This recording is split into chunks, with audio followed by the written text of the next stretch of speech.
Welcome everyone to another Iceberg.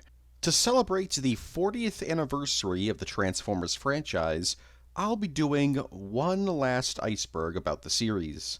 However, as you can tell, this isn't a part 4.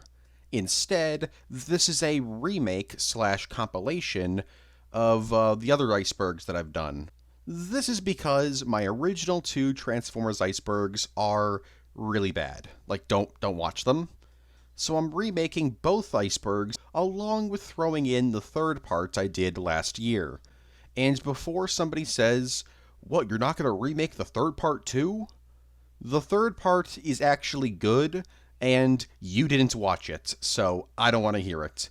The VIII Iceberg has more views than part 3, so I don't want to hear it. So here's how this is going to go. First, I'm going to go over the first tier of the original Iceberg, then the first tier of the second Iceberg, and then I'll play the first tier of the third Iceberg. And then I'll do the second tier of the original Iceberg, and so forth. I think that's the best way to do this. And don't worry, there's plenty of new entries in this video. So let's just dive into it. But first, if you like the video, feel free to comment, subscribe, hit the little notification bell, and maybe spread this video around. With all that being said, let's do this. The Many Deaths of Optimus Prime. So Optimus Prime has died more times than any other Transformers character. It's actually impressive how many times he's either died or been in a near-death coma.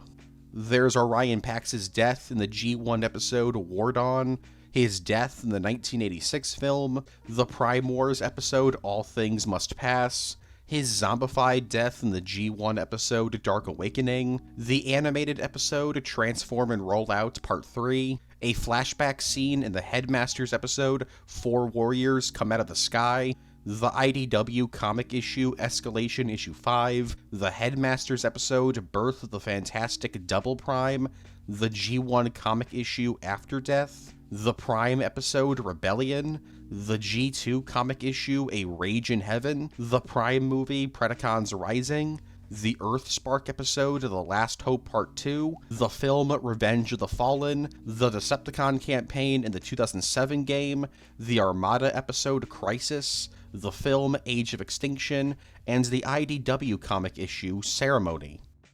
And that's not even all of them. There's still a lot more that I didn't list, because I don't really feel like listing out every single death from every single show, comic, book, movie, and game.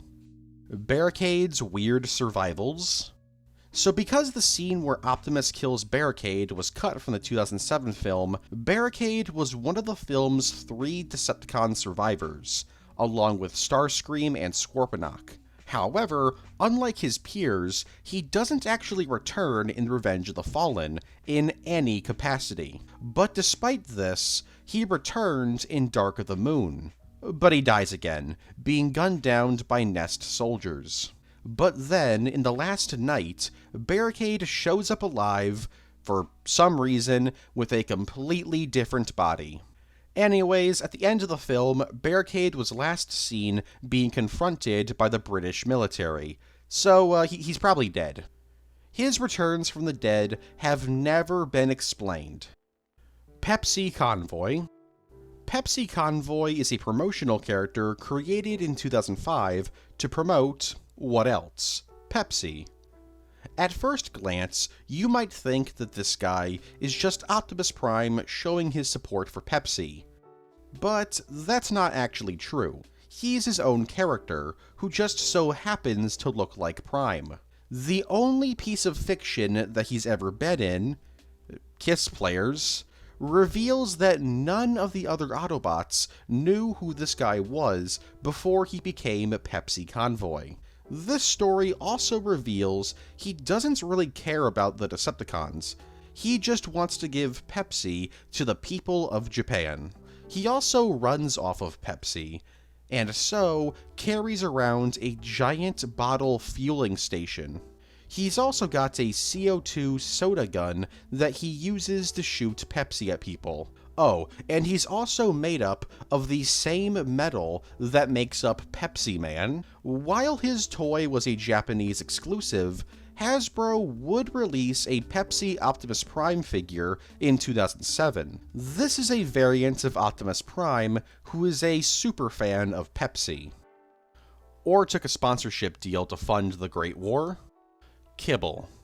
Kibble is a fan term used to describe when a Transformers figure has a bunch of stuff from the figure's alt mode that has nowhere to go once it transforms into a robot, so it usually looks pretty awkward.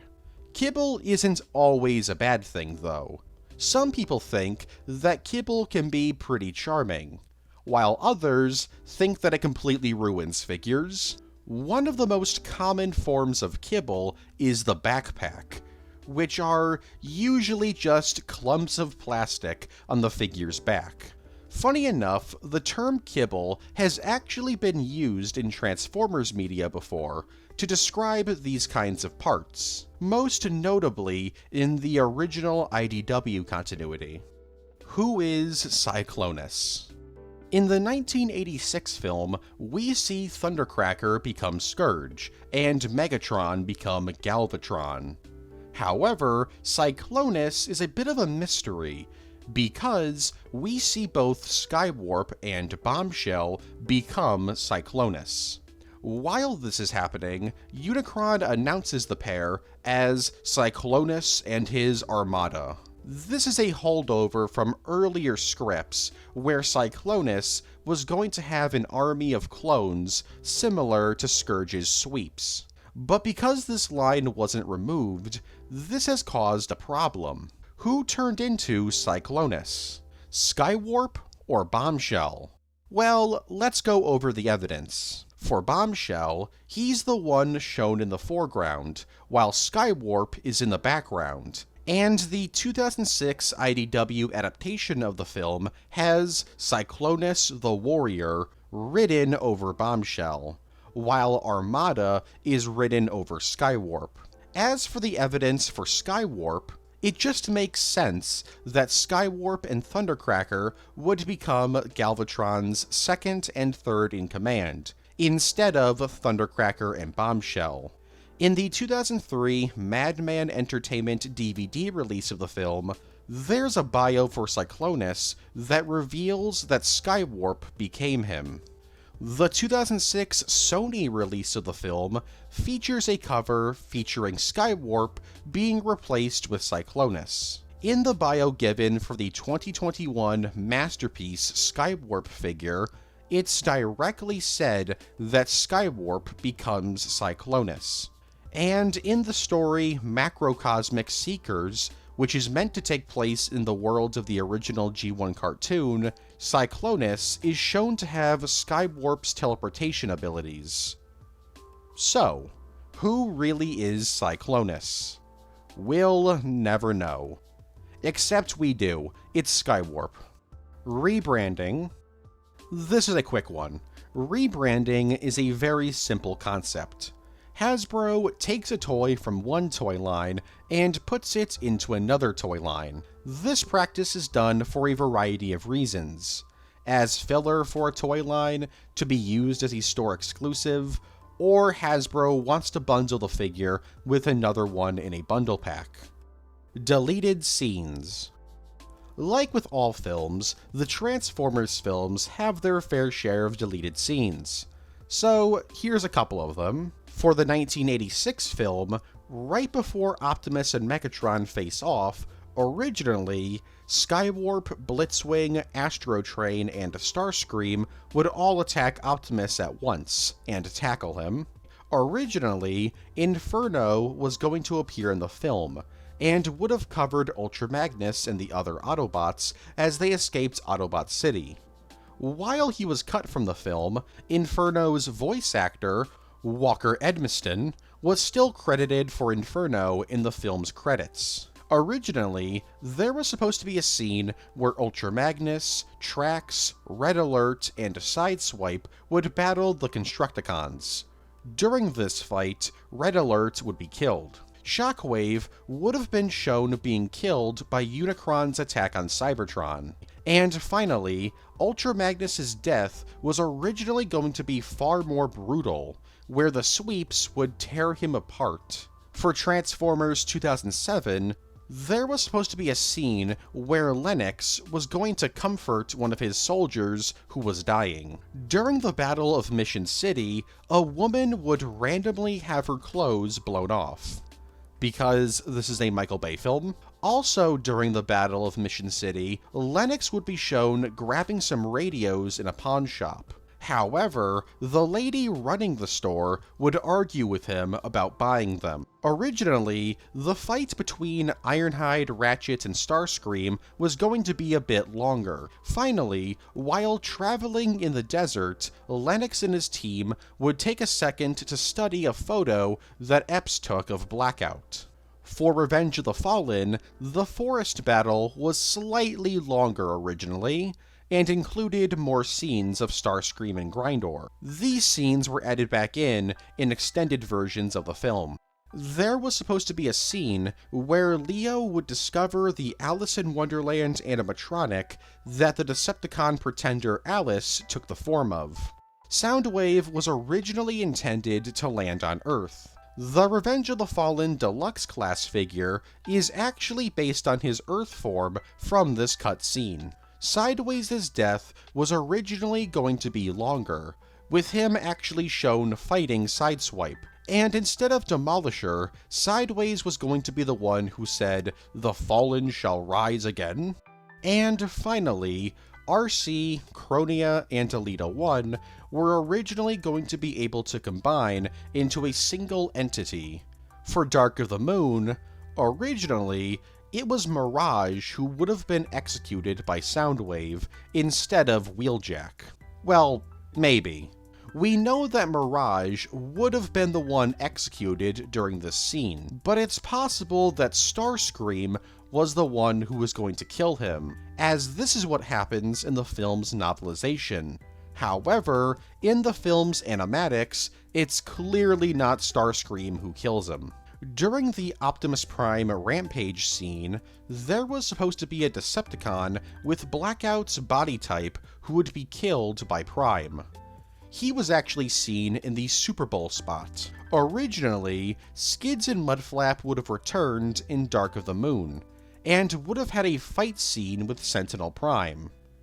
Well, I say fight scene loosely, they would die pretty much instantly. There was supposed to be a scene where Bruce Bazis attempts to get Carly's phone number. And finally, Wheeljack's death was originally going to be far more brutal, with him being run off the road by the Driller and then being gunned down by several Decepticon soldiers in an ambush. For Age of Extinction, originally, Scorn was going to have 2 sails in his Spinosaurus form. While this doesn't appear in the film, it is featured in various promotional art. Originally, there was supposed to be a scene where Attinger would have thrown a dude out of a moving vehicle. Originally, Drift was going to have a completely different color scheme, being orange and black instead of blue and black. This color scheme would later be used in his RID 15 appearance. Lennox, Epps, and Morshower were originally going to have cameo appearances in the film, but these scenes were cut prior to filming. And finally, there was supposed to be a scene where Tessa would dance with Bumblebee and Hound. For the last night, we would have actually seen Cogman being a headmaster. He would have torn off Nitro Zeus's head and controlled his body. While removed in the film, the toys still allow you to do this. Canopy was originally supposed to transform into a subway train, and would have been way taller. Originally, Megatron was supposed to transform into a dragon. However, this was cut, and his alternate mode was changed into an alien jet that was actually designed for the Guardian Knights to use. Originally, Optimus would have returned to normal after having a container of Energon dumped onto his face during the fight with Bumblebee. And finally, the small portions of Cybertron that the final battle takes place on were supposed to have Cybertronian animals on them, including a giant snake. For Bumblebee, there was originally going to be a scene where Bumblebee would accidentally bring several electronics in Charlie's house to life, resulting in Bee, Charlie, and Memo fighting them off. Originally, Bumblebee was meant to be a prequel film to the Bayverse, and the film would have began with Bumblebee being hunted by Sector 7. Bee would narrate this part of the film and talk about how he thinks humanity isn't worth saving. The film's original ending would have shown Megatron frozen in Hoover Dam. Instead of having his 2007 design, he would have a more G1-inspired body. Originally, Ironhide and Starscream were going to have lines of dialogue in the film, though it's unknown who their voice actors would have been. And finally, the character Otis was originally going to have a much larger presence in the film. For example, there was a scene of him cut where he would help clean Bumblebee. For Rise of the Beasts, there was originally supposed to be a fight scene at the beginning of the film between Optimus and a Decepticon named Transit. I'll talk about that dude a bit later. Originally, Rhinox and Cheetor would have actually had something to do in the film. They would have confronted Noah and Elena in the temple. The original ending of the film was going to be quite dark, with Mirage not being brought back to life, and Optimus being sucked up into the portal, where the film would end with him floating in space next to Unicron. A scene where Elena and Airraiser bond for a bit was cut from the film. And finally, there was supposed to be a scene where it would imply Scourge was actually an unwilling servant of Unicron. Can't give the villains too much character now. As for Transformers 1, I don't know. This film just came out. How am I supposed to know? Dreamwave. From 2001 to technically the beginning of 2005, Dreamwave Productions was the company that owned the Transformers comic book license. Dreamwave mainly focused on comics centered around G1, like Prime Directive, the War Within trilogy, and War and Peace. But they also did some G.I. Joe Transformers crossovers and made comics based on Transformers Armada and Transformers Energon. Though they weren't actually canon to the shows. They were an alternate take on the show's continuity. At first, Dreamwave Transformers did really well, even outselling Marvel and DC at one point. And as for the quality of the comics, most of them were pretty well received. Everything was looking good. Until Dreamwave went bankrupt in January of 2005. So, what happened? Were the comics not selling? No, they were selling.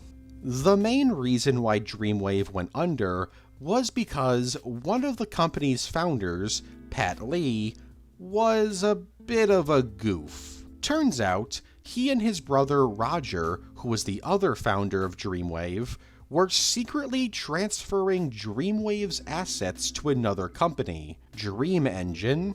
He also allegedly used a lot of Dreamwave's money on himself, resulting in Dreamwave getting a debt that was more than $1 million.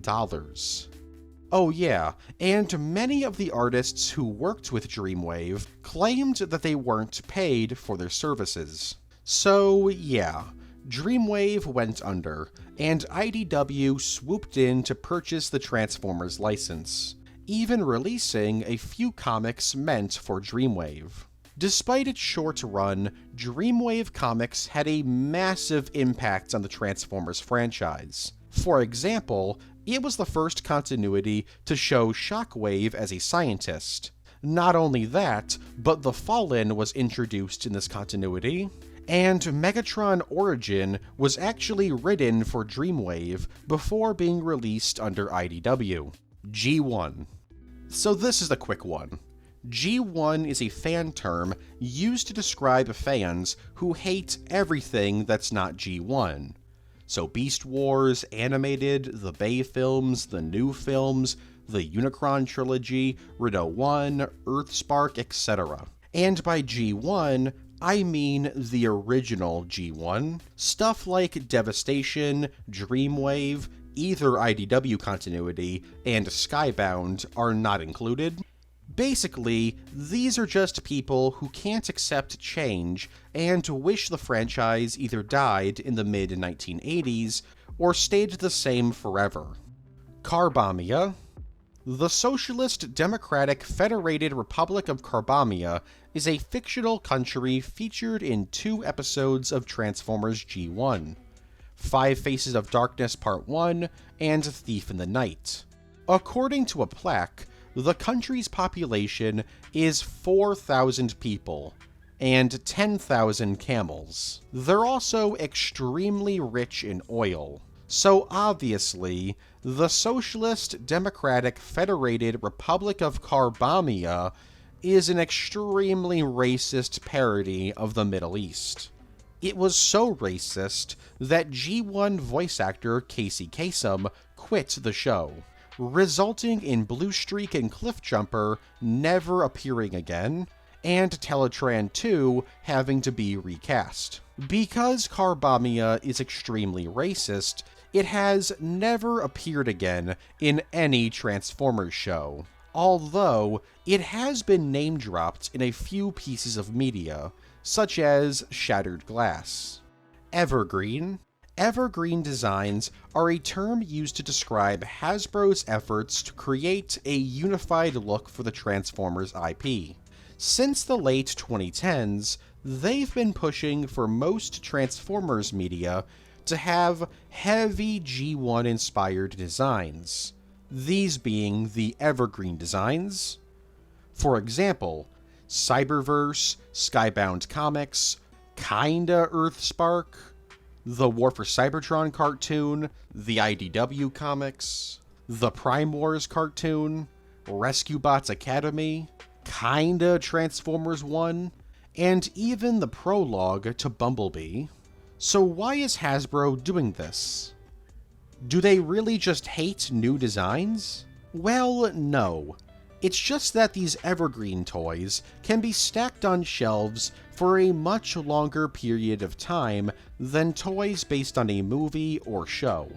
It's simply a profit thing. Now, I said earlier that these designs are all G1 inspired, but that's not entirely true. While a vast majority of Evergreen designs are based on G1, there are some based on other designs. The most famous example being Barricade, who uses his Last Night design.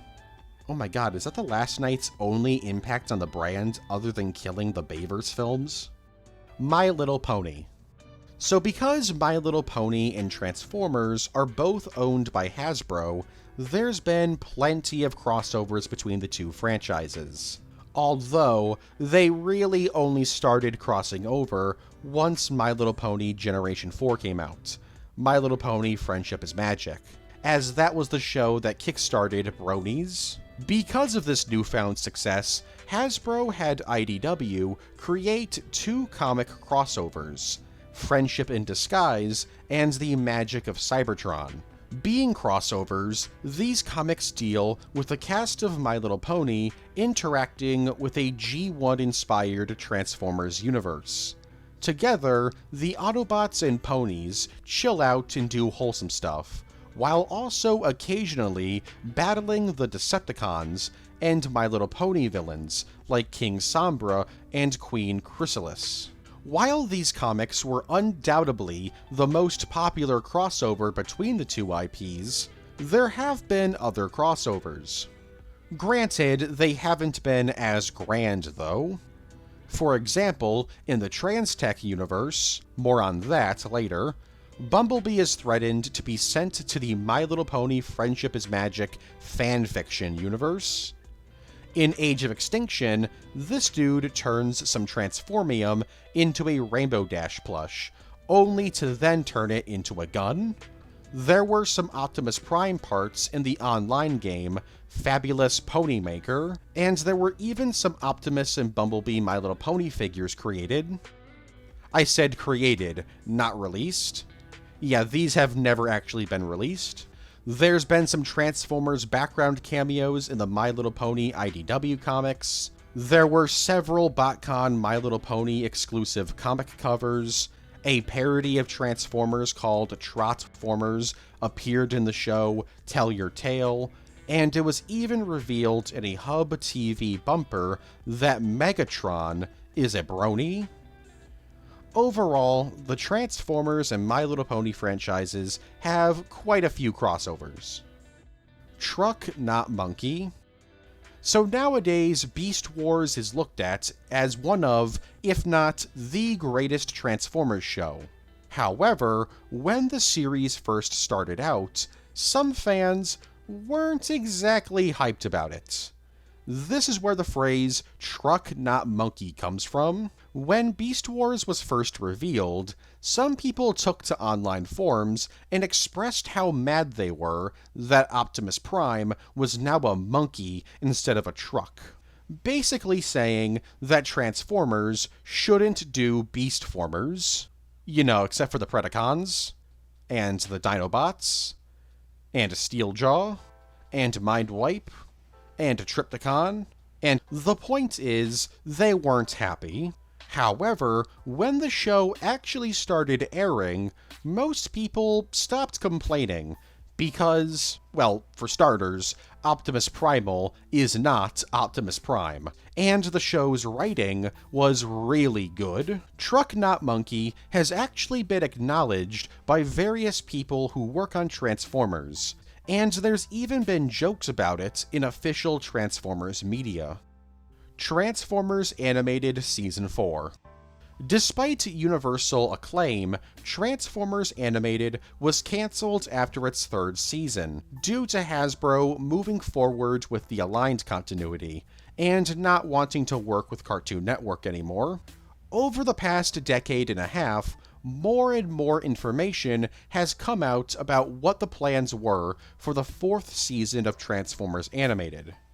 Now, I can't talk about every single plan, because there's so much to talk about, and information on these plans keeps changing every few years. For far more information, go check out Kian Carlisle's many different videos on the subject. He does an insanely better job than I ever could. Anyways, some of the plans or concepts planned for Season 4, or were talked about for Season 4, include an extended premiere episode called The Trial of Megatron, which would involve, well, the trial of Megatron. More of Black Arachnia's origin would be shown. For example, we would see how she joined the Decepticons. The Constructicons would have captured Bulkhead and used him as part of their plan to merge into a combiner known as Devastator. Bumblebee would be stranded on a planet of Minicons, where he would be looked at as a god. There was going to be an episode where Bumblebee would be shown a future in which the Autobots and Decepticons joined forces to battle Galvatron and his Predacon zombie army. Cosmos would have had a spotlight episode where he would have got amnesia on Earth, believing that he's an alien invader. Megatron would attempt to reform Earth into basically Cybertron 2, which would have resulted in the Autobots, Decepticons, Predacons, and the Dinobots to team up to defeat Megatron and his clone army. There was going to be an episode where Bumblebee would have to save Cliffjumper from a Trojan horse virus that Shockwave had implanted in him. And there were plans for Bulkhead and Sari to be transported into a shattered glass-like reality. Season 4 would also see the cast get redesigns. Optimus would get a new Power Master form, and Megatron would become a triple changer. Jazz and Ironhide would also become main characters. Like I said earlier, these plans are probably not 100% accurate, because plans for this 4th season were constantly changing and were never 100% set in stone. Again, go watch Key and Carlisle's videos on the subject. Facial hair. So, you would think, being robotic beings, Cybertronians lack the ability to grow facial hair. Well, that's not true. At least in some continuities. In G1, there's Scourge, Wreck-Gar, and Alpha Trion. In the Michael Bay films, there's Crosshairs, Jetfire, Hound, Drift, Leadfoot, Sentinel Prime, Roadbuster, and Wheeljack. In animated, there's Alpha Trion, Mixmaster, and Wheeljack. In Cyberverse, there's Alpha Trion, Wheeljack, and Wild Wheel. And in Shattered Glass, there's Alpha Trion, again for like the 5th time, and famously, Rodimus. These are just a few examples. I know there's more. Anyways, how can Cybertronians grow facial hair? Well, it's simple. I don't know. Yeah, there's never really been any explanation as to why this is the case, outside of the original IDW continuity, where it's revealed that facial hair, at least some facial hair, is a facial insignia of the House of Ambus. As to the many other continuities with facial hair, it's never been explained. But the out-of-universe explanation is that a lot of people just think that facial hair is cool, so they put it on Transformers characters. It's pretty simple, actually. That, and it's also a way to humanize the characters. The many different versions of Transformers 5. So we know of at least 3 different versions of Transformers: The Last Knight. There's the original version, the international version, and the home release version. The original release is the one released in the United States, while the international version is, well, just as the name suggests, the version shown in a bunch of other countries. Now you might think, oh, these versions can't be that different. No, they're pretty different. Yeah, like, they're essentially the same movie, but there is a ton of lines that have been completely changed. In fact, some lines are just not in the film at all. And some characters have completely different voice actors.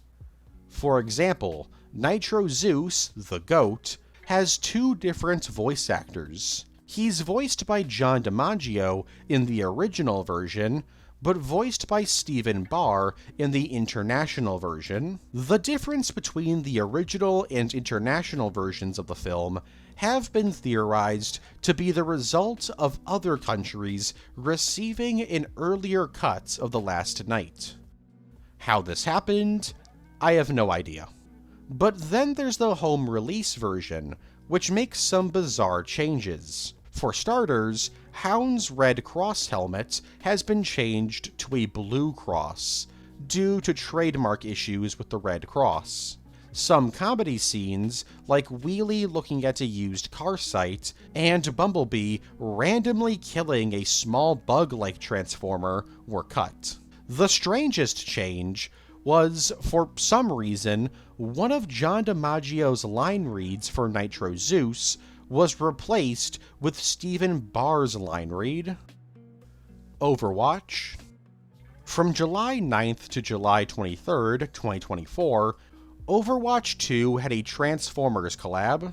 This collab had 4 skins made for the game, inspired by Transformers characters. These skins also usually came with victory poses, voice lines, and highlight intros. The skins included Optimus Prime for Reinhardt, Bumblebee for Bastion, RC for Ilari, and Ramatra for Megatron. Luckily, you could unlock all of these skins for free just by playing the game. Just kidding. No, each skin costed $25. So if you wanted the whole set, you would have to spend $100. There were plans for even more skins that just didn't end up happening, such as Starscream for Farah, Unicron for Wrecking Ball, and Soundwave for Lucio. In promotion for the skins, a short comic was produced that told the stories of the two IPs colliding. Also, a really cool animated short was produced for the collab. Frenzy is red, Rumble is blue. Frenzy is red, Rumble is blue is a fan saying created in 1994 after fans of the series began to realize that the characters Rumble and Frenzy kept having their colors swapped. For example, in the Marvel G1 comics, Headmaster's cartoon, and the original toys, Frenzy is blue and Rumble is red. However, in the G1 cartoon, Frenzy is red and Rumble is blue, and since then, various G1-inspired continuities have switched the colors between the two. For example, the comic series, G.I. Joe vs. the Transformers, Frenzy is red and Rumble is blue. In the video game Transformers Devastation, Frenzy is blue and Rumble is red. And in the original IDW continuity, well, they kept changing every few years. Hasbro would even throw their hat into the ring when they released Studio Series figures of Frenzy and Rumble, but referred to them as Rumble Blue and Frenzy Red. Every Sideways is the same. So here's every single main Sideways. They're all from different continuities, but they're all actually the same person. Kinda. The RID-01 Sideways figure came bundled with the character Axer, and RID-01 Axer had a bio that was identical to his G1 Toys bio, but with some new information stating that he had come from another universe via a black hole. This led to a fan theory that the RID-01 Axer was the same character as G1 Axer.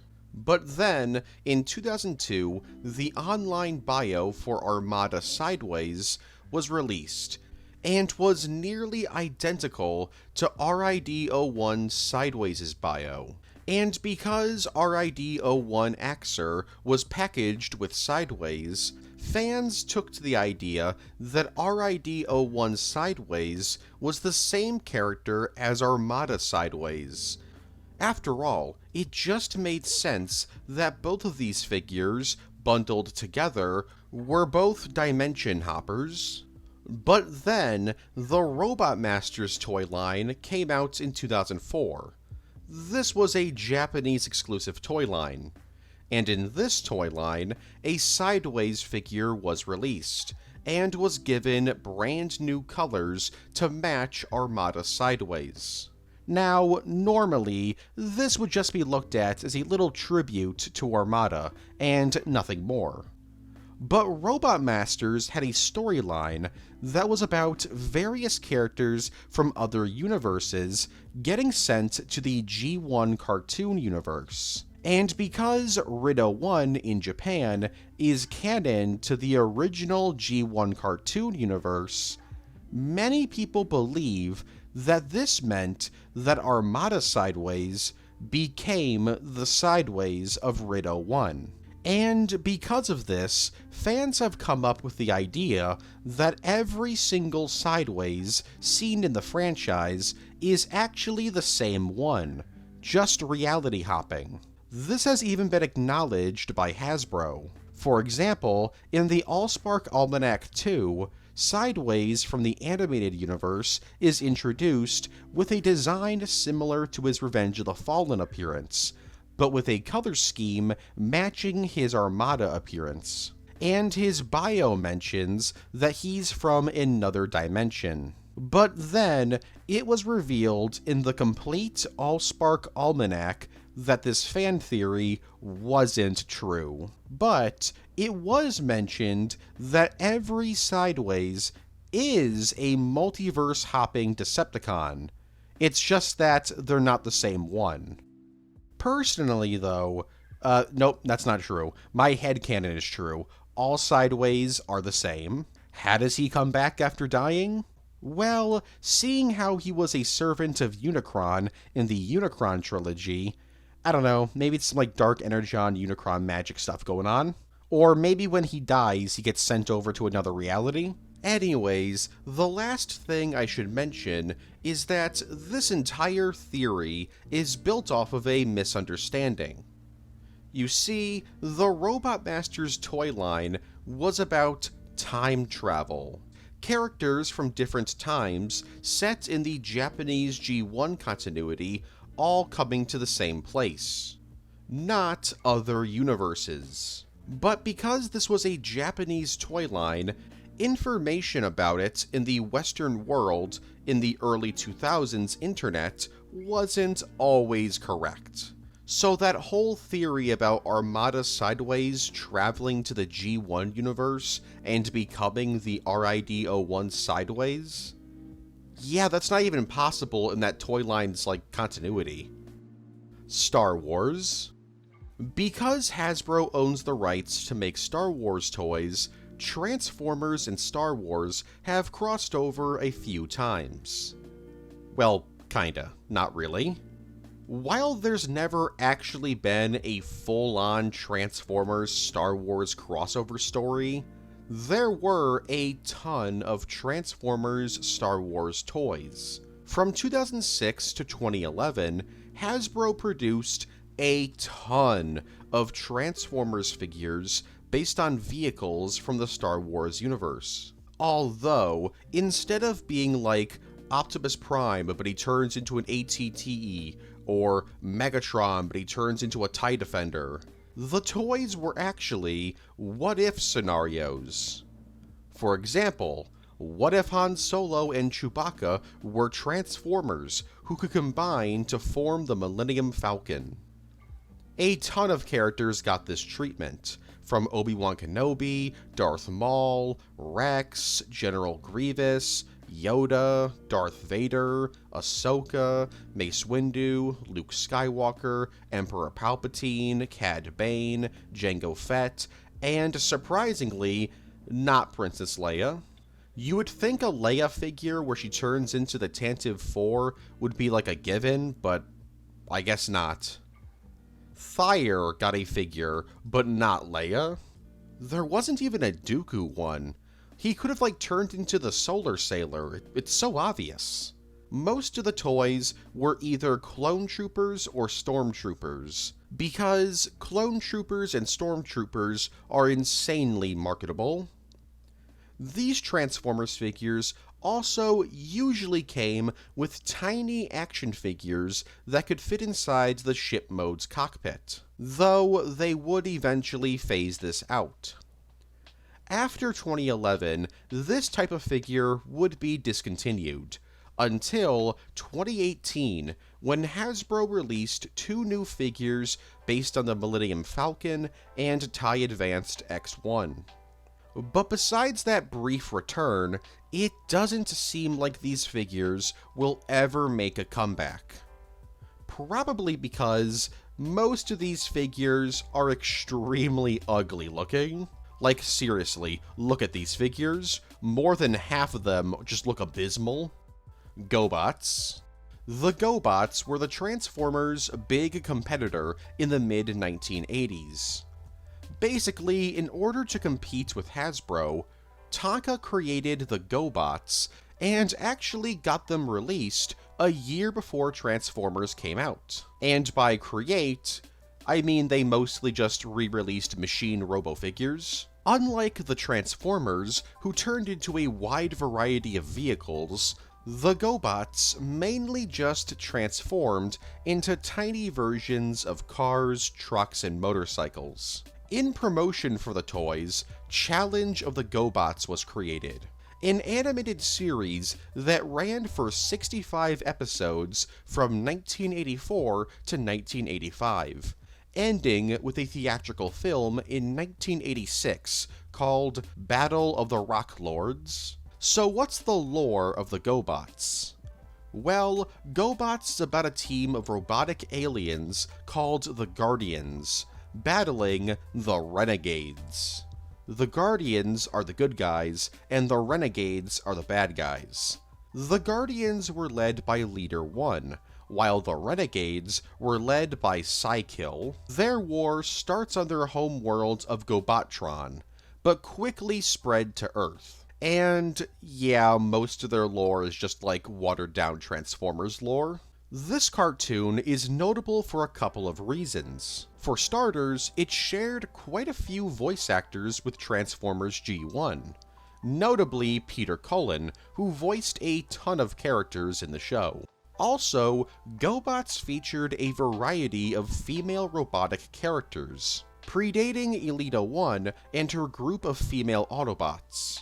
Sadly for Tonka, GoBots just wasn't a big hit, and the toy line only lasted a few years. Then, in 1991, Hasbro purchased Tonka, and by extension, GoBots. And since then, the GoBots haven't actually done too much, especially in the realm of toys. Some GoBot character names have been reused for new figures, but outside of a few examples like Bugbite or Crasher, there's not really a ton of new GoBot figures coming out. And in the worlds of comics and television, it's a bloodbath. For a while, the GoBot characters existed as just joke characters that would be used as cannon fodder or just were killed off as a way of going, haha, GoBots suck, am I right? Though in the last decade, there has been an attempt at actually treating the characters with respect. The groundwork for this respect began in 2007 when a story was created by Fun Publications that revealed that the renegade Bugbite had actually traveled to the world of the Transformers, where he had become a Decepticon in order to somehow save his home reality. And by revealed, I mean they just hinted at it. They didn't actually explicitly say it until in later stories. In 2018, GoBots would get a 5-issue comic miniseries by IDW, and in this universe, it's revealed that the Guardians and Renegades are actually the creators of Cybertron and the Cybertronians. As for appearing in Transformers media, Bugbite appeared in 3 episodes of Transformers War for Cybertron, as a mercenary working under Double Dealer. Bugbite would then make an appearance in Transformers Cyberverse, where, once again, he appears as a mercenary, this time working under Trypticon. And the renegade Crasher appeared in a handful of comics set in the rebooted IDW continuity. Psykill would even make a cameo in one of these issues. Overall, the GoBots series is forever connected with the Transformers series. Action Masters. Action Masters is a type of Transformers toy that gets rid of the main selling point of Transformers: the transforming part. Well, I say that's the main selling point, but I don't actually transform my figures. In 1990, the Action Masters were released in mass, with brand new figures of many classic characters. In fact, these Action Master figures were the first time many of these characters got new figures. While they couldn't transform, they could ride around in vehicles, or even giant exosuit mechs that could transform. Meanwhile, in the world of comics, in the Marvel G1 comic, many characters were brought back to life with these new Action Master bodies. Action Masters were also given an in-universe explanation. Basically, if a Cybertronian decided to use Nucleon instead of Energon as their fuel supply, they would lose the ability to transform, but in turn become faster and stronger. Now, fans of the series weren't super into Action Masters, since, they don't transform. Since its release, there's been plenty of non-transforming Transformers figures released, but they're never as popular as their transforming counterparts. So I don't think the Action Masters will be getting a full-on revival anytime soon. Repaints. Repaints are exactly what they sound like. Hasbro takes an existing Transformers figure and gives it a new coat of paint. And bam, you got a new toy to sell. This practice has been around since the very beginning of the series. For example, the Seekers. Starscream, Thundercracker, and Skywarp all share the same figure. They just have different colors. And this tradition has carried on in the decades since the original cartoon. Same goes with Bumblebee. There's been plenty of toy lines that have recolored Bumblebee red in order to release him as a new Cliffjumper toy. Sometimes it's not even a new character. A character will just get a new coat of paint for whatever reason. Now, you would think that fans hate repaints. After all, they're an extremely cheap way of selling us new figures. But most fans don't actually care.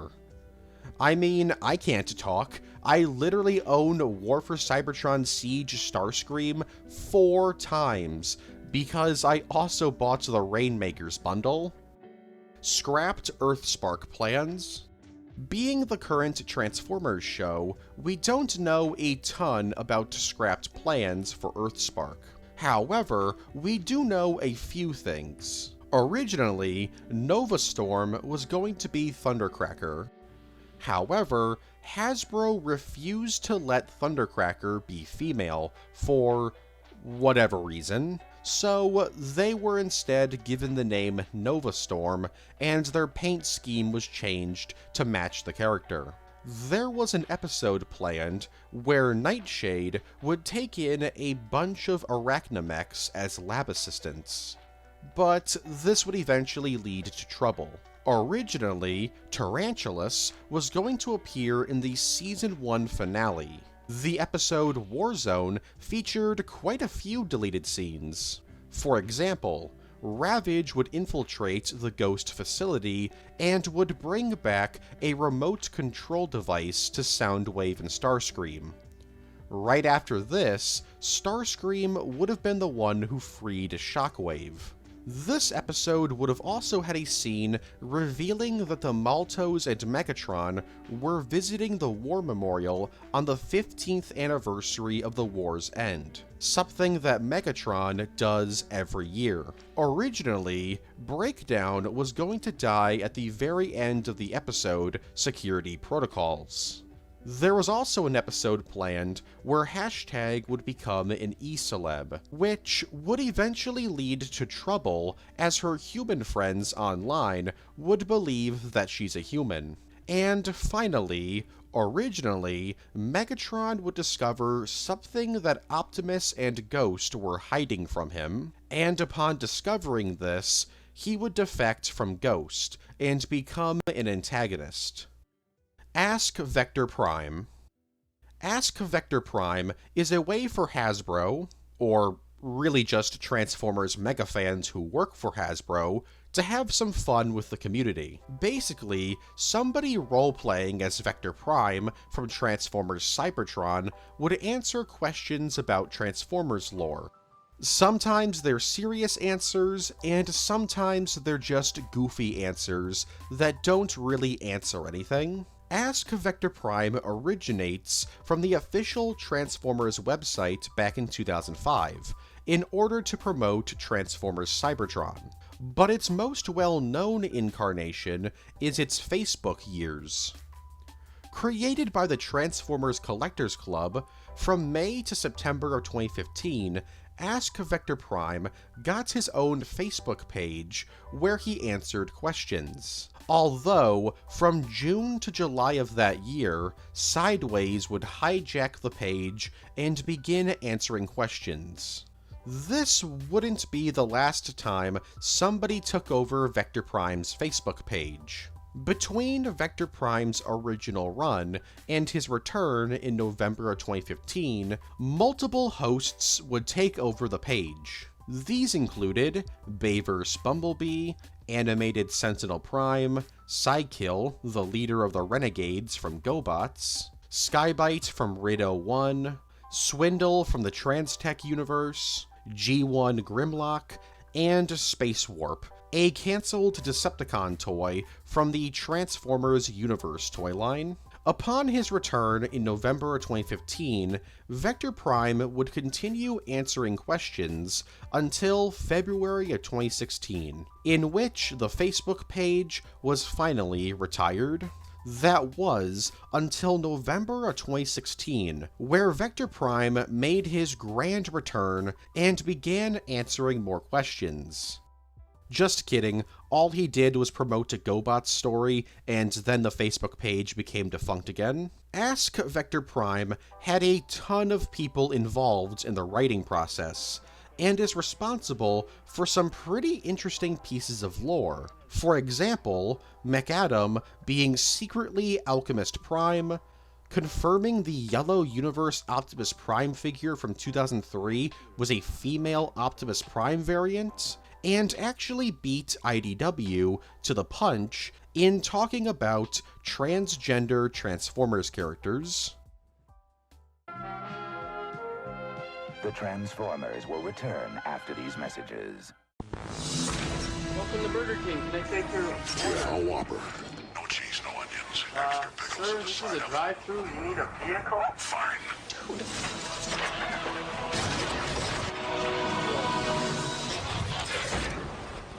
You need a driver, too. Oh, come on. Right now at BK, there's more than meets the eye with Transformer toys. 8 different characters from the new movie Wonder Kids Meal. Transformers have arrived. Only at BK. We now return to the Transformers. Skyfire, Jetfire. So there's a lot of theories as to why Jetfire's name was changed to Skyfire in the original G1 cartoon. The most commonly believed theory is that Hasbro didn't actually have the rights to use the Jetfire toy in the show, though they could still sell the toy. So when Jetfire was added into the show, his design was changed, and since he looked so different from the toy, they just called him Skyfire. There is another theory though. When Jetfire was designed for the show, the design was so different that Takara told the crew to rename the character, since it didn't actually resemble the toy it was meant to promote. Whatever the case, this must have been a last-second decision, because in the original audio for the episodes Fire in the Sky and Fire on the Mountain, Skyfire was referred to as Jetfire. All we really know is that Jetfire's name was changed to Skyfire for legal reasons. Transformers Go. Transformers Go is an animated series released exclusively in Japan. It's set in an alternate aligned continuity, in a reality where the third season of Transformers Prime didn't happen, as the third season of Transformers Prime was never dubbed in Japanese. So the final episode of Season 2 was slightly rewritten to make everyone's fates ambiguous. The show follows this cliffhanger as a team of Autobots land on the Earth called the Swordbots. These guys are all original characters. As for the Decepticons, they don't actually show up in the show. Instead, they're replaced with the Predacons. Not the Predacons from Prime, these are a different group of Predacons. The show lasted for 10 episodes, and featured no returning characters from Prime, except for Optimus, who now transforms into a flying bullet train. Together, Optimus and the Swordbots must battle the Predacons for control of the Legend Discs, which are located in different parts of time. While the show didn't have any returning characters, besides Optimus, the show's toy line did have various returning characters, but some of them were a bit different than how they were portrayed in Prime. Most notably, Ratchet, who, according to his toy bio, was captured by the Decepticons and exposed to Dark Energon, becoming a Decepticon.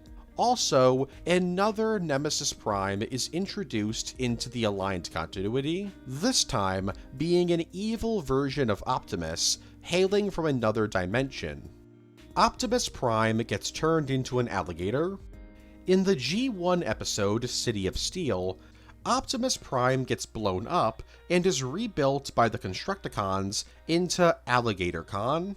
After a brief scuffle with the Autobots, Alligator Con was destroyed, and Optimus Prime was rebuilt. There's not really a ton for me to talk about, as this is all that really happens. It's just a really weird plot point. In 2022, a full-on Alligator Con figure was released, alongside various accessories inspired by the episode City of Steel. Transformers Mystery of Convoy.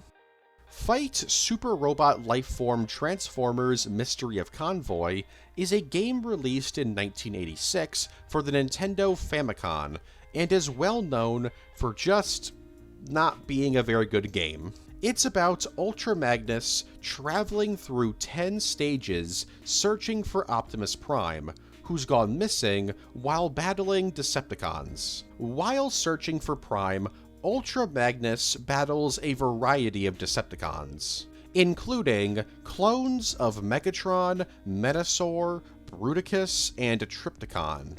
Yeah, he fights clones of them, not the actual bots. If you collect 7 secret letters scattered throughout the game, you can then replay the game as Rodimus Prime.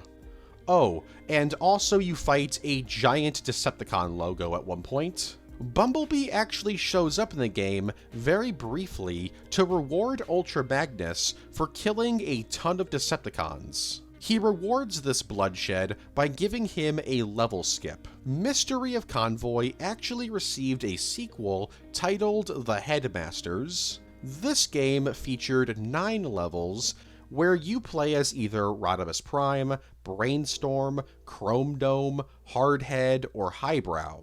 You start the game as Chrome Dome and have to rescue the rest of the characters in order to actually play as them. This game's plot is pretty simple. It's your standard Autobot vs. Decepticon story, and ends with a playable Fortress Maximus battling Scorponok. Cut live-action characters. While the 7 live-action Transformers films feature a variety of characters, not every character makes it to the screen. Here are all the characters that we know of that were cut from the films. Or, at the very least, most of them. For Transformers 2007, RC was originally going to appear in the film and would have turned into a motorcycle. However, she was removed from the film and replaced with Ironhide because the film's writers didn't want to explain why there was a female Autobot.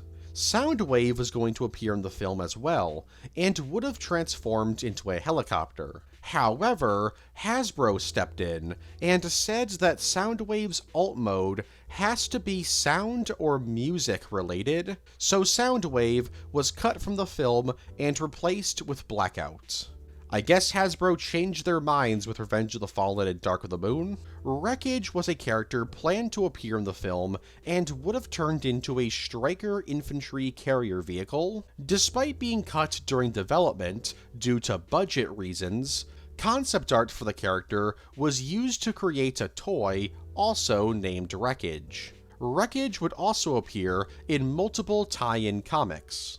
While unnamed during development, an aircraft carrier transformer was considered for the first film, but was rejected because of budget reasons. This aircraft carrier idea would be looked at again during Revenge of the Fallen's development, with an early Fallen design transforming into an aircraft carrier.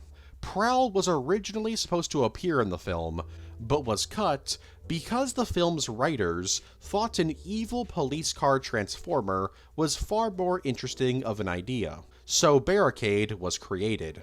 Wheeljack and Hot Rod were also considered for the film, but neither made it far into development. Back when Blackout was Soundwave, Ravage was intended to be his partner. However, when the decision was made to change his name to Blackout, Scorponok was brought in to replace Ravage. Shockwave was also planned to appear in the film at one point. It's unknown how far into development he made, but seeing as he plays a huge role in the film's PSP tie-in video game, and as a boss fight in the standard console version of the game, he probably made it pretty far into development. As for Revenge of the Fallen, Breakaway is probably the most iconic scrapped character from the films. Created for the film as Firestorm, his concept art was turned into a toy named Breakaway, and Breakaway went on to make appearances in both the Revenge of the Fallen and Dark of the Moon video games, along with various tie-in comics. Depth Charge and Ransack were also meant to appear in Revenge of the Fallen. When they were cut from the film, their designs were turned into toys. Ransack would even appear in tie-in comics, and even appears in Revenge of the Fallen's novel adaptation, which reveals that he would have shown up alongside Jetfire in the museum. He would then follow Jetfire to Egypt, where he would confront him and declare Jetfire a traitor. The two would fight, resulting in Ransack being curb-stomped. The Dinobots were considered to be in the film at one point in early development, but were quickly removed. Originally, Springer was going to appear in the film and transform into an osprey. In fact, he was probably the last character removed from the film, as Springer went on to receive toys in the first wave of the film's toy line. Laserbeak was also planned to appear in the film at one point, but was cut. He was probably replaced with either Ravage or Reedman. For Dark of the Moon, originally, Steeljaw would have appeared in the film, and would have transformed into Leadfoot's engine. Instead of looking like a Cybertronian lion, he would have looked like a Cybertronian pitbull. Actor James Avery randomly claimed one day that he was voicing a character in Dark of the Moon named Silverbolt. However, Silverbolt didn't actually end up in the film. Personally, I don't think Silverbolt was actually meant for the film. I think James Avery was actually originally supposed to voice Silverbolt in the Dark of the Moon video game, but for whatever reason, this fell through. Concept art exists for a cut character named Galvatron. It's unknown if this was originally going to be Megatron's new form, or an entirely new character. As for Age of Extinction, Widowmaker would have been a KSI-created female Transformer. She would eventually be replaced with Stinger. The Insecticon Kickback was considered for the film at one point, and presumably was replaced with the nameless Insecticons seen very briefly in the film. The Dinobot Slash was originally supposed to appear in the film. She would have turned into a Velociraptor, and may have been one of many unnamed Velociraptor Dinobots, as there's concept art showing this. As for the Last Night, Optimus Primal and Cheetor were planned to appear alongside that big snake that I mentioned earlier. They would have appeared on the small portions of Cybertron the final battle takes place on. The HMS Alliance was also supposed to transform. She was never given a name, but it's been speculated that she would have been Sea Spray, as she looks very similar to him. There was also supposed to be another member of Megatron's crew, who would have reused Hatchet's model from Dark of the Moon. As for Bumblebee, as mentioned previously, Megatron was originally going to appear in the film. The original plan was that he would appear in the film's prologue set on Cybertron, but in order to keep continuity with the Bayverse, his scene was moved to the end of the film. But then, they decided to remove all of the Bayverse prequel elements, so Megatron was fully removed from the film. Rumble and Sunstreaker were also planned to appear in the film's prologue set on Cybertron. We only know this because toys based on their concept art were eventually released in the Studio Series toy line. And finally, for Rise of the Beasts, the Decepticon Transit was cut from the film very late into development. More on him in a little bit. While various Scorponok drones appear in the film, the original plan was for dozens of them to combine to create a hulking, troll-like combiner that would fight the Autobots and Maximals at the end of the film. Originally, the Predacons would have appeared in the film. Yes, I know the Scorponok drones are technically Predacons, but come on? The Predacons cut from the film include Waspinator, Spitor, Ramhorn, and Rampage. However, only Rampage actually made it far into development. Rampage would have appeared as a corpse in the temple that Noah and Elena visit. A fourth Terracon was cut from the film. His name was Bloodhound, and he would have transformed into a muscle car. Finally, there's concept art that shows various Autobots like Ratchet, Brawn, Sideswipe, and what seems to be Trailbreaker and Windcharger taking part in a battle. However, I don't actually think that these guys were cut from the film, because I don't think they were ever planned to appear. Concept art like this usually gets made in order to throw out ideas. Basically to get an idea of what the film could look like. So Ratchet, Brawn, Sideswipe, etc. were probably just placeholder characters. After all, Optimus and RC are here, and they're both in their Bumblebee designs. So this must have been extremely early into development. Blackout versus Grindor. In Revenge of the Fallen, we're introduced to a brand new character named Grindor. Except, he doesn't really look like a new character. That's because he reuses the exact same model as Blackout. Nowadays, we know that Grindor is a separate character, but when the film came out, not everyone knew. Not even the writers of the film. It wasn't until July of 2009 that it was confirmed that Grindor and Blackout were different characters. I'm assuming that Blackout was originally meant to be revived alongside Megatron, but they scrapped the scene, so they just said screw it and named him something different. But it must have been a last-second decision, because in the files for the Revenge of the Fallen video game, Grindor is still listed as Blackout.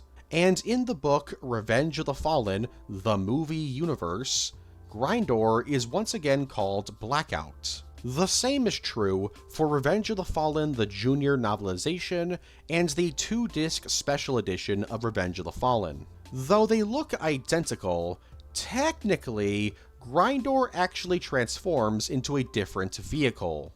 He transforms into a CH-53E Super Stallion, which is apparently a slightly bigger version of the Pavlo seen in the first film that Blackout transforms into. Story pages.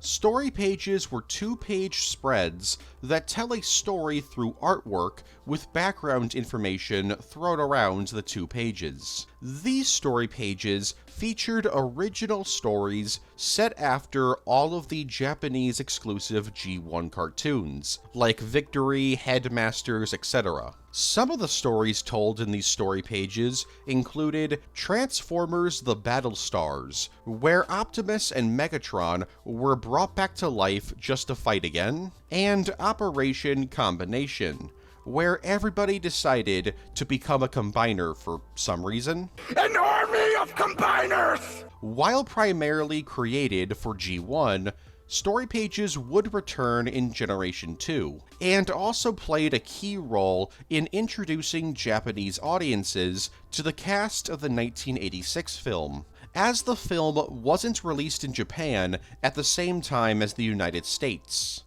Headmasters. Headmasters are a type of Transformer that has their heads modified so that they can come off and turn into smaller Transformers, or sometimes organic beings like humans or aliens. Honestly, this whole process looks extremely painful. The idea behind the Headmasters is that the smaller partner gets a new body, and the big Transformer gains an extra perspective on the battlefield, as they now have two minds thinking of tactics and ideas. There's also continuities where a benefit given to the Headmasters is that they use less energon, which is good in a continuity where there's an energon shortage. Out of all of the gimmicky Transformers figures from the late 1980s, the Headmasters are easily the type of figure that appear in modern Transformers toy lines. Cancelled figures. There are a ton of Transformers figures that have been cancelled over the years, and I mean, there should be. It's a toy line that started out in 1984, so of course, in the 40 years since, they've cancelled some figures. These figures could have been scrapped for a number of reasons, from a lack of demand, bad timing, cost concerns, trademark problems, to just thinking the idea isn't worth the trouble. Many of these figures include Unicron figures, as for obvious reasons, it's a bit difficult to design a toy based around him. Pretenders. Pretenders are Transformers that can turn into humans or aliens. To do this, they use Pretender shells that can also be used as battle armor. These were another line of figures Hasbro heavily promoted in the later years of the original G1 toy line. Pretenders were used heavily by both sides of the war and were a key part of the Japanese exclusive series Super God Master Force. In this series, Pretenders are basically just the Transformers version of the Eternals, as they arrived on Earth thousands of years ago and have been living in secret, helping humanity from the shadows. But that's only in this cartoon's continuity. In the Marvel G1 comics, Pretender technology was the result of genetic experimentation done by Scorponok, Mindwipe, Lord Zarek, and Vorath. The idea was that they would be able to disguise Decepticons as aliens, or even humans, in order to get close to the Autobots and gain their trust, before striking. Although, this didn't really work out, as Optimus had actually infiltrated their lab and stole the research on Pretenders, so the Autobots knew about the tech before the Decepticons could use it. Anyways, Pretenders don't usually pop up very often in Transformers media. The most notable examples in the 21st century are Alice in Revenge of the Fallen, the Pretender technology created by Thunderwing in the original IDW continuity, and that time in Transformers Prime when Megatron used Pretender technology to turn himself into a Care Bear. Well, I say it was in Transformers Prime, but it was really just a commercial. Despite this, characters who were created as Pretenders have shown up in other toy lines and media, just not as pretenders, but instead normal Cybertronians. Also, I should mention this before somebody points it out in the comments, but there were also Mega Pretenders that could combine their robot form and human form to transform into vehicles. There's also the Ultra Pretenders, which is when a Pretender's shell transforms into a vehicle shell, and those two shells and the robot can all fight alongside each other. It's all kind of lame in my opinion. Jurassic Park. In 2021, the Transformers franchise collabed with the Jurassic Park franchise and released a 2-figure bundle based on the classic 1993 film. This bundle contained a Decepticon who turned into Rexy from Jurassic Park, named Tyrannicon Rex, and an Autobot named JP-93, who turns into a Jurassic Park tour jeep. These two actually have a bit of lore. Tyrannicon wants to destroy Jurassic Park, while JP-93 wants to stop her.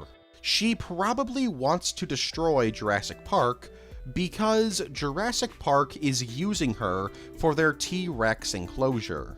No, really, they're actually imprisoning her in a theme park. 2 years later, in 2023, a second crossover bundle was released, in order to celebrate the 30th anniversary of the film. This time, the bundle came with a Decepticon who turns into a Dilophosaurus, named Dilophoconn, and an Autobot named JP-12, who turns into a Jurassic Park Ranger Jeep.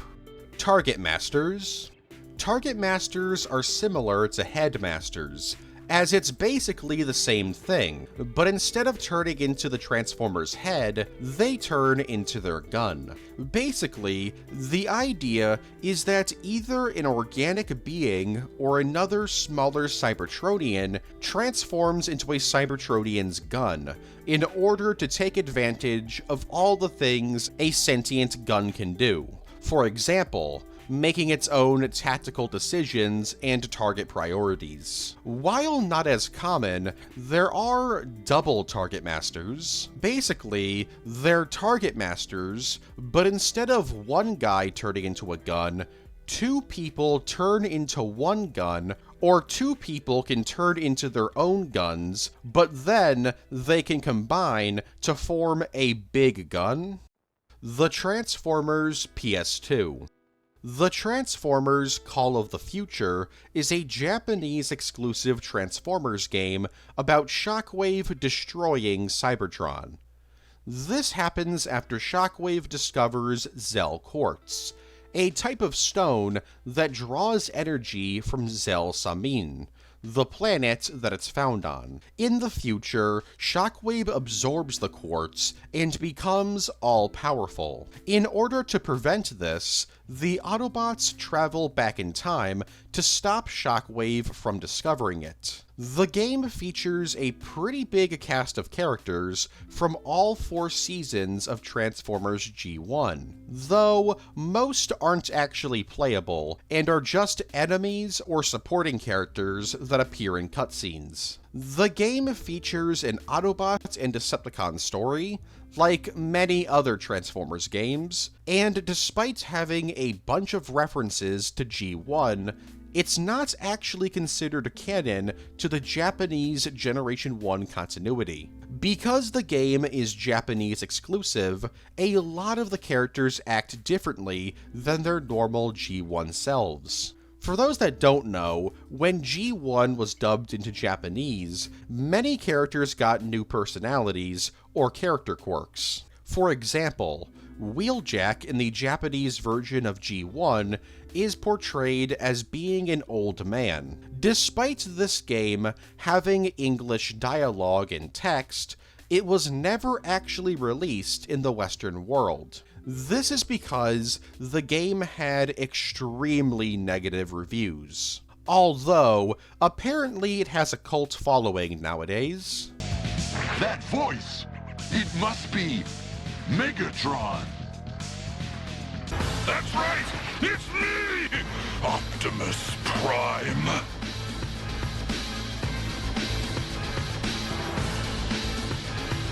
Yes, it's Megatron. Bayverse Optimus hates faces. So Bayverse Optimus Prime has been shown to be rather fond of going for the head.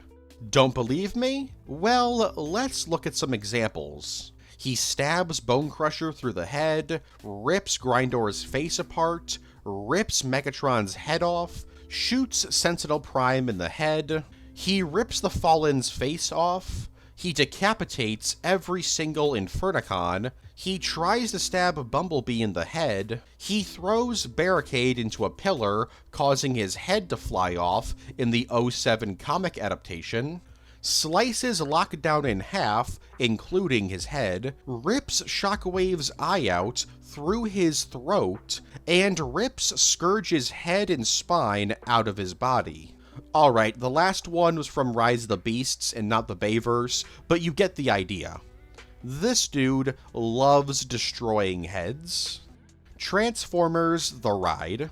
Transformers The Ride is a theme park attraction at various Universal Studios. It began operation in December 2011 for Universal Studios Singapore, May 2012 for Universal Studios Hollywood, June 2013 for Universal Studios Florida, and September 2021 for Universal Studios Beijing. The ride has you taking part in a battle set in the Bayverse between Revenge of the Fallen and Dark of the Moon. You help out Optimus, Sideswipe, Ratchet, Ironhide, Bumblebee, who can talk again, and newcomer Evac, battling Decepticons like Megatron, Starscream, Sideways, Bonecrusher, Grindor, Ravage, and Devastator. When I say take part in the fight, in reality, you just kinda sit in Evac's vehicle form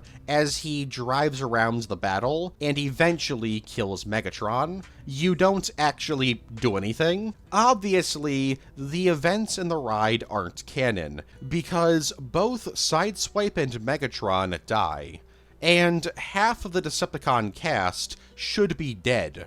Though, yet again, maybe not. More on that later. While waiting for the ride, there are guys in Optimus Prime and Megatron costumes that you can talk with. There's also been 3 different figures based on the ride. 2 based on Evac, and another one being based on Megatron. Although, this figure is actually not accurate, as Megatron actually has a unique design for the ride. While his figure is just a gray repaint of his Studio Series Dark of the Moon figure, Megatron's gun issue. So everyone knows that Megatron originally turned into a gun, before eventually just defaulting into a tank, starting with Generation 2. You know, except when he turns into an Osprey, an alien jet, an alien car, or a truck. Or, I'm starting to think that Megatron doesn't have a default alt form. Anyways, why was his classic gun mode taken away? Well, it's actually probably what you're thinking. Over the years, it's become less acceptable to sell realistic-looking toy guns to children. You might think that this is a new thing, but in reality, it probably predates you. This started in 1988 because of the United States Federal Energy Management Improvement Act, which added a ton of restrictions about toy guns. Despite this, Megatron has been released as a gun on occasion in the 21st century. Only, when he does, it's either a Nerf gun or the figure is being released in Japan, as Japan doesn't have laws about toy guns as strict as the United States. McDonald's and Burger King toys. There's been plenty of Transformers toys released by Burger King and McDonald's over the years, in order to tie in with recent films or cartoons. Now, are any of these figures actually worth getting? Well, no, not really actually. Some of these toys are really weird. Like, what is this? Is this supposed to be Soundwave? Funny enough, this Fallen toy actually transforms, something that he can't do in the film. Oh, that Optimus Prime figure doesn't look too bad. Oh, that's just a brick. That's just a brick. Is that supposed to be the Jetfire combination mode from Revenge of the Fallen? Yeah, there's really no reason to collect these things, but some people do. Mobile games. There's been countless mobile games released for the Transformers. Some of these include the Age of Extinction video game, which is an endless runner, where the player can play as characters from Age of Extinction, like Optimus, Evasion Mode Optimus, Crosshairs, Hound, Drift, Bumblebee, Evasion Bumblebee, Grimlock, Slug, Scorn, Ratchet, Ironhide, Hotshot, Jazz, Sentinel Prime, Red Ironhide, Stealth Bumblebee, Smokescreen, and Sideswipe.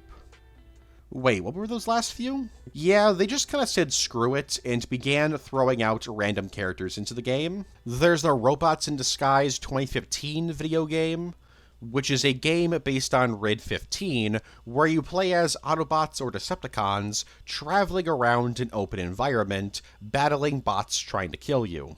The main gimmick with this game was its ability to scan Autobot and Decepticon logos on real-life toys to temporarily gain access to the characters in-game. You could unlock them permanently in the game, but most people just did this.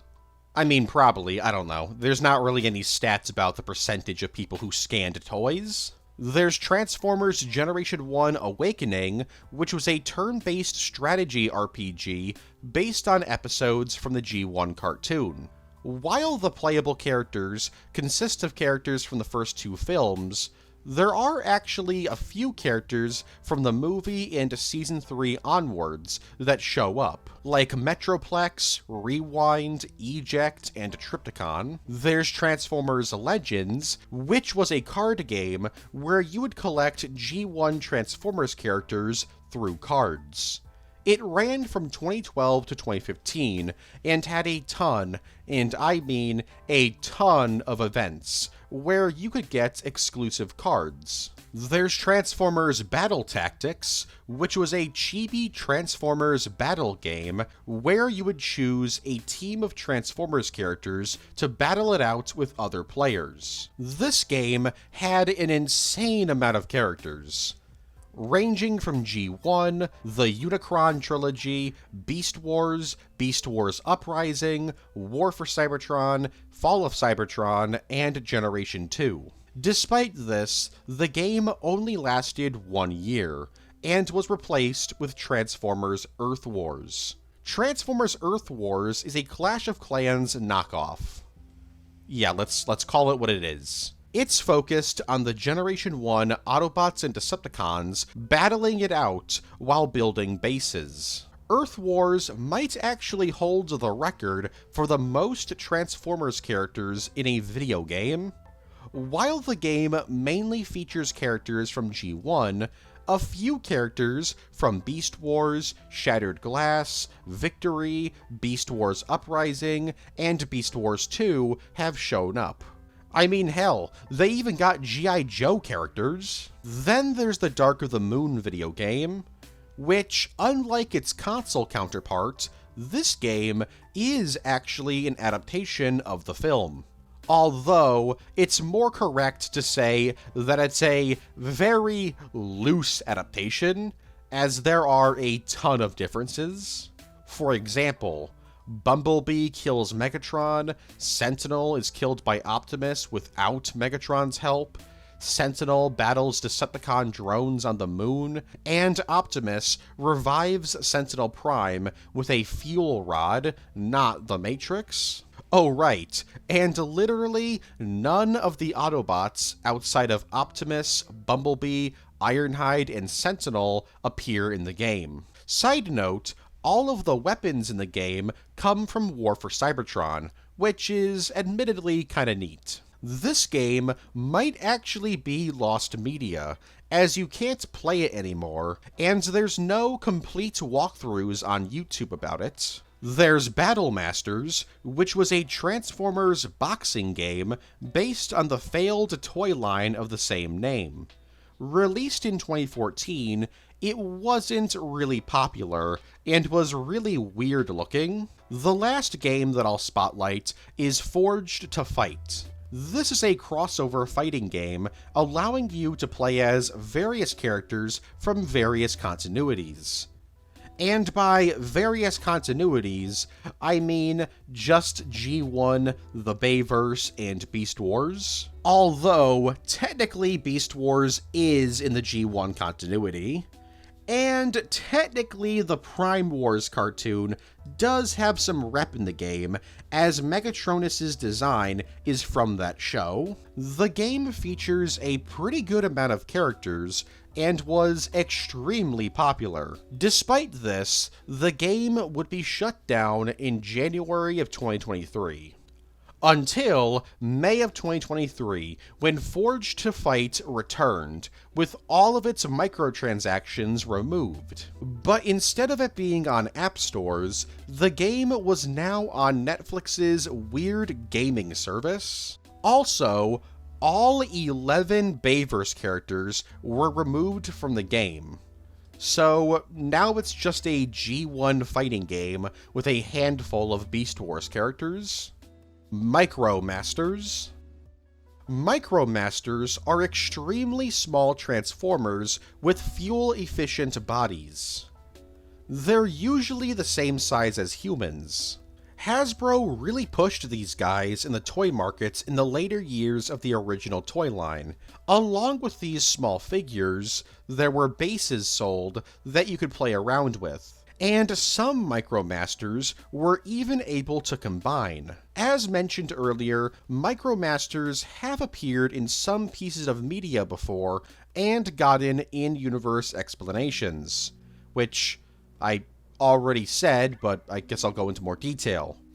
Basically, during the war, the Autobots created Micromaster technology in order to conserve fuel efficiency. Though, while created by the Autobots, the Decepticons would steal the research for Micromasters and create their own, in order for them to infiltrate human society. Although, this is only in the original G1 continuity.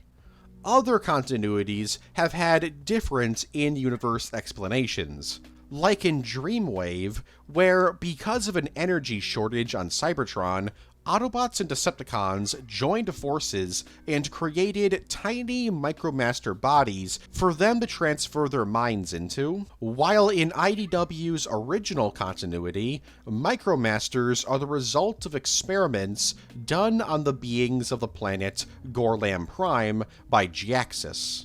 While not a big thing anymore, Micromasters do occasionally still pop up from time to time. Flash games. Over the years, there's been a ton of Flash games available on Hasbro.com about Transformers, like Flights of the Bumblebee, The Energon Within, Video Mashup, which I spent a lot of time on as a kid, Autobot Stronghold, Starscream Showdown, Battle for Megatron, RPM, Devastator's Demise, Battle for the Matrix, Cyberverse Battle Builder, Primus Unleashed, Victory is Sweet, and Battle Circuits. Unfortunately, with the discontinuation of Flash, it's kind of hard to play these games nowadays. Battlegrounds and Expedition. So a lot of people just assume that since Transformers Devastation in 2015, we haven't gotten any Transformers console game. But that's simply not true. I like to call these games the Forgotten Pair, because they're both Transformers games made for consoles, published by the same company, but made to tie in with two different shows. And nobody talks about them. Released in October of 2020, Transformers Battlegrounds is a turn-based action-adventure game based on Transformers Cyberverse. Although, while based on the show, it actually takes place in a completely different continuity, splitting off from the main show's continuity after the first season. The game has you playing as one of 6 Autobots: Optimus, Bumblebee, Grimlock, Windblade, RC, and Wheeljack, as they battle the Decepticons and foil their plans to create an army of super soldier Decepticons using the Allspark. Surprisingly, Battlegrounds actually has a decent amount of content for a tie-in video game. While its single-player campaign is short, there's a multiplayer mode, and even a story DLC. Yes, this is the only Transformers video game to ever receive a story DLC. Shattered Space Bridge, released in February of 2021, is about the Autobots traveling the multiverse in order to get back to their own reality. Oh yeah, and there's also multiple cosmetic DLCs as well. When the game was released, it got pretty mixed reviews. Many people weren't super thrilled with the gameplay style, and the game was noticeably cheaper than pretty much every other mainline Transformers game previously, besides maybe the Transformers Animated and Transformers Prime tie-in games. Then we have Transformers Earthspark Expedition, released in October of 2023. This game, nobody talked about it.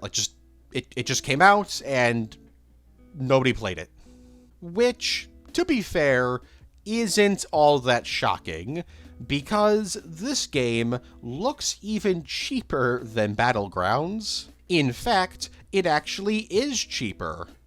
Maybe. I don't actually have, the numbers. I'm just kind of spitballing here. Expedition is an action game with very light exploration elements, and has you playing as Bumblebee, and only Bumblebee. Optimus, Grimlock, Thrash, Nightshade, Twitch, and Jawbreaker all appear in the game, but none of them are playable. As Bumblebee, you battle an AI recreation of Mandroid and his army of Arachnomechs. You also battle Decepticons like Novastorm, Skywarp, and Skullcruncher. The campaign is fairly short, though there are occasionally side missions that Bumblebee can do. Probably the most notable thing about this game is that not a single voice actor from the show reprises their role. Everyone is voiced by somebody different. Although, I guess it is kinda neat hearing Joe Zija's Bumblebee again. Yeah, Bumblebee's voice actor from the War for Cybertron cartoon actually reprises his role here. Interestingly, this game is canon to Earthspark, or is canon at the moment. It wouldn't surprise me if in Season 2 of the show, something retcons this game out of existence. When the game was released, it received pretty poor reviews, which isn't all that surprising. Oh yeah, and we're also getting another Transformers game from Outright Games in October of 2024. Transformers Galactic Trials, which looks like a game. It looks objectively speaking like a video game. Imagine making a Transformers racing game a month after the release of Transformers 1, which features a big race, but not making the racing game a Transformers 1 tie-in game. What a missed opportunity. Transformers Rise. So Transformers Reactivate is a game that I'm confident isn't coming out. Maybe it is, I don't know. Announced in December of 2022, we've gotten no updates on it outside of toy releases and various leaks. Actually, I take that back. We have gotten updates. The trailer got removed from all of the game's social media pages, And somebody from Hasbro basically said, yeah, we don't really have any updates on it, sorry. Awesome. I'm really happy that the next big Transformers game has taken a decade to come out. Anyways, what many people may not know is that Reactivate has actually been in development since 2017, originally being called Transformers Impact, or Transformers Online. It went by 2 names. It was being worked on by Certain Affinity. The game's original release was supposed to be in 2020, but Certain Affinity did some goofs on the game, and the project was moved to another studio, Splash Damage. Splash Damage took over production on the game, with the game's name changing to Transformers Rise sometime in 2021. At some point in 2022, the game's name was changed once again to Transformers Reactivate, probably to avoid confusion with Rise of the Beasts. Now, there are an insane amount of images that have been leaked of early builds of Transformers Reactivate, or Transformers Rise, I guess. It's not just images that have been leaked.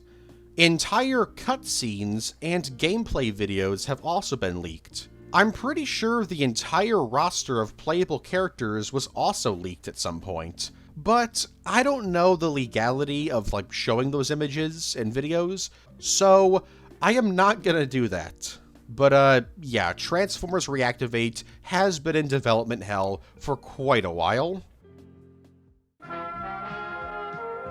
The Transformers will return after these messages. Come on down to Al Chevy on Route 1 for my post-Super Bowl extravaganza sale. Touchdown! Tomorrow we're smashing prices. All right, back up, back up! Whoa, are you serious? He's gonna come up! No, look at there! Oh, that's gonna hurt tomorrow. That is nuts. Never mess with a Chevy, dude.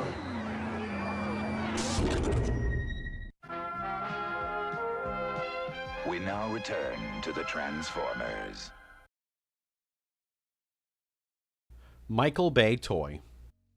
Yes, out there somewhere is a Michael Bay action figure.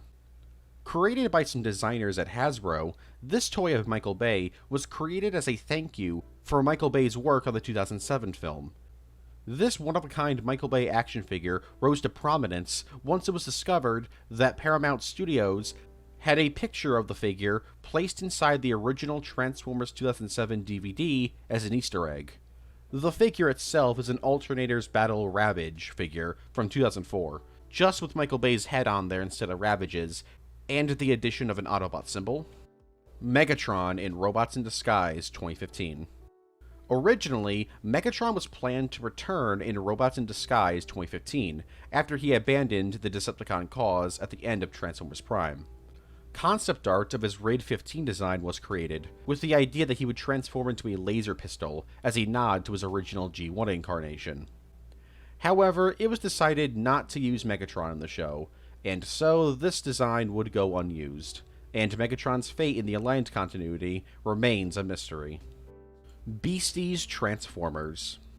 So in Canada, Beast Wars Transformers was renamed into Beasties Transformers. This was done because Canadian laws prevent companies from advertising violence to children, and since the name Beast Wars sounded too violent, they changed the name of the show to Beasties. And before somebody asks, does that mean in Canada they changed the name of Star Wars to Starries or something? No. If a show or movie is made in Canada, then it has to follow that law. And since Beast Wars was produced primarily in Canada, the show had to have its name changed. Last Bot Standing. Releasing from May 2022 to August of the same year, and written by Nick Roche, Last Bot Standing is a 4-part miniseries that tells a hypothetical final Transformers story. It seems to take place in a variant of one of the IDW G1 continuities. However, it was purposely made vague so that this story could be looked at as canon to most G1 continuities. The story follows Hot Rod, or Rodimus, stranded on an alien world colonized by humans in the far, far future. Rodimus is one of the last Cybertronians alive in this universe, as the Great War had drained the entire universe of Energon, meaning that most Cybertronians either starved to death or ran out of energy, so they rusted away. Rodimus travels across this world trying to live in peace, but of course, something has to happen. And that's all I'm gonna say. This story is still relatively new, and is one of the last Transformers stories published by IDW. So if you think this story sounds interesting, go check it out. Transformers Human Alliance. Human Alliance is an arcade rail shooter game developed by Sega and released in 2013. This game is famous to the Transformers fanbase for having an insanely weird story and some really crazy dialogue. You're just like a ninja! Thanks for the compliment. That was a high-tech stunt. Honestly, it's like a G1 episode, but set in the Bayverse. The plot has some dude named Jay and a Nest agent named Vanessa chilling out with Bumblebee. Jay's got some weird device that Starscream and the Decepticons want, so they show up and attack the trio.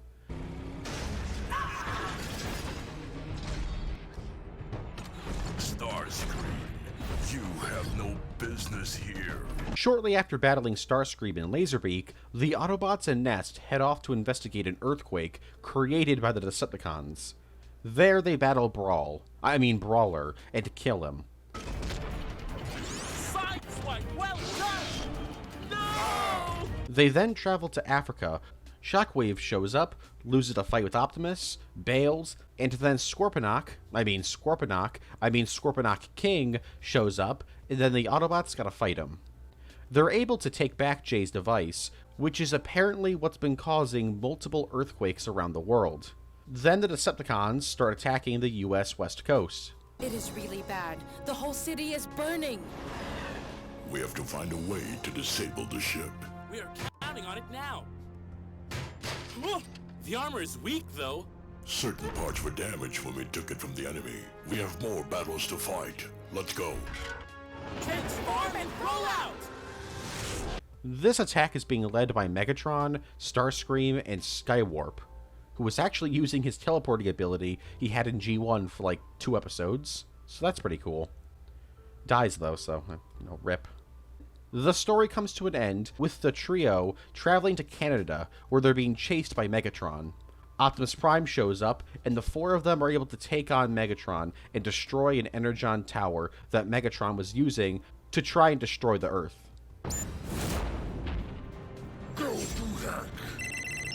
Then Optimus Prime gives his worst speech in the entire franchise. Megatron will never let it go. The battle against Decepticons will continue. I am Optimus Prime, and I send this message that SFV Autobots are on the Earth for one day.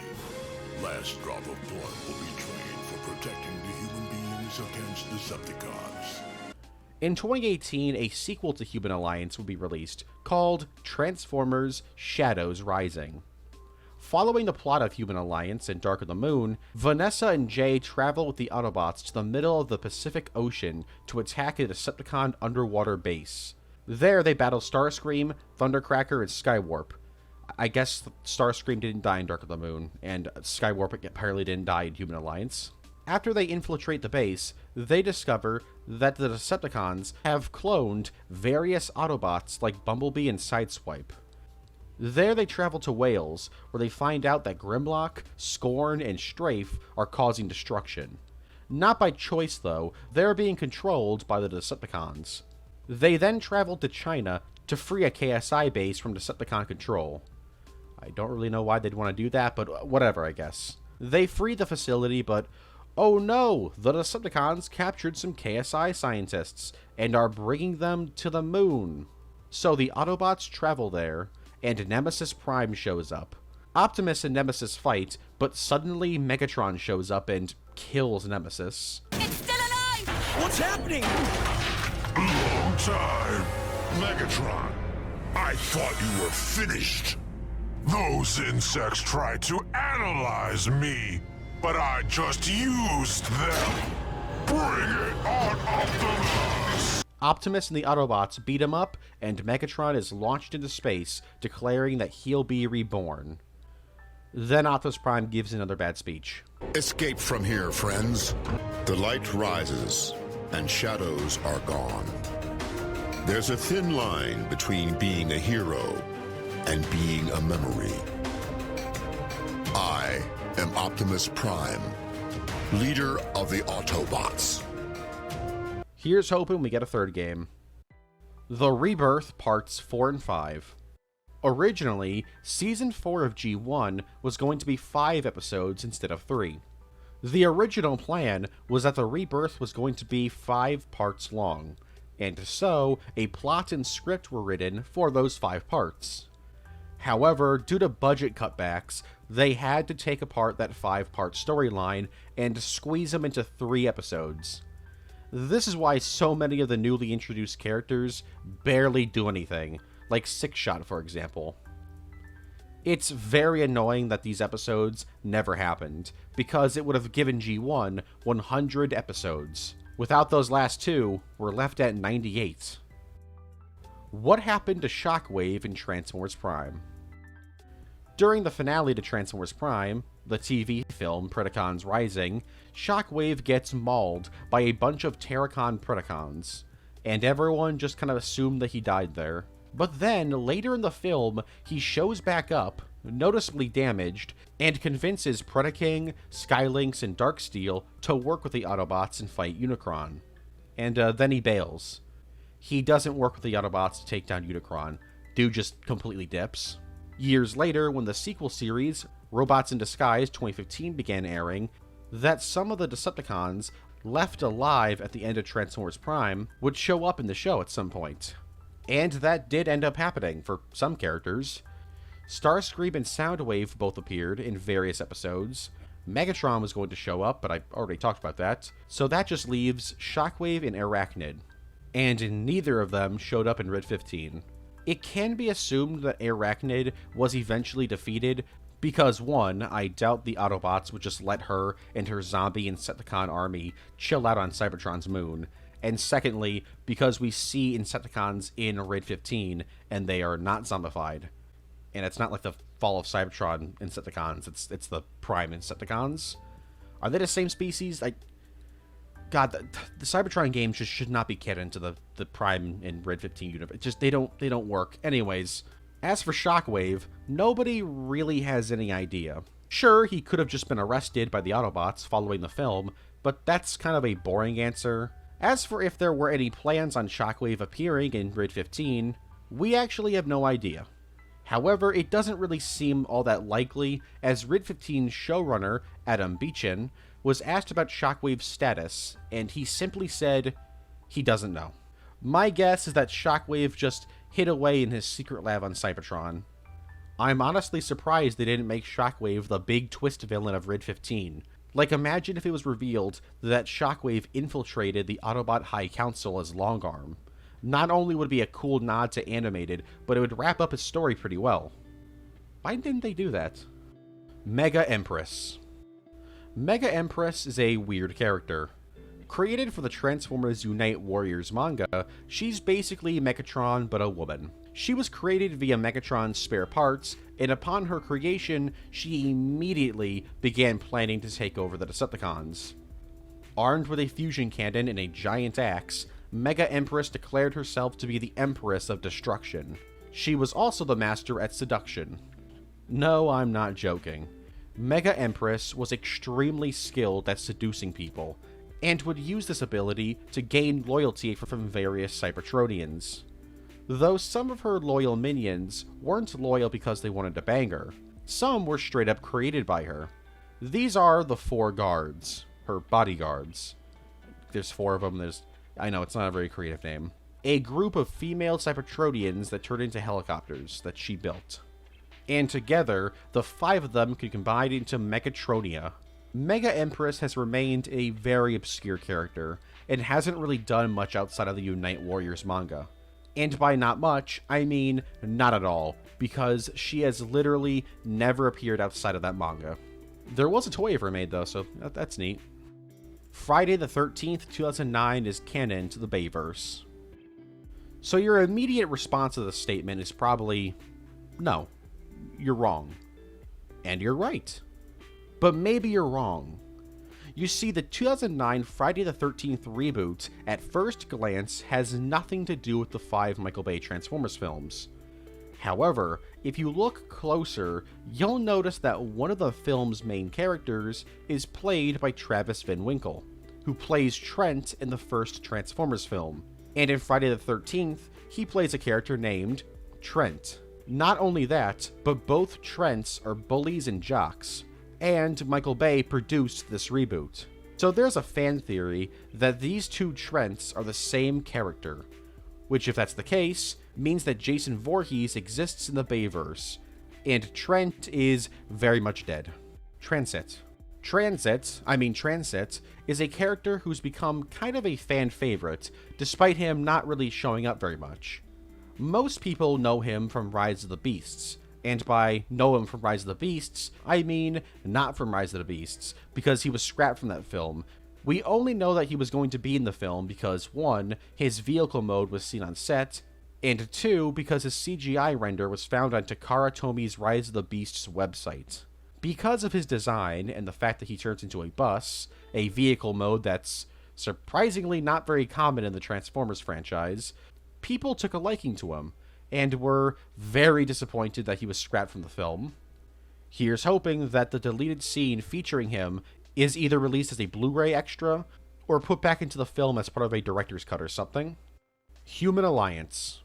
Now you're probably wondering why I have Human Alliance on here twice. Well, I don't. Transformers just likes to reuse titles and names. Human Alliance was a toy line featured in the Revenge of the Fallen toy line, Dark of the Moon toy line, and the Transformers 2010 toy line. The idea was to have human allies partnering up with Cybertronians in the war against the Decepticons, or sometimes against the Autobots. Each figure came with a human ally that could drive the Cybertronians' vehicle form, or sometimes hop up on their arm or back and fire off guns there. Does not seem like a very safe idea, though. I feel like sitting up there is just asking to die. Originally, this lineup used characters exclusively from the movies, like Michaela, Sam, Epps, Simmons, and Lennox. But this quickly changed once the Dark of the Moon toy line started up, with a ton of new characters being introduced, like Deadcliff, Tungsten, Sparkplug, Spike Witwicky, Sergeant Noble, Major Altitude, Sergeant Recon, etc. Now, some of these names may sound familiar. That's because some of them were named after G1 characters. I assume this was because they didn't really have many options, like who else was there? I mean, I guess there was Leo, Dutch, Morschauer, Zimmerman, Eddie, or Carly. While this toy line was like 95% Autobots, there were actually some Decepticons. For example, Frenzy was partnered up with Barricade, which, makes sense. But then you had dudes like Sergeant Chaos and Master Disaster teaming up with the Decepticons.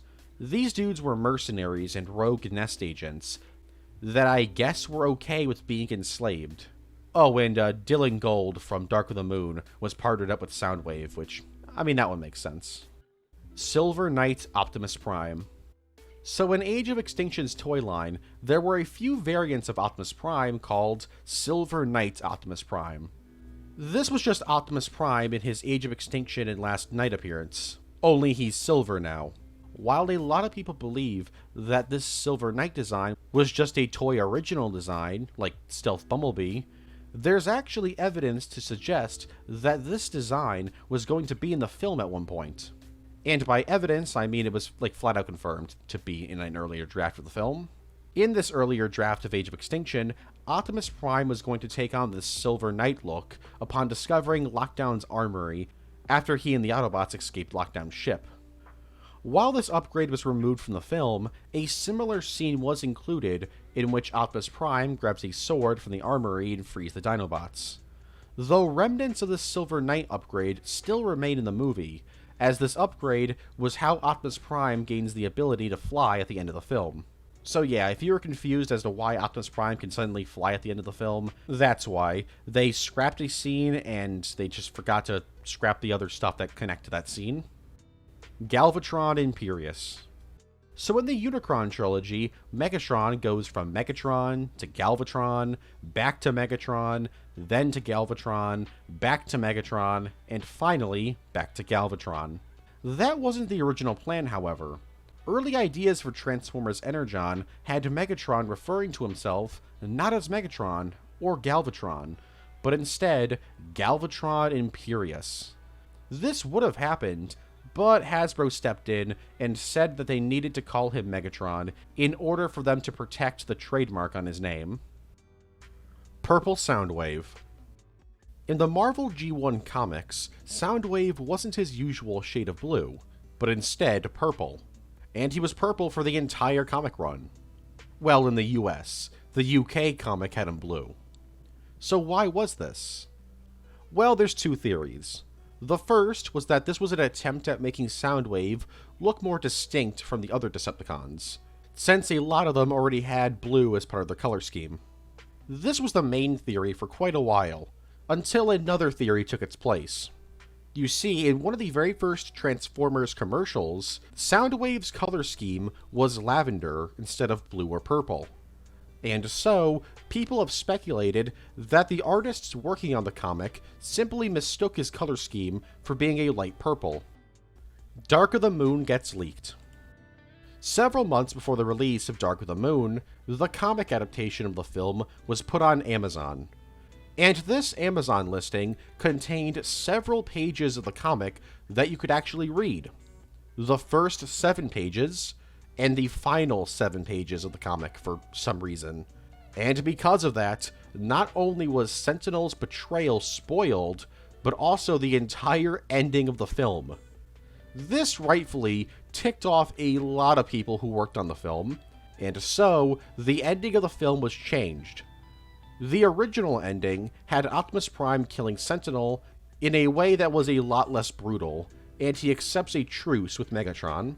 So if you didn't like the ending of the film and think it was way too brutal, thank Amazon for spoiling the film, causing the team working on the film to change it. Also, because of this leak, Michael Bay refused to let IDW adapt Age of Extinction or The Last Knight. And he refused to let IDW create prequel comics to the film, which is very weird because those prequel comics didn't spoil anything. If anything, they help the film. So if you really wanted some more IDW prequel comics set in the Bayverse, the blame can be traced all the way back to Amazon. Video game cut content. Like with every video game, there's some stuff from various Transformers video games that were scrapped for one reason or another. Here's some cut stuff from a few of the Transformers games. In Transformers Armada the video game, or Transformers PS2, the 2 levels in the Amazon were supposed to just be 1 level, and the Starship level was originally supposed to be 2 different levels. And originally, there was supposed to be a volcano level as well. Not just like a boss fight with Megatron, but like an entire level. There were also various scrapped enemies from the game, like Lightning Rod, Heavy Tank, and even Dead End. There was also a jet bike that would have been drivable. And finally, there were plans for a multiplayer mode, and even a co-op campaign, but these plans were scrapped. In Transformers 2007, the video game, in the game's files, you could find various scrapped levels. For example, there's Bonus 1, which was a bonus level where you would play as Bumblebee finding and throwing 10 different giant donuts around the map. There were multiple Hoover Dam levels cut from the game as well, 2 of which had Bumblebee evacuating humans. Then there'd be a level where you'd play as Optimus Prime, looking around Hoover Dam for Bumblebee, and even briefly facing off against Megatron. You would also have a boss fight against Bone Crusher, while you defended Bumblebee. Then there were some Decepticon Hoover Dam levels scrapped, 3 of which had you play as Blackout, destroying various military targets, which would lead into a boss fight with Bumblebee. And finally, there was one last Hoover Dam level where you'd play as Megatron, and your objective would be to destroy the dam. There was also an alternate skin for Bumblebee called Evil Bumblebee. I assume this was going to be like a cheat code reward or something. There were also various scrapped characters from the game. For example, Ratchet was originally going to be playable, but was scrapped pretty early in development. And finally, there's Pepsi Payload, a standard Decepticon enemy that turns into a truck covered in Pepsi markings. I guess Dispenser was just too cool for this game.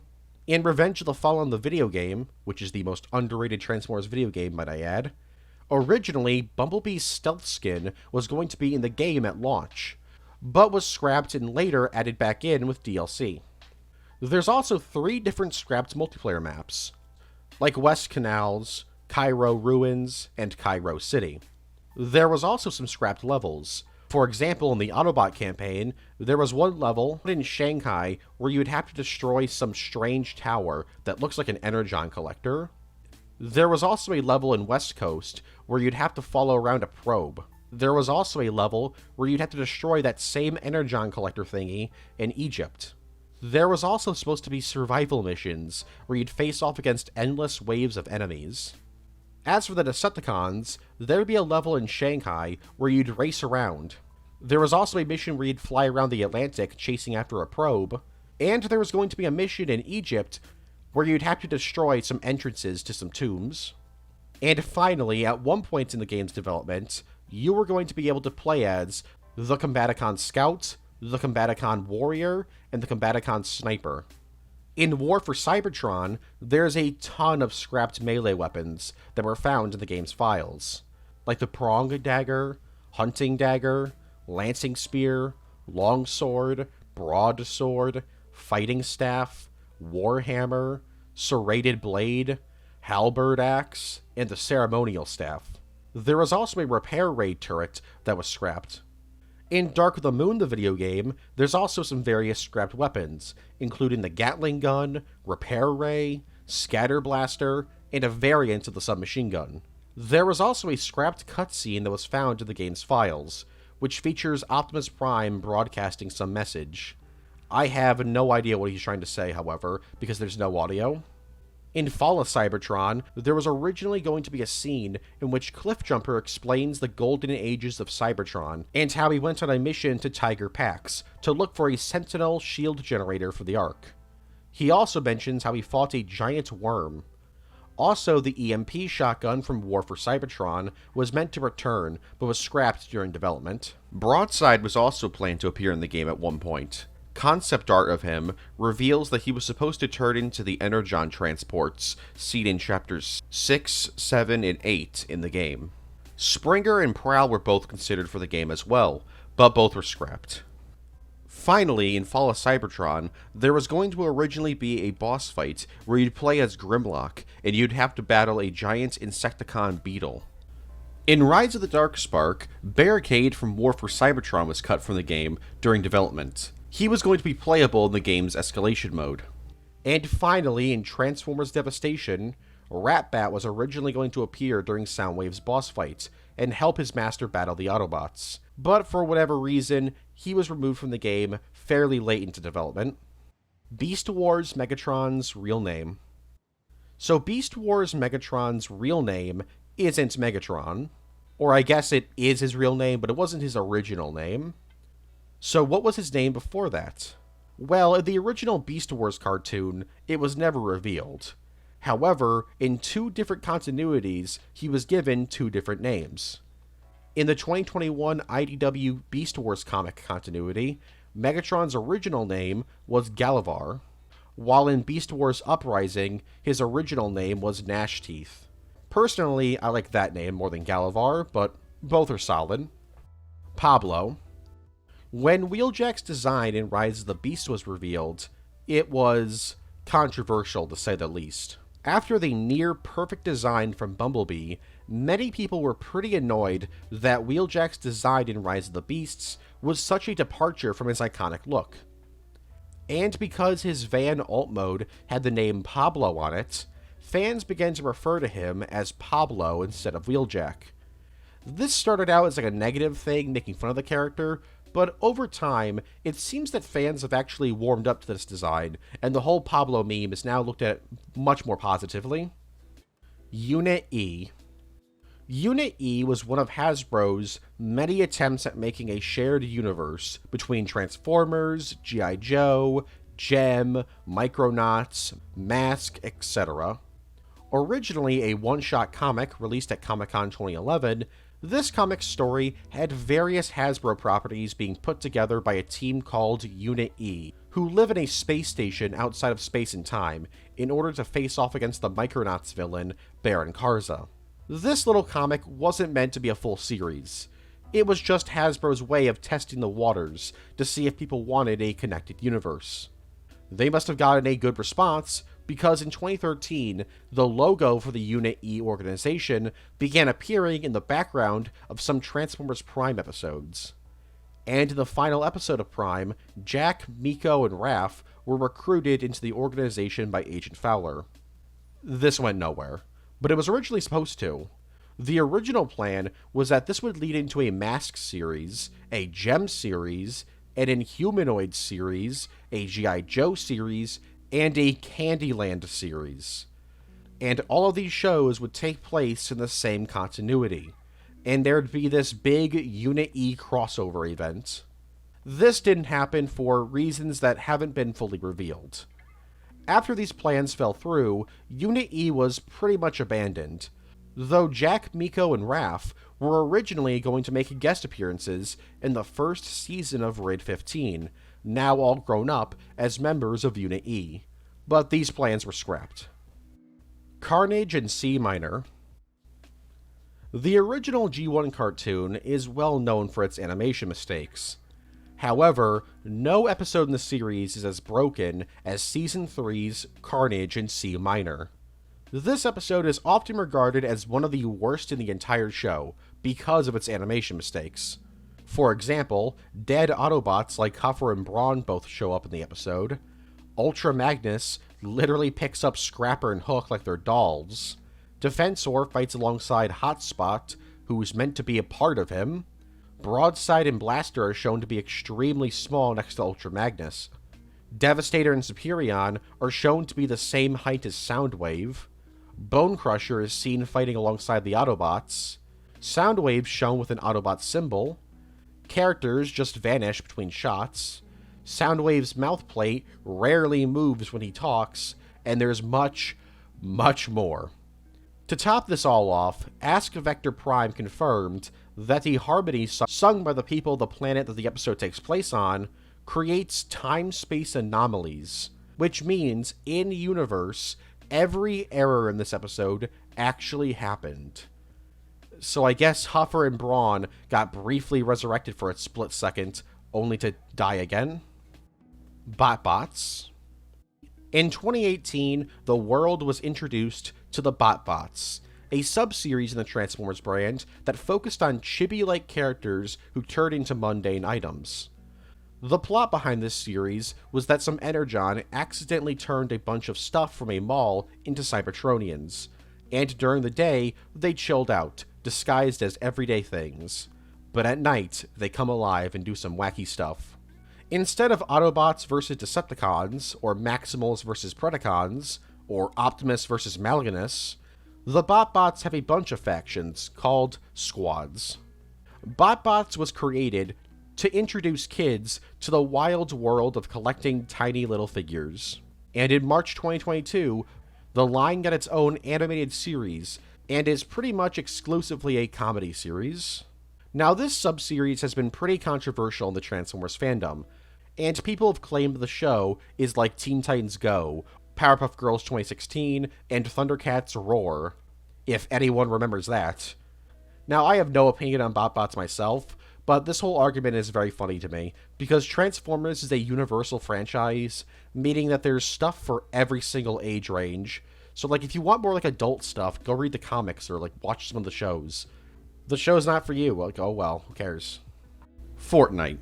In June 2023, Optimus Prime and Optimus Primal's appearances from Rise of the Beasts were added into Fortnite, along with some other Transformers-themed accessories.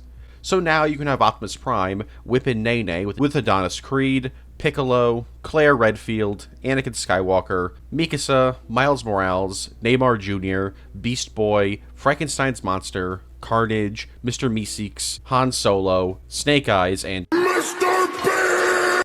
The Bayverse Constructicons. So the Constructicons from the Bayverse are a bit weird, as in, there's a ton of them. Throughout Revenge of the Fallen, you can see various long hauls, mixmasters, rampages, etc. doing just whatever. Being a part of Devastator, fighting the Autobots, looking for Sam, dying, all the classics. So what are the Constructicons in this universe? If there's so many of them, does that mean they're all just like drones with no sentience? It's never stated in the film, but it's widely believed that the Constructicons who turn into Devastator are the real Constructicons, while the other ones are just drones or clones based on them.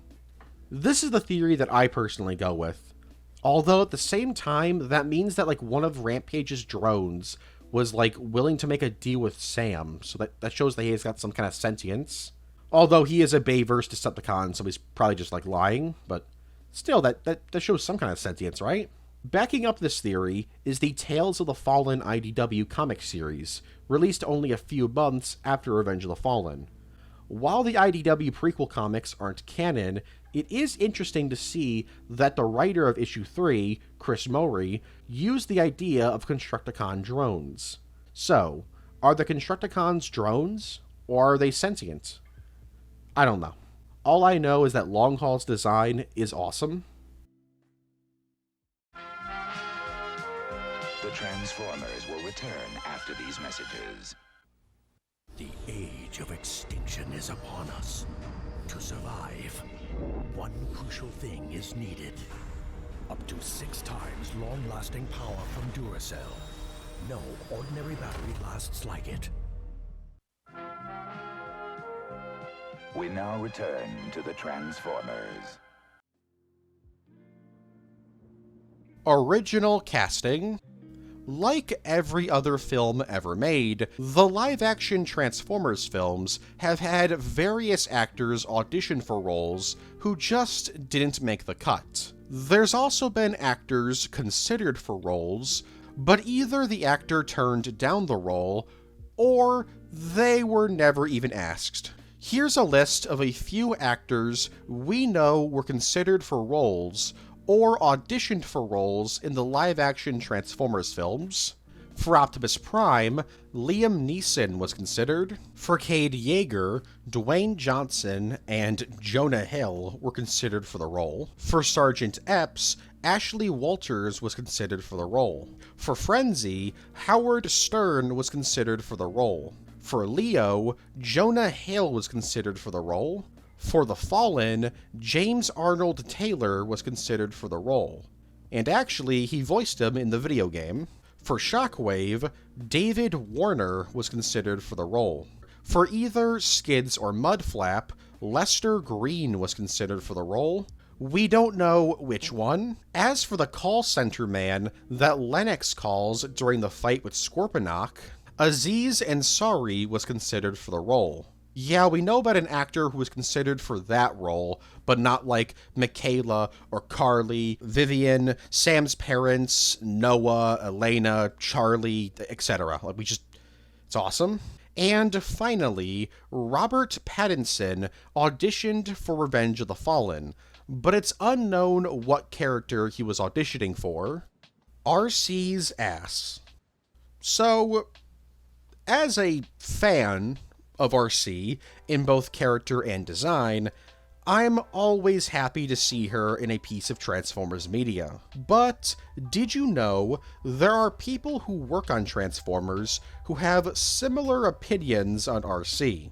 In issue 183 of the UK Marvel Transformers comic, artist Dan Reed gave RC a very detailed ass. But this wouldn't be the last time RC's behind would be given attention in the comics. In the first issue of the IDW comic adaptation of the 1986 film, Transformers, the animated movie, released in October of 2006, artist Don Figueroa drew RC with a rather thick behind. Normally, in like a superhero comic, this wouldn't be anything worth mentioning, but the fact that it happened twice to a Transformers character is a bit wild. Transformers Universe. Transformers Universe is a cancelled Transformers MMO that was being worked on by the company Jagex. Announced at BotCon 2011, the game was cancelled in December of 2014. Luckily, people did have a chance to play the game, as the game had a few different betas in 2012, 2013, and 2014. Transformers Universe was set in the Alliance continuity, and was heavily inspired by Transformers Prime's art style. Although, by set in the Alliance continuity, I mean it was set in an alternate Alliance continuity, not the main continuity. During the beta, the game had 6 different game modes, 3 of which were your standard multiplayer modes, like Team Deathmatch, Capture the Flag, and King of the Hill, while the other modes were a bit different. There was Dispatch, which was a mission-focused PvE mode. There was VR Training Simulator, which was simply a trading mode, and Crisis, another PvE mode, but this time more like a horde mode. While I say the beta had these 6 modes, in reality it only had 4, 2 of which were never actually released. The game allowed you to play as a bunch of characters that were part of various classes, like Mechanist, Soldier, Guardian, Suppressor, and Demolisher. Despite being heavily tied to Transformers Prime, the Prime characters who appear in the game, like Optimus, Megatron, RC, Knockout, Bumblebee, Ratchet, and Wheeljack, all have different designs than the ones featured in the show. And some characters, like Starscream, Bulkhead, and Soundwave, just weren't in the game at all. And according to the game's files and concept art found online, none of these characters were being worked on behind the scenes. While the game was being developed, the company, makers and innovators, were hired to create motion comics to promote the game. However, only 2 of these episodes were ever released, but 10 episodes were created. Despite never leaving beta, the game actually had a few tournaments. While the game was cancelled, it wouldn't be the last time a Transformers multiplayer game was attempted, but shut down. In fact, it wasn't even the first. More on that later. Bootlegs. Like every toy line, Transformers has its fair share of bootleg toys. I can't go over every single one of them, but I can spotlight a couple notable examples. There's Bingo Toys' B202 Wind Girl, which is a very obvious knockoff of Windblade from the IDW comics. This figure is notable because it gives Windblade very notable boobs. There's the APC Toys line of screen-accurate Transformers Prime figures, like Attack Prime as Optimus Prime, Angel Engine as RC, Dark Master as Megatron, and Evil Voice as Soundwave. I actually own these figures. I'm sorry, but until Hasbro decides to release screen-accurate Transformers Prime figures, they're not leaving my shelf. There's the genuinely hilarious Titanic bot, which is just a crazy idea. Thought about buying this toy as a joke, but people are selling it for $300. No, that's not even vaguely worth it. And I'm the guy who spent $120 on the Age of Extinction dispenser figure. And yes, that is my proudest purchase. You can wind up the Titanic and let it sail. No, I don't think you can do that. Finally, there's the ever-iconic Super Thomas, which I don't really have a joke for because, I mean, look at it. There's a bit of a debate in the Transformers fanbase about whether or not buying bootleg toys is good, with the idea being that, at least with Hasbro, you know where your money is going. Holler. In the first episode of Transformers G1, there's a mysterious crane that shows up to rescue Hound. He's referred to as Holler, he doesn't transform or speak, and he never shows up again. So who is Holler? Why did he appear for a single scene? Well, to this day, we don't actually know why he showed up. There are fan theories, though, and one of these theories suggests that Haller was supposed to be a character in the show and be a toy in the first line of Transformers figures. The evidence for this is that Haller's vehicle form is clearly designed after the Diaclone Crane toy. The theory states that during development of the Transformers, somehow Hasbro lost the right to import this toy, and so cut him from the show and the toy line. This theory is probably true, as when the original Transformers toys were brought over to the United States, they were shipped in cases of 12, but only had 11 unique figures. The 12th figure was a bonus Mirage figure.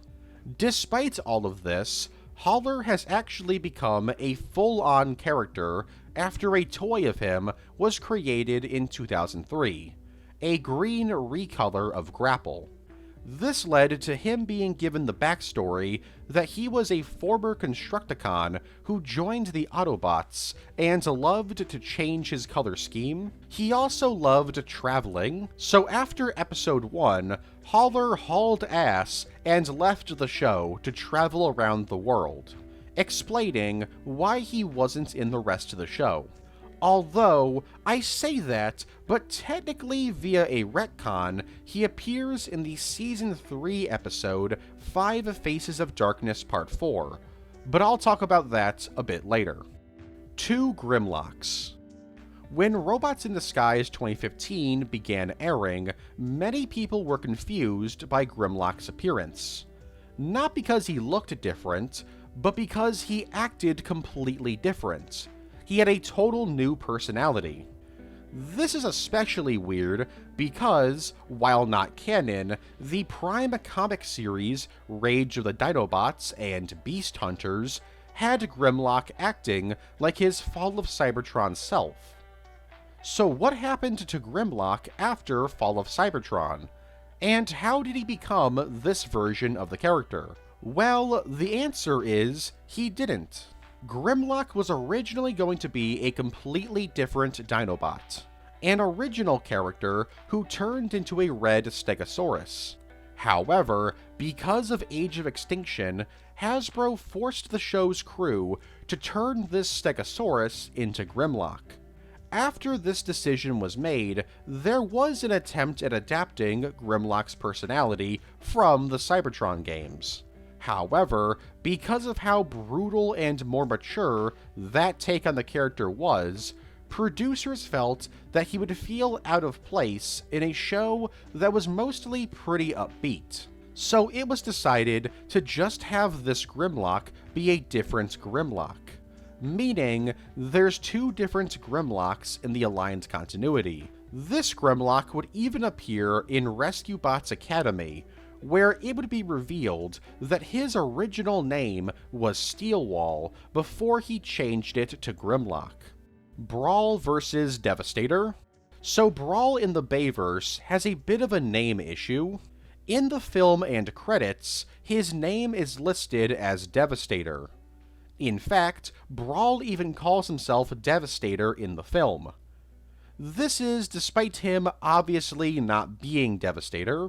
So what's going on? Well, during production on the film, Brawl was called Devastator because Michael Bay thought the name sounded cool. This is despite the film's writers stating in April of 2006 that Brawl was the character's name. In fact, in May of 2006, Michael Bay confirmed that Brawl was his name. So I guess Michael Bay just went back on that in the final year of production.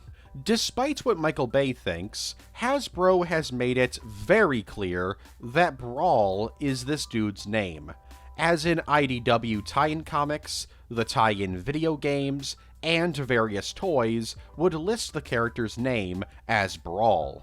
The only tie-in media that used the name Devastator was the Titan Magazine comics, which had 2 comics with Brawl being named Devastator.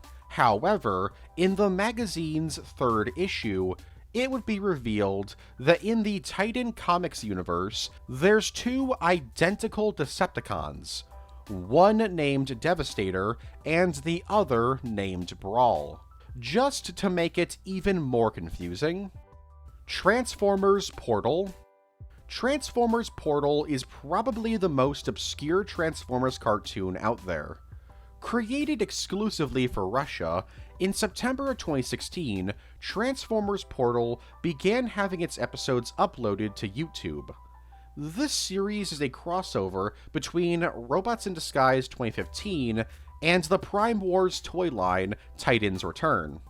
The show lasted for 13 episodes, and the episode lengths ranged from 32 seconds long to 3.5 minutes long. The show was very clearly just created to promote Transformers toys in Russia, as there's not really an attempt at a serious story. The story is extremely basic. Some portals have opened up, and characters from these 2 universes enter each other's realities. While this is all going on, a mysterious entity named the Observer narrates over the story, and explains some lore not shown in the series.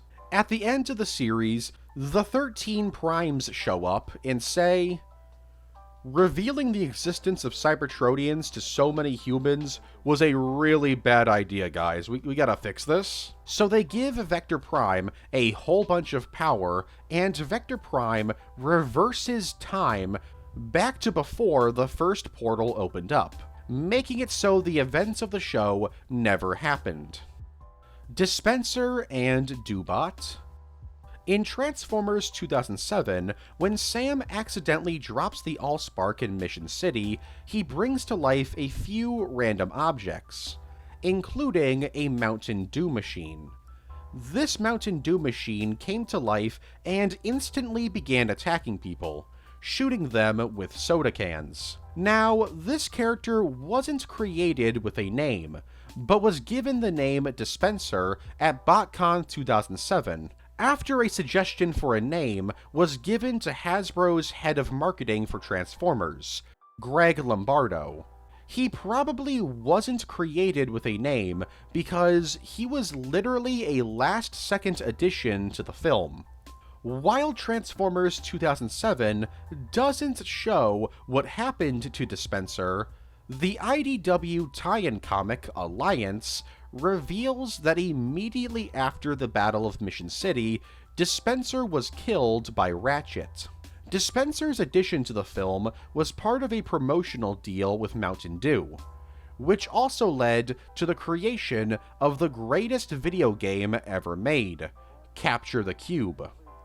Capture the Cube is a browser game where you play as Doobot, another Cybertronian who turns into a Mountain Dew machine.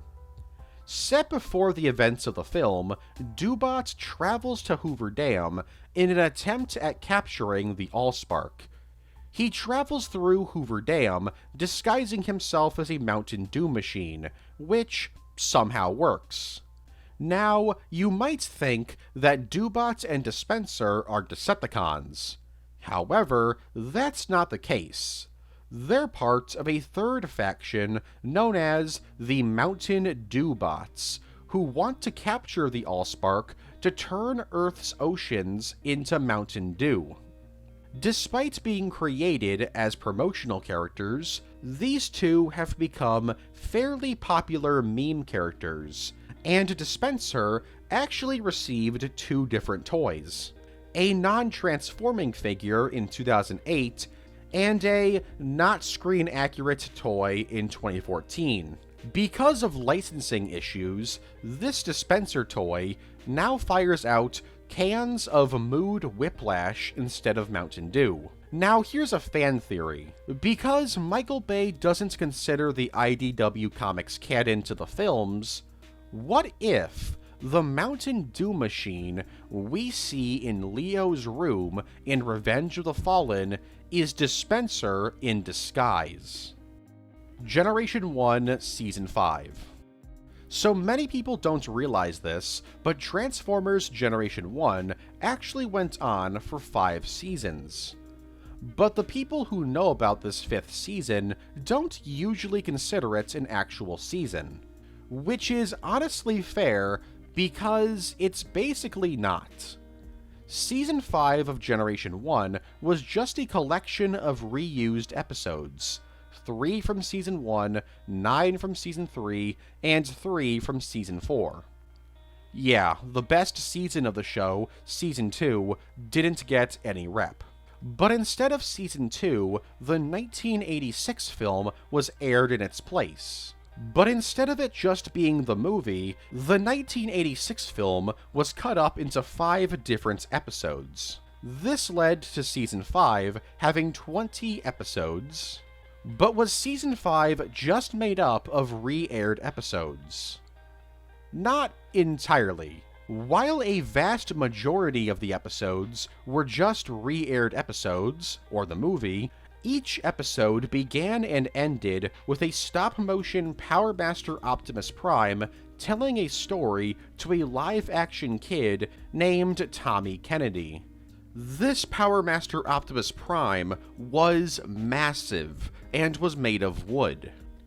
It also almost killed a man. There was one instance where Optimus's hand fell to the floor, and where it fell was where actor Jansen Jensen, the kid playing Tommy Kennedy, was supposed to be sitting. Luckily, Jansen was eating at the craft services table, so he avoided being crushed to death. Robots in Disguise 2001 9/11 censorship. Because Robots in Disguise 2001 came out in, 2001, the show was censored to an extent because of the September 11th terrorist attacks. 3 entire episodes were banned from airing in the United States. These episodes being Landfill, Attack from Outer Space, and Skybite Saves the Day. Because these episodes were banned from airing, Saban Entertainment ordered for 3 recap episodes to be created in order to make up for these episodes being banned. Luckily, these banned episodes would still air in other countries. Interestingly, while Landfill and Skybite Saves the Day show no signs of censorship, Attack from Outer Space has missing scenes of buildings being destroyed. This shows that Saban Entertainment tried to edit down this episode so that it could air, but it didn't work. These 3 episodes weren't the only episodes impacted by 9/11. There were some episodes that aired that received censorship. Most notably, The Secret of the Ruins, which had many of its scenes removed, such as Megatron crashing into a building and a gas attack on a building. Because episodes needed to be censored, the show was aired out of order, which caused a lot of confusion for viewers at home. Windcharger's survival? So the 1986 film is a slaughter, as a bunch of Autobots and Decepticons are killed off. This includes Windcharger, who we don't see die, but we do see his dead body being dragged by RC. However, Windcharger makes an appearance in the Season 3 episode Call of the Primitives, being seen running around in the background. This has led to a fan theory that Windcharger survived the events of the film. Some fans also point to the fact that in an earlier script for the film, Windcharger was shown to survive the first battle of Autobot City, as evidence that he may have survived his injuries. But what those fans forget is that in that original script, he was then going to be killed by Cyclonus flying through him, tearing him to pieces, when Galvatron and his forces returned to Autobot City for Round 2. So, yeah, Windcharger's appearance in Season 3 is probably just an animation mistake. Bumper? So Bumper is a mistake. In 1984, there was a bit of a goof. Like with Hauler, Bumper was born from another toy that Hasbro decided to scrap last second. The MC-04 mini car Robo-2 Familia 1500XG. This was a toy from Takara's Microman Micro Change toy line that Hasbro intended to release in the Transformers toy line. However, it was eventually decided not to import the toy. But some of these toys actually got sent over and released as Transformers toys. But not as a new character. The toy was named Cliffjumper, and even came with Cliffjumper's card. These extremely rare toys were referred to as Bumblejumper by the fanbase, because of the Cliffjumper name, and the fact that he's yellow like Bumblebee. However, this name was eventually shortened to Bumper. Bumper would just be known as an oddity from the original toy line if it wasn't for Dreamwave Comics, who introduced Bumper into the world of the Transformers as an official character. And since then, Bumper has gone on to cameo in the original IDW continuity, and even had a fairly large role in the second IDW comic continuity. Despite this, Bumper has never received a proper toy. Except, that's not entirely true. In 2021, a Bumblebee figure was released in the buzzworthy Bumblebee toy line, but instead of transforming into Bumblebee's standard G1 alt mode, he transformed into Bumper's alt mode from the original toy line, making this a kinda new toy of Bumper. Bone Crusher's survival? So Bone Crusher doesn't really have much of a role in Transformers 2007. He shows up, blows up a bus, fights Optimus, and gets his head annihilated when Optimus Prime stabs him. Despite this obvious fatal injury, there's actually a lot of evidence that Bone Crusher somehow survived this encounter with Prime. The most obvious piece of evidence is how in Revenge of the Fallen, you can see a Decepticon driving around using Bone Crusher's vehicle form. You can then see Bone Crusher battling Ironhide and Chromia later in the film. Then, in the Hunt for the Decepticons toy line in 2010, a figure of Bone Crusher was released that featured some battle damage and some green coloring meant to resemble his Jungle Bone Crusher figure from 2008. But what's interesting is that his head has one of his eyes completely colored out, implying that Optimus didn't stab him through the head, but instead just stabbed his eye out. But if you use your eyes, or eye in this case, and actually watch the scene, Optimus clearly stabs him through the head, not just the eye. In the mobile game, Forged to Fight, Bone Crusher is listed as being from Revenge of the Fallen, not Movie 1, like Optimus Prime is. This implies that the bot we see in Revenge of the Fallen is Bone Crusher. And the final piece of evidence is the rather confusing, buzzworthy Bumblebee Nest Bone Crusher figure from 2023. Former Hasbro design manager on Transformers, Sam Smith, confirmed on Instagram in 2023 that this figure was created with the idea that the bot from Revenge of the Fallen was Bone Crusher, and that in some continuity, Bone Crusher went undercover as an Autobot at Nest in order to gain information. So, did Bone Crusher survive Transformers 2007?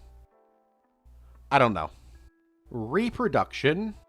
So how exactly do Cybertronians reproduce? Well, contrary to a lot of artwork online, it's not via sex. The actual answer is, well, a lot of ways. It changes from continuity to continuity. In the G1 cartoon, Cybertronians were literally built like robots. Something similar happened in IDW. While Cybertron was having an oopsie and wasn't generating life, the Cybertronians alive at the time built robotic bodies and placed sparks inside of them in order to continue the species. In Dreamwave, IDW, and the Aligned continuity, Cybertronians are born from sparks created by Cybertron itself. Sparks are born from the Well of Sparks, and get infused into living metal, that eventually transforms into a Cybertronian, and in some continuities, a protoform. Protoforms are a concept introduced in Beast Wars, but became more widely known thanks to the Bayverse films, Transformers Animated, and the original IDW continuity. In most continuities, protoforms are lifeless bodies made up of living metal that come to life when a spark is inserted into them, though, like I said, this is in most continuities, not all of them.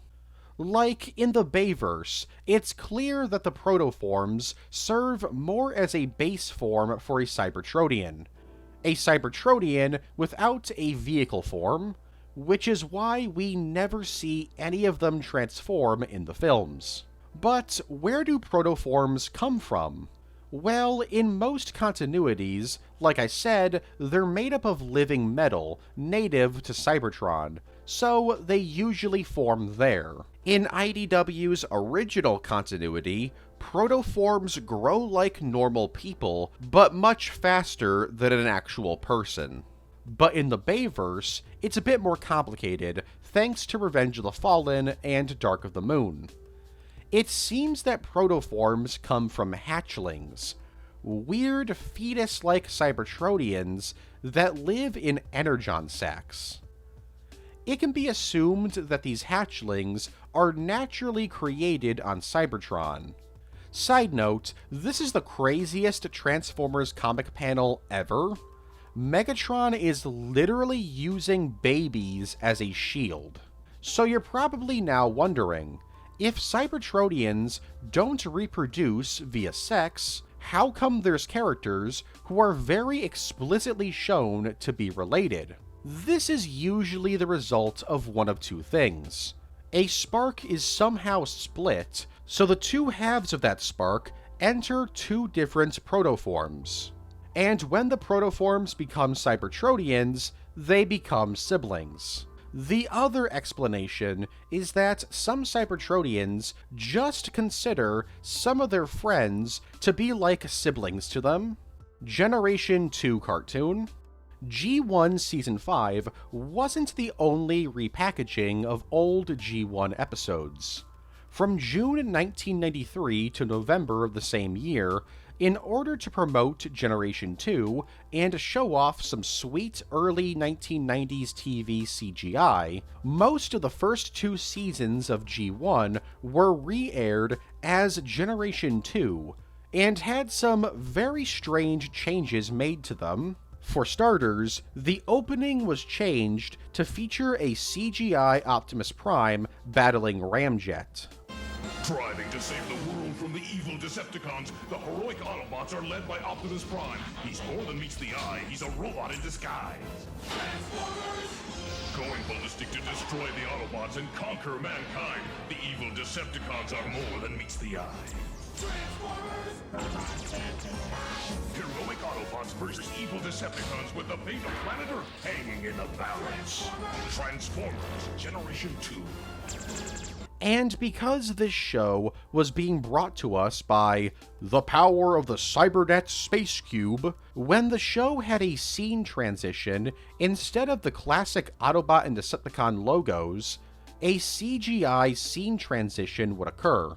Generation 2 would receive only a single DVD release, but it would have a bunch of VHS releases in Canada, Australia, and the Netherlands. Knights of Unicron. At San Diego Comic-Con 2014, a special Transformers figure bundle was sold, called Knights of Unicron Reunion Tour Set. This bundle featured modified versions of War for Cybertron Megatron, Fall of Cybertron Optimus, Soundwave and Jazz, and animated Laserbeak and Ratbat. Together, these Autobots and Decepticons made up the band the Knights of Unicron. Created as a way to celebrate the brand's 30th anniversary, this figure bundle came with a booklet that told the story of the band. It all started in 1979 when Bumblebee left his band, Bumblebee and the Hive, after his vocal processor was shattered. After he left, Optimus would replace him and rename the band the Knights of Unicron. For years, the Knights of Unicron ruled the world with their music, with albums like Look What the Bot Dragged In and Dark Side of the Matrix. This fame wouldn't last, and eventually, in 1983, the band would begin to fall apart, when their album Purple Energon and their tour promoting the album bombed. Because of this, the band went on hiatus, with Optimus and his girlfriend RC creating some music together, like Bot Out of Char and Ride the Energon. When the band reunited in 1984, they quickly fell apart and never recovered. Jazz would be forced out of the industry after his sonic circuits were damaged after a battle of the bands with Megatron, although he would later return to be a producer for bands like the New Bots on the Blot and the Backstreet Bots. Megatron would enjoy a successful solo career. Soundwave would enjoy a bit of success with Ratbat and Rumble, but eventually would be blacklisted from the industry after a sound-syncing scandal. And Optimus began a concert promotion network called the Matrix of Music. In 2014, the band reunited for a comeback tour, and that's where the story ends. Video game differences? So because they're video game adaptations of films, the games based on the 2007 film and Revenge of the Fallen are pretty different from their film counterparts. Here's a list of just some of their differences. Also, I'm only gonna go over the Autobot campaigns, because those are the closest to the films. Like, obviously the Decepticon campaigns are different from the films. They win. I will say this though, in Transformers Decepticons, which is like the Nintendo DS version of the 2007 film, Megatron is revealed to be a cannibal. So that's interesting. For the 2007 console game, pretty much all of the human stuff is removed. The same goes for every other game I'm about to mention. Shockwave shows up and battles Optimus Prime, only for Prime to kill him. Barricade and Scorponok show up in the Battle of Mission City, where Barricade is killed by Bumblebee. Bumblebee battles a lot of drones at Hoover Dam. Bumblebee is also present when Megatron is revived. During the Battle of Mission City, Jazz battles both Blackout and Starscream at the exact same time, and straight up kills both of them, only to then be killed by Brawl, who is then killed by Ironhide. And Sam no longer kills Megatron. Instead, Optimus just straight up kills him. For the 2007 PSP game, everything has changed. Well, okay, not everything, but a ton. Shockwave is now a major character in the story, and has his own storyline where he and Thundercracker battle dudes in the Arctic and activate a Decepticon drone army that Megatron brought with him to Earth. Thundercracker is later killed by Ironhide and Ratchet while on their way to Hoover Dam. Wheeljack, Hound, and a Trailbreaker show up, and Wheeljack orders the pair to destroy the Decepticon drone army by sending a virus into a satellite dish that'll shut down all the drones. They do this, but Hound dies in the process. Barricade breaks into Hoover Dam and helps rescue Megatron. And finally, after the events of the film, Shockwave and Starscream battle on Cybertron over leadership of the Decepticons. Starscream wins and kills Shockwave. For the 2007 Nintendo DS game, this game is centered around an Autobot named Create-A-Bot. The story begins in Las Vegas. Ironhide and Starscream battle in the Arctic over a radio tower. Jazz battles and beats Blackout, thus proving that video game Jazz is the most powerful version of the character. Optimus kills Barricade and Brawl. Ratchet is the one who kills Blackout. Optimus Prime reveals that Megatron is his literal brother, and that Megatron killed their father. And the Autobots only decide to live on Earth because Create-A-Bot's dying words were to call Earth their new home. If it wasn't for him, they would have bailed. For the PS3, Xbox 360, and PC version of Revenge of the Fallen, the Decepticons don't actually know where the Star Harvester is, and have to discover it. Breakaway is here and battles various Decepticons over the Atlantic Ocean as they try to revive Megatron. Bumblebee has his voice back and talks throughout the game. Optimus never actually dies, but does enter a coma. Also, the forest battle never happens. Sideways is killed by Ironhide in Shanghai. Sideswipe, Wheelie, Scorponok, Skids, Mudflap, Jolt, Rampage, RC, Alita 1, and Chromia don't exist. Jetfire is killed by Megatron after he and Optimus battle both Megatron and Starscream in Egypt. Devastator never actually makes it to the pyramid, and is instead killed by Bumblebee in Cairo. Demolisher has an actual fight with Optimus. Bumblebee is the one who kills Grindor, and finally, Optimus battles the Fallen by himself, instead of battling both the Fallen and Megatron. For the PS2 and Nintendo Wii versions of Revenge of the Fallen, everything. And this time, I really do mean everything. Devastator shows up in Shanghai and is killed by Optimus. Demolisher is killed by Ironhide. Jetfire isn't hiding out in the Smithsonian, but instead is being held prisoner by the Decepticons. Bumblebee can talk, and is captured by Starscream in Shanghai. Optimus leads an attack on a Decepticon base in order to rescue Bumblebee. There, he fights Megatron, but loses, but isn't killed. Jetfire helps Bumblebee escape the Decepticon base. Megatron has no idea who the Fallen is, and is forced to work for him upon his revival. Ironhide battles Megatron in Egypt. Sideways survives Shanghai and is sent to the Atlantic Ocean to help revive Megatron.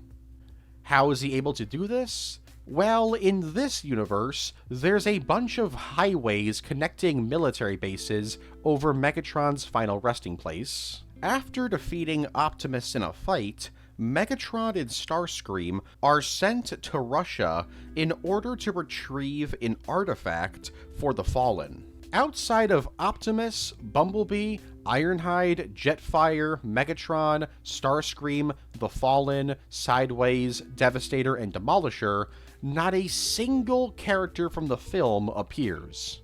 And finally, after the battle is over, Megatron and Starscream retreat back to Cybertron and create a new Decepticon army. For the DS version of Revenge of the Fallen, a new Create-A-Bot shows up and kills Grindor in Rome, with help from an Autobot who looks like Inferno, but isn't Inferno. Bumblebee and Breakaway, who's also here, save an oil rig from being destroyed. Sideways is killed by Create-A-Bot in Shanghai, and Demolisher just doesn't exist. Creatabot battles Megatron in Egypt, and finally, Jetfire is found by Creatabot in New York City. If you're wondering about the Dark of the Moon games, those are all prequels to the film, minus the iOS game, which I talked about earlier. And as for Rise of the Darkspark, that game's Bayverse section is not an adaptation of Age of Extinction, nor is it a sequel, or prequel. I don't know what it is. It just exists. Kiss Players. Kiss Players is the most infamous Transformers series out there, because... I mean, what do you think? From 2006 to 2007, Kiss Players was a Transformers sub-series exclusive in Japan that consisted of various toys, a radio drama series that lasted for 51 episodes, although episodes 28 through 51 are considered lost media, and a manga that lasted 3 chapters. So you might be wondering, what exactly is a Kiss Player? Well, I'm not happy that I have to explain it. A Kiss Player is a Cybertronian who gets a power-up after a little human girl kisses them. When they do this, they merge with the Cybertronian for a period of time, thus the power-up. Now, you might be like, oh, you're being the weird one. There's nothing inherently wrong with this. There's nothing weird going on. And, no, there definitely is something very, very weird going on. Most of the human characters in this series are young girls who haven't even hit puberty yet, and are drawn in rather explicit situations and poses. For example, here's the Decepticon Legion foaming at the mouth, looking at a young girl. And, that tongue, well, it's designed to look like a particular part of a person's body that's not a tongue. There's also scenes where Optimus is shown to be rather pleased as he's being massaged by a young girl. Who is he? Matt Grading? Now, any freaks that stumble upon this video are probably thinking right now, you Westerners don't get it. I call people Westerners, but I live in Arkansas. Anyways, this is just a cultural thing. Well, fun fact, people in Japan weren't super happy with Kiss Players either. This caused a major tone shift to happen in the series, and in 2007, most of the evil stuff was dropped. Although, figures of the characters in suggestive poses were still sold. As for the plots of Kiss Players, it actually takes place in the Japanese G1 continuity, and is about Autobots battling Galvatron and his forces with the help of various little girls. I could go further into the plot of Kiss Players, but frankly, I don't want to. I don't want to think about this ever again, so let's move on. Creo. From 2011 to 2017, Hasbro partnered with the building block toy company Creo to produce Creo sets based on several of their properties, including Transformers. These sets could be used to build a robot mode or a vehicle form based on whatever character the set was about. Although, there were also sets that were small vehicles that tiny figures could drive around in. The Transformers Creo sets were based on the Bayverse, Transformers Prime, Robots in Disguise 2015, and Generation 1. Fan reactions to the Creo line was mixed, as many people expressed that they would have rather had Transformers partner with Lego or Mega Bloks. That, and you couldn't actually transform the figure. You had to disassemble the figure in order to build the vehicle form, and vice versa. Although, future sets would eventually have this ability. But one thing that people really liked with Creo Transformers was the Creoans. Each set came with small minifigures called Creoans, and people really liked collecting them. Well, they liked to collect the Creoans based on Cybertronians. The few based on humans weren't so popular. Speaking of not being popular, after 2014, Creo Transformers slowly started to disappear from the United States due to low sales. And starting in 2016, pretty much every new set was actually just an older set repackaged. The toy line came to an end in 2017, with only 2 figures being released that year. Eventually, the fans who wanted a Transformers LEGO collab would have their wishes granted, as in 2022, a LEGO Optimus Prime figure was released, and in 2024, a LEGO Bumblebee figure was released. Omni Productions. Omni Productions is a company from Hong Kong that usually makes dubs of television shows and films. Their dub quality is not very good. In fact, it's pretty bad for the most part. And in the late 80s and early 90s, Omni Productions created unofficial dubs of the 3 Japanese-exclusive G1 sequel cartoons, The Headmasters, Super God Master Force, and Victory. As for Zone, I don't think it actually got a dub. The dub was spread around via bootleg VHS tapes, before eventually making its way online for the whole world to enjoy. And, man, these dubs are something else. For starters, characters just have completely different names. Like, Blaster is referred to as Billy, Metroplex is Philip, Rodimus is Rodimus, Sound Blaster is New Soundwave, Blur is Wally, Spike is Sparkle, and my favorite, Twincast is Blaster. Twincast is literally just the rebuilt version of Blaster. So Blaster in this series goes from being called Billy to his actual normal name. Here's a few of my favorite clips from the show. All right, listen up. I'm the ninja consultant for the Decepticons. My name is Six Shot. Oh, yeah? Now you know who I am. Look out! I've wanted to expose Scorponok's secret for a long time. Today I can finally tell someone. So what do you know about Scorponok's secret? Well, he has a weak spot. Oh, I wouldn't let him tell you that secret that easily. Darn you! I'll send you to hell! Billy! Billy! My name's now Blaster. Don't you call me Billy anymore. It's you! Optimus Prime, watch out behind you! Hey, thank you.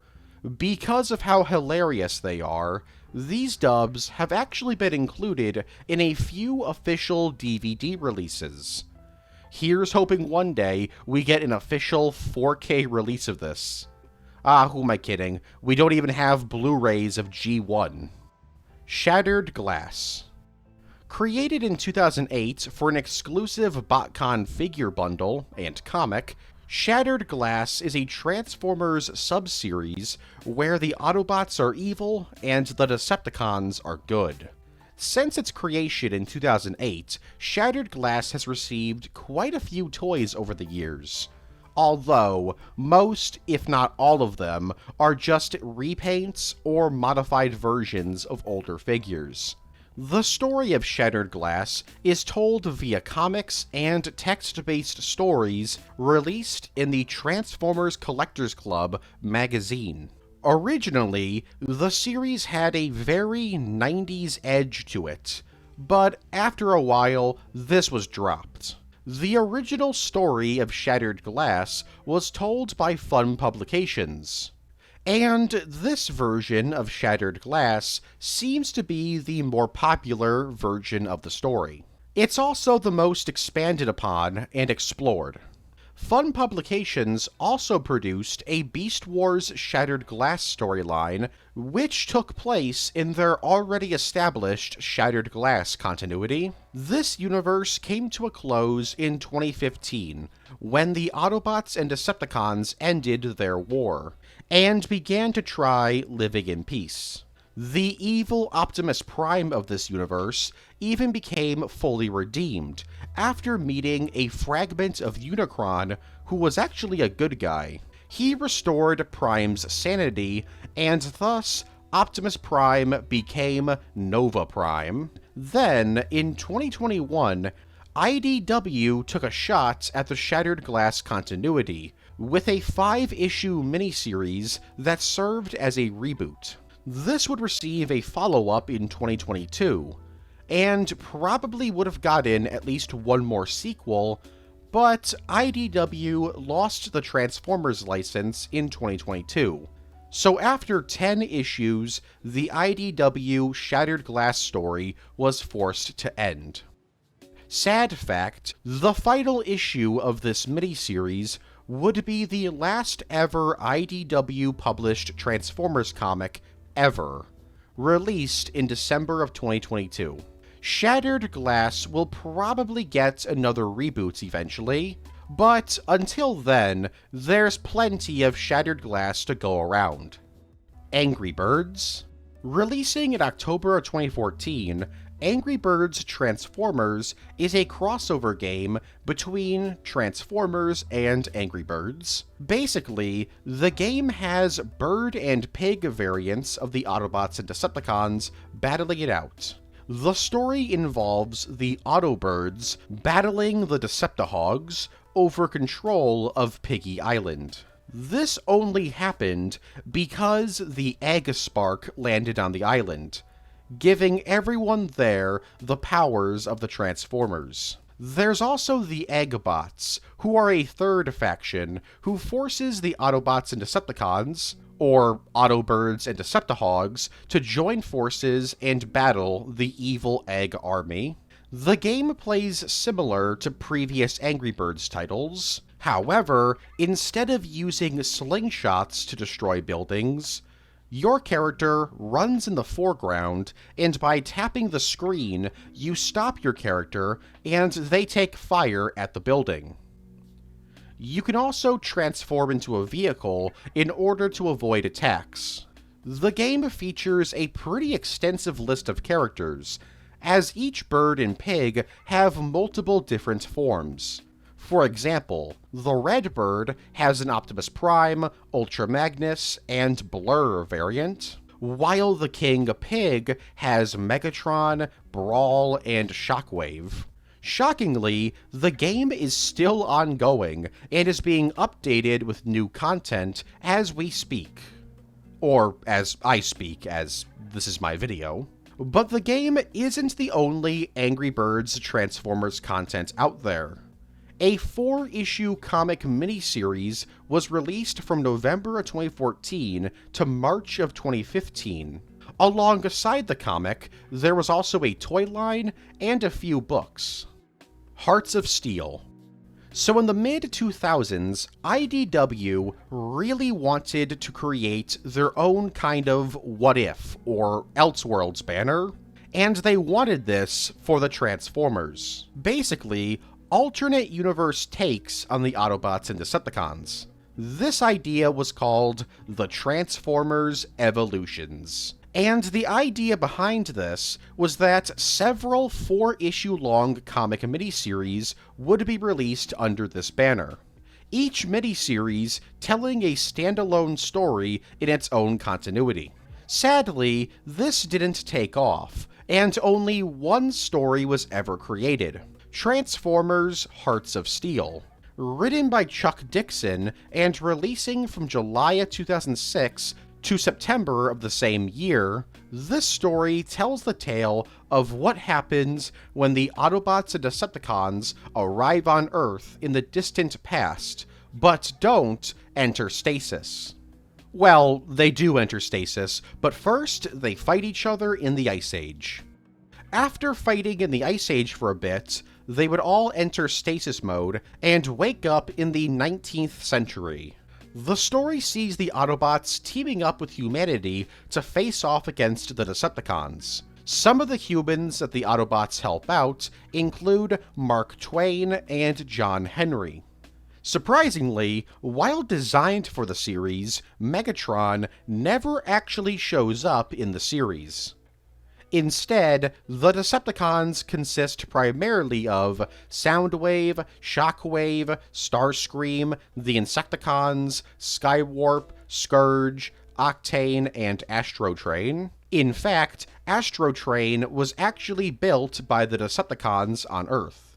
Astrotrain isn't the only Decepticon train in the story. The Insecticons can actually combine to transform into a combat train, which is honestly probably the coolest thing the Insecticons have ever done. Hearts of Steel would continue in 2012, when it was chosen to take part in the Infestation 2 event. This was an IDW comic event in which Lovecraftian elder gods travel the multiverse and attack recognizable characters, like the G.I. Joe, Ghostbusters, and the Teenage Mutant Ninja Turtles. The Transformers were chosen as well, but instead of the main IDW comic series, it was decided to use Hearts of Steel. And in this story, we get to see Optimus Prime fight Cthulhu. This two-part continuation was followed up by a one-shot set in the present day. Released in February of 2014, The X-Files, Conspiracy, The Transformers merges the worlds of The X-Files and Hearts of Steel, as the lone gunmen begin to investigate reports of Cybertronians. Although, this one-shot might not actually be canon. Obviously, it's not canon to the X-Files, but what I mean is that it's probably not canon to Hearts of Steel either. This is because Hearts of Steel got an enormous retcon in 2017. In 2017, IDW decided to combine a bunch of Hasbro IPs into the Transformers comics. An idea that I personally really didn't like for the most part. The event bringing them all together was called The Revolutionaries, which revealed something very interesting about Hearts of Steel. It wasn't set in its own continuity. Turns out, the Autobots and Decepticons featured in Hearts of Steel weren't the Autobots and Decepticons, but instead Maximals who had crash-landed on Earth millions of years ago. Shockwave, being a bit of a troll, found their comatose bodies and reactivated them, but before he did that, he messed with their memories and made them believe that they were Autobots and Decepticons, like Optimus Prime, Bumblebee, Starscream, Soundwave, etc. By the mid-1940s, only the Maximal believing himself to be Bumblebee was left, although he had regained his memories and remembered that his name was Centaurian. He would then join the Autobots in the present day, and was a supporting character throughout the last couple years of IDW's original continuity. Sadly, despite Hearts of Steel being rather popular, no figures of any of its characters have ever been made. Cancelled Transformers films.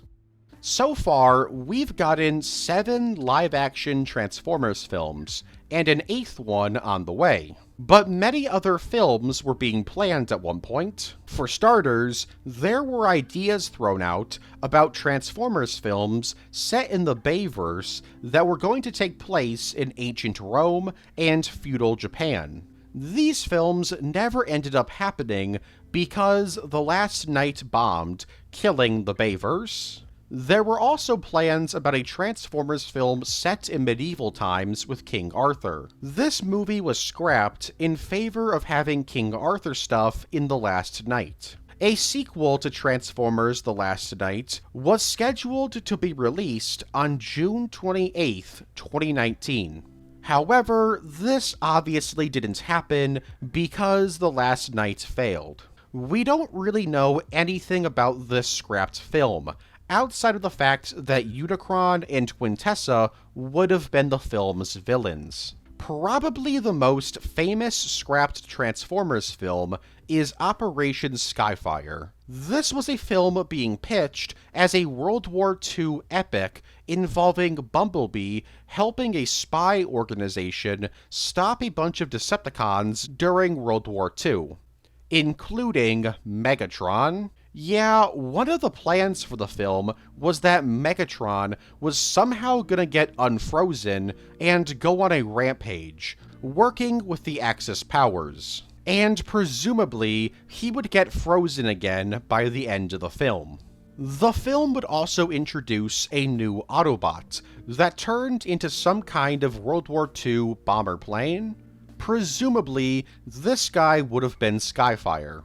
Operation Skyfire would also feature the Quintessons to some extent. Bumblebee would also travel to a mysterious island that looks straight out of King Kong. Operation Skyfire was seemingly going to happen, as the World War II flashback in The Last Night was clearly setting this film up. Not only that, but in the Bumblebee prequel comic, which was produced back when Bumblebee was supposed to be canon to the Bayverse, Bumblebee is shown working alongside various spies during the Cold War. This film was seemingly cancelled because of The Last Night's failure. In the early 2010s, a Beast Wars-style film was being discussed by Paramount. All we know about this film is that the Autobots and Nest would travel back in time to prehistoric times in order to find some relic.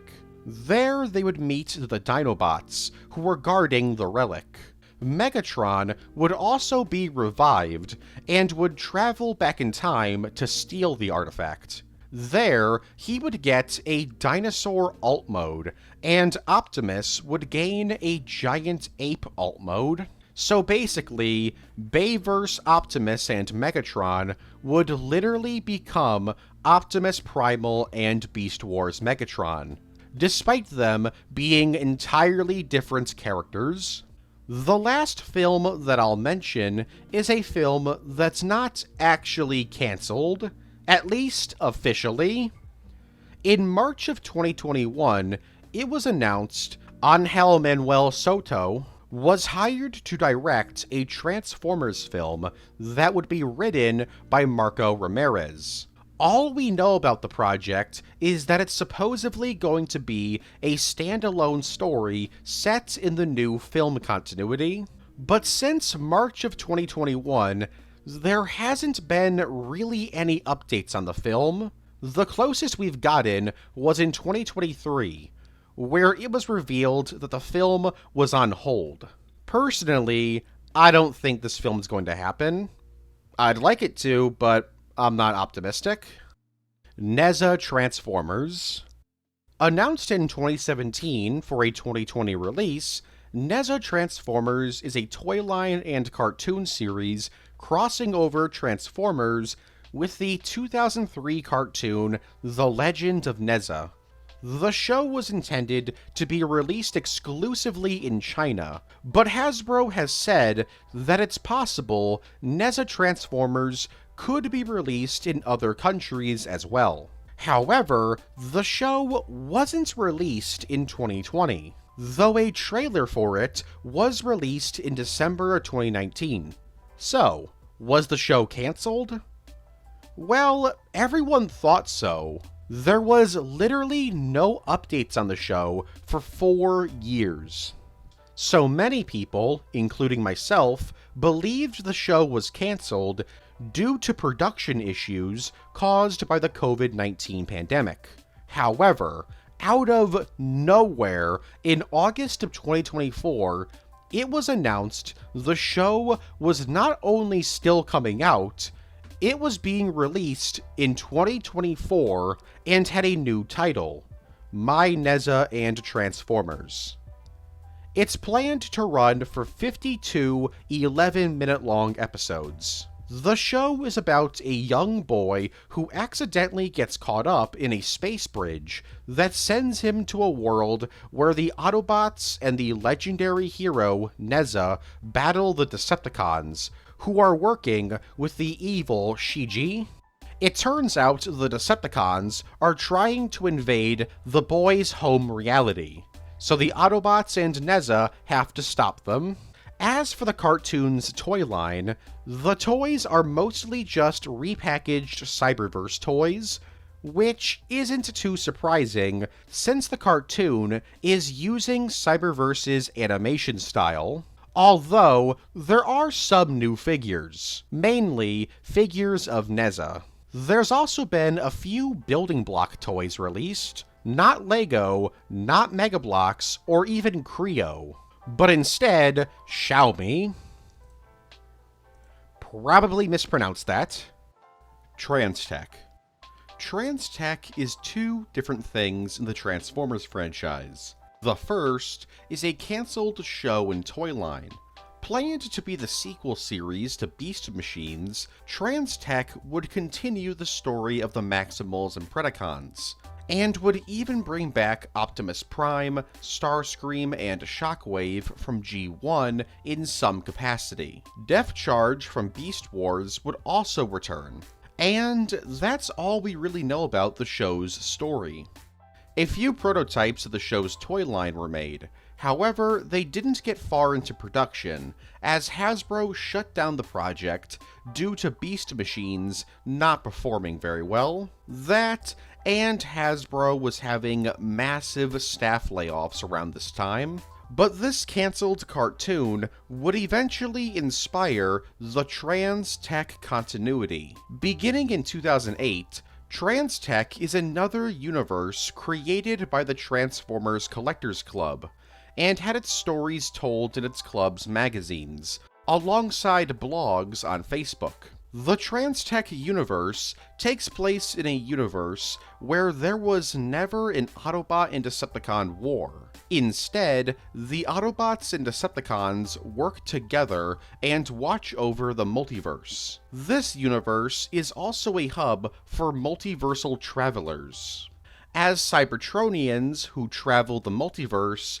usually end up in this reality at some point. The name Transtech comes from the name Transcendent Technomorph, which is basically an evolved form of a Cybertronian, which is what the various Autobots and Decepticons of this universe were. While they watch over the multiverse, at first, they didn't really go out of their way to help other realities, but eventually they would start to protect the multiverse from multiversal threats. Unlike Shattered Glass, there's been no figures of Transtech characters ever released. The original 1986 film. The classic 1986 Transformers film was originally going to be insanely different. Written by Ron Friedman in late 1984 and early 1985, this original script for the film was rejected, and for decades, nobody really knew what this film was going to be like. That was until 2022, when at TF Nation 2022, Chris McFeely and Jim Sorensen hosted a panel revealing everything about this legendary rejected Transformers film. The film would open up with a battle between the Autobots and Decepticons.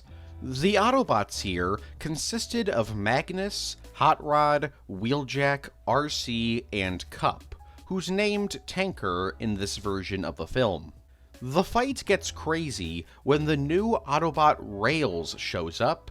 He's an Autobot triple changer who transforms from a freight train to a flying bullet train to a giant fire-breathing snake.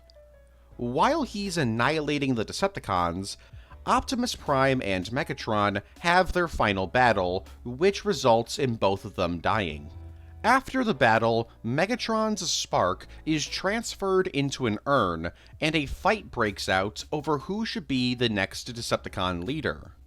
This fight accidentally destroys the urn and releases Megatron's ghost into space. There, he meets Unicron, who rebuilds him into Galvatron. Galvatron then flies back to Cybertron and uses Unicron's power to transform the Decepticons into mindless servants of Unicron. After this, they all fly off to attack the Autobots, while Unicron devours Cybertron. Meanwhile, Magnus is given the Matrix and becomes Ultra Magnus. That's when the Decepticons show up, and another big fight happens. It's revealed here that the Decepticons plan to trap the Earth in an energy cage, and drain the planet of its energy. So Hot Rod, Tanker, and the Dinobots are sent to go find allies that can help them save the Earth. The group is attacked in space by the Decepticons, and are only saved by a galactic warp hurricane, which destroys the Decepticons' ship. Hot Rod and crew then encounter the Quintessons, but are luckily able to escape. Meanwhile, Ultra Magnus and a group of Autobots have crash-landed on Unicron, and after a battle, everyone there is killed, including Magnus. After taking the Matrix, Galvatron announces that he's gonna destroy Unicron. But Unicron's just like, lol, and transforms into his big robot form. Meanwhile, Hot Rod and crew get captured by the Junkions and discover the Junkions were the ones who created Unicron. They created him to be their protector, but Unicron went rogue. The Autobots then travel back to Earth to stop Unicron from eating it. A big battle happens, and Unicron is destroyed, while Galvatron is sent hurling into space. The day is saved, and Optimus Prime's ghost tells Unicron that all evil will be destroyed. Yeah, it's a pretty different film. Other changes include Blur being super fast, but a super slow talker. Wheeljack and Hound actually do stuff in the film. Wheeljack is shown to be insanely sexist, as he's constantly insulting RC by calling her a she-bot. Galvatron is covered in scales. Wreck-Gar and the Junkions are modeled off of World War II German soldiers. Hot Rod never becomes Rodimus Prime. Ultra Magnus doesn't come back to life. And most infamously, the Matrix is literally just a tiny version of Optimus Prime. Well, like I promised, here's your reward. Open your hands up, son. That's a little version of me, Alan. I want you to have it. I don't really want this. I mean, I'll take it if you don't want it, Alan. Titan Magazine Comics. I very briefly mentioned them earlier, but from July of 2007 to February of 2015, Titan Magazine would publish a magazine in the United Kingdom focused on Transformers. It ran for 75 issues and had various things inside of it, such as a letters page, pull-out posters, puzzles, character profiles, and more. But the most well-known thing about this magazine is its comics. In each issue, there was a comic that tied in with the most recent Transformers media at the time. Starting with Transformers 2007, then Animated, then Revenge of the Fallen, then Dark of the Moon, then Prime, and finally, Age of Extinction. For the most part, these comics were intended to be canon with the films and shows they were promoting.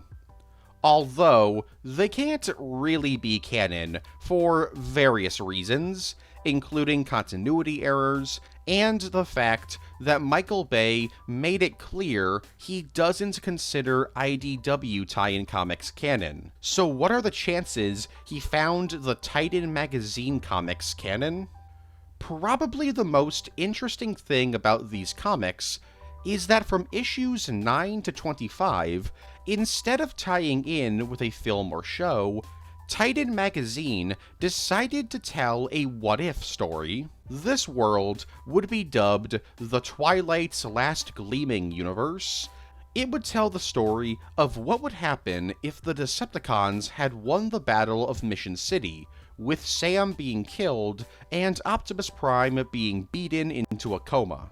In the immediate aftermath, the Autobots fled to the moon, while Starscream would begin a plan to take down Megatron and become the leader of the Decepticons.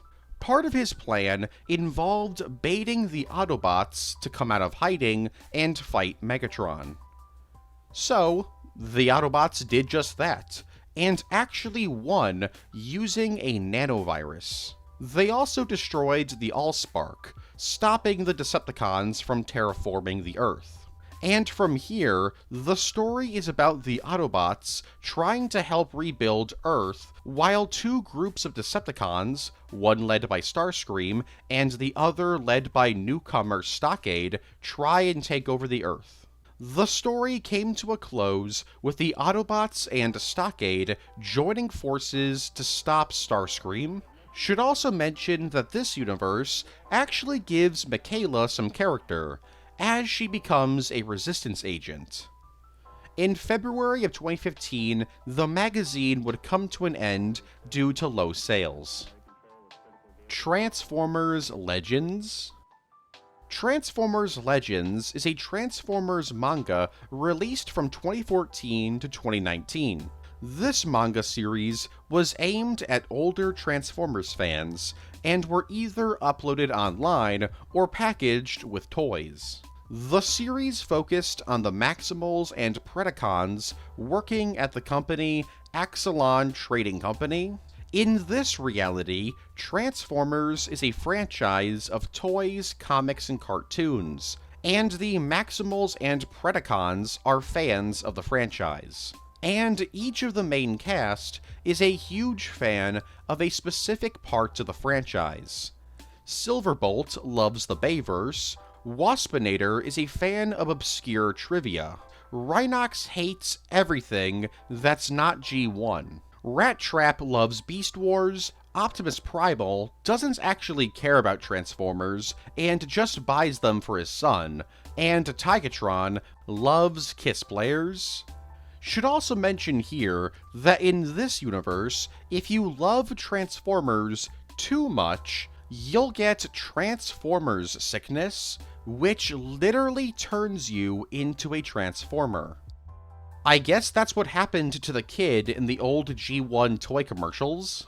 Over time, more and more characters would be introduced, including characters from G1 who would travel to this reality and decide to live there. But these Maximals and Predacons are only part of the Transformers Legends story. The other half of Transformers Legends is an anthology that continues plot points from G1 cartoons, basically serving as epilogues to characters from G1, Headmasters, Super God Masterforce, and Victory.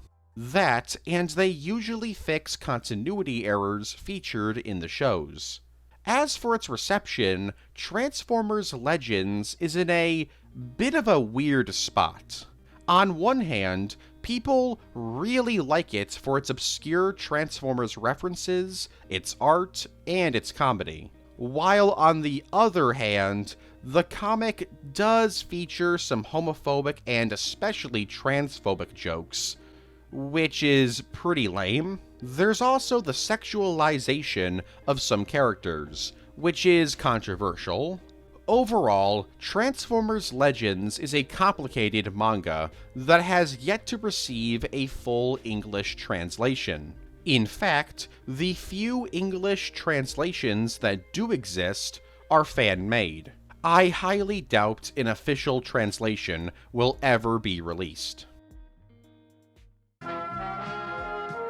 The Transformers will return after these messages. I know it was you. There was one dew left in the fridge, and now it's gone, and you were the only one here. He's yelling at the toaster again. You knew I wanted that chance to win the flat screen and the Xbox 360. Is that how you want to do it? You want to play like that? The toaster's got my deal. The toaster's got my deal. What is it? Yes. I'm going to break him apart. I'm going to break him apart. There he is. He's doing it again. We now return to the Transformers. Mirage head prop. As I mentioned way earlier in the video, originally, Mirage was going to be the one executed in Dark of the Moon instead of Wheeljack. But Mirage was spared when it was decided to offline Wheeljack. But this was a very last-second change, as you can actually see a prop of Mirage's head in the background of the scene. This prop was created so that actors could better interact with the CGI robots, as it gives the actors something to react to. Fossilizers. As part of the final installment in the War for Cybertron trilogy, the Kingdom toy line introduced a new type of Transformer. These are called Fossilizers, who are Maximals and Predacons who turn into the skeletons of dinosaurs and other prehistoric life. They can also break apart and attach themselves to Autobots and Decepticons to become weapons and armor. I'm gonna be honest, these things are an anomaly to me. How are these things alive? Can all Cybertronians turn into bones? Why would they tear themselves apart to be put on somebody else? For the most part, Fossilizers are made up of original characters. However, Transmutate from Beast Wars was reimagined as one. Interestingly, there's concept art for the Predacon Spitor for his scrapped appearance in Rise of the Beasts, and in this concept art, it describes him as a fossilizer. So if Spitor ended up being in the film, there's a chance we may have seen the Fossilizers in live action. Despite this scrapped appearance, Fossilizers have made their way into the Transformers Legacy toy line and the mobile game Earth Wars. Back to the Future. Transformers Back to the Future is a 4-issue comic miniseries that crosses over the two 80s franchises. Written by Kevin Scott and released from October of 2020 to June of 2021, the comic takes place right after the first Back to the Future film, in which Marty returns to 1985, but instead of the events of Back to the Future Part 2, Marty becomes a target of the Decepticons, who plan to steal the time machine and conquer time itself. Thanks to Rumble, the Decepticons do get the time machine, and they create an apocalyptic future. So Marty and his new friend Gigawatt have to prevent Rumble and the Decepticons from stealing the DeLorean. And speaking of said DeLorean, that's who Gigawatt is. Gigawatt started out as a Decepticon, but after scanning the DeLorean, he joined the Autobots. Gigawatt actually had a figure made of him in order to promote this crossover. But that's not the only new Cybertronian made for the series. There's also Skills, who transforms into a skateboard. Also, the clock tower from the first Back to the Future film is now a Cybertronian named Watchtower. Yeah, an entire building just comes to life. Sure, Metroplex and stuff turn into buildings and cities, but has any Cybertronian before ever transformed into a brick building? Anyways, unlike Gigawatt, Skills and Watchtower didn't receive figures. Hector Ramirez. Hector Ramirez is an extremely minor character that appears in the G1 episode Prime Target. He wouldn't be very notable if he didn't also make appearances in other Hasbro cartoons being aired around the same time, like G.I. Joe, Inhumanoids, and Gem. This means that Transformers G1, G.I. Joe, GEM, and Inhumanoids all share the same continuity. Anyways, back to Hector Ramirez. While the same character, he almost never looks the same in any of his appearances, even when these appearances are in the same show. He's a parody of Geraldo Rivera, a right-wing tabloid writer. Bitch Wars. Bitch Wars was the code name for a scrapped Beast Wars episode that would have been about a ladies' night out with Airraiser and Black Arachnia leaving the Maximals and Predacons and creating their own third faction. The episode was scrapped because they couldn't find the right way to approach the subject. Also, they named an episode of Beast Wars Bitch Wars, so that might have had something to do with it. Snarl's absence from the 1986 film. Despite the Dinobots having a decently sized role in the 1986 film, Snarl, for whatever reason, doesn't appear in the film outside of 3 very brief shots. In fact, the script for the film even says 4 Dinobots, not 5 Dinobots. And in the Japanese trailer for the film, there's an alternate version of the scene where Kup tells the Dinobots some war stories. And in this alternate take, Snarl's there, but Slug isn't. To this day, we don't have an explanation as to why Snarl was left out of the film. Despite basically just being a cameo, he still got a Studio Series figure, which is pretty funny. Ironhide and Ratchet's original toys. Because Hasbro imported Transformers toys from multiple toy lines, there were some problems turning some of these toys into sentient robots. Take, for instance, Ironhide and Ratchet. Their original toys were mechs piloted by humans, so neither of them had a head. In order to fix this, Hasbro released stickers to be placed on the driver's seat of these figures, which kinda makes the back of the seat look like a face.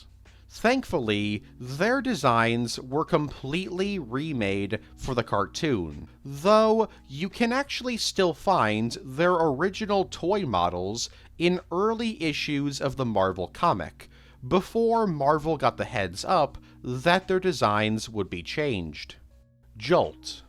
Jolt is an Autobot from Revenge of the Fallen and is notable for barely being in the movie.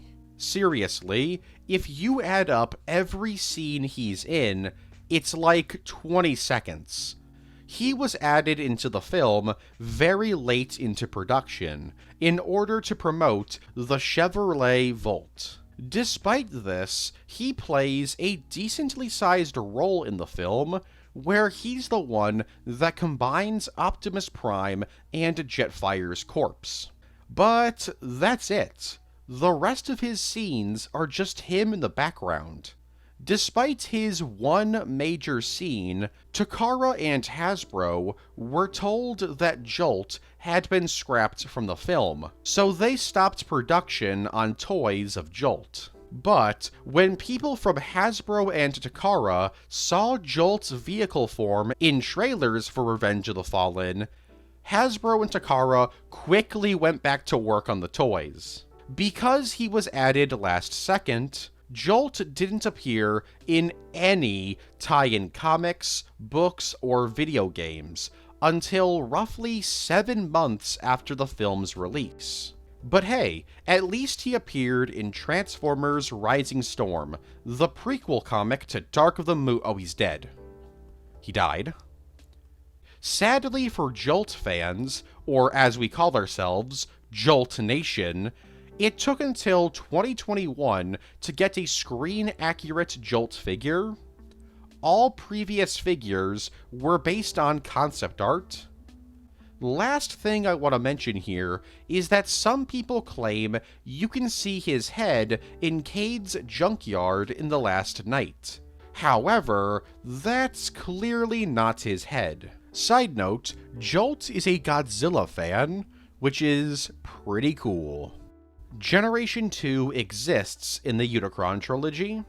The Decepticon Short Round in the Unicron trilogy is really into collecting Transformers figures, according to his online CyberKey bio, and in that bio, it's revealed that his two most prized possessions are Generation 2 figures of Defensor and Menasor, which in real life were never released. So this means that Generation 2 exists in the Unicron trilogy, so I guess in the Unicron trilogy, humanity was just like, let's turn these evil killer alien robots who want to wipe us all out into a 90s-based toy line.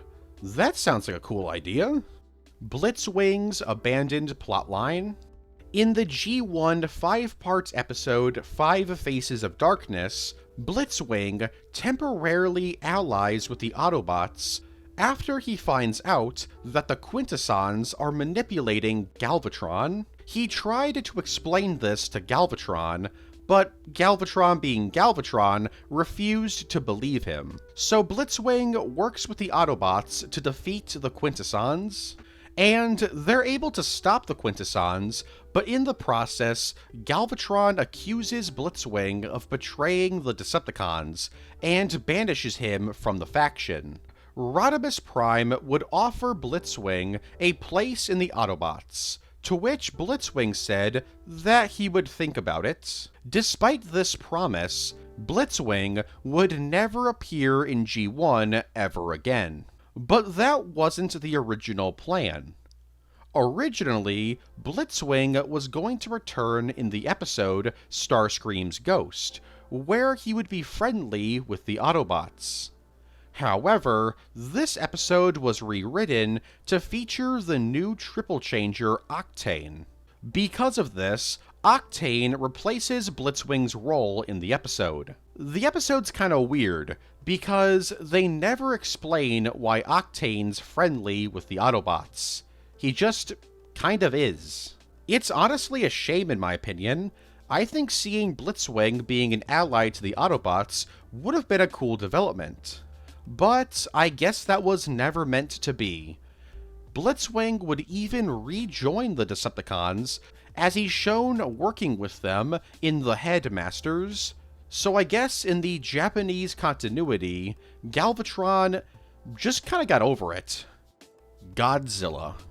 In 2024, in order to celebrate both the 40th anniversary of Transformers and the 70th anniversary of Godzilla, it was announced that the two IPs were finally coming together and releasing some Godzilla Transformers figures. Everybody was hyped, until they released images of the figures. The first figure is a retool of Studio Series 86 Grimlock, but with Sludge's head, and his neck now being a translucent blue. This was meant to be the Godzilla figure. The second figure is a Mechagodzilla figure, inspired by Mechagodzilla 3. This figure is a retool of the Legacy Generation 2 Optimus Prime figure. These figures quickly received criticism because, well, I don't want to say they're low effort, because obviously there is effort being put into making these figures. But like, come on now, look at these guys. Should also mention here that Cruel Lock from the Transformers Energon toy line has an alt mode based on Godzilla 1998. Sharing names. Over the decades, in order to keep trademarks on certain names, it was very common for Transformers characters that are completely unrelated to each other to share the same name. For example, Blackout in the Bayverse is a completely different character and not an adaptation of Blackout from Generation 1. They just reused the name.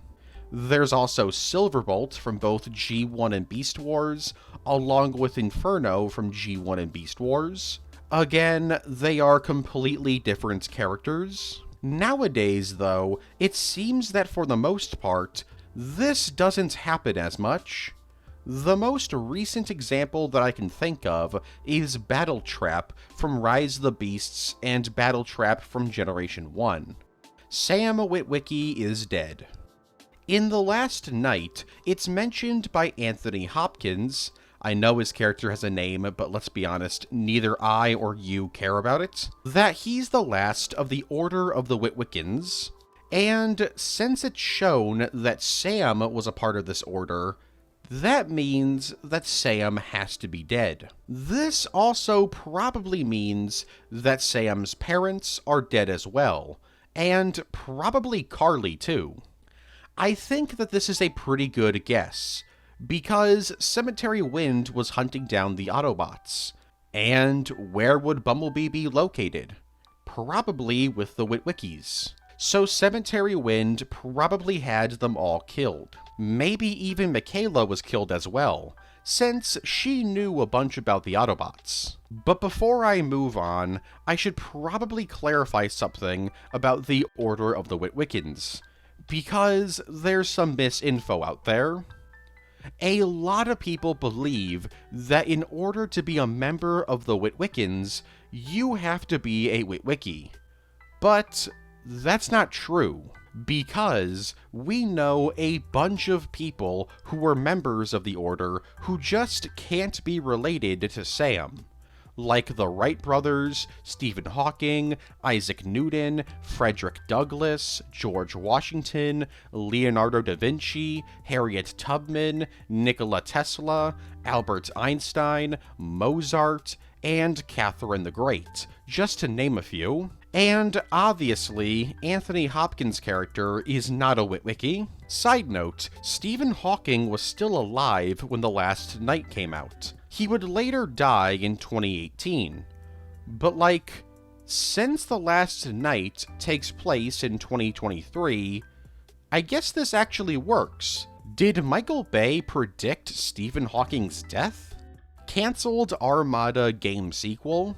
There were plans to create a sequel to the cult favorite Transformers game titled, well, Transformers, that was released on the PlayStation 2 in May of 2004, based on Transformers Armada. The sequel was being developed by Melbourne House, the same studio that made the original. The game was planned to be based on Transformers Cybertron.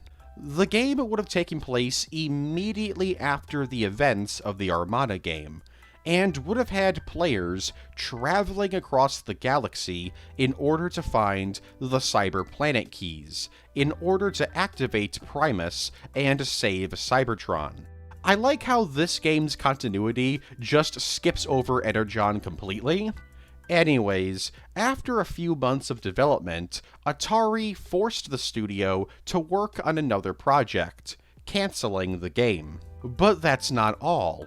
There was actually another sequel planned that would have been a PlayStation Portable exclusive.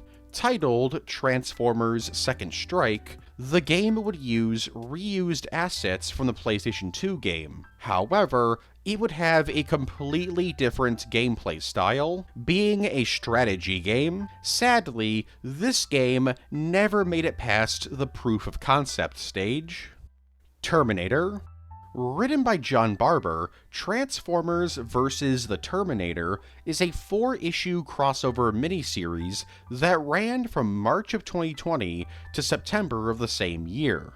As the title suggests, it's a crossover between the two franchises. In the year 2029, the Decepticons have all but destroyed Earth, as all of the Autobots had been killed as soon as they landed on Earth in 1984, meaning that there weren't too many people out there that could stop them. In order to stop the Decepticons, Skynet sends back a Terminator to 1984 to terminate all Cybertronians. In this reality, Skynet was actually created to fight the Decepticons, and after humanity was wiped out, Skynet continued their war against the Decepticons, but lost. So that's why they sent the Terminator back in time. But that leaves the question, if the Terminator destroys all Cybertronians in 1984, wouldn't that mean Skynet would be destroyed? After all, no Decepticons means no Skynet. Well, the Terminator was also sent back in time to ensure that Skynet would be created regardless of the Decepticons. Anyways, Sarah Connor gets involved in the conflict, because of course they'd rope her into this, and her involvement actually saves the Autobots' lives. Now that the Autobots are alive, they team up with the Terminator to destroy the Decepticons, until Starscream figures out what's going on and threatens to destroy Cyberdyne, which would in turn destroy Skynet, meaning that this Terminator would cease to exist. So the Terminator switches sides and begins working with Starscream, before switching sides again and helping destroy Starscream. The story ends on a cliffhanger, revealing that Skywatch is building giant Terminators designed after Megatron. These robotic monstrosities are called the T-8000s. Sadly, there weren't any figures made to promote this comic crossover, despite the T-8000 and RC's new design being right there. Botshots.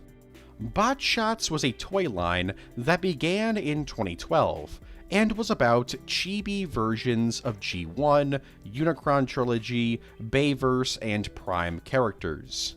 The gimmick with this toy line was that each figure was actually part of a game that was basically rock, paper, scissors. You would transform the figures into vehicle form and then send the toys ramming into each other. When the toy transformed, it would reveal one of three options: blaster, sword, and fist, which was their version of rock, paper, scissors. Botshots even received a Japanese exclusive web series to promote the toy line. These shorts were released onto YouTube. Unfortunately, I don't think there's ever been any English subtitles released, so you gotta understand Japanese in order to enjoy this series. Botshots would eventually be put to rest at the end of 2013. Sideswipe and Mirage's fates in the Bayverse. By the end of The Last Night, we know the fates of every single Autobot seen in the films, except for two. Well, okay, there's technically more, like Scorn and Strafe, but like, were they even Autobots by the end of Age of Extinction? There's also Brains, but we last see him being set free, so he's presumably alive. There's also Roadbuster, but it can be assumed that he's with Topspin in Cuba. There are really only two Autobots that we don't know the fates of: Sideswipe and Mirage. Well, okay, again, that's not entirely true. In an Age of Extinction Topps Europe collector card, it's revealed that Sideswipe was hunted down and killed by Cemetery Wind. But this is also a trading card, so it might not be canon. As for Mirage, we know that he was at least alive by the time of Age of Extinction, as he's not listed as deceased in Cemetery Wind's Most Wanted cards. So Mirage could still be hiding somewhere, or he got arrested by the TRF. Cancelled DC crossover. In 2011, comic writer Brian Michael Bendis artist Phil Jimenez and IDW editor-in-chief Chris Rial pitched a crossover between the worlds of Transformers and DC Comics. This crossover would have featured ideas like Optimus Prime being a Green Lantern, Wonder Woman's invisible jet being a Transformer, and Aquaman battling the Seacons. So, why didn't this crossover happen? Well, it's because it was pitched at the worst possible time. In the middle of 2011, DC announced the New 52, which meant that DC wasn't really interested in doing crossovers at the moment, because they were literally rebooting their entire universe.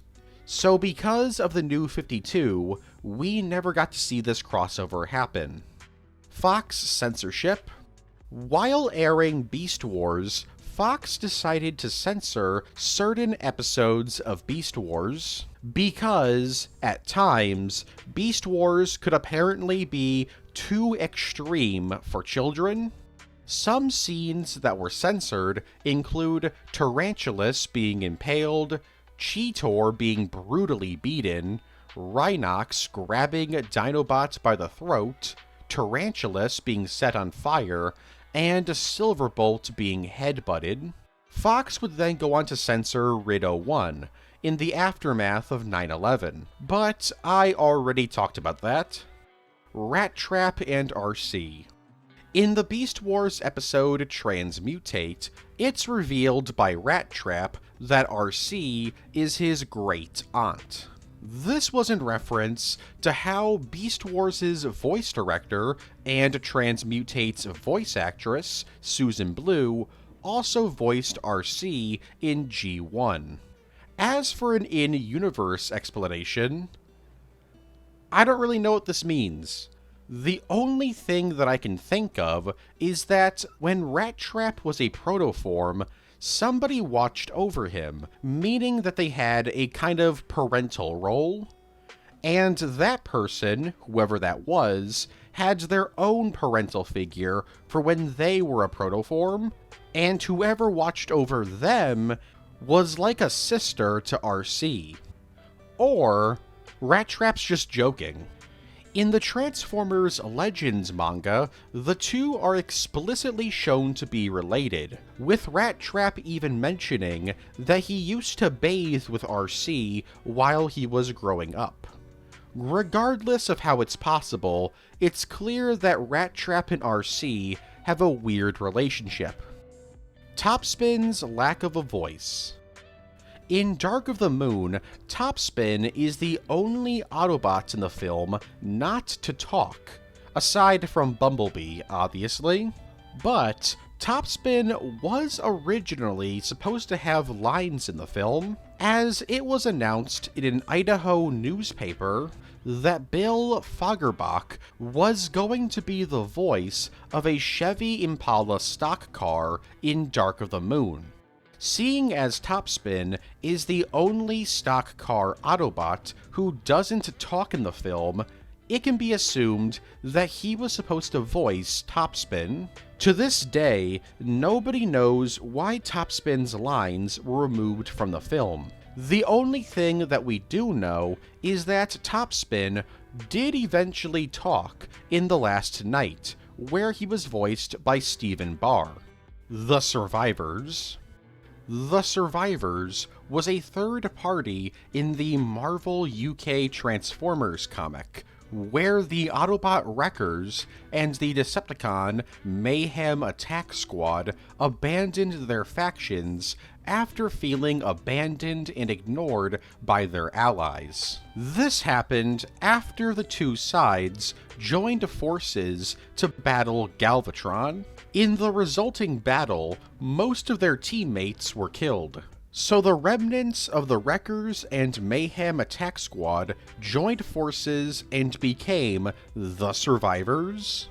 This happened at the end of the Time Wars comic event that ran in the UK Marvel G1 comic series. The survivors sadly didn't last very long, as the Decepticons created a second Mayhem attack squad to hunt down the survivors. The resulting battle led to one of its members, Catilla, dying, which caused another member of the survivors, Carnavac, to leave the team and go on a revenge mission by himself. The rest of the survivors would eventually locate Carnavac, but it was too late. He was dead.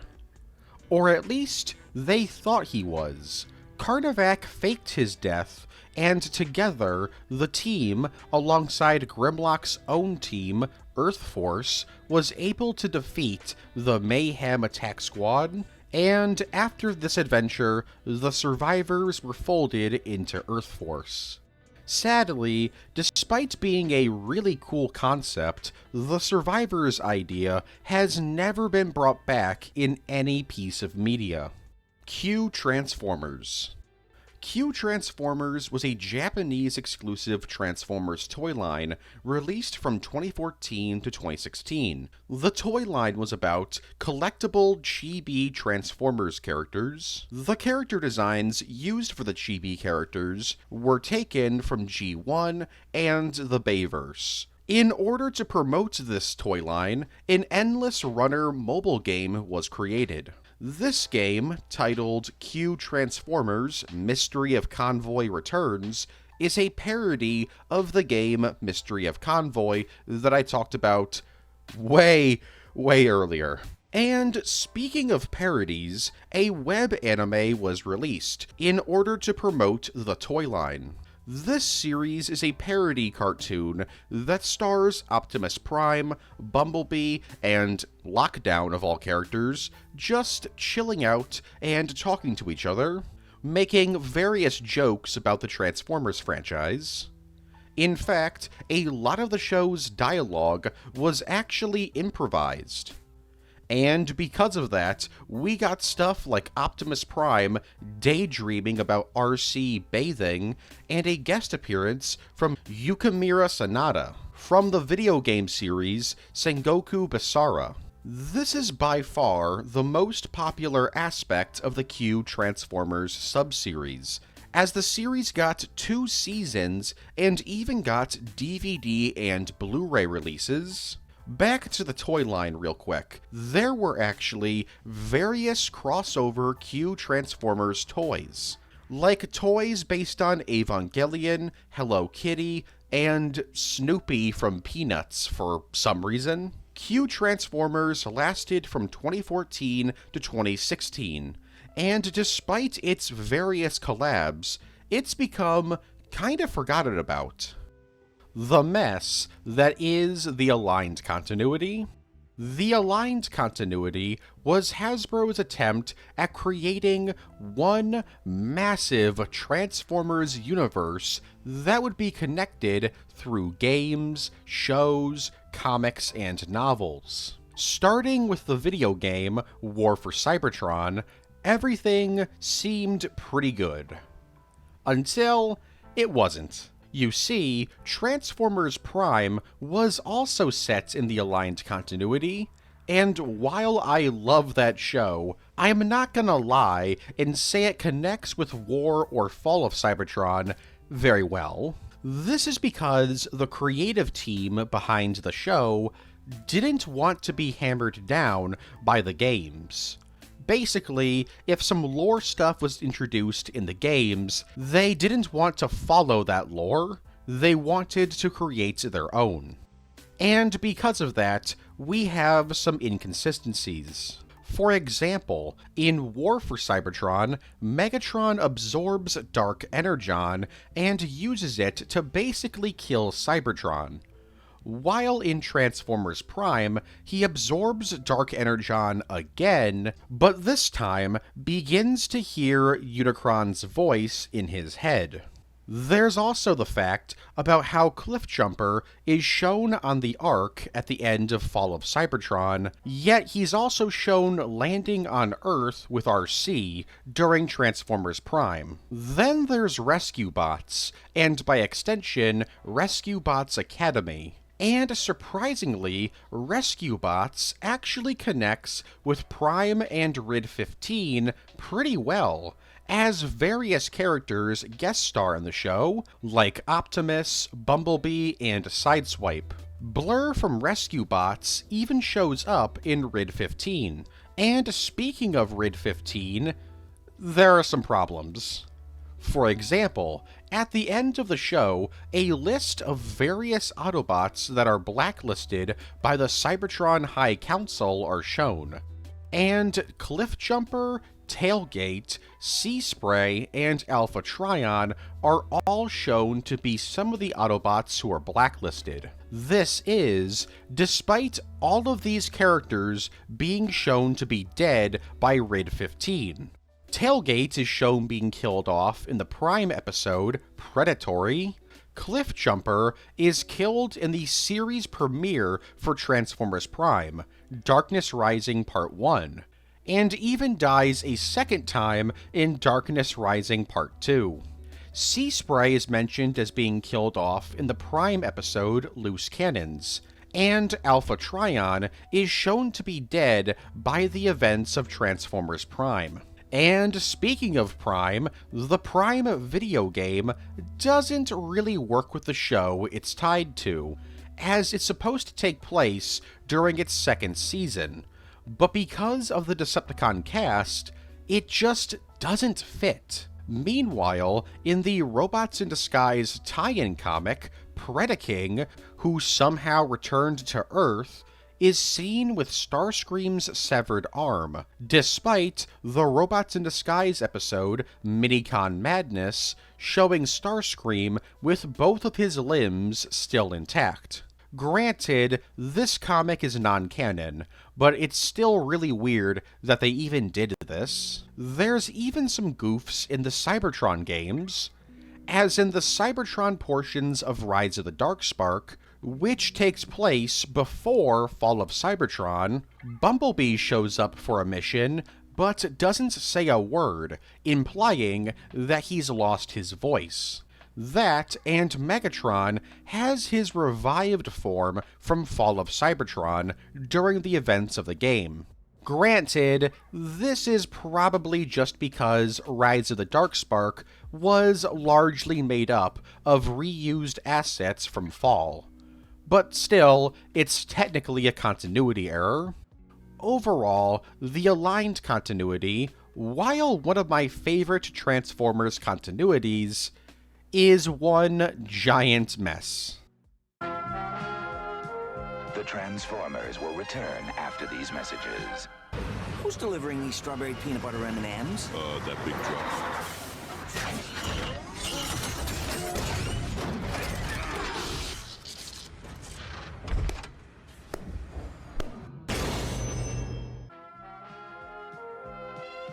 We now return to the Transformers.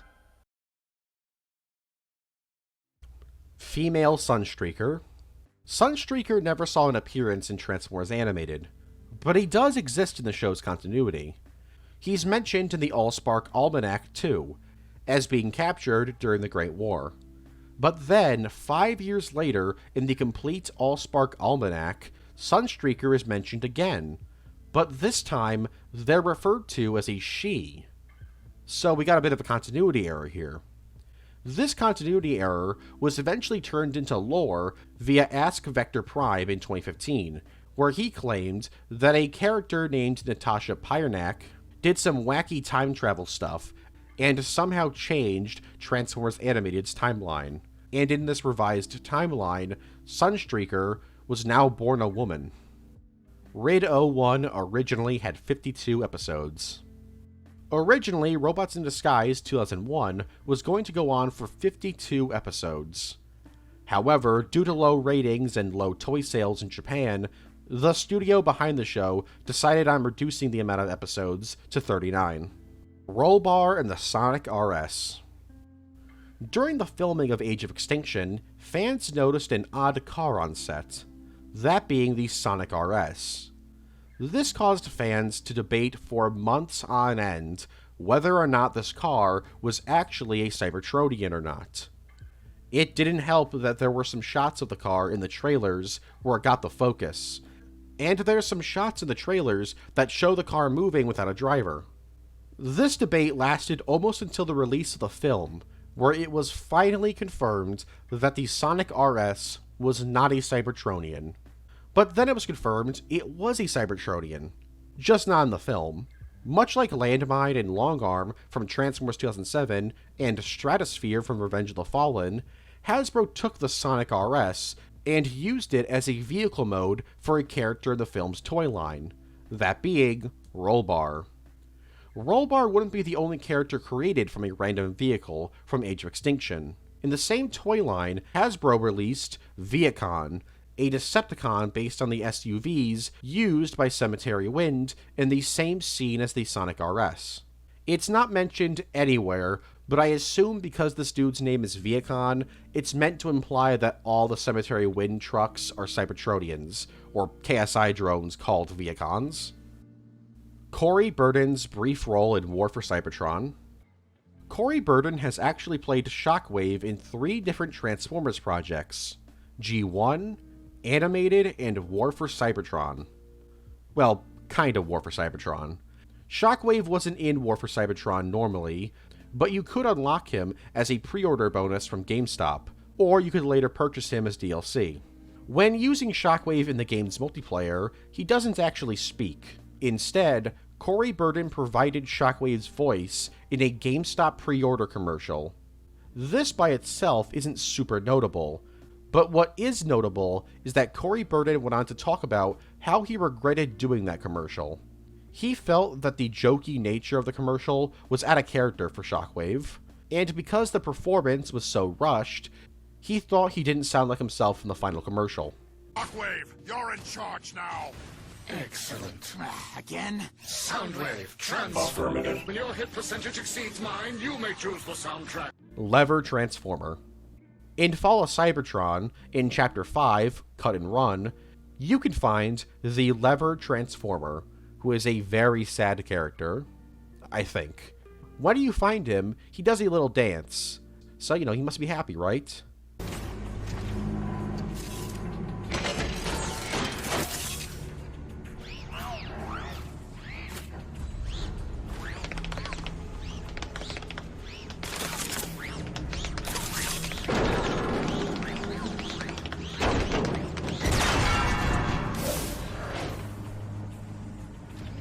Well, his alt mode is that of a lever. So this dude, every day, is just being grabbed and used by a ton of people every day. Does he get paid for this? Is this his job? Was he born into it? Did he choose it? Does he like being used by people? I should probably stop talking. Animated Cloaked Villain. So for some reason, in the Japanese opening to Transformers Animated, a cloaked villain is seen floating behind the Earth. This character was never in the show, or even referenced. It's been theorized that this cloaked figure is either a representation of evil, or is actually Megatron, as Megatron shows up later in the OP with a big old silhouette. Regardless of the intention, this cloaked mystery villain has never made an appearance in any Transformers animated material. But he does appear in the Transformers Legends manga. Granted, it's a cameo appearance in the background, and it's a Creo version of the character, but it's the closest thing we've ever gotten, and probably will ever get, to this oddity getting any story material. Skylynx's Two Halves. A lot of people tend to forget this, but Skylynx can actually split into 2 different forms: his space shuttle form and his Lynx form.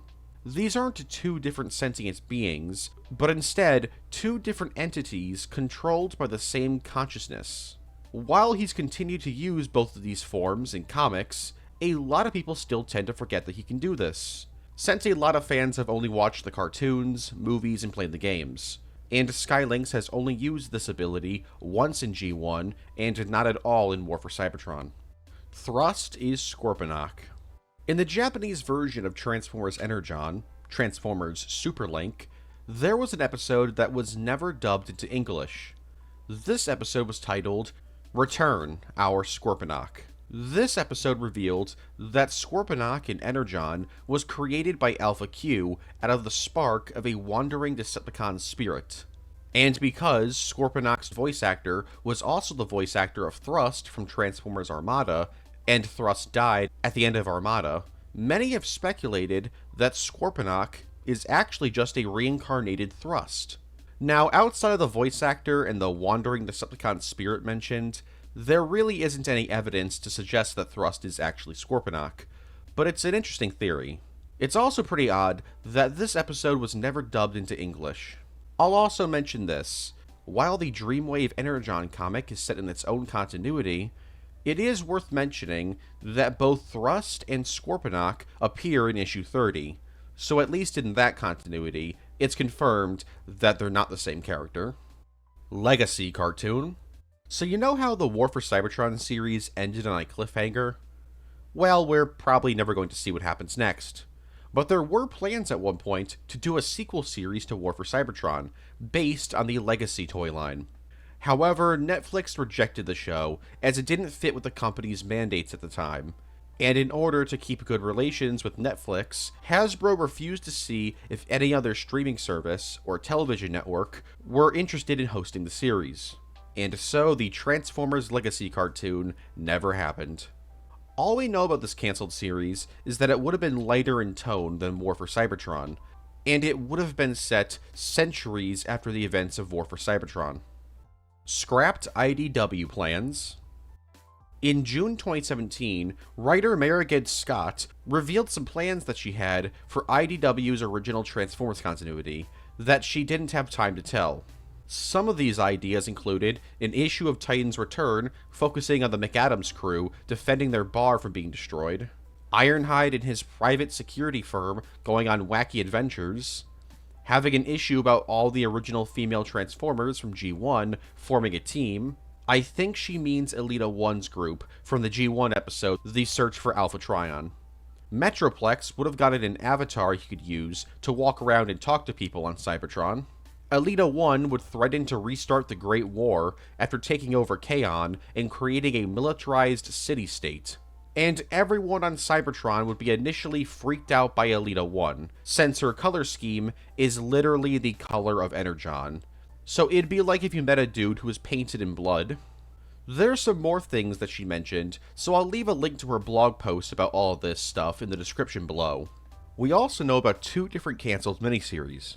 There's Spy Games, which would have been about a group of superpowered Autobots consisting of Blur, Mirage, Windcharger, Jazz, and Hubcap being brought together by Ultra Magnus and Springer. This team would be created in order to investigate Bonsaitron and Tarantulas, who are leading a group of Decepticons who have cloaking devices and pretender technology. Then there's Legacy of Rust, which would have starred Punch and the human Jimmy Pink. It was supposed to be released sometime in the early 2010s. What's sad about this series is that all 4 issues were written, but production on the comic was put on hold because of the Chaos events going on. And sadly, this miniseries never left production. Also, IDW's rebooted universe was cut short. Very short. Well, I say that, but we have no idea how long they planned on making this new continuity. But considering the fact that the original continuity lasted from 2005 to 2018, it's safe to assume that this continuity was originally meant to go on for quite a while. Sadly, we don't know a ton about what they had planned, but we do know some stuff that was cut in this new continuity before IDW lost the rights.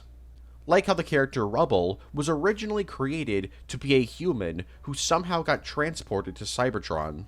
Though there is one thing we know for a fact IDW was planning before losing the rights to Transformers. A Transformers project that pretty much everyone wants to happen at some point. Transformers Collision Course was a cancelled miniseries that would have been released in 2022. This would have been an extremely ambitious crossover between G1, Transformers Prime, the original IDW continuity, the rebooted IDW continuity, Transformers vs. G.I. Joe, Regeneration 1, the Unicron Trilogy, Hearts of Steel, Beast Wars, Robots in Disguise 2015, War for Cybertron, the video game, the Marvel G1 Comics, Beast Wars 2, Transformers Animated, Transformers vs. the Terminator, Last Bot Standing, and even Rescue Bots. Yes, we almost got a Transformers multiverse storyline, which would celebrate pretty much most of the franchise's history. And it would have been worked on by various longtime IDW writers, like Nick Roach, Brian Ruckley, Simon Furman, and more. So why was this cancelled?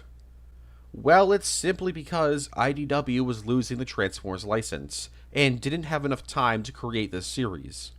The series was cancelled very late into production, so art was created for it. It's a genuine shame that this didn't end up happening. I just can't do it. I can't take this shit no more, man. Beast Wars Season 4. Originally, Beast Wars was going to go on for 4 seasons, with the 4th season being about the Maximals leaving prehistoric Earth and chasing after Megatron the Predacons throughout space. Other plot points included the original G1 Megatron attempting to possess Beast Megatron, and the Maximals would have a tough time trusting Tigerhawk.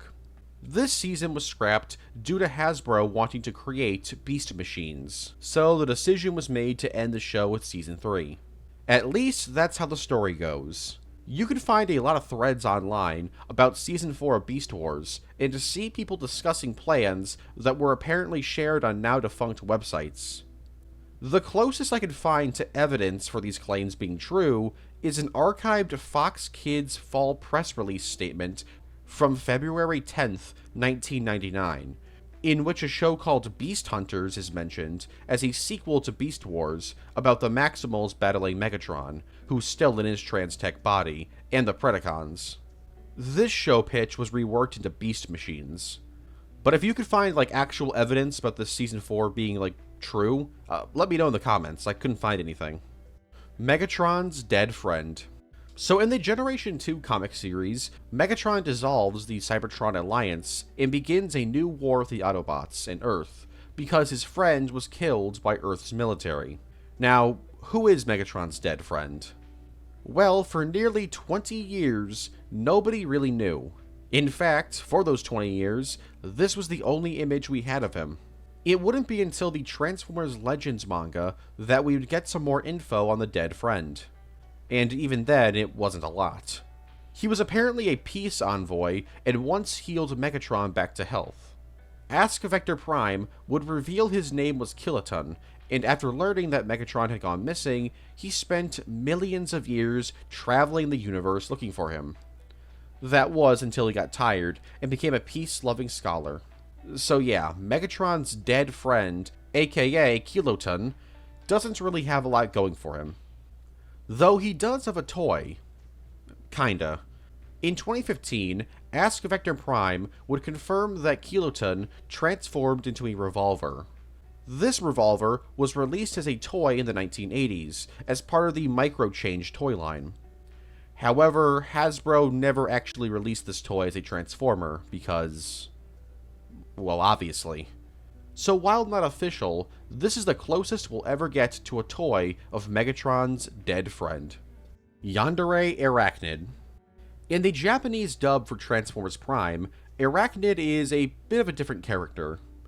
Instead of her normal personality, a cruel and scheming murderer who loves torture, in Japan, she's a yandere. No, I'm not joking.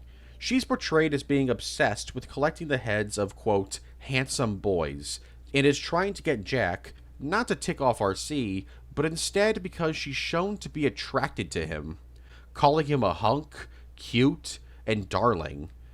She also threatens to spank him, sings love songs, and even at one point proposes they get married.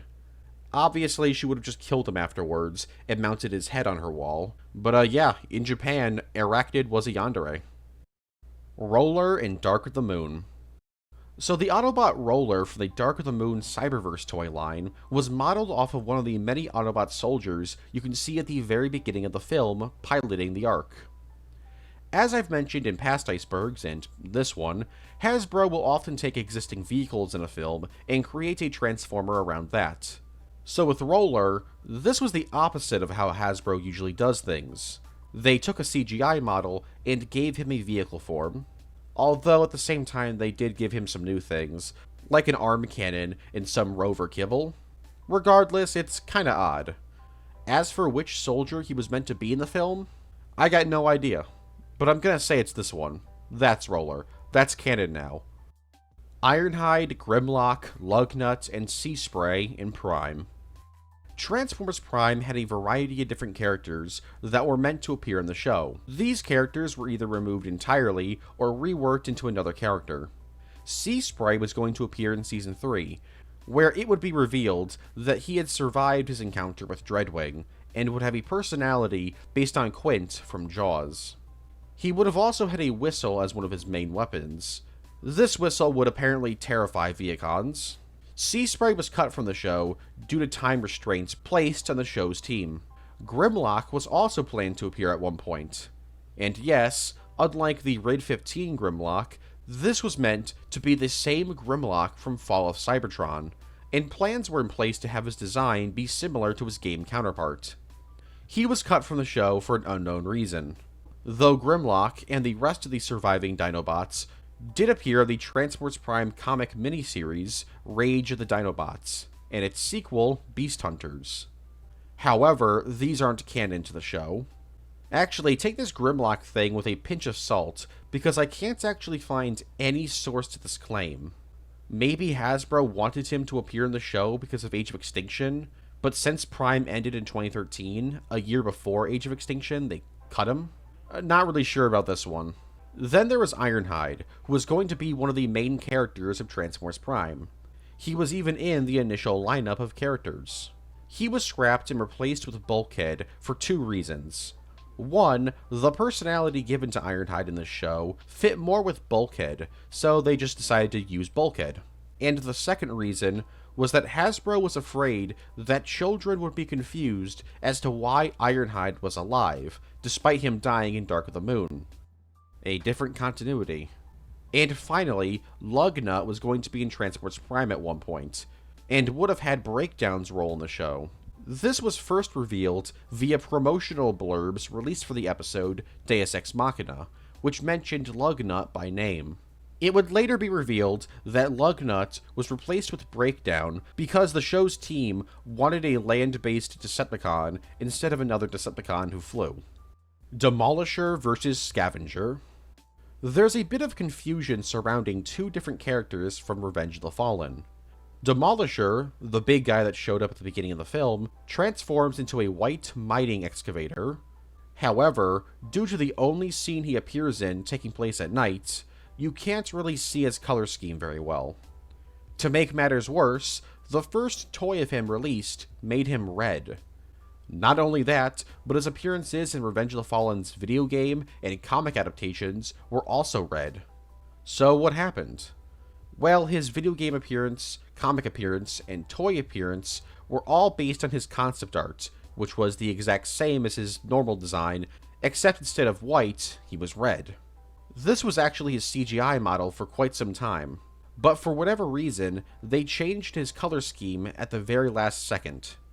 And this is where the confusion comes in, because Scavenger, a character that you only see the vehicle form of in the film, was given Demolisher's original design as his robot mode.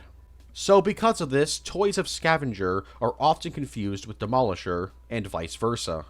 And it doesn't exactly help that Demolisher hasn't seen a new figure since 2010. Transformers Combaticons.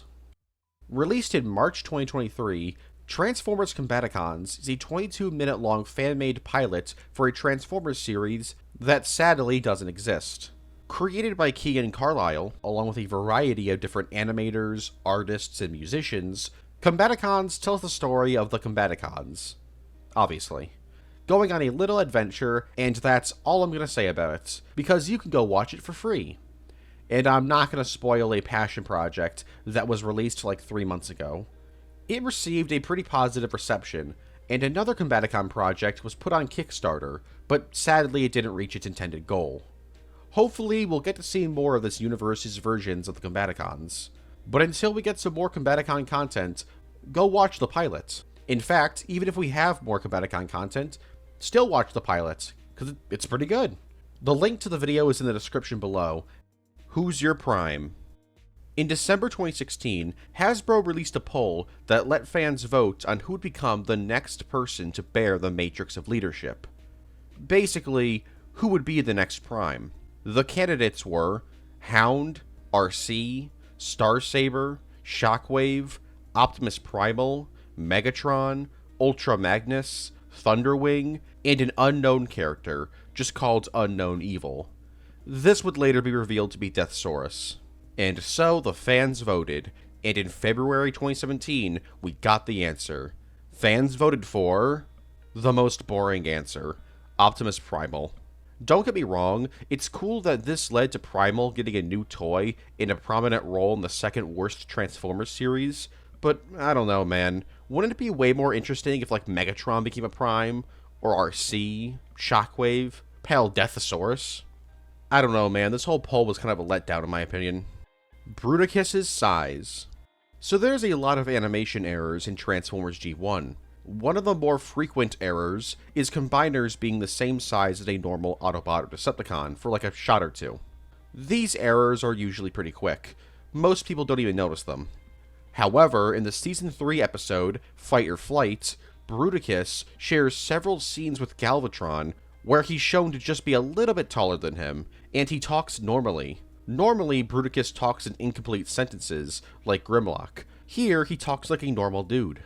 And also in the episode, you can see various Combaticons doing stuff while Bruticus is shown chilling with Galvatron.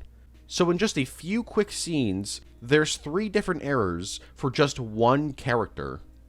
The Last Night Super Fan Event. In March 2017, Michael Bay had Paramount Studios fly in a bunch of fans and journalists from across the globe to California in order to promote The Last Night. This was known as the Last Night Superfan Event.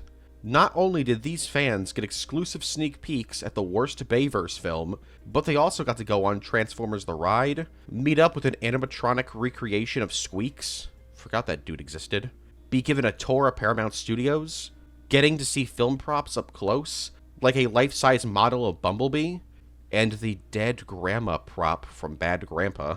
They also got to see a bunch of the Autobot and Decepticon vehicle forms, including Crosshairs, who I don't think you actually see transform in the movie. They also got to meet Michael Bay and his dogs, and learned some pretty interesting tidbits about Michael Bay, like how he has near photographic memory when it comes to what he films, and he's not really happy with how Revenge of the Fallen turned out.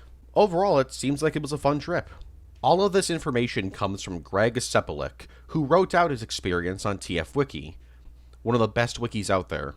No, seriously, it's like TF Wiki, the Halopedia, Wikizilla, and the JoJo Wiki. The only good fandom wikis are like the Call of Duty one, the MCU one, and, of course, Wikipedia. A Greater Ape. This was a scrapped Beast Wars episode that involved Optimus Primal losing his memory after getting bonked on the head. But not only would he lose his memories, but he would also begin to believe that he was a real gorilla. He would then leave the Maximals and go out to live with a family of gorillas. There, he would meet the love of his life, a female gorilla. But then the Predacons would show up, and that would snap him out of it. Basically, it was going to be just a big old comedic episode.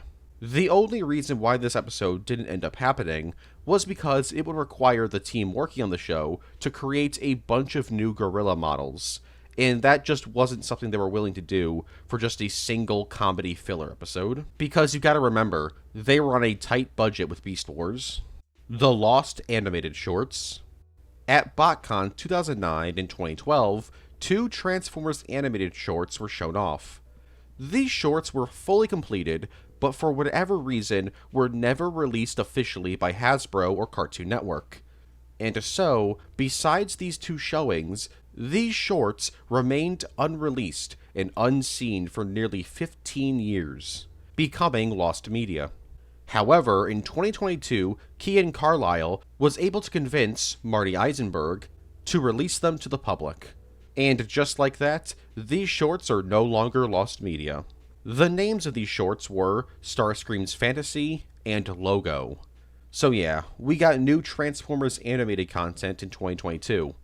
Who would have guessed? Skipjack and Rampage confusion. In Revenge of the Fallen, there's two Constructicons that share the same body type, that being Rampage and Skipjack. And for a while, pretty much everyone was confused by these two, including Hasbro. During production on the film, the Constructicon that confronts Sam and then gets annihilated by Bumblebee was named Skipjack, and you can see that name in the credits. However, in the actual film, Starscream refers to that Constructicon as Rampage. But in the Revenge of the Fallen toy line, Rampage's toy was yellow instead of red. This was because the concept art for Rampage was yellow. So Skipjack must be the one that confronts Sam, while Rampage is the bulldozer seen combining into Devastator. Right? Well, it gets more complicated, because Hasbro released another Rampage figure in the Revenge of the Fallen toy line, but this time red. So Rampage is red, right? Well, not everyone was convinced, and people debated about this for years.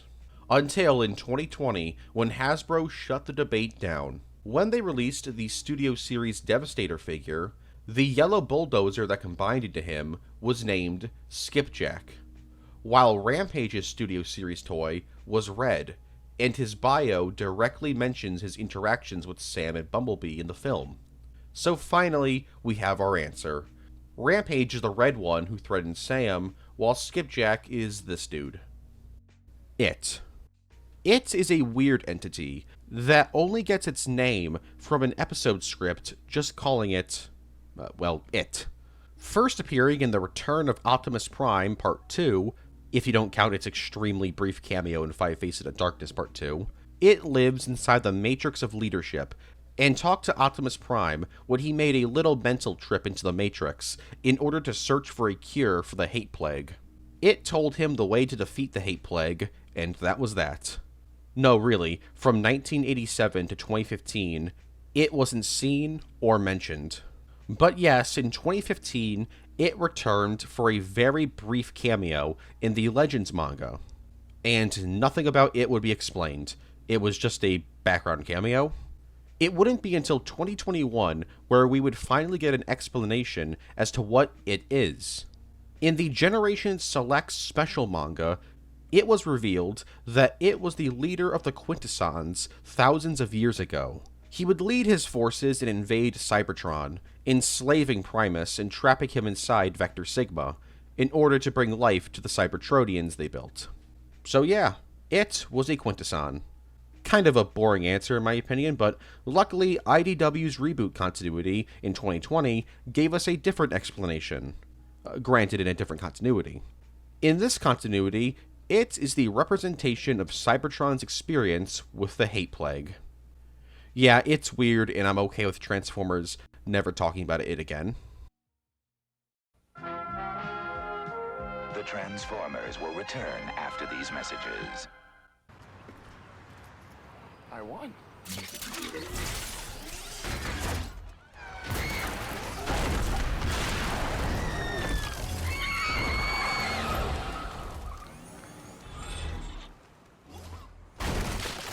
Whoa, $1,000,000. That's about how much it's gonna take for me to fix this mess. This counts as your break, you know that, right? Let the King change your life. Play Transform Your Way at Burger King for a chance to win $1,000,000. We now return to the Transformers. Scrapper gets scrapped. In Windblade Issue 3, released in June of 2015, the Constructicons appear.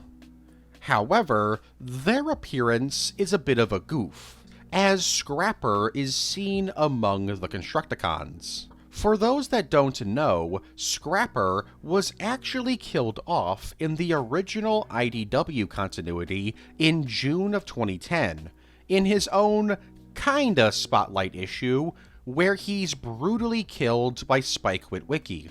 Anyways, when Windblade issue 3 was re-released as part of the Combiner Wars trade paperback and Windblade trade paperback, Scrapper's appearance was removed from the comic. Bendy Bus Prime. In order to promote the Revenge of the Fallen DVD, Paramount and Pinewood Studios collabed with the British tabloid newspaper The Sun and created a contest giving away a massive Transformers sculpture named Bendy Bus Prime. As his name suggests, Bendy Bus Prime transforms into a bendy bus. Well, in-universe he does. The sculpture doesn't transform. The contest was won by a man named Craig Ryan, who quickly regretted winning the contest, as you would think that this hulking 13-foot-tall robot statue would be brought to his house in one piece. But no, it was in over 100 pieces, and there were no instructions given to him on how to put it together. While Craig Ryan tried to build Bendy Bus Prime, he eventually gave up. And as far as we know, Bendy Bus Prime sits in a storage facility only partially built to this day. Steve the Viacon. During the course of Transformers Prime, there were many times where a Viacon got trolled. This trolling was either a funny death or a brutal beatdown. Because of this, fans of the series created a joke where the Viacons who end up with these unfortunate fates are named Steve. These jokes were so popular that people who work on Transformers took notice, like Georgia Ball, who wrote the VIII comic miniseries. In this series, Steeljaw discovers a trio of Viacons abandoned by the Decepticons after the war, so Steeljaw recruits them into his Decepticon gang. He does this by tricking them that the war is still ongoing. One of these Viacons referred to themselves as Steve, due to some damage done to their memory circuits, so they don't actually remember their original name. So how did he get the name Steve? Well, he just took the name Steve from a nearby billboard. Steve and his Viacon buddies fought the Autobots for a bit until Optimus Prime showed up and told the trio that the war was over. Prime would then offer a place amongst the Autobots to the Viacons, but Steve and his friends declined, and instead went back to the abandoned Energon mine they were at before to wait for Megatron's return. Gonna be waiting a long time, buddy. Marvel Superheroes. Transformers has had a very long history with Marvel. It all started back when the series was created, as because Marvel was publishing the original Transformers comics, Marvel superheroes could actually appear in the series. Namely Spider-Man, who showed up in issue 3 of the comic, and helped the Autobots battle the Decepticons. Other Marvel characters who appeared in this issue were Nick Fury, Dum-Dum Dugan, and Robbie Robertson. When the Transformers comic was made, it was originally supposed to be set in Earth 616, the main Marvel universe. However, this quickly changed after a few issues. So, while Spider-Man in this story was supposed to be the mainline Spidey, which is why he's using the symbiote suit, because at the time in the main comics he was using it, he's since been retconned into being the Spider-Man of Earth 91274. Transformers and Marvel would cross over again in the comic miniseries New Avengers Transformers, released from July 2007 to October of the same year. Written by Stuart Moore, this story takes place in the original IDW comic continuity, and sees Spider-Man, Captain America, Iron Man, Captain Marvel, who went by the name of Miss Marvel around this time, Wolverine, Falcon, Luke Cage, and Doctor Doom teaming up with the Autobots to take on the Decepticons, as Megatron had a device created that would make humanity super aggressive, with the goal of getting humanity to wipe itself out. While not prominent in the story, a few other Marvel characters show up in this series, like Silver Sable and Maria Hill. Iron Man even creates his own anti-Transformers armor. Despite being shown to exist in this continuity, the New Avengers never return in any way after this storyline. So you might be wondering, why didn't the Avengers show up and help out in the many instances where they would have been extremely helpful in future stories? Obviously, the out-of-universe explanation is that this was a crossover, so IDW couldn't keep using the Marvel characters. But there is an in-universe explanation. Or at least, kind of one. Former IDW editor-in-chief, John Barber, has said before that he believes that the Avengers all died during the events of All Hail Megatron. Funny enough, New Avengers Transformers actually takes place in two different continuities. The main IDW continuity and Earth 7642, which is a universe that Marvel uses for a lot of its crossovers, like Superman vs. the Amazing Spider-Man, Batman vs. the Incredible Hulk, Batman and Punisher, Spider-Man and Batman, Daredevil Batman, and Attack on Avengers. What an insane reality. As of right now, the final crossover between the two franchises was in 2008, when, like Star Wars, Hasbro began creating Transformer figures based on Marvel characters. And just like Star Wars, these figures weren't like Starscream, but he's a Quinjet, or Beachcomber, but he's the Spider-Mobile. No, it's what if Spider-Man was a Transformer? What if Hulk was a Transformer? What if Captain America was a Transformer? Etc. This lasted until 2011, when the toy line ended. This was presumably due to low sales. Well, that, and these figures, didn't exactly look all that good. Beast Wars 2 Sausage. The Transformers franchise is no stranger to food tie-ins. However, the strangest of these food tie-ins is probably the Beast Wars 2 Sausage. Released in 1998 in order to promote the film Beast Wars Special Super Lifeform Transformers, these sausages weren't just meat sticks. Each package came with a special Beast Wars 2 card that contained character info and a coupon for the film. There were 22 different cards in total, so kids all across Japan were probably running around trying to buy packages of sausages in order to get all of the cards. According to Ask Vector Prime, these sausages are somehow more powerful than the Cyber Planet keys, so that's pretty crazy. Transformers Universe cartoon. In order to promote the 2008 Transformers Universe toy line, Hasbro produced a Flash web series called Transformers Universe. The first episode was released in November of 2008, and the second was released in April of 2009, and the third episode never happened. Yeah, the series ended after only 2 episodes. The series isn't anything that special.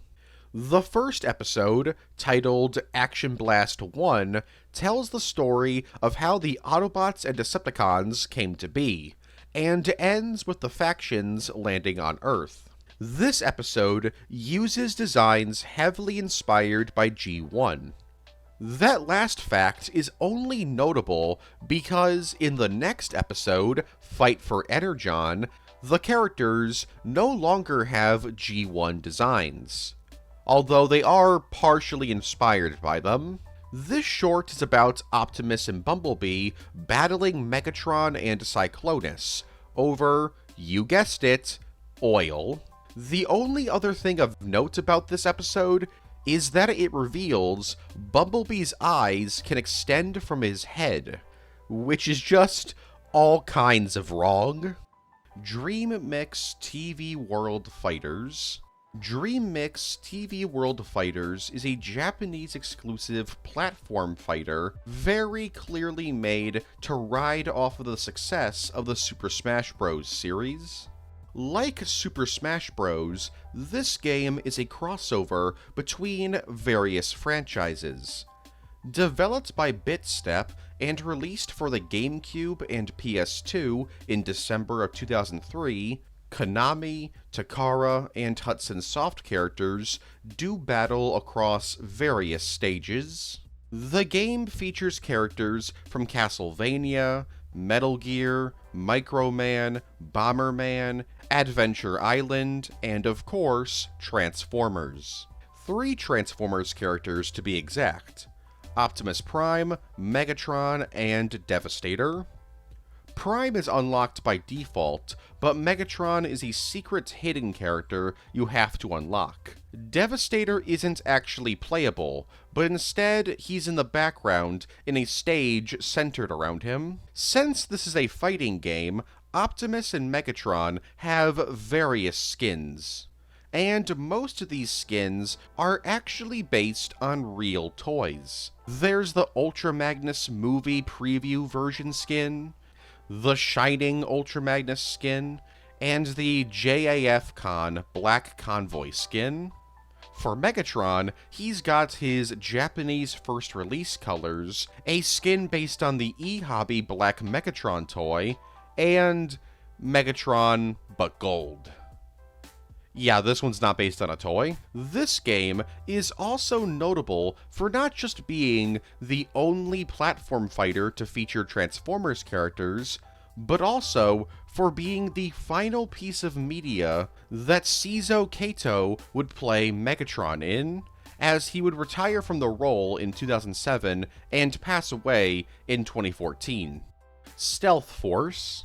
In 2011, Hasbro introduced the world to Stealth Force. What was Stealth Force? It's basically a battle mode for a Cybertronian's vehicle form. Not sure how this is in any way stealthy, but whatever. Stealth Force saw a huge push in 2011, and only 2011, as after 2011, it just kinda went away. First off, Stealth Force was shown off in the film Dark of the Moon in a handful of scenes, but it really wasn't shown off all that much. It was explored a lot more in the Dark of the Moon video game, where we got to see a lot more Stealth Force variation. For example, Stealth Force is usually done with Cybertronians who turn into cars, trucks, or SUVs. But in this game, Stratosphere gets a giant AC-130 Stealth Force mode. Too bad he dies almost instantly after he uses it. Stealth Force even received its own video game. Instead of a normal Dark of the Moon video game for the Nintendo Wii, it was decided to create a game that would showcase the Stealth Force ability. Titled Dark of the Moon Stealth Force Edition, this game is a completely different game than any other version of Dark of the Moon. Not only does it have its own story, in fact, it's actually got a longer story than the normal Dark of the Moon game, but you can't transform into robot mode at any point in the game. It's literally just the vehicle form and a Stealth Force. This game even received a Nintendo 3DS port. It even saw a re-release in November of 2013, as it was packaged together with Transformers Cybertron Adventures, as Transformers Ultimate Battle Edition. As you've probably noticed, Stealth Force was pretty much exclusively a Bayverse gimmick. And it was. Except for the toys. There were a bunch of Stealth Force toys, and while most of them were based on Bayverse characters, there was a figure based on Bulkhead from Transformers Prime. Except, it's actually technically the Bayverse Bulkhead, even though he looks identical to his Prime counterpart. And he doesn't actually have a Stealth Force form. He's a non-transformable figure meant to fight a Decepticon who's in Stealth Force mode. After 2011, Stealth Force pretty much went away completely, besides 2 instances. The Bayverse sections of Rise of the Darkspark and The Last Knight, although the latter appearance is debatable. Original Beast Wars. Before the Beast Wars cartoon was released, the idea of Beast Wars was very different. Instead of it being about Maximals and Predacons from the future traveling to the distant past to do battle, Beast Wars originally took place in the present and was about the Autobots and Decepticons changing their faction names to the Maximals and Predacons, because both sides were now using biogenetic morphing, which allowed for the Cybertronians to fuse together with organic beings. Thus the whole changing into animals thing. And because of this, Optimus changed his name to Optimus Primal, and Megatron changed his name to Megatron. Yeah, he didn't change his name. So yeah, in this version of Beast Wars, Primal, who turns into a bat, is Optimus Prime, and Beast Wars Megatron, who turns into an alligator, is the Decepticon Megatron. This version of Beast Wars never really got any story material, outside of a single comic packaged with the toy bundle Optimus Primal vs. Megatron. Gold Plastic Syndrome. Gold Plastic Syndrome is a phrase used to describe certain Transformers toys that are ticking time bombs. What I mean is that, for a while, Hasbro used various types of plastic that, over time, fell apart, or become so brittle that if you touch it, it falls apart. Sometimes it's not even the plastic on the outside of the figure, sometimes it's the inside. For example, plastic ball joints used to have a very common issue where the legs or the arms of a figure would fall off, because these plastic ball joints would break. Luckily, this doesn't happen anymore, with the most recent case being the Unite Warriors Motormaster figure from 2015.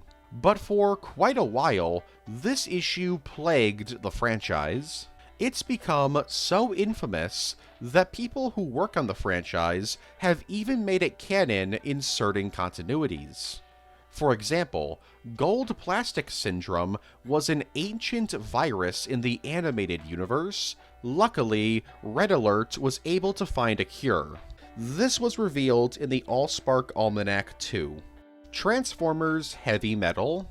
Transformers Heavy Metal is a cancelled mobile game. Developed by Niantic, Heavy Metal was similar to games like Pokemon Go, or the many Pokemon Go clones made over the years. Basically, you would travel around the real world and help the Autobots battle the Decepticons and take control of Decepticon-occupied areas.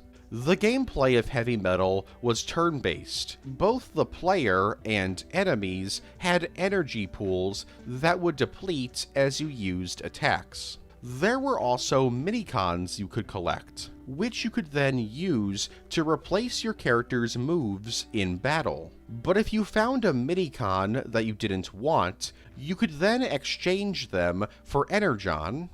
That means, in this game's universe, you're exchanging sentient living things for a profit. That's kind of weird. The game also had a bounty board, which allowed players to hunt down certain Decepticons for a profit. While cancelled, this game did receive betas that were soft-launched in certain countries, like New Zealand in June of 2021, the Philippines in July 2021, Denmark in August of 2021, the Netherlands in October of 2021, and Malaysia in March of 2022. But it never saw a worldwide release, and was officially shut down in August of 2022. So, why was Transformers Heavy Metal cancelled? Well, it's probably because it was being released at the worst possible time, as the COVID-19 pandemic was still occurring. The Beast Within. Released in May of 2004 as part of the G1 Season 2 Part 2 DVD, and written by Darren Jamieson, The Beast Within is the most overhated piece of Transformers media out there. The story is set in its own continuity, where, during the final battle between the Autobots and Decepticons, the Dinobots decide to reveal that they can actually combine, but instead of a normal combiner, they turn into the Beast, a giant abomination with no morals. The Beast brutally kills all of the Decepticons before turning his attention to the Autobots. The story is continued in the comic Beast Within Part 2, Consequences, which was released in August of 2004 as part of the G1 Season 3 and 4 DVD. The Autobots try to escape the Beast, but are unable to. Prime battles the monster and is eventually able to kill him by sending him off of a cliff. So why is this comic so hated? It's mainly for two reasons. The first is that the comic is needlessly edgy and brutal. It's just this monster annihilating the G1 cast with no mercy, and very little story. And the second is that the art isn't all that great. This isn't helped by the fact the comic features digitally applied Comic Sans lettering to its speech bubbles.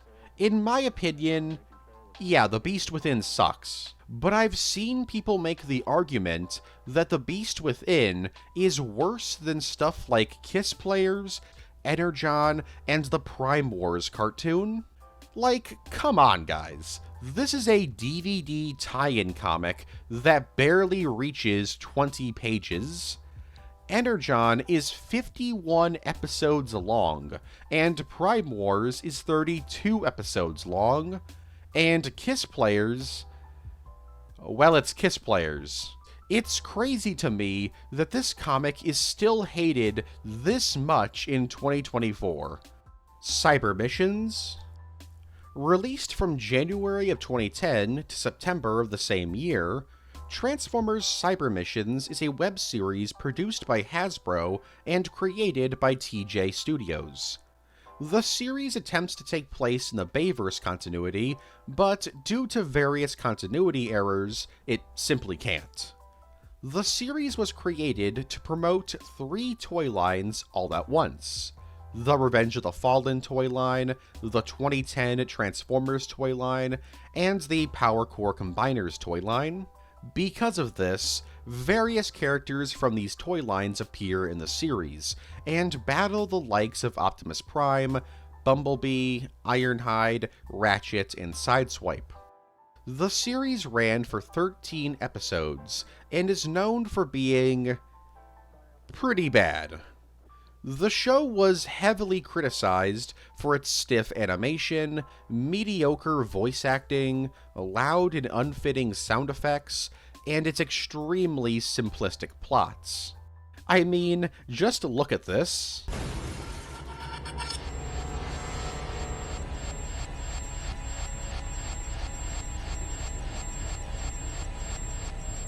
Insignificant buzzing bumblebee.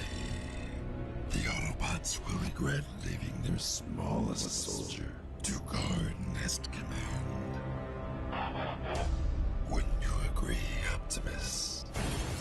Now, while it's fun to make fun of cyber missions, I do think the show is actually somewhat impressive. In 2009, Hasbro hired TJ Studios to create cyber missions within 11 months. The studio agreed to the job, and shortly after beginning production on the first 3 episodes, Hasbro showed up again and said, "Yeah, when we said 11 months, we actually meant 3 months, so hurry up."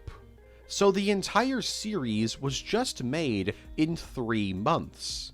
And for a small studio, I think it's impressive that they were able to even release anything. Not saying it's good though, it's still a bad show. Chinese Actors Talent Search Reality Show.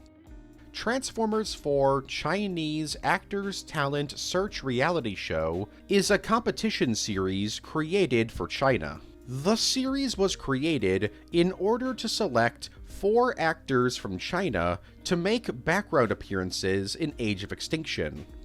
The contest was judged by every Transformers fan's favorite person, Lorenzo di Bonaventura.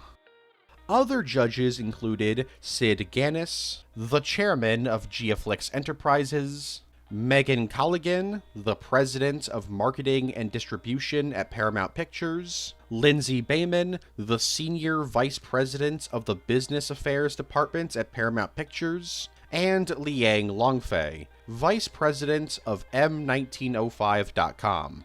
Now you're probably wondering, what's M1905.com? Well, it's the official website of the Chinese movie channel CCTV6. The series saw 100 contestants audition for one of 4 roles in Age of Extinction: Kung Fu Fighter, Sexy Goddess, Computer Geek, and... I'm not saying that. I refuse to have audio of me out there saying that.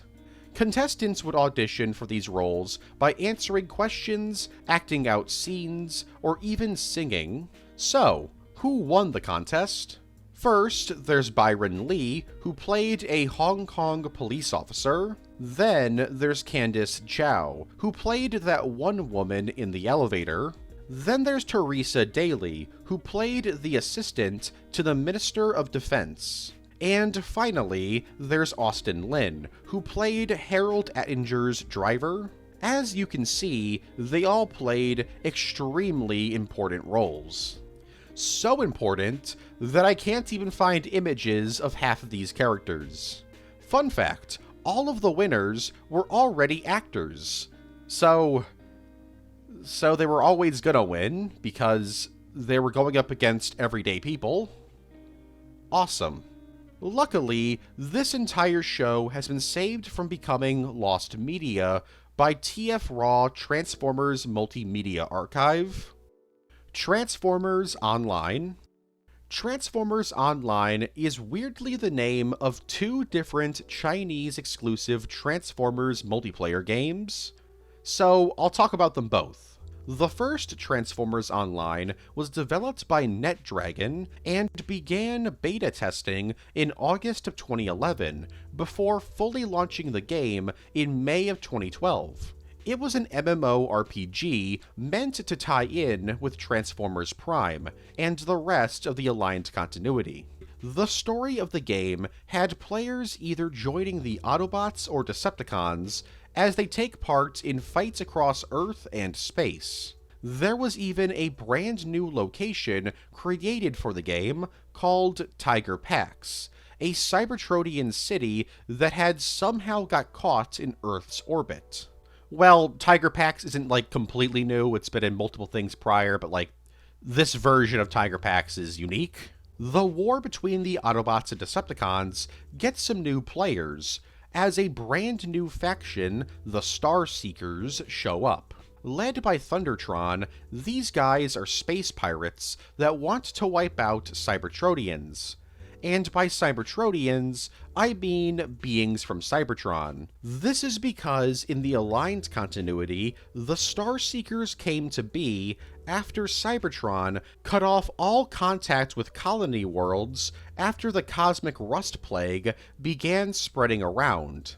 So, feeling abandoned by Cybertron, Thundertron created the Starseekers to get revenge. These guys appeared in the Aligned Continuity novels Transformers Exiles and Transformers Retribution, and were planned to appear in Transformers Prime.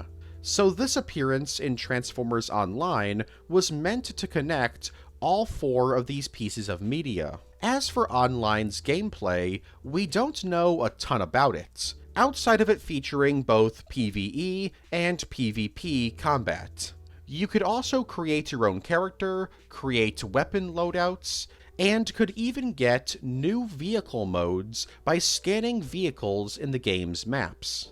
Despite trying to connect with Prime, the game only features Optimus Prime, Bumblebee, Megatron, and Starscream. Most of the other characters are original characters, later given English names by Ask Vector Prime. Transformers Online didn't last very long and was shut down in October of 2012, with no reason being given as to why. Then, a couple of years later, in 2016, the world was introduced to the next Transformers Online. This time, it wasn't an MMO, but instead a hero shooter designed suspiciously like Overwatch. While the game never left beta testing, it had quite a few beta tests in 2016, 2017, and 2019. Some of the multiplayer modes in the game included a domination mode, a free-for-all mode, and a mode called Blade Wars, which was basically team deathmatch, but players could only use melee weapons. This game didn't have any kind of story, and instead used character designs from both G1 and the Bayverse. Like I said earlier, this game had very obvious Overwatch influences. Like, some of these characters were straight up just clones of Overwatch characters. Like, come on now, that's just Reinhardt. However, unlike Overwatch, every single character in the game had both a long-range weapon and a melee weapon, so at least that's different. Despite Transformers Online supposedly being fairly popular, the game never left beta testing and was shut down in February of 2020. Revenge of the Fallen: Unite for the Universe. Revenge of the Fallen: Unite for the Universe is a manga series written by Simon Furman that was supposed to be released alongside a Japanese-exclusive toy line called Unite for the Universe. The manga's 5 chapters would be released alongside 5 different toys in that series. However, this toy line was cancelled, but the manga wasn't. Instead, its first 2 chapters were released alongside a Masterpiece Starscream figure. Chapters 3 and 4 were released with a Masterpiece Bumblebee figure, and the final 5th chapter was released exclusively in the book Transformers Generations 2011 Volume 1, released in April of 2011. As for the manga's story, Unite the Universe is actually pretty morbid. For example, Optimus Prime undergoes a procedure that has Jetfire's parts permanently added to his body.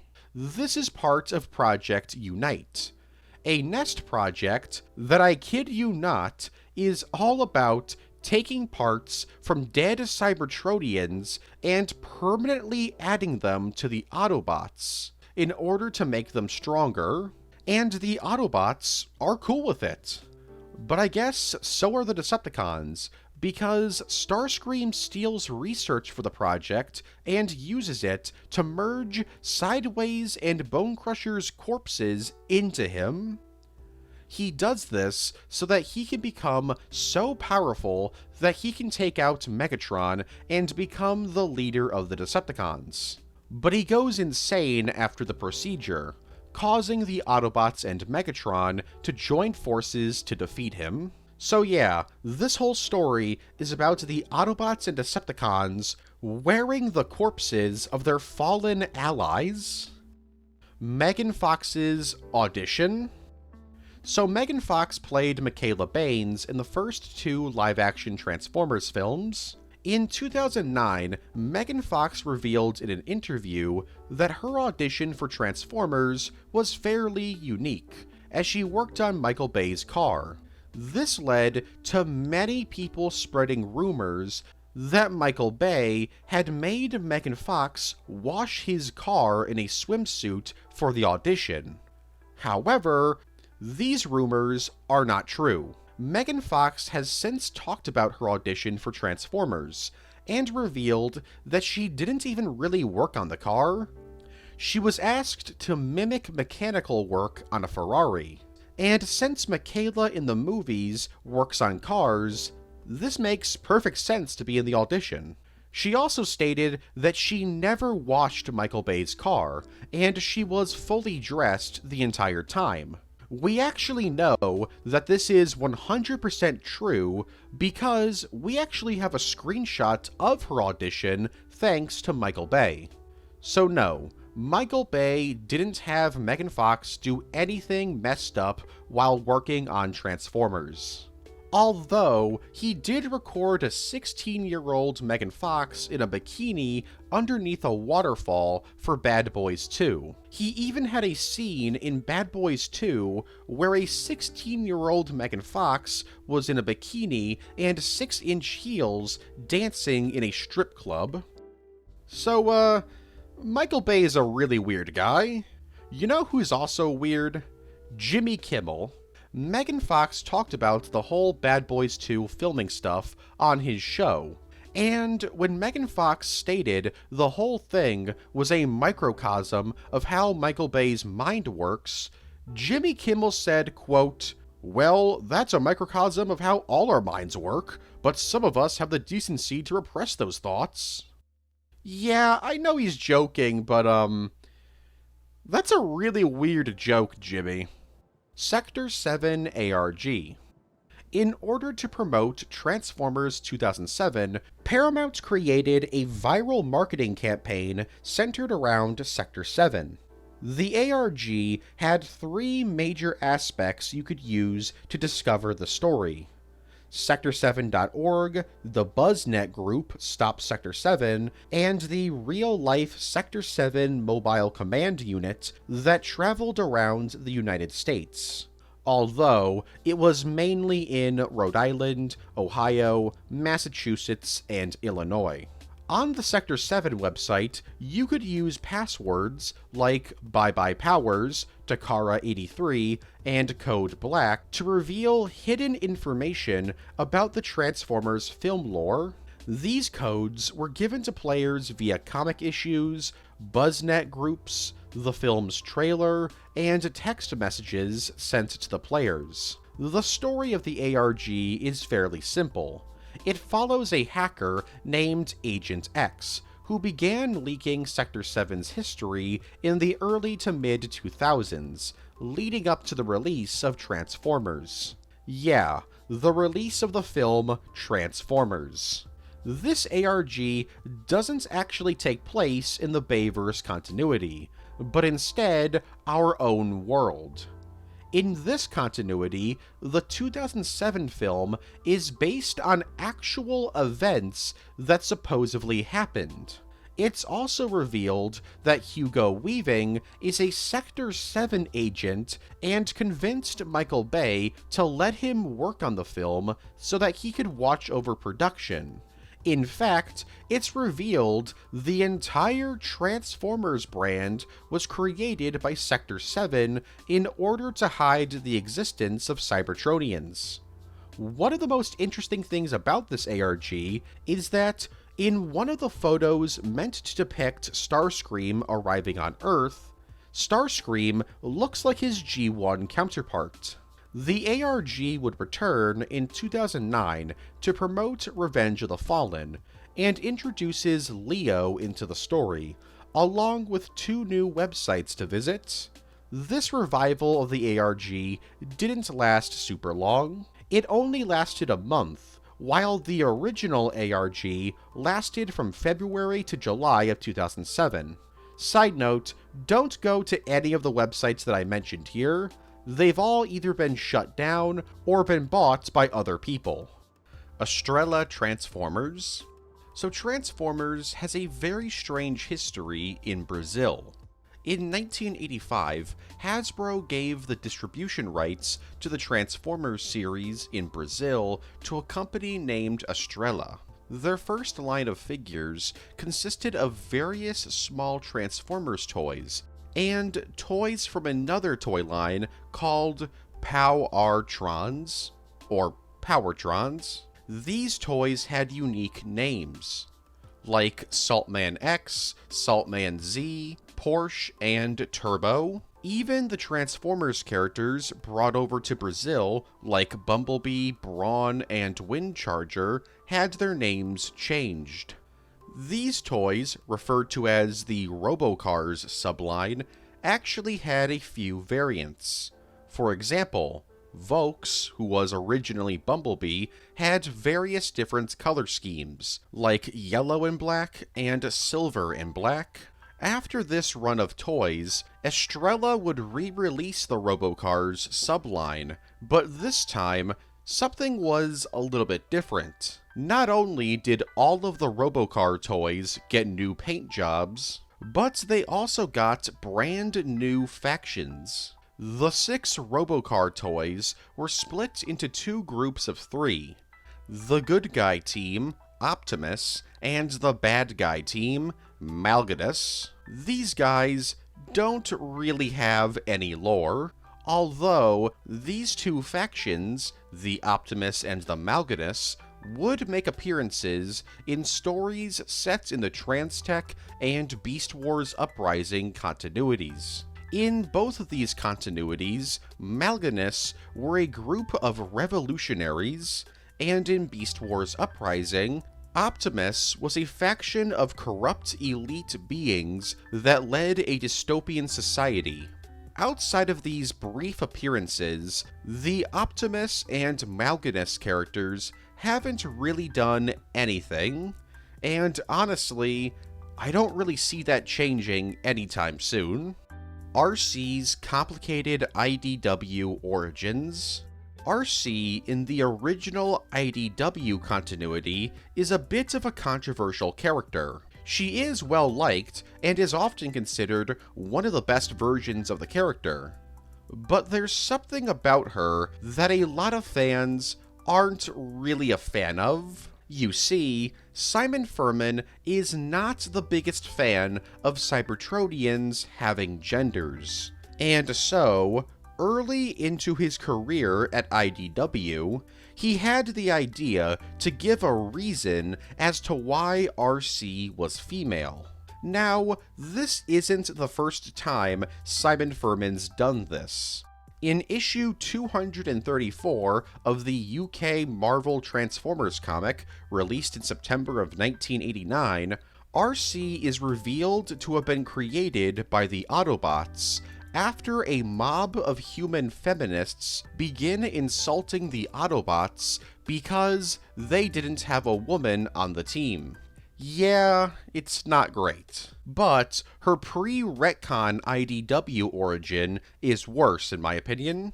In Spotlight RC, released in February of 2008, RC is revealed to have originally been male, or a genderless Cybertronian that was, let's be real here, male, but was forcefully turned into a female Cybertronian by G-Axis, as part of an experiment to introduce the concept of gender to Cybertronians.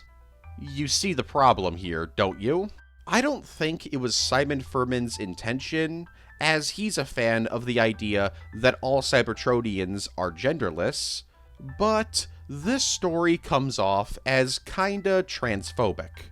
Realizing this, Authors John Barber and Nick Roche would begin adding retcons to RC's origins over the next couple of years. For example, in Sins of the Wreckers issue 3, released in January of 2016, it would be revealed that, to some extent, RC consented to G-Axis's experiments. It would then be implied in the Transformers issue 52, released in April of 2016, and Optimus Prime issue 5, released in March of 2017, that RC was always transgender.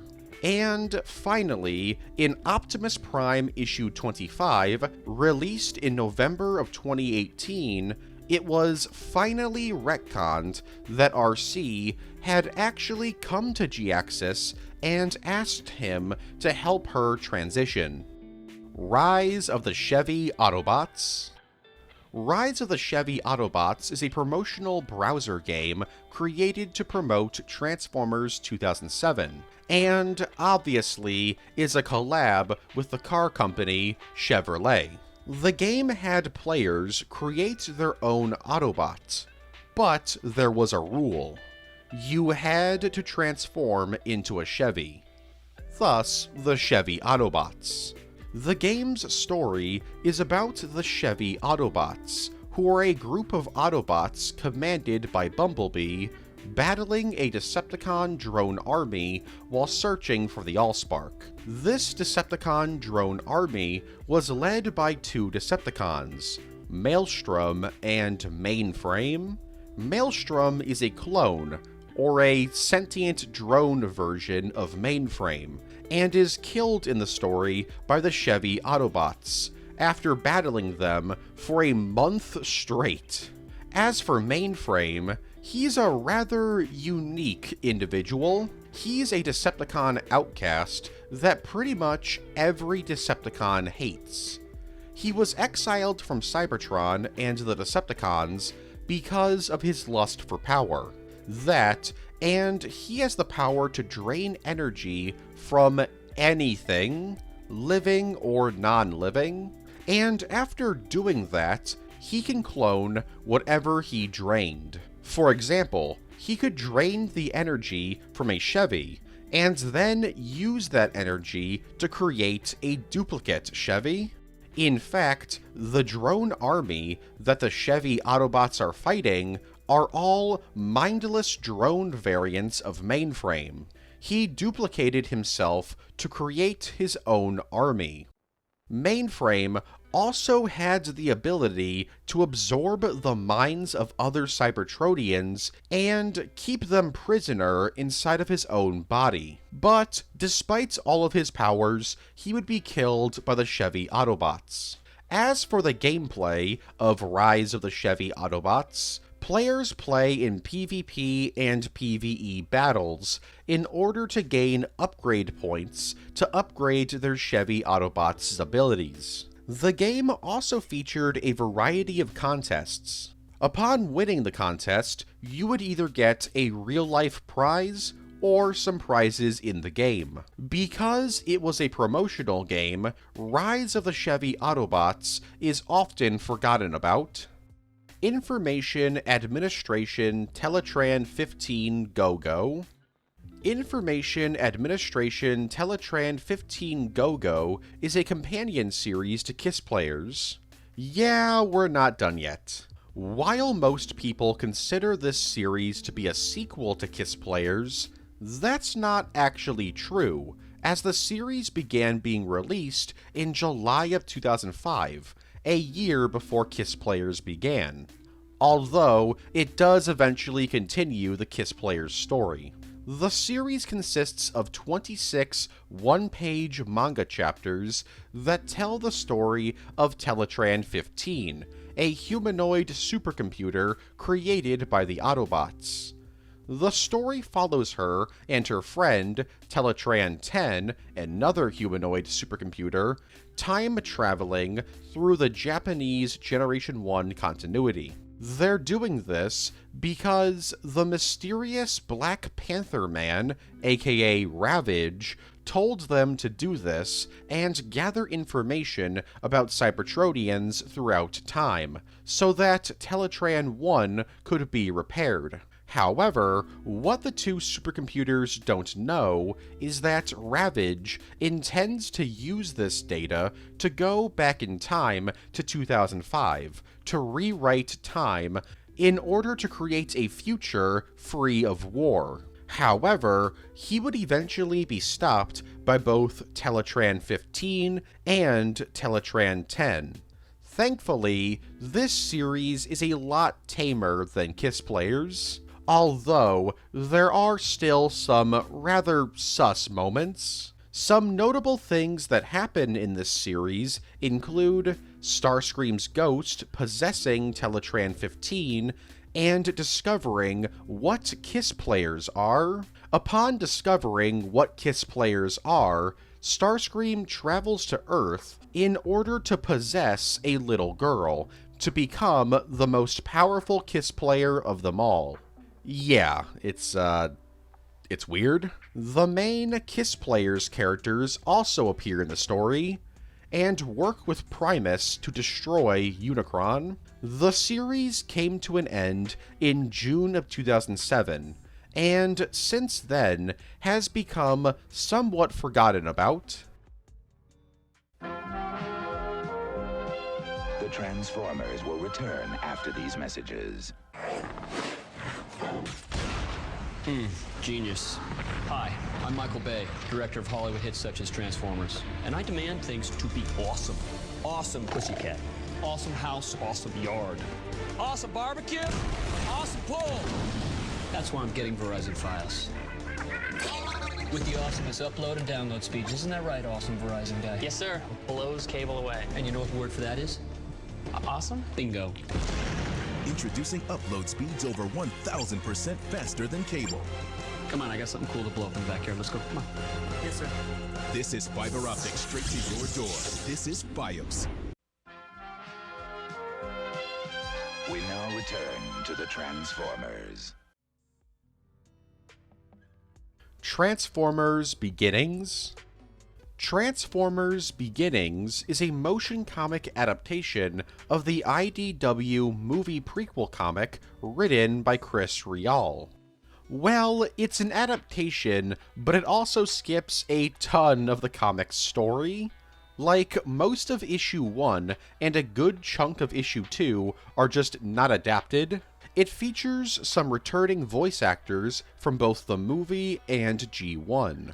Like Peter Cullen as Optimus Prime, Mark Ryan as Bumblebee, and Frank Welker as Megatron. It was released exclusively at Walmart as a bonus DVD with the 2007 film. While I call this a motion comic, that's a bit generous, as it's mostly just the comic panels being read over, and occasionally the camera will zoom in on a character. Probably the most interesting thing about this bonus DVD is that the back cover flat out lies and says that Peter Cullen narrates the movie. Like I said, Peter Cullen does voice Optimus in the film, but only for a few lines. Mark Ryan is the actual narrator. Also, Optimus says in this comic that none of our lives matter, which is kind of a weird thing for Optimus to say. Animated Warpath's canon.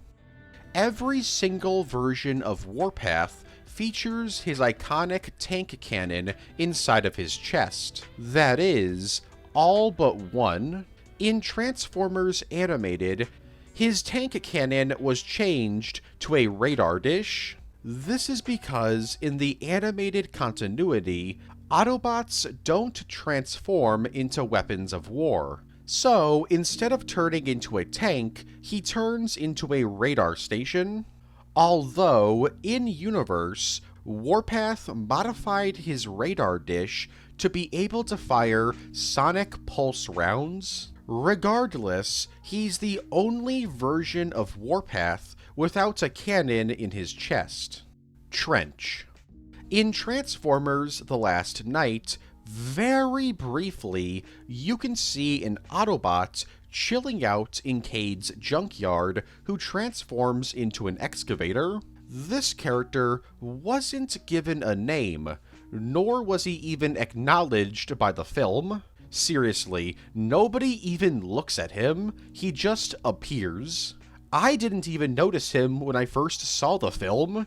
When I rewatched it, I genuinely thought for like a day that they added in this guy for the home release version of the film. So, who is Trench? And how did he get his name? Shortly after the release of The Last Knight, Caterpillar, the company that owned the excavator that Trench turned into, held a company-wide vote to give the character a name. And Trench was the winner. As you can see, Trench reuses the CGI model of Scrapper and Scrap Metal from Revenge of the Fallen and Dark of the Moon, only with a different arm. And that's all we know. He shows up and does nothing. Seeing as he doesn't appear in the rest of the film, it can be assumed that Megatron and the Decepticons killed him when they attacked the scrapyard. World of Warships. In September of 2020, the video game World of Warships crossed over with the Transformers. This crossover featured a variety of different skins for the warships. These skins were based on Optimus Prime, Bumblebee, Megatron, and Rumble for some reason. There were also skins called Autobot Arc and Decepticon Disguise. Not only were there skins in this crossover, but you could also recruit Optimus, Bumblebee, Megatron, and Rumble as fleet commanders. Another collab would occur in August of 2021. This time, skins and fleet commanders based on Hot Rod, Soundwave, Grimlock, and Starscream were added to the game. There was even a comic created to promote the crossover between the two franchises. Here it is. It's just these 2 pages. That's it. That's the entire story. Honestly, you would think that a World of Warships crossover would have, like, Tidal Wave or Broadside as the actual warships, but oh well, I guess not. Jazz survives. Despite dying in the 2007 film, a toy of Jazz called Allspark Enhanced Jazz was released exclusively at Target in 2007. The tech specs for the figure mention how he was badly damaged in the final battle, and was almost destroyed. But thanks to the power of the Allspark, Jazz was saved from dying, and he's apparently more powerful than ever. Interestingly, it's mentioned here that he was almost destroyed, so he wasn't brought back to life, he just never died. This toy actually received, I guess, like a follow-up toy of sorts? A G1 recolor of Jazz, which was also a Target exclusive. This toy's tech spec bio mentions that Ratchet helped revive Jazz, and after being revived, Jazz took on a new paint scheme in order to get attention from humans. Obviously, this isn't canon to the films. Although, I guess you could headcanon playing as Jazz in the Revenge of the Fallen game as taking place in the toys' microcontinuity. These toys would go on to inspire Jazz's return in the Twilight's Last Gleaming universe. In this timeline, Jazz was brought back to life by Ratchet using a shard of the Allspark. However, this fragment of the Allspark was corrupted, and so Jazz was reborn with an evil personality. He became a mercenary who took jobs for the Decepticons and began selling Energon for a profit. His story never actually got a resolution, and so is still presumably doing mercenary work in that universe. Cancelled Dreamwave comics. When Dreamwave went bankrupt, it left a ton of Transformers comics unreleased. These include 6 issues of the Energon comic, which mostly would have consisted of the Armageddon story arc. This would have been the final arc of the comic, and featured some pretty big events, like Overrun supposedly dying, Starscream's ghost returning and becoming fully reborn, Omega Supreme would battle the 4 Horsemen of Unicron on Mars, Unicron would be reborn, Alpha Quintesson would be killed off, and it would be revealed that Overrun had actually transferred his mind into Cybertron in order to escape death. The comic would then end with a tease for a Cybertron comic that obviously never happened. There was also supposed to be an entire 3-part miniseries called Energon: More Than Meets the Eye, which would have been a trilogy of guidebooks about characters from the series. There was also the final 3 issues of War Within: The Age of Wrath that were scrapped. These issues would have revealed that Grimlock had survived his death in issue 1. Blaster would have faced off against Megatron for a while. Optimus would be revealed to be alive and was returned to Cybertron by the Turbo Masters after being trapped on the planet Quintessa, and a Quintesson invasion would be prevented. Dreamwave's entire Beast Wars comic miniseries was cancelled before it even began.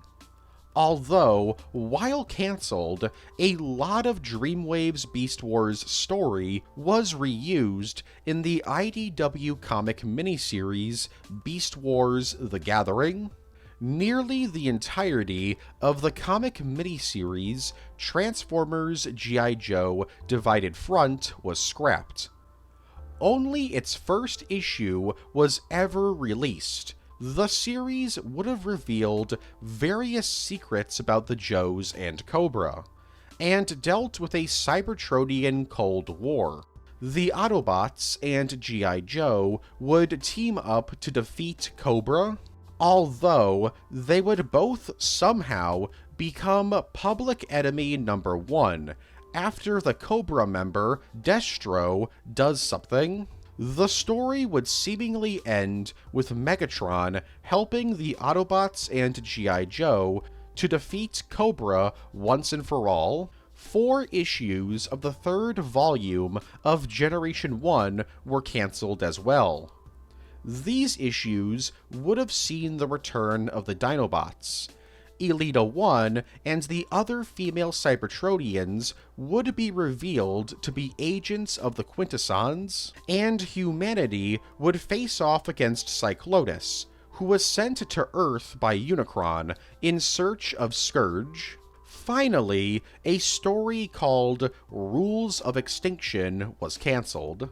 This would be set in the Dreamwave Generation 1 continuity, and be about how the Dinobots arrived on Earth and joined the Autobots. And that's all we know about this comic. We don't even know if it was going to be a miniseries or just a one-shot. French female Starscream. For unknown reasons, in the French dub of the 1986 film, Starscream was depicted as a woman, as Starscream not only has a female voice in the film, but Megatron even refers to Starscream as a female gender-specific insult. This is really weird because in both the French dub of the original cartoon for France and Quebec, Starscream is still depicted as a guy. So why did they change Starscream's gender for the film? To this day, we have no idea. Fan mode. Fan mode is a term for an unofficial alternate mode created by fans. For example, Short Round from the Transformers Cybertron toy line has a fan mode of a toilet. Sea Spray's also got a toilet mode in the Titans Return toy line. Speaking of Titans Return, the Titans Return 6-shot figure also has a few fan modes, including a boat and a mobile base. There's also the Revenge of the Fallen Mindwipe and Skystalker figures that can normally combine in vehicle form, but fans have created a fan mode for them where they combine in robot form. Probably the most famous fan mode is Devil Gigatron's Devil Ostrich mode. This mode was created by Takashi Kunihiro, a longtime Takara employee. This mode is one of the few fan modes that have actually become canon, as this mode appears in the Transformers Legends manga. Construct Bots. Construct Bots is a line of building block toys like Lego, Mega Bloks, or Creo.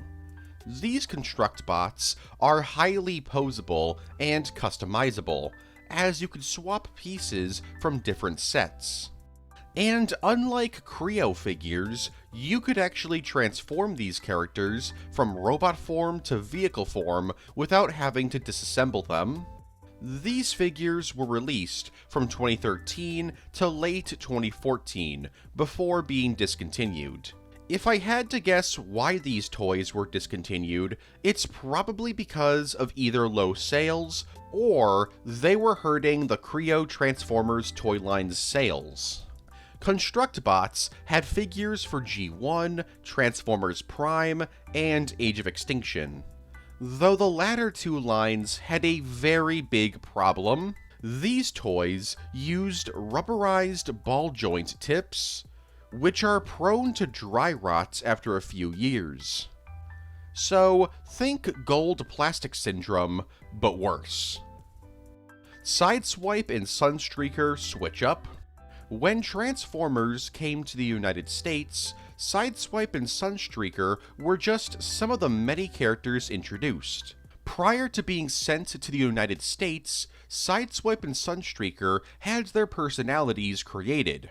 This led to a problem, as Hasbro decided to switch the characters. So originally, Sideswipe was Sunstreaker's toy and had Sunstreaker's personality, and Sunstreaker was originally Sideswipe's toy and had Sideswipe's personality. This change of toys led to some issues with the original G1 cartoon, as the show's crew already had scripts ready for the series. So the crew said screw it and gave Sideswipe the abilities of the Sunstreaker toy, including a jetpack and being able to turn his hands into pile drivers.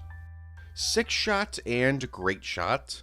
While Six Shot didn't really get much attention in the United States, in the Japanese G1 continuity, he received a much larger role, as he was one of the main antagonists of the Headmasters. Although, by the end of the show, Six Shot would abandon the Decepticon cause after a change of heart. However, he didn't join the Autobots, and instead left Earth behind. Years later, in Transformers Victory, the character Great Shot would appear. This character was based on the toy of the same name, which was a recolor of Six Shot. He was a mercenary turned Autobot with a mysterious past that's never really explored. And so, for decades, fans have speculated that Great Shot was actually Six Shot, having fully redeemed himself. In 2018, this fan theory would be confirmed to be true thanks to the Transformers Legends manga, in which it was revealed that Starsaber had given Six Shot a new Transtector, which allowed Six Shot to get a new identity, and fake his death in order to avoid the wrath of the Six Clan. What's the Six Clan? Well, it's a ninja clan filled with six-changer robots that Six Shot was apparently always a part of. Cancelled SNES game. In 1994, It was announced in Superplay magazine that Argonaut Software had purchased the rights to make a Transformers game for the SNES. The magazine also revealed that the game would be based on Generation 2, and feature characters like Optimus Prime, Megatron, Galvatron, Ultra Magnus, Grimlock, and Unicron. Despite this announcement, the game would never come out. In fact, the game never received any update. Many fans assumed that whatever was made for this game was eventually used in the game Vortex. However, in 2015, it was confirmed that this was completely untrue. And sadly, that's all the information we have about this game. Gay couple in Beast Wars. In Beast Wars, AirRaiser was only female because of Beast Wars' story editors, Bob Forward and Larry DiTilio. They insisted that AirRaiser be female because they wanted a larger female presence in the show. And since the original toy wasn't developed with a specific gender in mind, it was decided, sure, AirRaiser can be female. This did not happen in the Japanese dub, however. In the Japanese dub, AirRaiser was male, which means, yes, Tigatron and AirRaiser became a gay couple. Originally, the people writing the Japanese dub were able to rewrite their flirting, but eventually they couldn't get around it, and eventually just said screw it and allowed them to be a couple, making them the first confirmed LGBT couple in Transformers. Whirl's origins. Despite Whirl's toy being released in 1985, Whirl never made an appearance in the original G1 cartoon or its film. This is probably because the toy that became Whirl was owned by Bandai, so Hasbro would have faced legal issues if they tried to put Whirl in the show. This is similar to the Jetfire Skyfire situation that I mentioned a long time ago in the video. Luckily for fans of Whirl, they can see them in action in shows like Rescue Bots Academy, Cyberverse, and Special Armored Battalion Dorvac. Now, you're probably wondering, what's Special Armored Battalion Dorvac? Well, it's a mecha anime released from October of 1983 to July of 1984, and was based on the Special Armored Battalion Dorvac toy line. This toy line is actually where Whirl's toy comes from, and because of this, a lifeless helicopter transforming mech version of Whirl called Ovalin Gazette appears in the show. A similar thing occurred with Roadbuster's toy, as his original toy also came from the Dorvac toy line. So technically, Roadbuster appeared in that anime as well. Jam. In 2002, Hotshot's mini-comic that came packaged with his figure was released, and was instantly mocked online for having really bad dialogue. This was because this little comic was written in 3 different languages all at once, meaning that the dialogue had to be short in order to fit all 3 languages in these little speech bubbles. In response to this comic, British Transformers fan Yartik created a parody of the comic, and in this parody, Hotshot declares his love for Jam. This has become such a popular joke in the fanbase that people at Hasbro have actually taken notice. For example, the 2008 Universe Hotshot figure had the word Jam as his alt mode's license plate, and in the Rescue Bots Academy episode, Rescue Promo, Hotshot declares his love for Jam after falling into a mysterious blue substance. Lost names. Sometimes, Hasbro has to change the name of certain Transformers characters. This is due to the name not being available because Hasbro lost the rights to the original name. The most famous example of this is Reflector, who is now known as Refractor in every continuity he shows up in. Sinner Twin used to have this problem for a bit as well, as for a while he had to go under the name Twin Strike. Shock Blast in Energon was only named Shock Blast because Hasbro didn't have the name Shockwave at the time. Sometimes, Hasbro will have to add a phrase to characters' names, due to the names being so common, like Hot Rod, Jazz, and Hound, who are oftentimes released as Autobot Hot Rod, Autobot Jazz, and Autobot Hound. Brawl's survival? In Transformers 2007, Brawl is killed by the US military and Bumblebee. However, Brawl might have actually survived the film. In 2009, a figure of Brawl was released, called Deep Desert Brawl. This recolor had him take on some desert camouflage, thus the name Deep Desert Brawl. This toy wouldn't be all that notable if it wasn't for the fact his tech spec bio mentions how he went into hiding after the Battle of Mission City, and for 2 years was waiting for a Decepticon leader to emerge. And upon Megatron's revival, Brawl came out of hiding. So, many assumed that this was just a little micro-continuity that only existed in this toy bio, since Brawl very clearly died in the first film. But then, in 2011, in the film Dark of the Moon, a Decepticon shows up that looks identical to Brawl, and has desert camouflage. So, does this mean that Brawl survived the 2007 film, spent some time hiding in the desert, and then returned in Dark of the Moon, only to die? No, probably not. There's one major piece of evidence that kills this entire theory.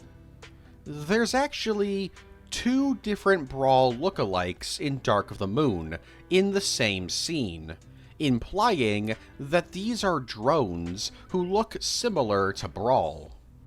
So, yeah, Brawl's dead. Tiger Electronics Transformers Generation 2.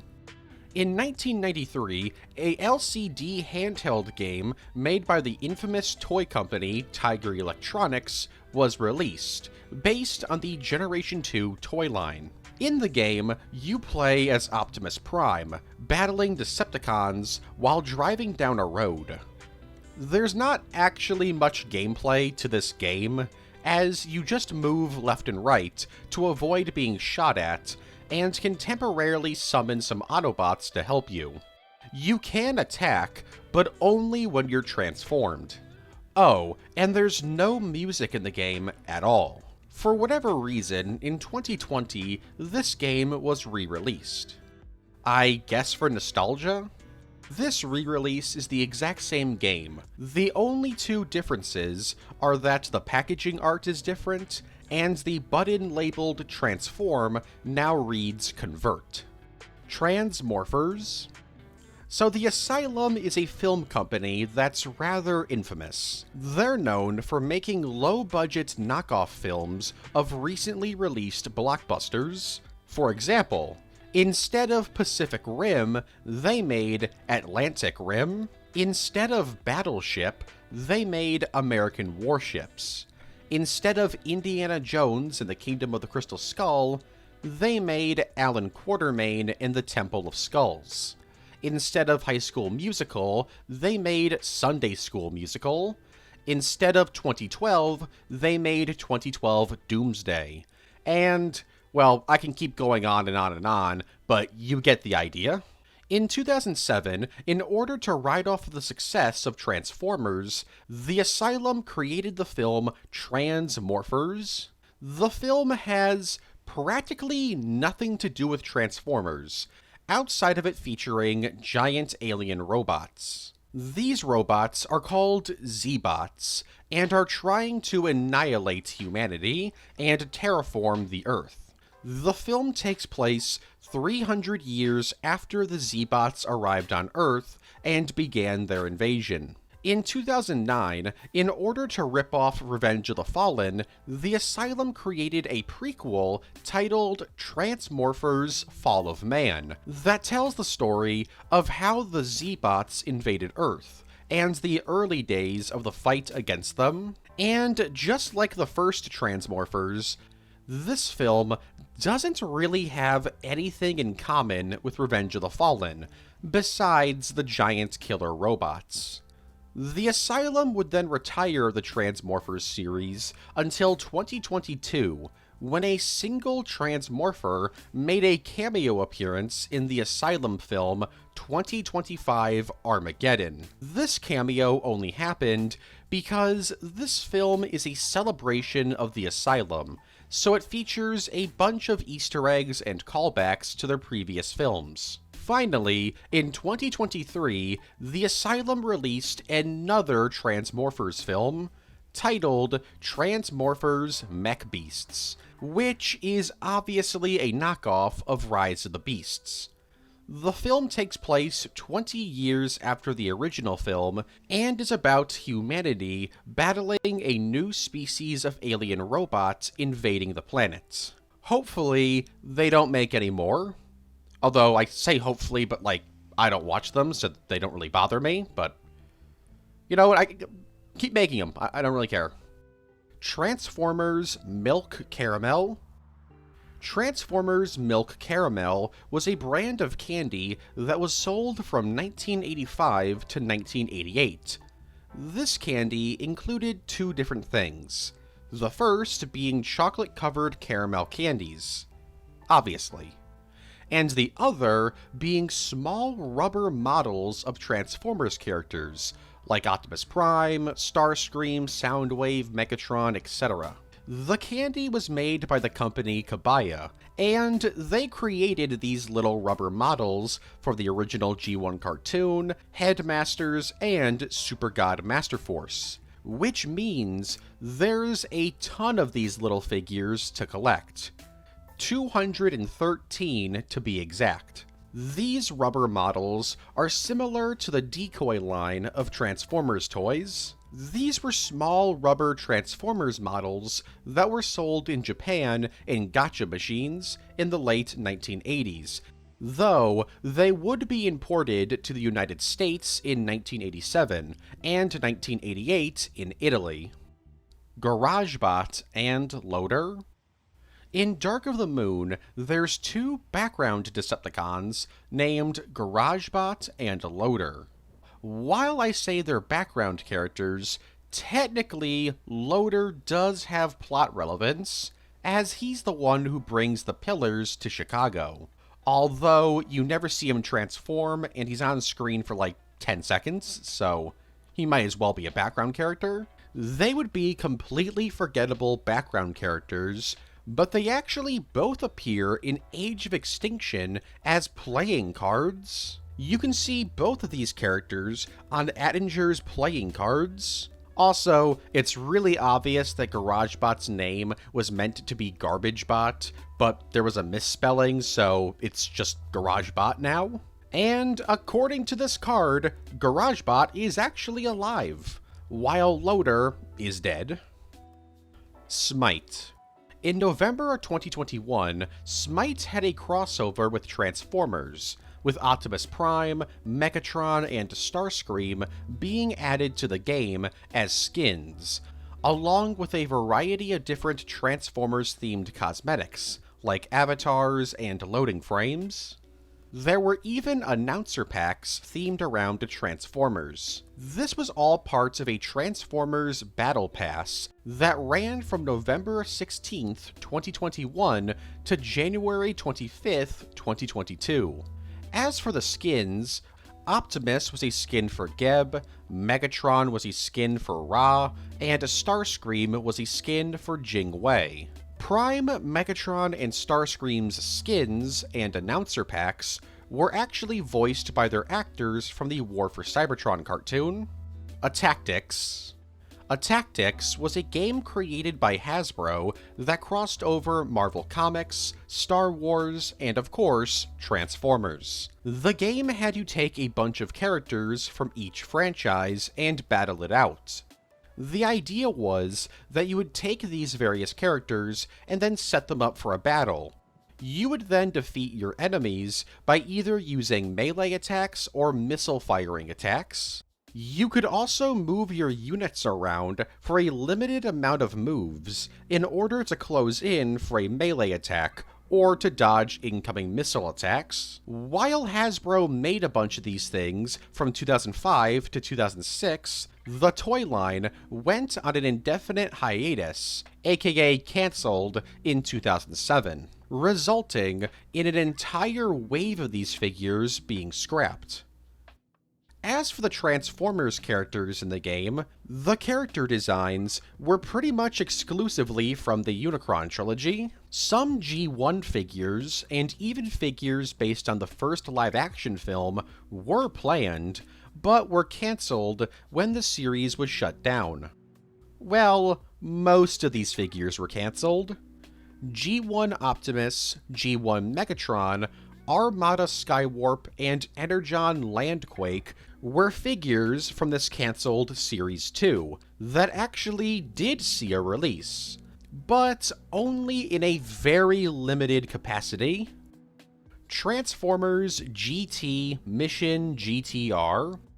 Transformers GT Mission GTR is a 2013 Japanese-exclusive toy line that was a cross-promotion with the Super GT Racing Championship, a pretty popular racing championship in Japan. The cross-promotion had various figures that each came with small figures of women known as the GT Sisters. These women are race queens that work alongside the Autobots and can also merge with Fortress Maximus in order to give him a power-up. There's also lore to this toy line, as each figure came with a short story. There was even a one-shot manga released. The story of this universe centers around the Transformers GT, a race much like the real-life Super GT Racing Championship. Optimus, Starsaber, and Fortress Maximus take part in the race, as does Megatron, and Megatron being Megatron battles the Autobots during said race. There's also a new Autobot that appears in the story, Safety Prime. He doesn't actually participate in the race, but instead watches over it to make sure everyone is doing okay. This story gets an insane jump in tone as eventually the racers all team up to destroy Unicron. This part of the story was told in story pages. Finally, there were also some real-life promotional events for the toy line. These events actually outlived the initial toy line, as they continued until 2015. Panty and Stocking with Garter Belt. In Episode 7 of the anime Panty and Stocking with Garter Belt, airing in November of 2010, the main two characters, Panty and Stocking, are transformed into robots. This episode, Transhomers, is one giant Transformers reference, as not only are their robot forms directly inspired by Transformers characters like Hot Rod and Megatron, but Optimus Prime and Megatron themselves show up. Well, they kinda show up. Megatron is known as Fematron, and Optimus is known as Masculimus Surprise. Their designs are inspired by their Bayverse designs, and both characters are voiced by their longtime Japanese voice actors, Tesho Genda, who voices Prime, and Shizo Kato, who voices Megatron. Another character who appears in the episode is named Spark, and he's designed after Hot Rod. Spark also bangs Panty. There's also a lot of background characters designed after other Transformers characters, like Devastator, RC, Starscream, and Prowl. The show was created by Studio Gainax, and it's getting a second season made by Studio Trigger, the studio that recently created the masterpiece that is the 40th anniversary Transformers tribute, Mazinger Z vs. Transformers. In March of 2019, a crossover manga between Transformers and Mazinger Z was released. Written by Eugene Ishikawa and Naoto Tsushima, this crossover sees the characters of Transformers transported into the world of Mazinger Z. Mazinger Z being an anime that ran for 92 episodes from December of 1979 to September of 1974. It's also known as being one of the most influential mecha anime out there, and is usually credited with popularizing the super robot subgenre of mecha. Anyways, as for the plot of the crossover, the story begins with Starscream crashing into a space bridge during a battle. This results in the space bridge exploding and sending every Autobot and Decepticon in the area to another reality. This reality, of course, being the world of Mazinger Z. Upon arriving there, the Autobots meet Dr. Hell, a villain from the Mazinger Z universe, who convinces the Autobots that Mazinger Z is actually evil. The Autobots go and try to fight Mazinger Z before realizing they're a bit smaller than it. They quickly realize that they've been trolled, and then team up with Mazinger Z to destroy the Decepticons and Dr. Hell's forces, who have now teamed up. And so, a big battle happens, right after the Autobots play some soccer, or football. This big battle is interrupted by Starscream, who's upgraded himself with spare Mazinger Z parts to become Mazenscream. This results in the Autobots and Decepticons joining forces to defeat him, and upon being destroyed, Mazenscream lets out a big explosion that sends the Autobots and Decepticons back to their home reality.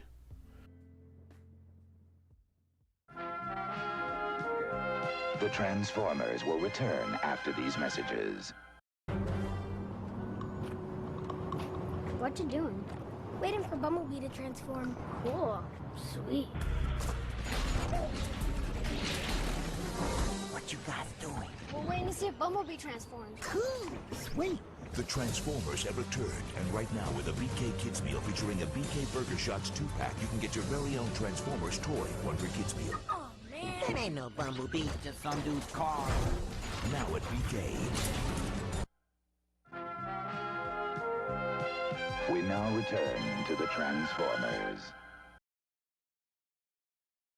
Wolfang gets scrapped. Wolfgang is a semi-obscure Maximal character who was robbed of his stardom. He was originally going to be a main character in Beast Wars, first appearing in Episode 7.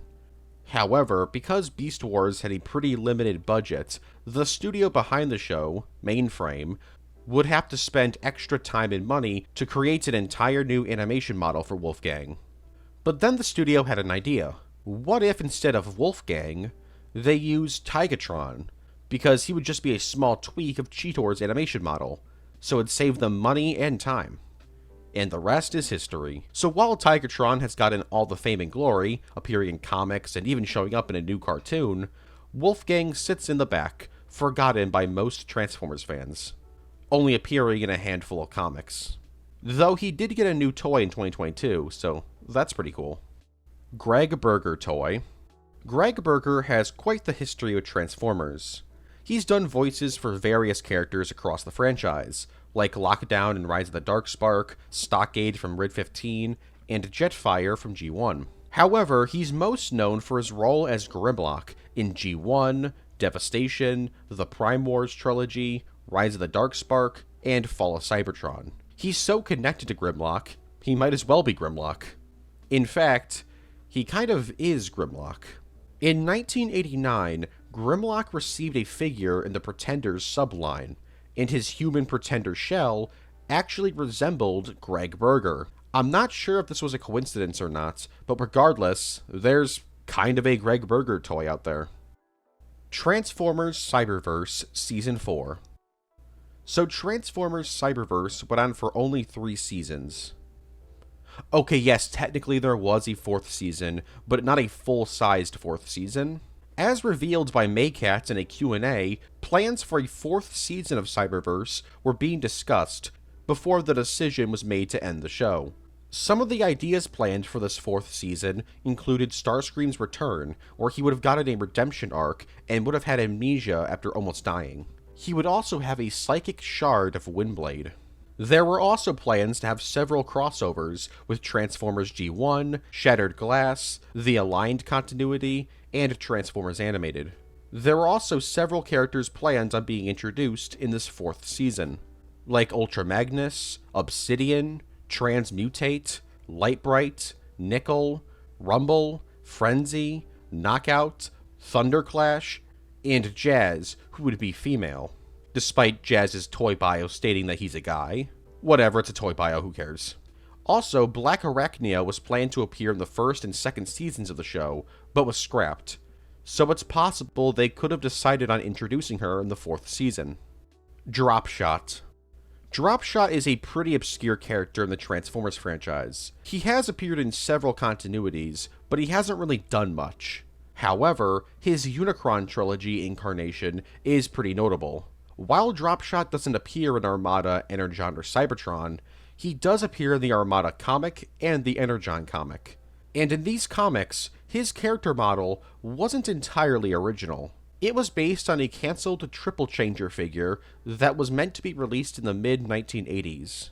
The only reason we know about this figure is because a photo of its prototype appeared in the book Transformers Generations. And yes, this toy turned into a jet and a horse.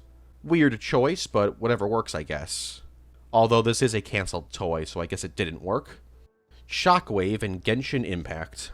So, in the game Genshin Impact, deep in the game's code, you can find a render of Shockwave from the Dark of the Moon video game. Now, I know nothing about Genshin Impact, but I don't think Shockwave is normally in that game. I don't know, maybe he hangs out with Mona. That's like the one character I know the name of. Some Genshin Impact fans have speculated that Shockwave's model was somehow used while creating the Ruin Greater, an enemy in the game. Thundercracker and Skywarp are Dreadwing and Skyquake. So during the development of Transformers Prime, Skyquake was originally named Skywarp. So yeah, Skywarp was originally going to be in the show. He would have been green instead of purple, but whatever, weirder changes have happened. This has led many people to speculate that Dreadwing, the brother to Skyquake, was originally going to be named Thundercracker. Since Skywarp and Thundercracker are one of the most iconic Transformers duos, and Dreadwing's color scheme is, well, it's not blue, but purple's close enough. Keep in mind, though, while the Skywarp thing is confirmed, this Thundercracker part is just a theory people have. If it is true, I can only assume the names were changed because Skywarp and Thundercracker already existed in the Aligned continuity, and they are extremely different from Skyquake and Dreadwing. Green Lyle Convoy. The Green Lyle Convoy figure is one of the most rare Transformers figures ever made. Despite it not being released to the public, there are at least 2 different figures out there. One was found on eBay in 2021, and the other is in the possession of the owners behind Transformers at the Moon. One of the biggest mysteries behind the figure is that nobody really knows why they were made. There's 3 main theories. The first is that this figure is a prototype for an unmade Green Lyle Convoy figure based on the times Lyle Convoy was green in Beast Wars 2 and Beast Wars Neo. The second theory is that these were made as gifts to the Takara staff members working on the Beast Wars toy line. And finally, there's the theory that this was an abandoned prototype for a store-exclusive figure that never ended up being made. Hopefully this mystery can be solved one day, but honestly, I'm not super confident it will ever be solved. Bump of Chicken. Transformers X Bump of Chicken EX episode is a one-shot manga released in 2019 that serves as a crossover between Transformers and the real-life Japanese alt-rock band Bump of Chicken. And by one-shot manga, I mean it's literally just 2 pages long. In the story, Bumblebee lands on Earth in the middle of a Bump of Chicken concert, and the band is just like, alright, let's just keep playing. Bumblebee's pretty hyped about all this, and scans Chama's bass. He's the band's bassist. This somehow gives Bumblebee a new form, the Sonic Blue Bumble form. After this, B gives Chama an exosuit and flies back to Cybertron with Energon cubes filled with the power of music. Now this one-shot manga came packaged with a Sonic Blue Bumble figure, and not only do you get this manga and this cool Bumblebee figure, but you also get a figure of Chama, who is now a headmaster. Chip Chase died. So this is kind of a joke entry. Chip Chase was a pretty prominent human character in the first 2 seasons of Transformers G1. However, he was nowhere to be found in the film, Season 3, or Season 4. Despite other human characters returning in these projects, like Spike and Carly. Sparkplug doesn't show up in anything after Season 2 either, but at least he was planned to appear in the Season 3 episode, 5 Faces of Darkness Part 1. So some fans have come up with a theory that Chip Chase died sometime between the events of Season 2 and the 1986 film. There's not really any evidence for this though. In fact, in the Japanese exclusive episode, Scramble City, which takes place between Season 2 and the movie, Chip Chase actually makes an appearance. And in several other continuities that branch off from the G1 continuity, Chip Chase is mentioned helping the Autobots in the years 2005, 2012, and 2021. But besides Scramble City, these are all pieces of media released years and years after G1 ended. And besides, none of these are actually canon to the show. Is there any evidence from the 1980s that proves that Chip Chase didn't die? Well, actually there kind of is. In the Japanese exclusive series, The Headmasters, Chip Chase was planned to appear in the show's first episode. However, he was cut, so he didn't actually appear. And yes, the Japanese G1 continuity branches off from the American continuity after Season 3. So technically, yes, Chip Chase could actually be dead in the American continuity. Hydrobot. During Super Bowl 50 in 2016, Schick Hydro Razors debuted a new mascot for their company and product, the Hydrobot. Basically, it was a razor that transforms into a humanoid robot. Obviously inspired by the Transformers franchise. And it didn't take long for this little guy to cross over with the Transformers. He first appeared in a commercial alongside Optimus Prime, where the two would do an epic fist bump to advertise both the razors and the Last Knight. Hydrobot would then make his way into a comic book. Released in May 2017, Schick Hydrobot and the Transformers was a promotional tie-in comic to advertise, again, the Last Knight and Hydro Razors. In this story, Hydrobot is falsely accused of being a Decepticon after battling some Decepticon drones. The origin of Hydrobot is then revealed. Turns out, he was created by Dr. Hiroshi Benson, who was trying to create the perfect razor. But then, the Decepticons show up and try to capture Dr. Benson. I guess to build more razors or something. That's when Hydrobot returns and helps Optimus Prime, Bumblebee, and Hound battle against the Decepticons, Megatron, Barricade, and Onslaught. It's pretty sad that Onslaught's only other appearance in Bayverse media is a promotional comic for a razor company. Anyways, they beat up the Decepticons and save the day. Since then, Hydrobot has appeared in various other commercials, but without the Transformers. But he doesn't need them anymore. After all, he's got his own cast of characters, like the female Hydrobot, who is the only other character in the lore of Hydrobot. Breakdown joins the Autobots. Poor Breakdown. This dude easily had the worst fate in Transformers Prime. Not only was this dude experimented on, his eye got gouged out, but he was also decapitated, and even after he died, some human was like, I'm gonna hook up my dead boss to this corpse so that he can control it like a mech. And so he did. But it didn't really work out very well, and the dude in Breakdown's corpse, Silas, eventually became a zombie. I don't think Breakdown deserved all this. This is just extreme. And he wasn't originally supposed to have all this happen to him. Originally, Breakdown was going to defect to the Autobots. This was most likely what the ending of the episode Operation Breakdown was building towards. So why didn't this happen?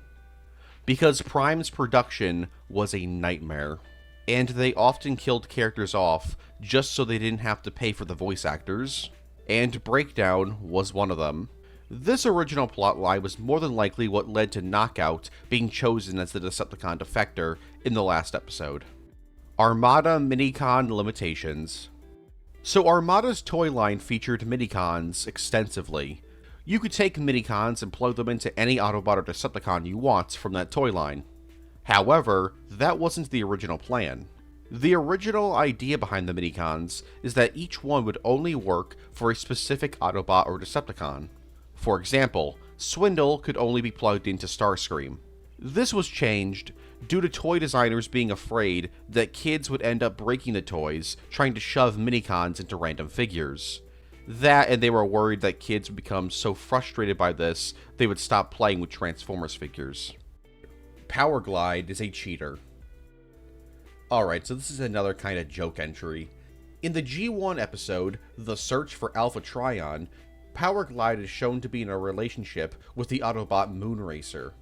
But then, in the very next episode, The Girl Who Loved Powerglide, Powerglide falls in love with a human woman named Astoria, who is very much in love with him. It's a really weird little detail. Honestly, if this episode came out before The Search for Alpha Trion, it would make way more sense, since in that episode, Powerglide finds out that Moonracer's still alive. Whatever, it's G1, there's barely any continuity. Also, Spike hits on Astoria despite him dating Carly at that time, so that's pretty weird. Revenge of the Fallen Crunchy Candies. In 2010, Hasbro teamed up with Awesome Inc. to release some Revenge of the Fallen themed candy. There was candy shaped like Optimus Prime's face, the Autobot symbol, the Decepticon symbol, and Bumblebee's face. Now normally, this would be a nothing topic. It wouldn't even be on the Iceberg. However, this promo candy is actually pretty notable because they were all recalled due to some of the candies having an excessive amount of lead in them. So yeah, you could have gotten lead poisoning if you had these. There's a lot of IDW hotshots. For some reason, in IDW's original Transformers continuity, there were 3 different hotshots. The first hotshot was from Cybertron, and he only had a very brief cameo in Drift issue 2, and he was killed immediately. In fact, that was the only panel he was in. Then there was one who lived on Velocitron. Unicron killed him. And finally, there was the hotshot from Commodus, who was the main hotshot. And sadly, he didn't really do all that much. He didn't die, thankfully, but he just didn't really do anything. One last thing about the 3 hotshots. The first one, the one from Cybertron, was only drawn as a background cameo by Alex Milne for 3 reasons. His friends convinced him to put Hotshot in the comic as cannon fodder, he didn't like Armada, and he was convinced that Hotshot would never appear in IDW's continuity. Rollbar in Dark of the Moon. So do you remember how I talked about Rollbar in Age of Extinction, and how he was created from the Sonic RS that everyone thought was a Cybertronian? Well, Rollbar actually has a pretty interesting history with the Bayverse. A different Rollbar shows up in the Titan magazine Revenge of the Fallen comics, but that's not what I'm talking about. In 2010, some random dude drove onto the Dark of the Moon filming set, approached Michael Bay, and demanded that his car be put into the film as the Autobot Rollbar. And because of this weird incident, several Transformers news sites ran with the story and reported that Rollbar was going to be in the film. So, is Rollbar in the film? No. Soundwave's mouth. In the original Marvel G1 comics, there were several different times where Soundwave was drawn without a mouth plate, and it never looks right. This would later be referenced in the original IDW Transformers continuity, where it would be revealed that Soundwave originally had a mouth. Not much else to say, just that G1 Soundwave having a mouth looks pretty cursed. But you know what's even more cursed? Transformers Prime Soundwave having a mouth. Ghostbusters. Transformers Ghostbusters is a 5-issue miniseries released from June to October 2019. Written by Eric Burnham, as the name suggests, it's a crossover between the Transformers and Ghostbusters franchises. However, unlike other crossovers like Mars Attacks and Terminator, this crossover is actually canon to the IDW comic series. Just not the IDW Transformers comic series. This miniseries is actually canon to the IDW Ghostbusters comic series, so that's kinda wild. Anyways, the plot of this crossover is that the Autobots abandoned Cybertron years and years ago to escape the war there. And the Decepticons were just like, alright guys, good job, we won. But then, Gozer shows up and straight up destroys Cybertron, killing all the Decepticons. Thousands of years later, the Autobots get a distress signal coming from Earth, so they go to investigate. And this leads to the Autobots teaming up with the Ghostbusters to take on a bunch of Decepticon ghosts, a bunch of Kremzeeks, and the powerful ghost Killer Watt. This comic series also introduced the crossover exclusive Autobot, Ectotron, who turns into the Ghostbusters Ecto-1. Not only does he have a pretty prominent role in the story, but he also got 2 different toys of him released. One in 2019, and one in 2021 to celebrate the release of Ghostbusters Afterlife, a film that I keep forgetting happened and is getting a sequel. There was even a Ghostbusters-themed Optimus Prime figure released in 2019. The Coneheads in Beast Wars. The original plan for the Season 3 finale of Beast Wars had Thrust, Dirge, and Ramjet, the Coneheads from G1, being revived in the Ark as the Maximals launched it. There would be a fight scene between them and the Maximals, only for them to be thrown out of the Ark. They would then smash into the Decepticon flagship, the Nemesis, which would have explained why the trio weren't in Season 1 of G1. Honestly, a pretty neat idea. But it was scrapped due to budget concerns and time constraints. Also, I didn't mention it earlier because I wanted to mention it here, but in those supposed Beast Wars Season 4 plans, the Coneheads were going to serve as supporting antagonists throughout the 4th season. But again, I'm not convinced that these plans were real. I think they're just fans misremembering cut plans for the original Season 3 finale. Star Trek. From September 2018 to February 2019, IDW published a 5-issue crossover series titled Star Trek vs. Transformers. The series follows the crew of the Enterprise creating an alliance with the Autobots to battle against the Decepticons who have allied themselves with the Klingons. Now what's interesting about this crossover is that Star Trek takes place in the far future. So the Autobots and the Decepticons have already been to Earth and had their little war there. But in this continuity, the Great War ended on Earth once humanity began World War III. Not wanting to risk battling humans and siding with countries, the Autobots left Earth, with the Decepticons close behind. What's also interesting is that Arachnid from Transformers Prime is part of the Decepticon cast in this miniseries. While she's appeared in other G1-styled media, like both IDW continuities and the My Little Pony crossover, her design in this series is unique, never appearing in anything else.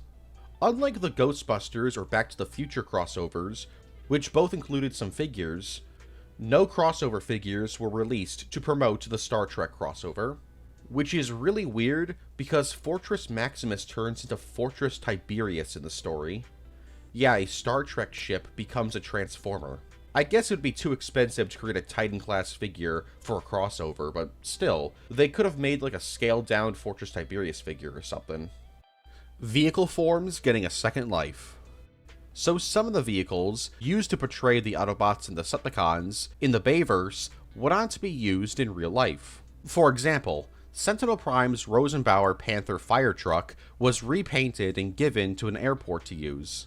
Though it's currently in service at a nuclear generating station, A similar thing happened with Onslaught's vehicle form, a Western Star 4900 SF tow truck. The exact vehicle used in the film was returned to Daimler's Trucks headquarters in Portland, Oregon.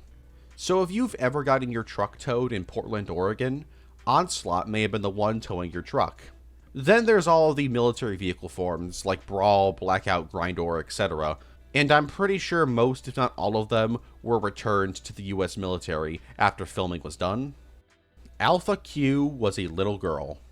So Alpha Q, or Alpha Quintesson from Transformers Energon, had a very weird story planned out for him. The original plan for Alpha Q was to reveal that he was not only a servant of Unicron, but originally was a humanoid little girl. Turns out, Alpha Q was originally the princess of Planet Q, and the princess's face would be Alpha Q's hidden face. This would have been revealed after the main human character, Kicker, would destroy their armor.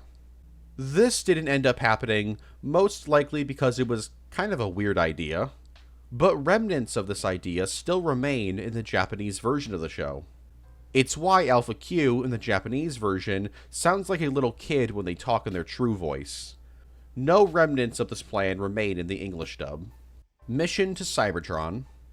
From Transformers 2007 to Dark of the Moon, IDW was the company in charge of making prequel comics to the Bayverse films.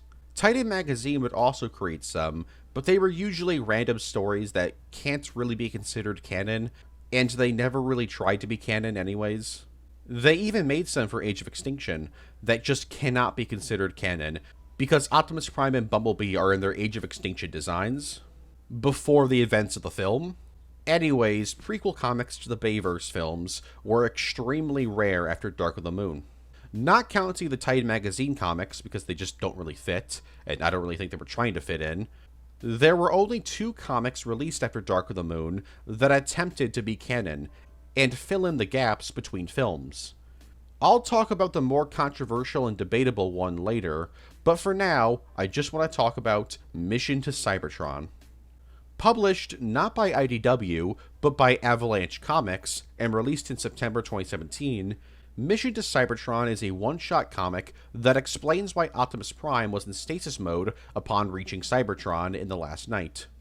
You see, after the events of Age of Extinction, Optimus quickly realized that he was going to need a lot more Energon to make it to Cybertron, so he stopped by some random planet that had a vault of Energon.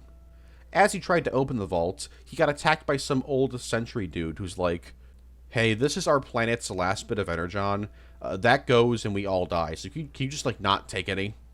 And Optimus is just like, "Alright, so I'll take just a little bit, so I can make it to Cybertron. You can have the rest, though." The Sentry then attacks Prime, and the two briefly fight, only for Optimus to win, obviously. Optimus then opens up the vault, and, true to his word, only takes a little bit, so he can reach Cybertron. But not awake, only enough to keep him alive in stasis mode. He then leaves the planet, and that's the end of the comic. Now, the reason why you probably didn't know about this comic is because it was exclusively released bundled with Blu-ray copies of The Last Night, exclusively at Toys R Us. Monka Spenka. In the G1 episode, 5 Faces of Darkness Part 1, a character named Monka Spenka is very briefly mentioned. This character is mentioned as winning an event during the Galactic Olympics. However, we never actually see him winning an event. We only see Jazz winning a race. This has led some people to theorize that this character wasn't actually intended to be Jazz, and they just used his character model for Monka Spenka. This is more than likely not true, however. In the episode, right after Jazz is shown winning, it cuts away to Rodimus, Ultra Magnus, RC, and Springer watching the Olympics, and that's when Monka Spenka is declared the winner. Not the winner of a race, just that he won an event at the Olympics. So Rodimus and gang weren't actually watching Jazz compete. They were watching a completely different event. It's definitely some weird scene placements, but I highly doubt they used Jazz's character model for a character shown for quite a bit of time.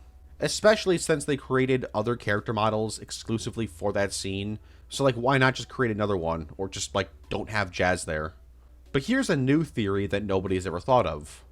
What if after the '86 film, Jazz changed his name to Monka Spanka? Why would he do that?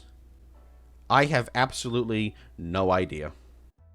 Scourge is Bayverse Prime. So before Rise of the Beasts came out, it was speculated by fans that Scourge was actually Optimus Prime from the Bayverse. There were a few reasons as to why people thought that. The first was that Unicron is known for taking people and morphing them into his personal warriors. I mean, Megatron, Thundercracker, and Skywarp got turned into Galvatron, Scourge, and Cyclonus in the '86 film. The second reason is that we are never getting a sequel to The Last Knight, so Unicron is just chilling out in that continuity. And finally, in Rido 1, Scourge was basically an evil Optimus Prime clone. I know he wasn't actually a clone, I'm just saying this for simplicity's sake. And since Scourge in Rise of the Beasts seemed to take influence from his Rido 1 appearance, people thought he must be related to Prime as well. So the theory was that Unicron ended up killing everyone in the Bayverse, and reformatting Optimus Prime into Scourge. And now they travel the multiverse eating people and stuff. This would make Rise of the Beasts technically part of the Bayverse, but not really. So when the film released, fans everywhere were shocked when Scourge's mask got knocked off and it was revealed that he was Scourge. Yeah, it turns out that Scourge was just some guy Unicron reformatted or something. I don't know, his backstory was deleted from the film for some reason. Supercross. Transformers Supercross is the cancelled sequel to Armada. It would have been set 3 to 4 years after Armada, and be about Unicron searching through space and time for Allsparks, the purest and most powerful sparks. He abducts these Allsparks, places them in his body, and has them fight it out. Some of these Allsparks would be the Autobots and Decepticons from Armada, like Optimus Prime, Hotshot, and Megatron.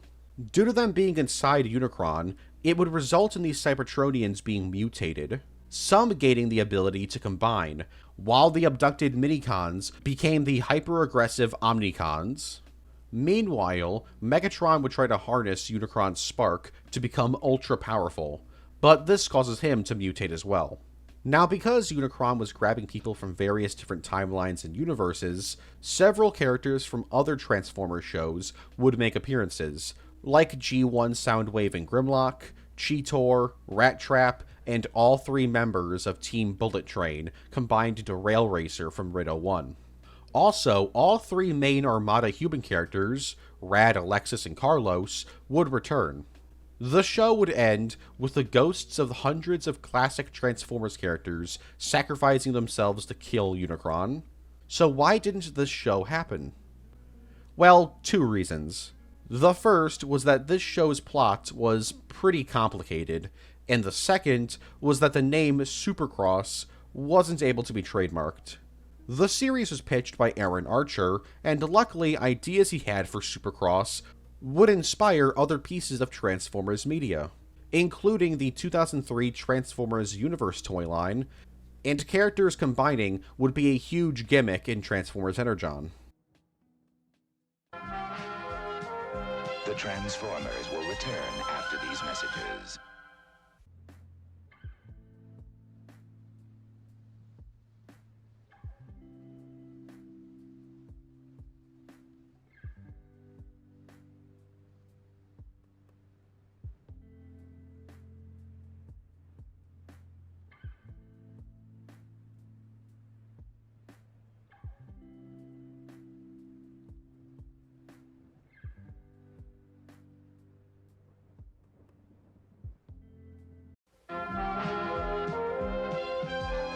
We now return to the Transformers. Mega Drive Megatron and PlayStation Prime. In 2014, Transformers had a collab with Sega, releasing a figure of Megatron who transforms into a Sega Mega Drive. although he would transform into a Sega Genesis for the North American release in 2015. There were even 5 different gold versions of the figure that were given out in a lottery. In 2015, Transformers would collab with PlayStation and create Mega Drive Megatron's arch rival. This figure was an Optimus Prime toy that transformed into a PlayStation 1. Now, you're probably wondering if these toys actually work like consoles. And surprisingly, they do. Just kidding, no, obviously they don't. The Infernicons. In Transformers The Last Knight, we're introduced to a group of Cybertronians called the Infernicons. These guys look all identical to each other, and can combine into a demonic-looking combiner named Infernicus. However, they don't really do anything in the film, and are killed fairly quickly by Optimus during the final battle. But these guys are really weird, because nobody knows who they are. In the film, the 6 Infernicons that transform into Infernicus all look identical to each other, but the toy version of Infernicus, who looks nothing like his film counterpart, because he's a retool of the Prime figure, Abominus, comes with 5 Infernicons who not only look different from each other, but they also have names: Skulk, Rupture, Gorge, Thrash, and Glug. The toy lists the Infernicons as Decepticons, but in the film, they seem to just serve Quintessa and don't have the Decepticon insignia on them. So, who are they? Are they Decepticons? Are they servants of Quintessa? Are the named Infernicons from the toy line the ones from the film? Nobody knows. And since The Last Knight's release in 2017, the Infernicons haven't appeared in any piece of media since. Wheeljack survives. So Wheeljack was one of the many Autobots to perish in the 1986 film. However, despite this, Wheeljack shows up in Transformers Victory, a show that's set almost 20 years after his death. And it wasn't just like this was a background cameo. He appeared in 4 different episodes and was even voiced. So, how did he survive the 1986 film? There wasn't any explanation for his Victory appearance until 2005, when the Alternators figure of Wheeljack was released. This figure came packaged with a story about how Wheeljack had received a vision of his death during the 1986 film.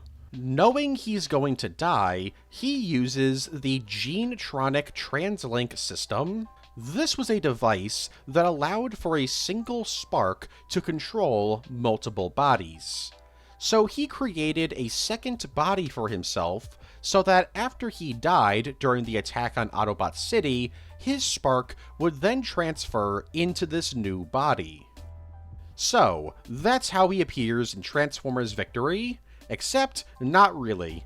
The story would continue in May of 2014 in the Transformers Generations manga, where it would be revealed that this universe's Wheeljack then hopped dimensions into the original G1 cartoon reality, where Optimus would then give him a new form to match that reality's dead Wheeljack.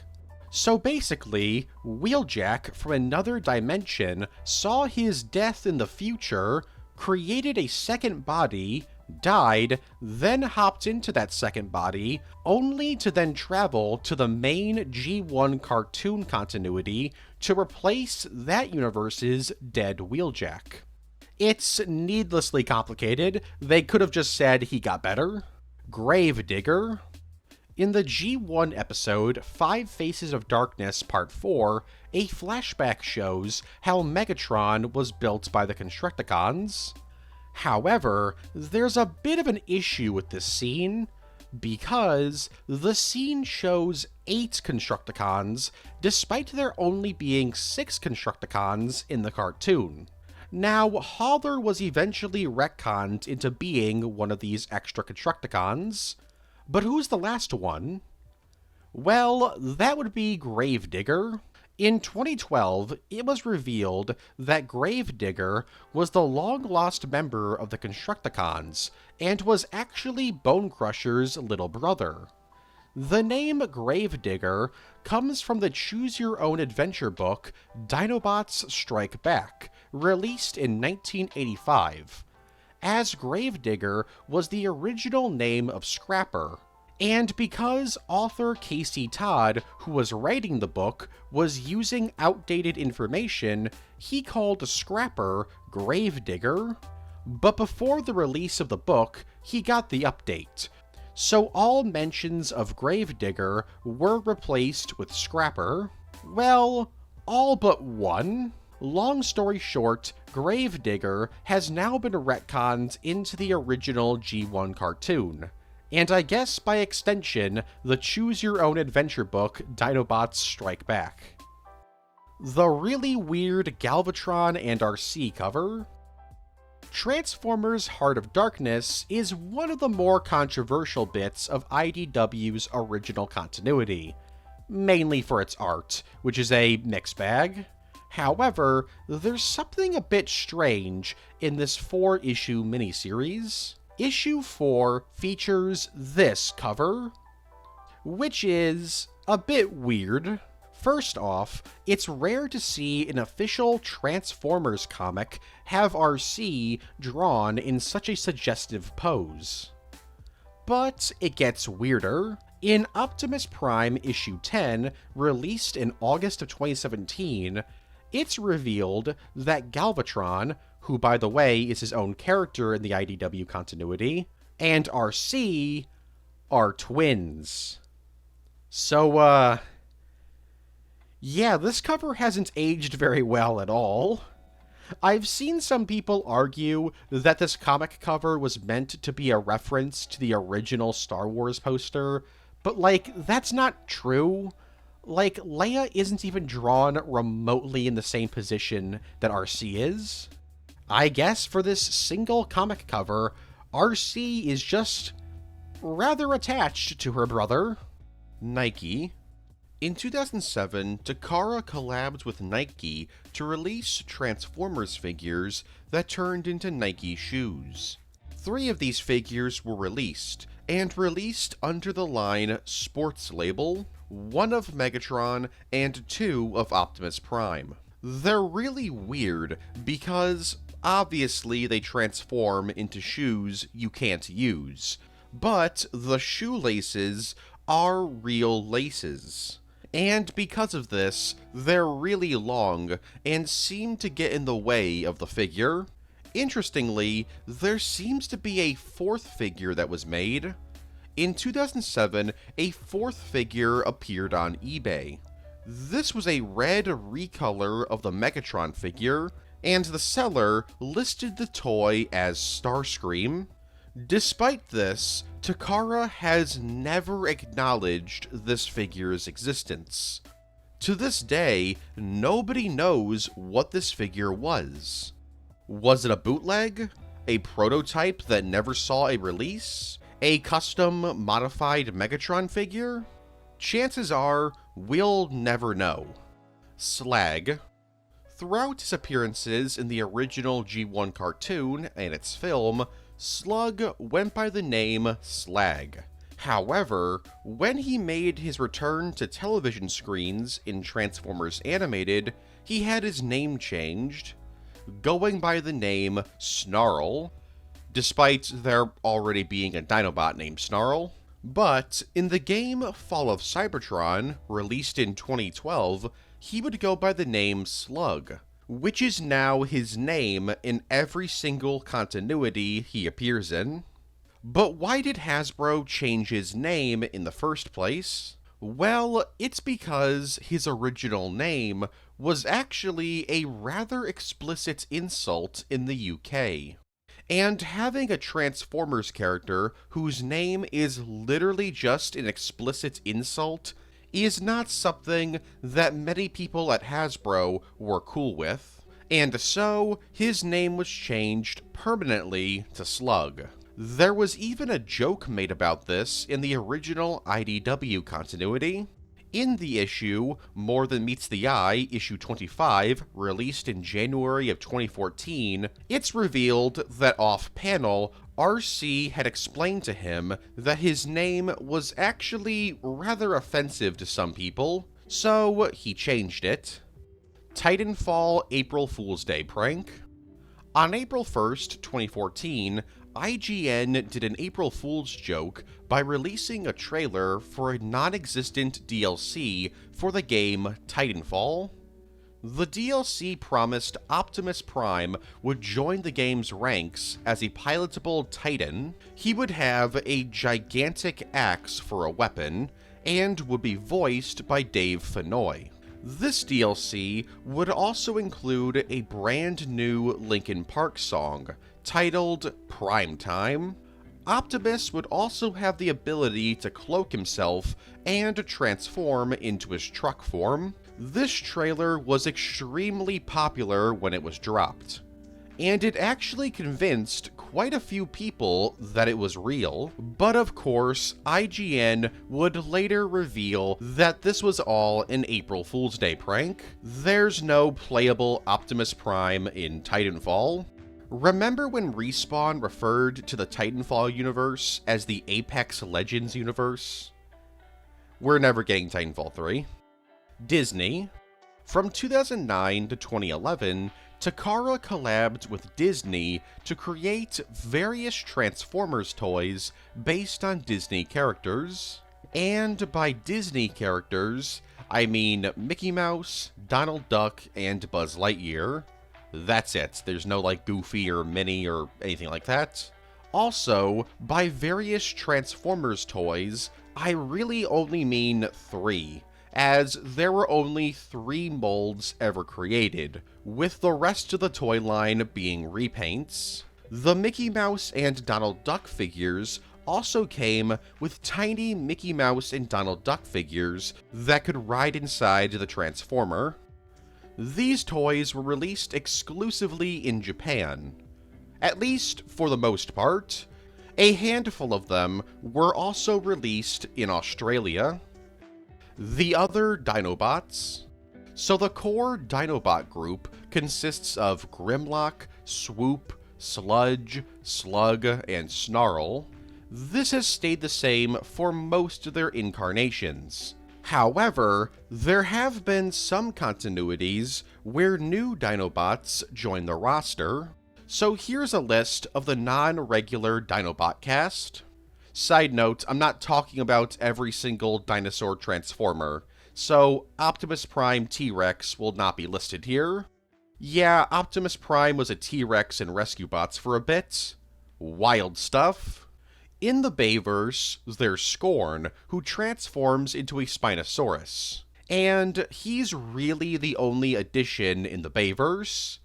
Technically, there are more, but they're not really new and are just renamed characters. For example, Strafe is just Swoop, and Slog is just Sludge. Both Scorn and Strafe appear in Age of Extinction, while Slog has never appeared in any story material.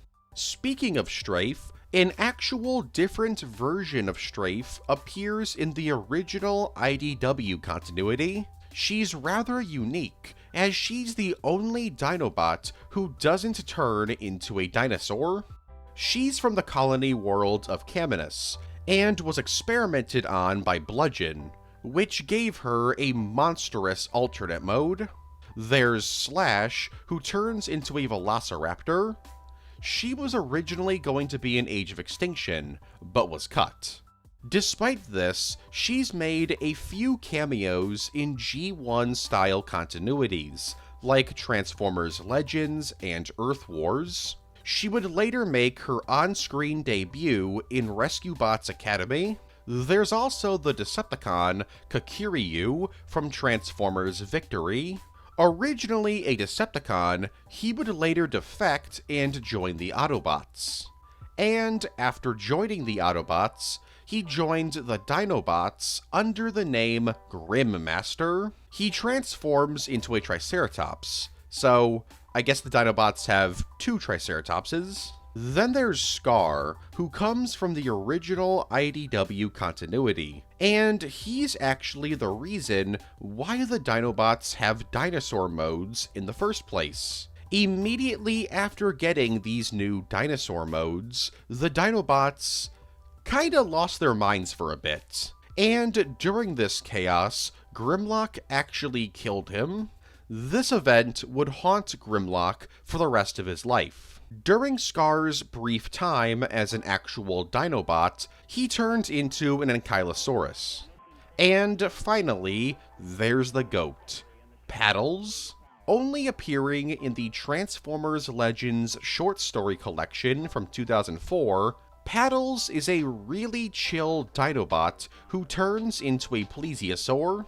Despite fans wanting him to make more appearances and have an actual toy made of him, he's only ever appeared in this short story from 2004. Silver Streak. In 2022, a figure in the buzzworthy Bumblebee toy line was released.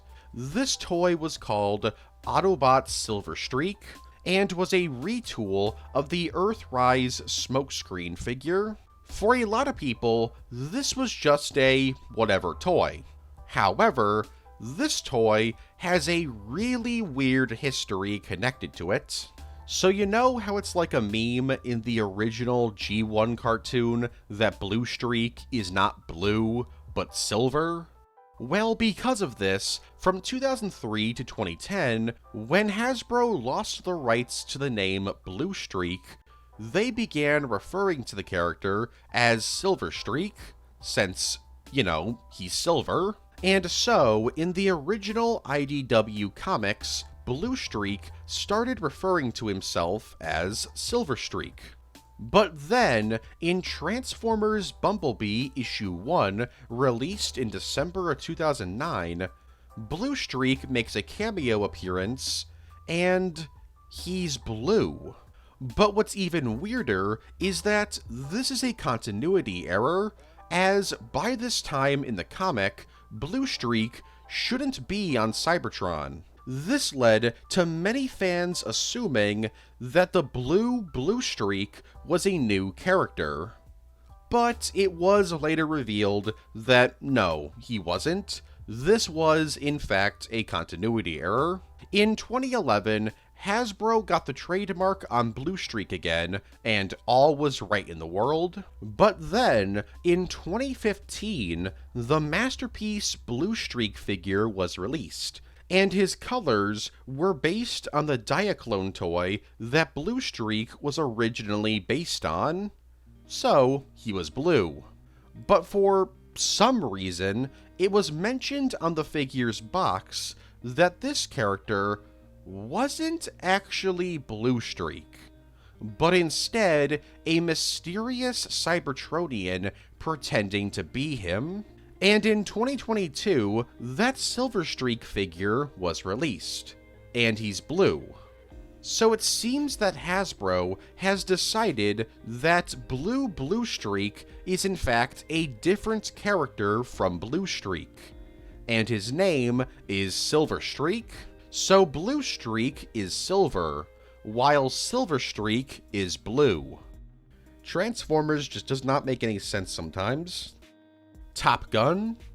In 2020, in order to promote the film Top Gun Maverick, Paramount teamed up with Hasbro to create a Transformers figure that transformed into the Northrop Grumman F-14 Tomcat, the exact model of military jet used in the original Top Gun film. This figure was given the name Maverick and was an Autobot.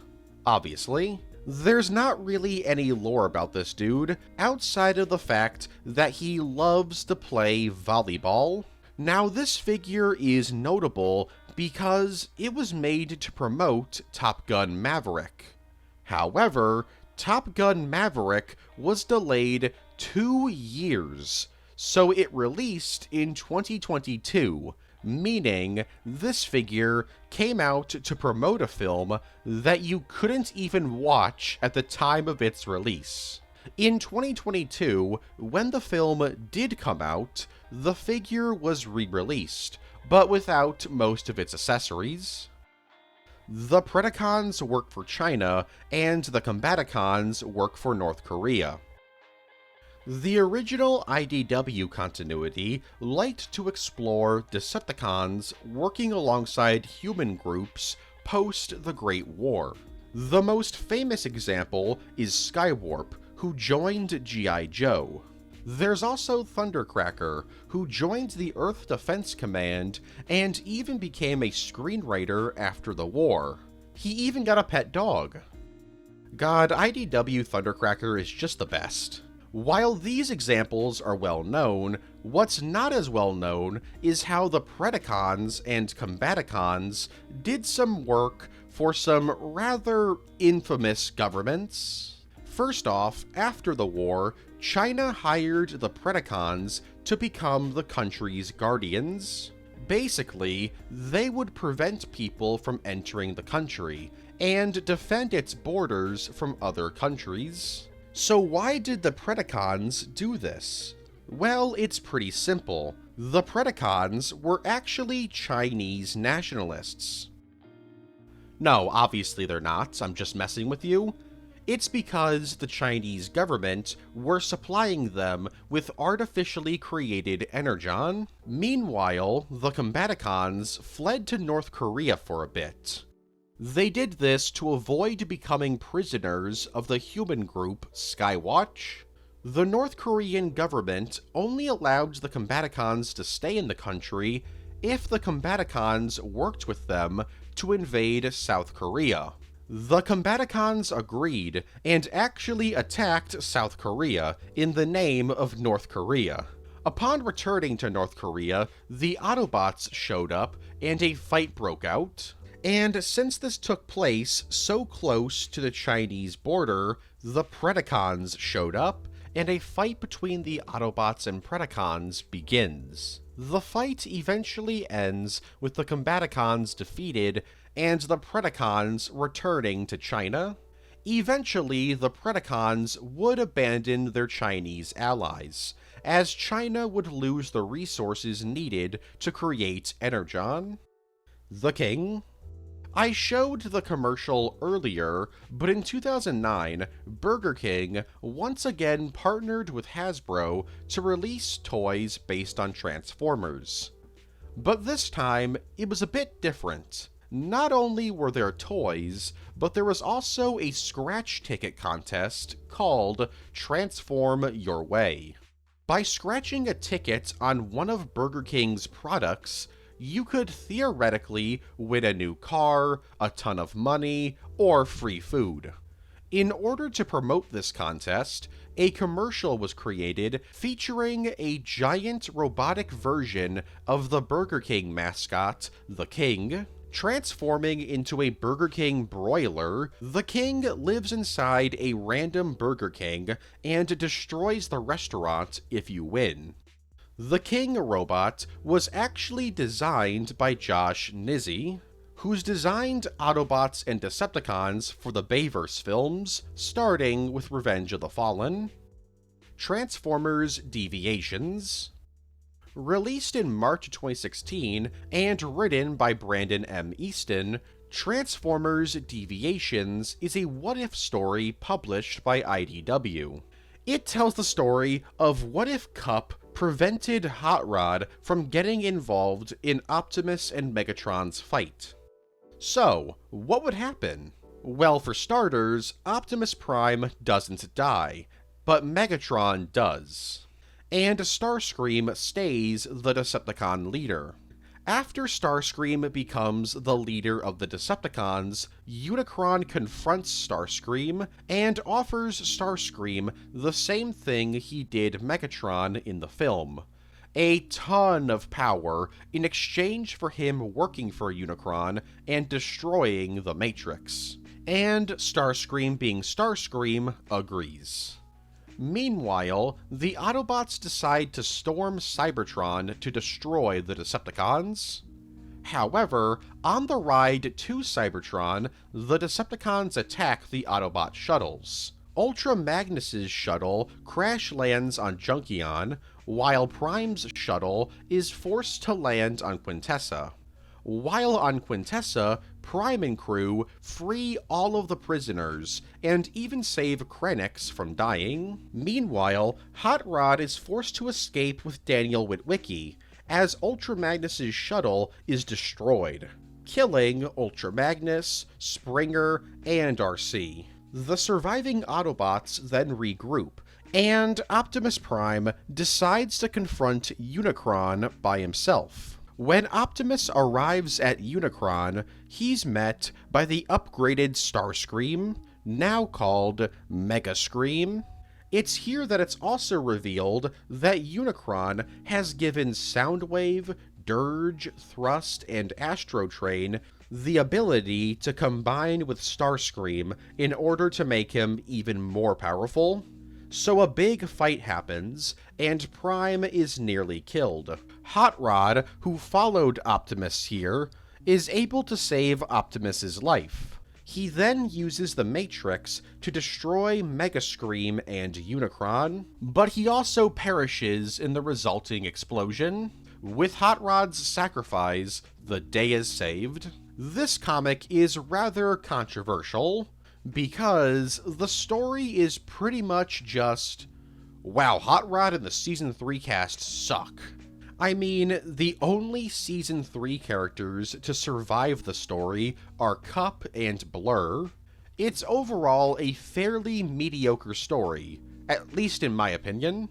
The coolest thing about this comic is the brief cameo from Dagbase, a robot from the Brave franchise. Transformers Prime Season 4. In order to talk about Transformers Prime's cancelled 4th season, we gotta first go over the cancelled 3rd season. Now yes, there is a 3rd season of Prime, and while I think it's pretty good, it does have some issues. This is because the 3rd season's development went through some trouble.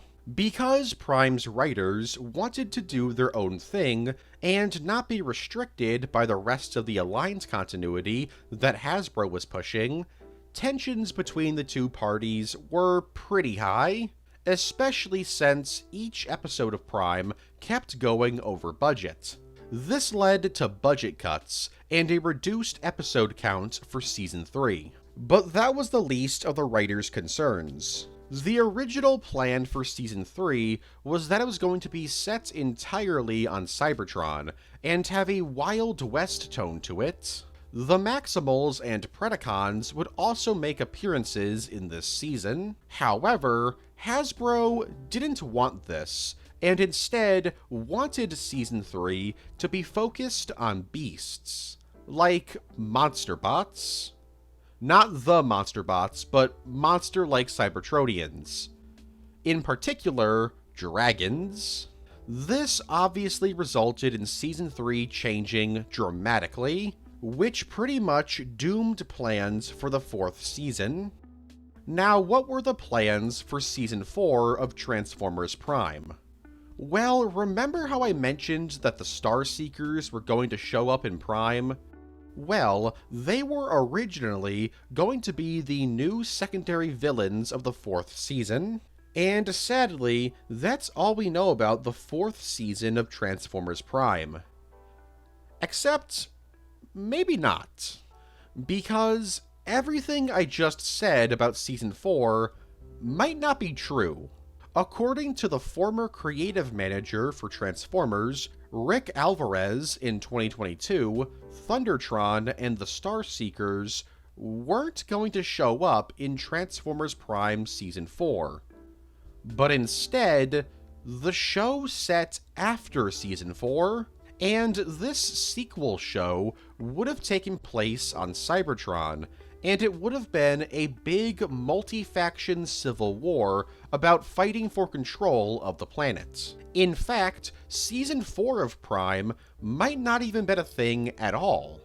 Or maybe it was going to be a thing, but it got reworked into its own show, and then that show got cancelled. Skids and Mudflap in Transformers 3? So Skids and Mudflap were intended to return in Dark of the Moon. However, due to them being extremely controversial for being racist stereotypes, they were cut from the film. But this wasn't something that was decided in, pre-production. Oh no. They were scrapped while the film was being filmed. This led to their vehicle forms making very brief cameos in the film. So technically, I guess they're actually in the film. The pair did end up in the film's novel and comic adaptations, where it's revealed that if they were in the film, they would have been killed alongside Ironhide by Sentinel Prime. Skids and Mudflap would have also had new paint jobs in the film, being mostly black with green and orange highlights. Side note, I'm pretty sure that Skids and Mudflap appear in Transformers 1, and their vehicle forms are inspired by their Bayverse counterparts. If this is true, that's pretty surprising, especially since Hasbro won't even give the twins Studio Series figures because of the controversy. So I'm surprised they're even referencing them at all. TMNT. In June of 2024, a Transformers figure was released called Party Wallop. This guy was the result of a collaboration between Transformers and the Teenage Mutant Ninja Turtles. He transforms into the Turtle Van, aka the Party Wagon, from the original 1980s TMNT cartoon. Interestingly, Party Wallop has 5 different headpieces. Each headpiece has a different color of bandana. Green for Wallop, blue for Leonardo, orange for Michelangelo, red for Raphael, and purple for Donatello. Not only that, but he also comes with the Turtles' iconic weapons, like katanas, nunchucks, and sais. Sadly, he doesn't have any lore to him, and there's no tie-in comic to promote the figure. Who is Dion? In the G1 episode, War Dawn, we're introduced to Orion Pax, Ariel, and Dion. All 3 of these peaceful bots get gunned down by Megatron and the Decepticons, but luckily, thanks to Alpha Trion, Orion Pax was reborn as Optimus Prime, and Ariel as Elita 1. But Dion... well, Dion didn't get revived. In fact, Hasbro has flat out confirmed this.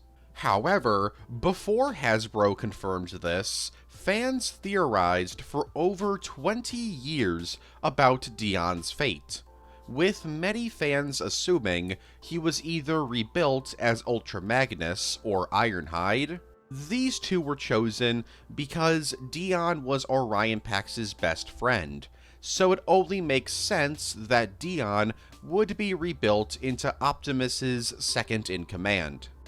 Because of this debate, there have been some continuities where it's been shown that Dio was rebuilt. For example, in the Wings universe, a G1-style continuity that was featured in the Transformers Collectors Club magazine, in this reality, Dio actually served as an Autobot during the Great War, and after a battle was fatally injured alongside fellow Autobot Magnum. They're both brought to Alpha Trion, and he rebuilds one of them into Ultra Magnus. However, it's never actually revealed who was chosen to become Ultra Magnus.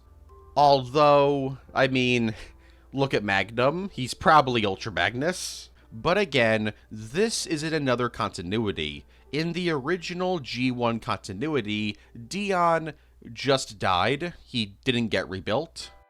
Animorphs.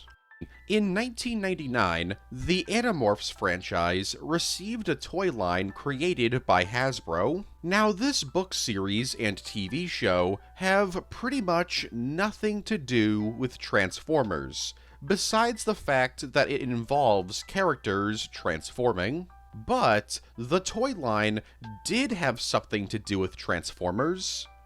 For some reason, I assume to promote both brands, or boost Animorphs sales, the Hasbro Animorphs toy line was released under the Transformers brand name. These toys were rather infamous in the Transformers fanbase back in the day, because not only did they look really weird for the most part, but they were also not Transformers. So why were they being sold under the Transformers brand name? The toy line was rather short, only featuring 2 waves for its deluxe and mega class toys, and only a single toy each for the ultra and super class of toy. Although, there was technically a 3rd wave for the deluxe figures, but they were European exclusive. Despite being rather infamous back in the day, they've become forgotten to time.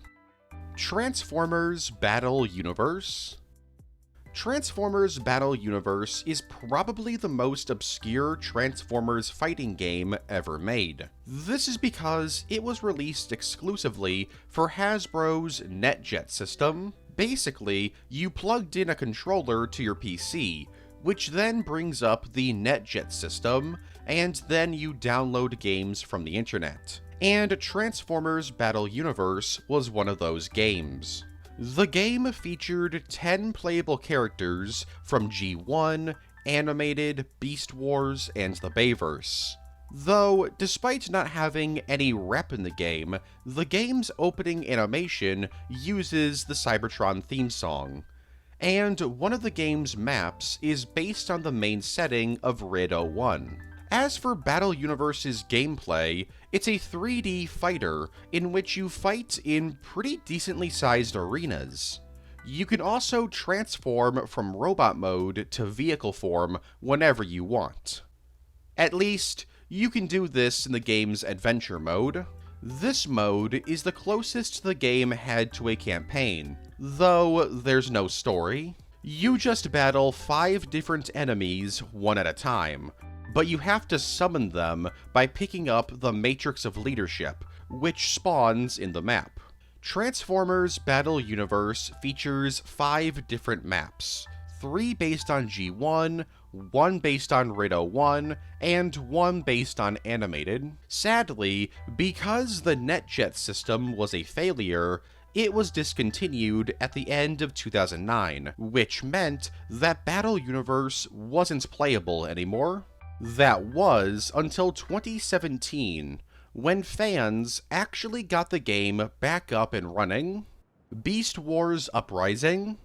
Beast Wars Uprising is a continuity created in 2014, and the stories set in this universe were told in comics and short stories featured in the Transformers Collectors Club magazine. This universe takes place in the far future, after the Great War. The Autobots and Decepticons rule Cybertron together and create the Maximals and Predacons as the next generation of Cybertronians.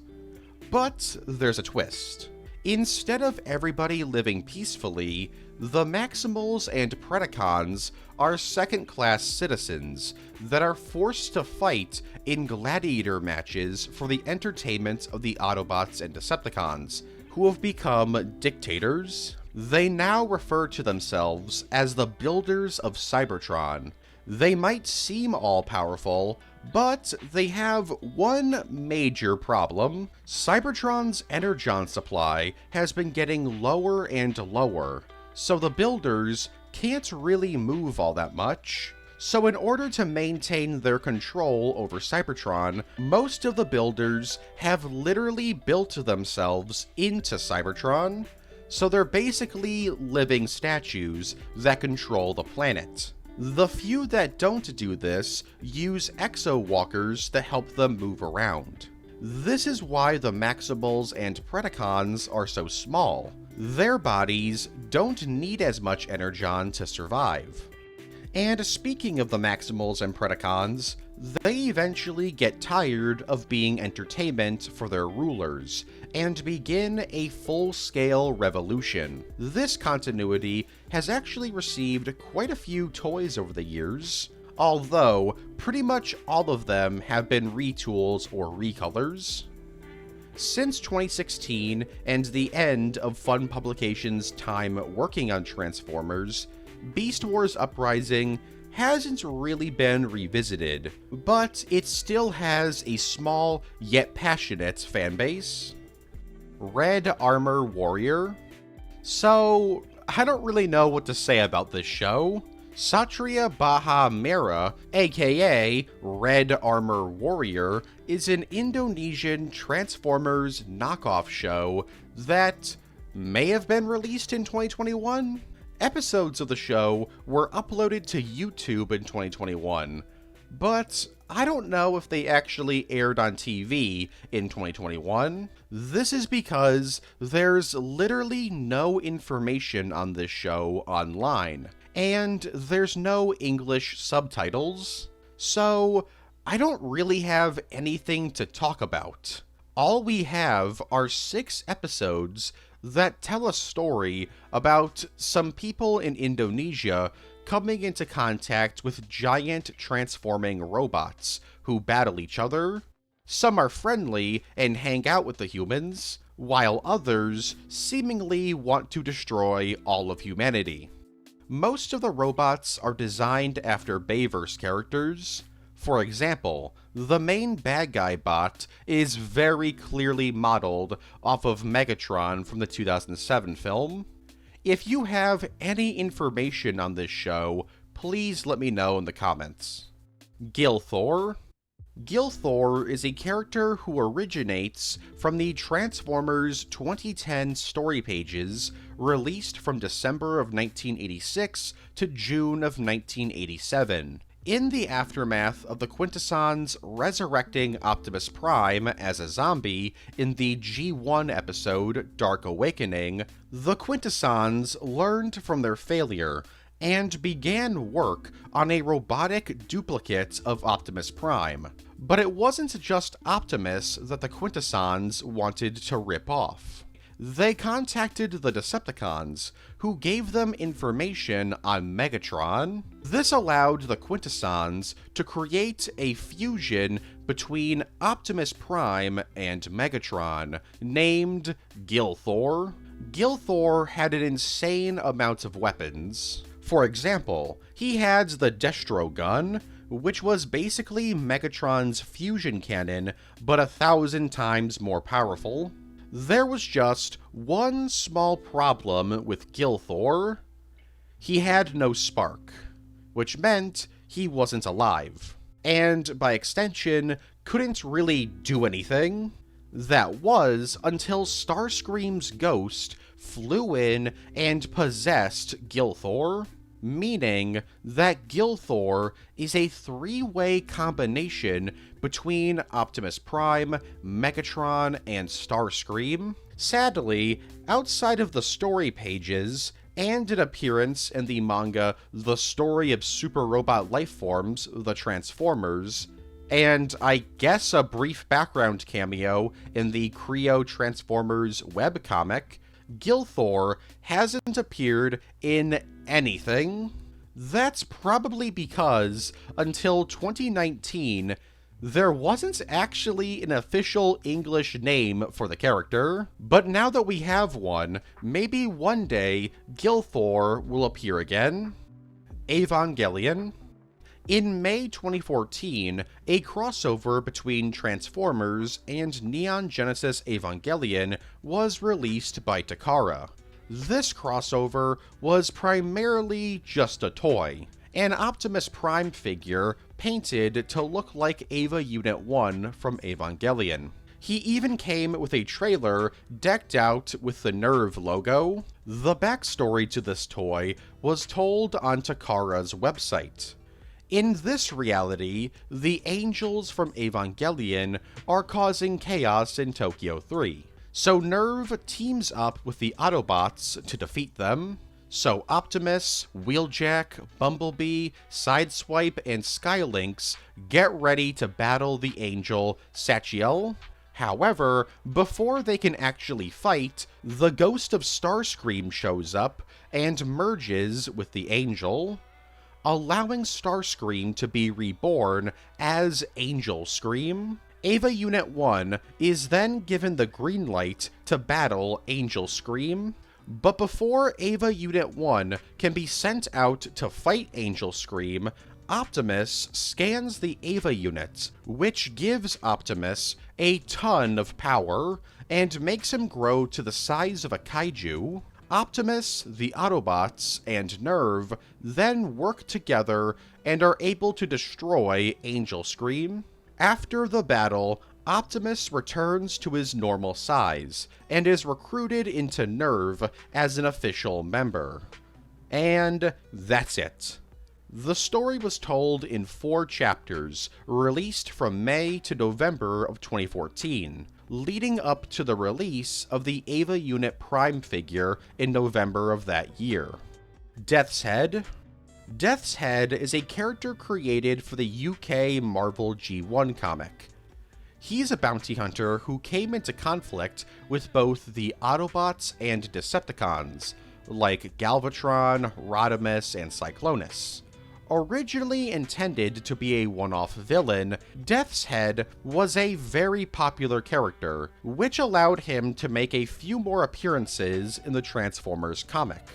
After his 3rd appearance, Death's Head would be transported out of the Transformers universe. This was because Death's Head was going to get his own solo comic series set in the Marvel universe. But before he got his own comic series, he briefly crossed paths with Doctor Who.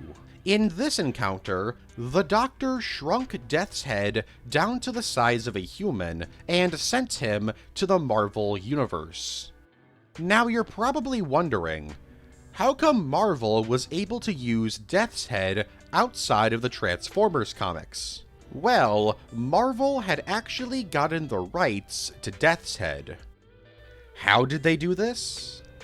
Nobody actually knows, but because of this, Death's Head has since become a semi-regular character in the world of Marvel Comics. And because of that, Death's Head hasn't reappeared in any Transformers story, though there have been a few Easter eggs and references to Death's Head, most notably Lockdown from Transformers Animated, who is a very obvious homage to the character. Optimus Prime and Bumblebee smuggle drugs in Thailand. In April 2024, police in Thailand busted a drug smuggling operation that was rather unique. How unique? Well, 700 pounds of ketamine was being shipped through Thailand using bootleg Transformers statues. These statues were of Optimus Prime, Bumblebee, a green recolor of Optimus, a red recolor of Age of Extinction Bumblebee, so Stinger, I guess, and a green recolor of Bumblebee, named Green Light. Despite the name, I'm pretty sure this wasn't actually green light. The drugs had been placed inside of the statue's bases, and were planned to be sent to Taiwan for a, quote, movie expedition. Firstborn. So in Lost Light issue 15, released in February of 2018, the most disturbing thing in the original IDW continuity was revealed. You see, Scorponok is what you would call insane, and he's obsessed with evolution, to the point where he wants to enhance Cybertronian evolution so that Cybertronians evolve faster. One of these experiments about evolution resulted in Firstborn, an organic Decepticon, aka a humanoid fetus with a Decepticon logo for a face, given life by a spark. And Scorponok kept Firstborn inside of him while she developed. Basically, Firstborn is the ultimate fusion between organic beings and Cybertronians. At least, according to Scorponok. And for a period of time, Grimlock kept Firstborn inside of him. However, this wouldn't last, and Firstborn was eventually handed off to the Decepticon Agonizer to watch over her, and that's it.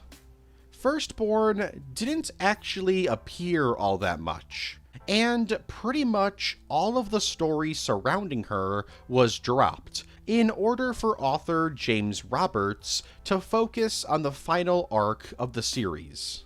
So, this bizarre plot point is kind of like a jump scare.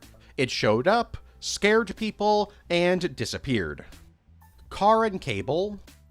Car and Cable is a cancelled cartoon that was in development in 1983 by Marvel Productions. This rejected cartoon is special because it might be the first cartoon created out of spite.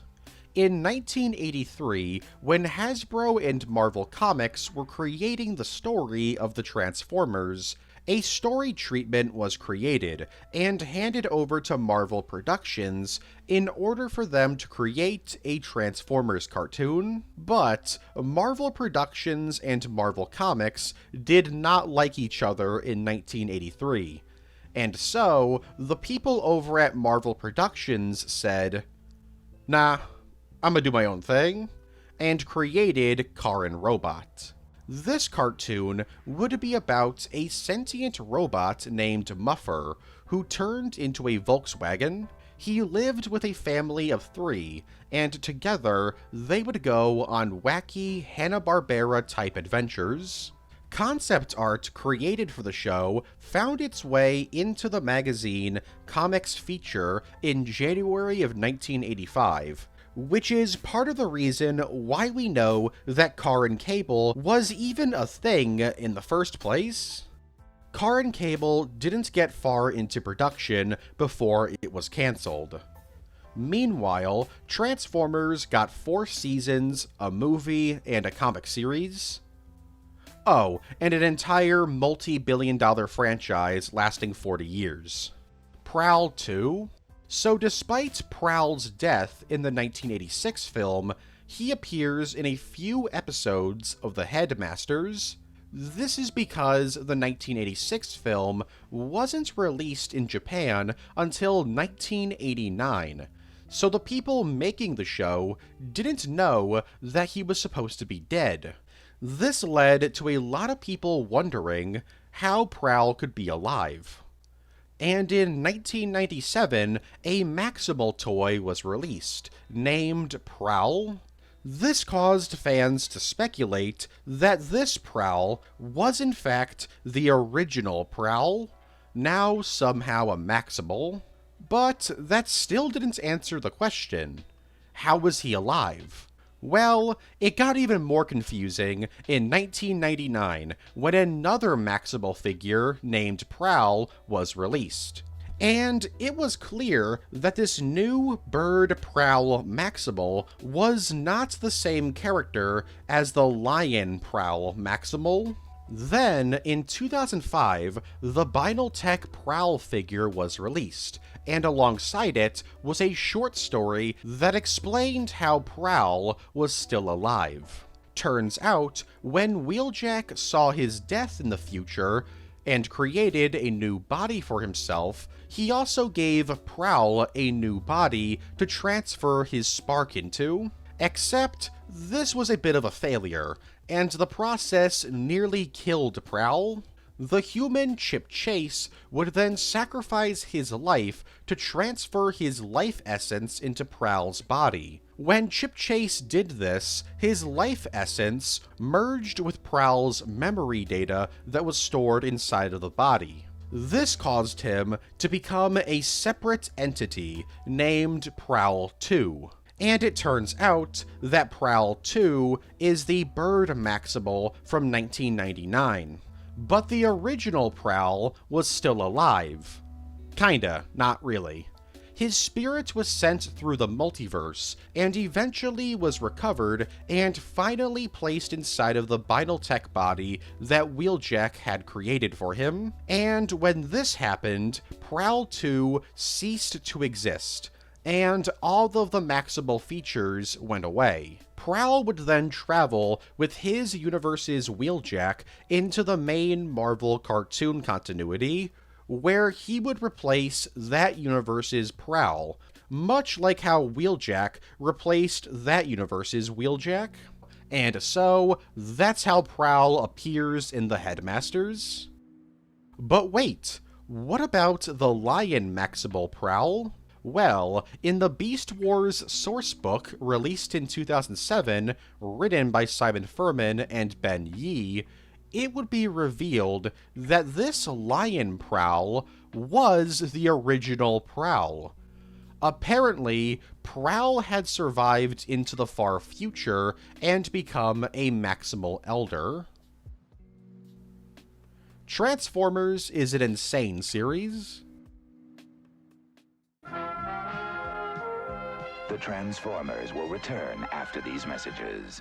Children, can you tell me what it means to have a choice? Choice means I can pick the one I want. Like at McDonald's. McDonald's? Yeah, in McDonald's Happy Meal, you can get a Transformers figurine like Brawn and Gear. Or a My Little Pony charm like Blossom and Butterscotch. What we're trying to say is that you can choose a Transformers figurine or a My Little Pony charm in every Happy Meal. Please. It's a good time for the great taste of McDonald's. We now return to the Transformers. Superior Optimus Prime. So this probably should have been in the cancelled Toys entry, but I think it's unique enough to get its own entry. Superior Optimus Prime was a giant statue of Optimus that was scheduled to be released in 2017, but was cancelled for unknown reasons. The statue wouldn't be all that notable if it wasn't for the fact the statue's design was going to be a fusion between Bayverse Optimus and Generation 1 Optimus. It's such a cool design, I really wish there were figures based on it. Full Tilt. Just like how many people forget that Skylinks can split into two, a lot of fans of the franchise have forgotten that Trypticon's chest in G1 is actually a separate character named Full Tilt. He transforms into a car that connects to Trypticon's chest to provide more firepower. People tend to forget about this dude because outside of Beast Wars Uprising and Transformers Legends, he's practically done nothing. Sometimes he's not even connected to Trypticon, like in the original IDW continuity, where he had one cameo appearance and was never connected to Trypticon. Despite all of this, he has received a few figures in the 21st century to go along with figures of Trypticon. Despite this, whenever Trypticon shows up in a show, game, or comic in the 21st century, Full Tilt is never there with him. The closest he's gotten to an appearance is the Prime Wars cartoon, but if we're counting that, then we gotta count every single G1 episode that Trypticon appears in. Unless they actually do something with Full Tilt, he's doomed to be forgotten. Stinky Plastic. So Junk Heap is a weird character because technically he's supposed to be one robot created by KSI in Age of Extinction that splits into 3 people. But sometimes he's just one dude, and then sometimes there's like 5 of them, and they aren't related to KSI at all. But anyways, when it came time for Junk Heap to receive a figure in 2014, Hasbro considered using stinky plastic to create his figure. This is because he transforms into a garbage truck. Luckily, the idea was vetoed for cost reasons. I have no idea what stinky plastic is. I can only assume that it's plastic that's meant to stink like garbage. Which, if that's the case, why in God's name would you do that? Imagine you get the Junk Heap figure for Christmas, and when you open him up, the room just like instantly starts smelling like the TMNT's hideout. Web Wars. Web Wars was a promotional game for Dark of the Moon. Instead of buying the game or playing it on Hasbro.com, this game was actually a browser plugin. Upon downloading the plugin, Autobots or Decepticons would appear on your screen on popular websites like Wikipedia or Facebook. Each website came with its own specific weapons for you to collect, and you could rank up in the game's global leaderboards. Imagine you forgot to uninstall this, and like you're doing a research paper for college, and suddenly Optimus Prime shows up on your screen shooting at you. RC Pinup. In the Fall of Cybertron level, Eye of the Storm, you can find a pinup portrait of RC. So, I guess Cybertronians do experience lust. Or, wait, is this like an art thing? Like, you're supposed to, like, stare at it and be like, yeah, that's pretty well painted, actually, huh? Swoop poops on Megatron. In issue 87 of the Marvel UK Transformers comic, released in November of 1986, a short bonus comic was featured.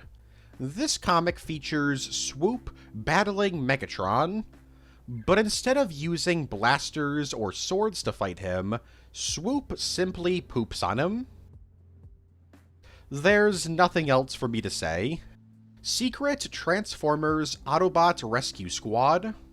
The Secret Transformers Autobot Rescue Squad, aka STARS, was a Transformers fan club package that was a thing from 1984 to 1988. Kids could harass their parents into joining the organization to keep watch for potential Decepticon attacks. These packages included a tech spec manual, an iron-on patch, a STARS membership card, and a large cardboard playset called the Transformers Command Center. The story of STARS was sent to members via mail-in flyers. There were also opportunities to be sent exclusive Transformers toys. In order to get all of this, you needed to pay $6.50. Oh yeah, and in the STARS continuity, STARS was so successful that the Decepticons decided to create their own version of it, where they enslaved children with Deceptopacks. Luckily, they were all defeated by STARS agents. These Deceptopacks weren't actually parts of the original STARS campaign. They were a separate toy retroactively connected to STARS by Ask Vector Prime in 2015. The STARS continuity is crazy because in this reality, both the Autobots and Decepticons were using child soldiers. Brand new animal. In the Generations Selects special comic issue, God Neptune Comic 2, in the background of a panel, you can see Michiru Kagamori, the protagonist of the 2020 anime BNA, Brand New Animal, by Studio Trigger. This was done most likely as a nod to how much the people at Studio Trigger love Transformers. Cybertronians x humans. So surprisingly, the Transformers franchise has explored human and Cybertronian romantic relationships. For some people, that's super surprising. For me, I don't really think that's all that surprising. They're two sentient species living amongst each other. It's like Star Wars or Mass Effect. People are gonna fall in love. In fact, this concept has been explored a ton since the very beginning of the series. For example, Powerglide and a woman named Astoria fell in love in the original G1 cartoon. Brawn married the G.I. Joe character CoverGirl and even had a kid with her. Skids and Charlene in the Marvel G1 comic had feelings for each other. Wheelie was very clearly attracted to Michaela in Revenge of the Fallen, which, fair. Action Man was attracted to RC in IDW, which, fair. June Darby had some kind of interest in Optimus Prime. Seaspray... Wait, what? Oh, you want to know more about Brawn having a child with a human woman? Well, in the comic series Transformers vs. G.I. Joe, published by IDW and released from May of 2014 to June 2016, at the very end of the story, it's revealed that Brawn and CoverGirl got married, and used some vague techno-organic tech to get CoverGirl pregnant with Brawn's kid.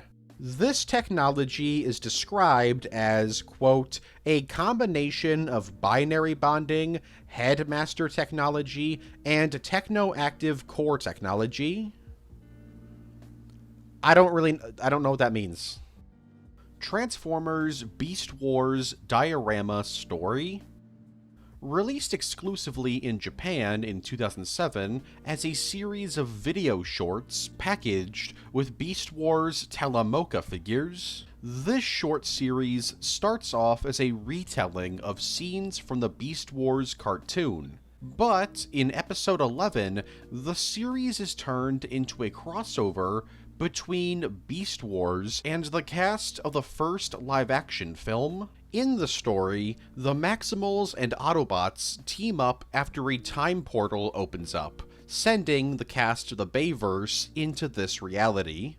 The series actually ends on a cliffhanger that's never resolved, as the Autobots and Maximals begin their final assault on the Predacons and Decepticons. Funny enough, despite being the main Autobots in the film, Bumblebee is the only Autobot from the first film to not appear at all in the series. These shorts are rather strange, because they can barely even be called videos, as the shorts are literally just still images with the occasional laser and explosion sound effect added in. Regardless, Takara has actually confirmed that this series is canon to the Japanese Generation 1 continuity.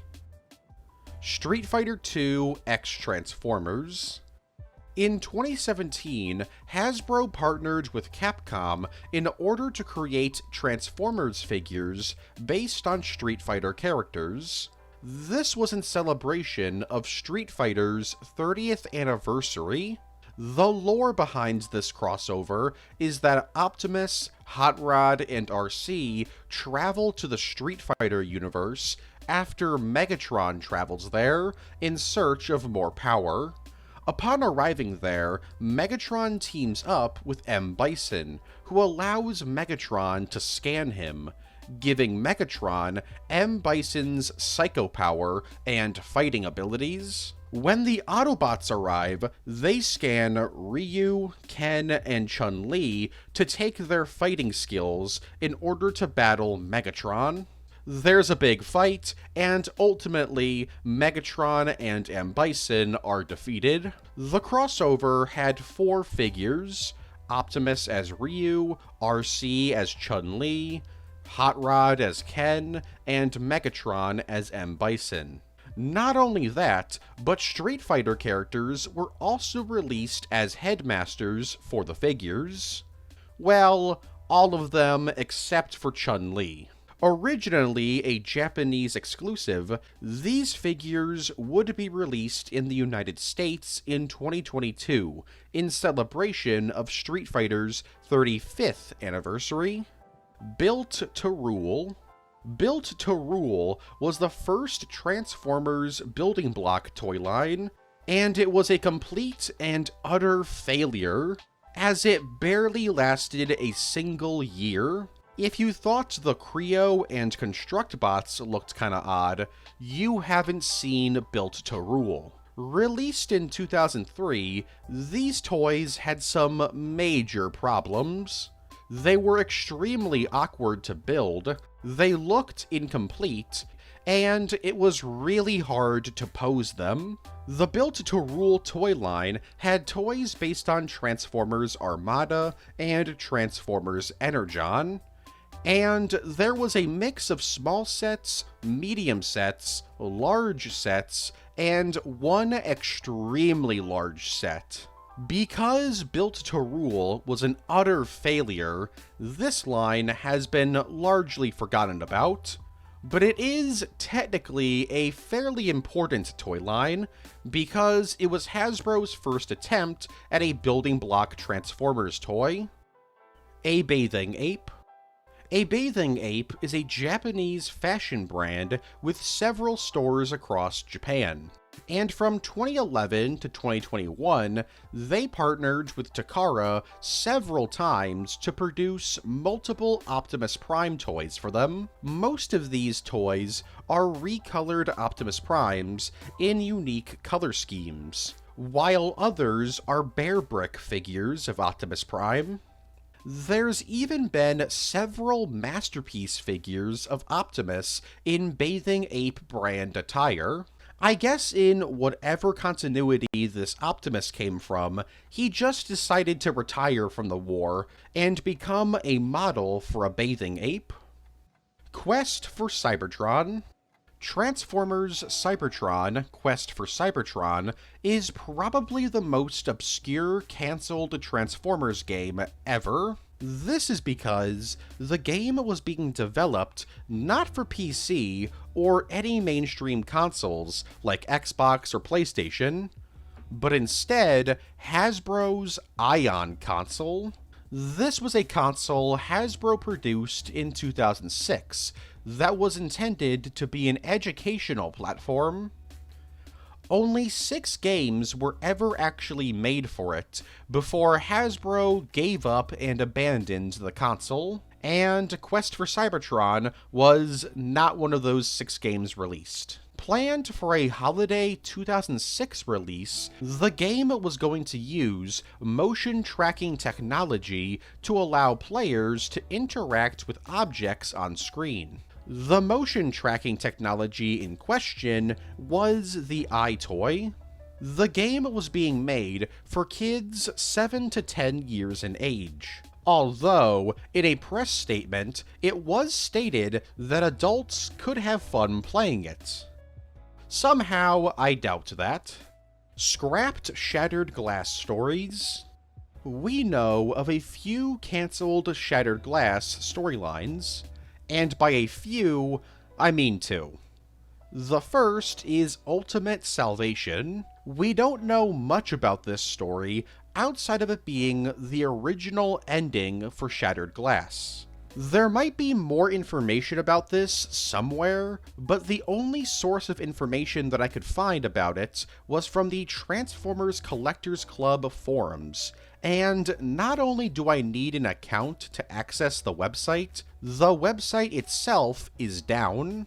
If you have any information about this, let me know in the comments. As for the second storyline, well, we don't actually have a title for it. We only know 3 things about this story. It would have been released in 2010.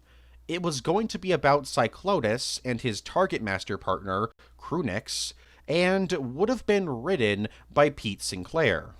Again, if you have any more information about this, let me know in the comments. secret characters in the films.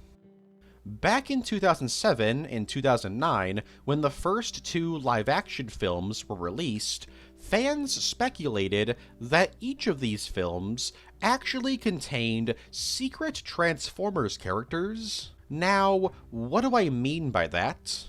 Well, first, in the 2007 film's toy line, there were two figures of note, Longarm and Landmine.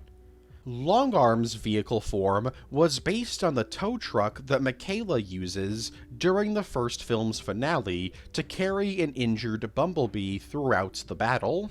People speculated that the tow truck in the film was actually Longarm. This theory got backing when a figure of Longarm was released where he came with an injured Bumblebee. Well, there were two figures, one where he could transform, and the other one where he can't. As for Landmine, his vehicle form was based on the assault buggies used during the final battle. Specifically, Buggy 52, which is actually seen in the first film. Now, is there any truth to these theories? Yes and no. Technically, no, they're not in the film at all. But in tie-in comics from IDW and Toy Bios, it's revealed that when Sam dropped the Allspark during the battle, Landmine and Longarm were created. Landmine would have several drones made of him in the Alliance IDW comic series, and Longarm would appear in the IDW comic Rising Storm, where he would die. As for Revenge of the Fallen, many people speculated that the plane that Optimus jumps out of in the beginning of the film was actually Stratosphere.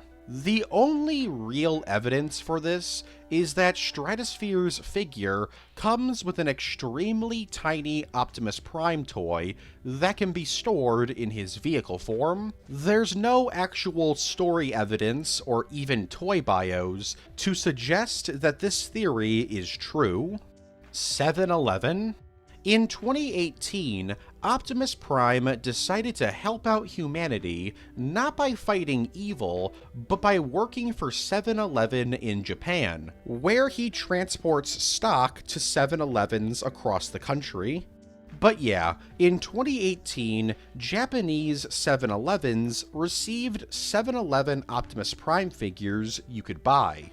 These toys also came with a 7-Eleven branded Matrix of Leadership, and a Spike Witwicky action figure in a 7-Eleven uniform. You would think helping save humanity from the Decepticons, like 24 times, would get you a higher paying job, but I guess not. Kororo Gunzo X Transformers. This is a one-shot manga crossover between the Bayverse and the manga series Sergeant Frog. Released in 2011, the manga sees Bayverse Starscream being summoned to another dimension by Sergeant Frog, who offers him a position where he would be Sergeant Frog's second-in-command. Starscream refuses and states that he will never be anyone's second-in-command. Which, like, I don't know, buddy, you seem kinda cool with it in the films. Sergeant Frog isn't a fan of people saying no to him, so he uses a machine to suck the energy and lifeform data out of Starscream in order to create a clone army of Starscream. This causes Starscream to lose it, and he destroys the machine, causing all of the energy taken from Starscream to hit Sergeant Frog, which turns him into Kororo Scream. This one-shot manga was created to tie in with the Kororo Scream toy that was packaged with the manga. Anyone else find it really interesting that a lot of the Bayverse, like, side material portrays Starscream as this, like, scheming character that wants to take over the Decepticons, but in the actual films, he's, like, the most loyal soldier ever? It's really weird. General Optimus Prime. General Optimus Prime was an unreleased Generation 2 toy that would have had Optimus ditch his classic truck mode and color scheme for a green army camo dump truck. The idea behind this toy would be revisited in 2015, as there was a BotCon 2015 exclusive toy based on General Optimus Prime. Although it didn't turn into a dump truck. This was because the figure was a recolor of the Generations Voyager-class Roadbuster figure. I can only assume that this Optimus is from a timeline where he didn't become a Prime, but instead stayed a regular soldier. The Secret of Cybertron. After reading the original script for the 1986 film, written by Rod Friedman, writer Flint Dille and creative director Jay Baskell wrote their own Transformers film script within a week. This script was called The Secret of Cybertron, and sadly, we don't actually know much about it. It's been described by Dille as being a Frankenstein of ideas coming from various drafts for the 1986 film, and ideas from other people. The only actual bits of plot that we know of are that Optimus Prime would have gone on a journey to discover the origin of Cybertronians. On this journey, he would discover that Cybertron could transform into a giant robot, and he activates the planet using the Matrix of Leadership in order to fight Unicron. Hot Rod, Galvatron, and Cup would have also been in the film. Unicron would have also been a creation of the Quintessons, and the Decepticons would have allied with Unicron, resulting in a massive final battle that would kill most of the Autobot cast from the first 2 seasons. The film's tone was also inspired by the film The Wild Bunch. Sadly, that's all that's known about this film, as the script has never been leaked, and Dille doesn't actually remember much about it. Xiaomi. At HasCon 2017, an exclusive Optimus Prime figure was released. This figure was the result of a collaboration between Hasbro and a Chinese consumer electronics company called Xiaomi. Basically, the figure is an Optimus Prime toy that turns into a working power bank that supports up to 6,500 milliampere of battery power. There's not really much else for me to say outside of this being one of the weirdest collabs that Hasbro's ever done. And it's crazy that this thing actually works as a power bank. Transformers Metro Base. Transformers Metro Base is a Chinese exclusive section of Universal Studios Beijing. It's based exclusively on the Bayverse, and was first opened in September of 2021. They got a bunch of Transformers-related things that you can do there, like ride the Decepticoaster, which is a roller coaster modeled off of the Driller from Dark of the Moon, go on the Battle for the Allspark, which is just a renamed version of Transformers the Ride, and ride in some teacups at Bumblebee Boogie. They also have some restaurants and shops, like Swerve's Lounge, Hound's Impounds, and the Hall of Order. The actual theme park itself is modeled off of a nest base built around the Autobot Titan Metro Base. It's pretty crazy that there's a Bayverse Metro Base, but not a Bayverse Metroplex. Stranger Things. In November 2023, Hasbro partnered with Netflix to create a Transformers figure based on the Stranger Things franchise. The resulting figure is named Code Red, and transforms into the Pizza Mobile, a pizza delivery van from the show. Code Red is an Autobot with practically no lore to him at all. There's also no tie-in comic to promote him. Interestingly, this figure isn't the first time the two IPs have crossed paths.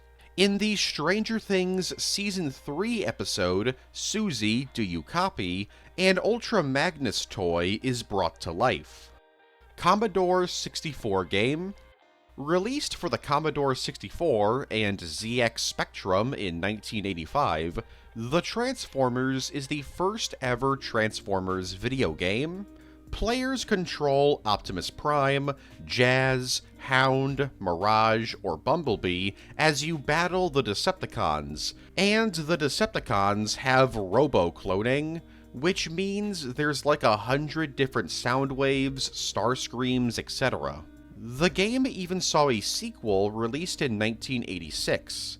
This game, titled The Transformers: Battle to Save the Earth, has you playing as Cliffjumper, Hound, Pipes, Cup, Bumblebee, Blur, Rodimus Prime, or Hot Rod. Yes, I said Rodimus Prime and Hot Rod. For whatever reason, in this micro-continuity, Rodimus and Hot Rod are two different people. And this group of Autobots battle the Decepticons, robot dinosaurs, and a gigantic hippopotamus. No, really, the Decepticons enlarge a hippo to kaiju proportions in order to defeat the Autobots. I love this game.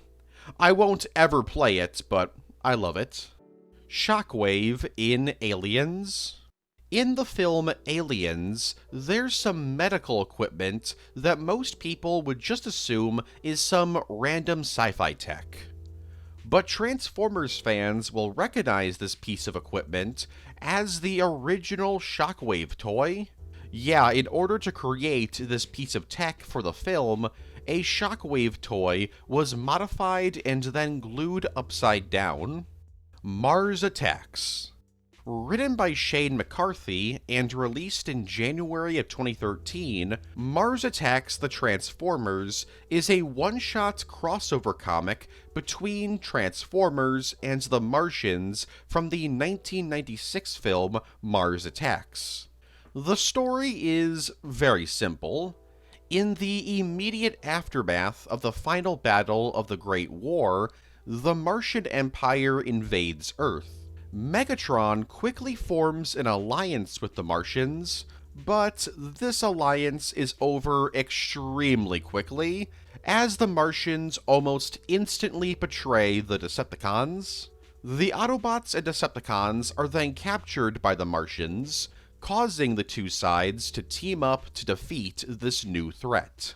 In the ensuing battle, Megatron is hit with a shrink ray and starts clawing at Starscream's face after he tries to betray him. The battle comes to an end when Cosmos reveals that he was hiding amongst the Martians this entire time and lands the finishing blow on the alien empire. The Martians then flee Earth and the day is saved. Transformers in 3D. Transformers in 3D was an extremely short-lived comic series released from 1987 to 1988. These three comics were meant to be read with 3D glasses. They're also extremely interesting because not only do all three of these issues take place in wildly different continuities, but each issue has its own art style.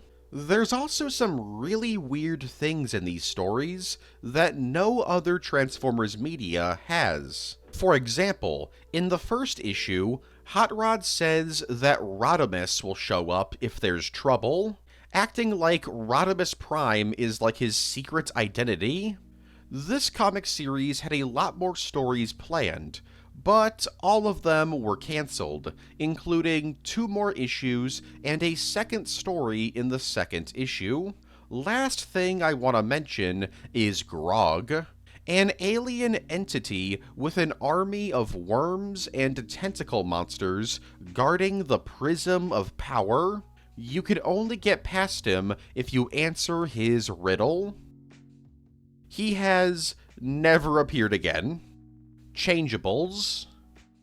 Inspired by Transformers, McDonald's Changeables, aka the McRobots, were a series of toys given away with Happy Meals. Not only that, but the Happy Meal box could be converted into a base for the toys. The idea was that these robots were secretly disguising themselves as McDonald's food. I like to think that they exist in the Transformers lore. They're just a really obscure sub-faction of the Decepticons, created by Shockwave to study how humans eat or whatever. Oh wait, I guess the BotBots are kinda like that. Although, there already is lore to these guys. They came to Earth to save Happy Meals from the Munchoids, and are doing this by cloning themselves and placing themselves into Happy Meals. Released in 1987, they were brought back in 1989, and finally in 1990. At least, that was until 2019, where, in celebration of the Happy Meal's 40th anniversary, 2 new changeable figures were released. The Primus Vanguard. The Primus Vanguard is a team of 7 different groups made up of warriors from different dimensions. There's the Blue Order, which represents water, the White Order, which represents ice, the Green Order, which represents nature, the Red Order, which represents fire, the Yellow Order, representing light, the Black Order, representing shadow, and then the Purple Order, which represents evil. They're led by Primus, who watches over them as they protect the universe. So, you're probably thinking, I've heard this before, and yes, you have. The Primus Vanguard is essentially the Transformers version of the Lantern Corps from DC. But instead of being powered by emotions, they're powered by elements. The story of the Primus Vanguard was told in the Generations Selects special comic, which were online web mangas released to promote the Generations Selects toy line in Japan. During the story, the Primus Vanguard came into conflict with the new Primus Vanguard, a group of 8 Megatrons from across the multiverse. By the end of the story, the original version of the Primus Vanguard were mostly destroyed, but a new generation of the Primus Vanguard was born. While there weren't any toys created for these characters, there are toys of these characters. Confused? What I mean is that pretty much every member of the Vanguard was designed after an already existing Transformers toy, so technically, there are toys of the characters. The same is also true for the new Primus Vanguard and the second generation of the Primus Vanguard. The Transformers will return after these messages. Check out the Transformer I got at McDonald's. It's an animal, but when you pull out its arms and you push back its head, it's a robot. Now McDonald's has 4 cool Transformer figures, one with each littlest Pet Shop Transformers Happy Meal you buy. Sparky, it's a toy. We now return to the Transformers. Tiger Track in the '86 film. So in the 1986 film, there's a bit of a continuity error. Sunstreaker is shown helping Cup, Hound, Huffer, and Bluestreak setting up a roadblock just outside Autobot City on Earth. But shortly afterwards, he's shown arriving on Earth with Optimus Prime and the Dinobots in a shuttle. It's a pretty minor continuity error, made even more minor due to Sunstreaker not getting a single line in the film. Some fans have created headcanons in order to fix this error. These fans like to think that Sunstreaker isn't actually on Earth, and that the character we see with Cup is actually Tiger Track. Tiger Track wasn't actually created until 2003. As a mail-away exclusive character, that was just a yellow reticle of Sideswipe's G1 figure. So it can't actually be Tiger Track, but it's a fun little headcanon that people have. Dinsmore is 137 years old. Dinsmore is a pretty obscure character. He served as the secondary antagonist of the G1 episode, Prime Target. He is an old butler who loves to serve his master, and after that episode, he wouldn't show up in any piece of media ever again. That was until the Unite Warriors manga issue, Shopping at the Dark Bazaar, released in June 2016. And this one-shot manga takes place in the year 2021. And thanks to Prime Target's script, we know that Dinsmore was born in 1884. This makes Dinsmore 137 years old in Unite Warriors. I don't think people can live that long. Bumblebee condoms. Around December 2018, ads featuring a box of condoms shaped like Bumblebee and text reading, "I will always protect you," started appearing in Chinese subway stations. Now, obviously, this wasn't an official tie-in with Transformers, as I don't think Hasbro or Paramount would want people to associate Transformers with condoms. But regardless, it's a pretty funny ad. Megatron's Gridmouth. In Marvel's Transformers issue 15, released in December of 1985, the world would be cursed with the image of the inside of Megatron's mouth. When Megatron is reactivated in the story, his mouth is strangely drawn like a speaker or like a grid of metal. This weird grid mouth would never be seen again in any other Transformers media. Well, besides the UK reprint of this issue, which puts Megatron's grid mouth on the front cover. Longhall's Brothers. According to Josh Nizzi on Instagram, Onslaught from The Last Night is actually the brother of Longhall from Revenge of the Fallen. Presumably the one that's not a drone. Now, this has never been referenced in any piece of media or toy bio because for some reason only Nitro Zeus and Berserker were allowed to get toys. Seriously, why hasn't there been an Onslaught toy? Just release one. As of this recording, Onslaught, Dreadbot, Bulldog, and Mohawk don't have any toys. And I guess Lieutenant as well, but like literally nobody remembers that dude, so who cares? Although apparently there was a leak about Mohawk getting a Studio Series figure in 2024, but whatever. Longhall has a brother apparently. Although he might actually have two brothers. In the Revenge of the Fallen video game, you could play as the Constructicon Payload, although it was just a skin for Longhall, and Payload isn't even officially in that game, as the many different yellow Longhall drones in the game are never referred to as Payload. But regardless of all that, many fans jokingly refer to Payload as Longhall's brother, because they look identical to each other, outside of the color change, obviously. There's also a yellow dump truck in Revenge of the Fallen that forms into Devastator, and to this day, they've never given that dude a name, so maybe that's Payload. I don't know. Payload's weird. The Lost Lights bathroom habits. So James Roberts was the writer behind Transformers More Than Meets the Eye and Transformers Lost Light, both of which tell the story of the crew of the Lost Light going on adventures. There's action, comedy, romance, all the things you'd want. But there was always one thing on people's minds while reading the comics. How would the crew of the Lost Light react if they were using the bathroom and somebody knocked on the door? Well, in 2019, Twitter user DiscoVader01 created a meme answering this question. But then, James Roberts quote-tweeted the meme and gave his own official opinion on the matter. And with this quote tweet, we got some pretty interesting information.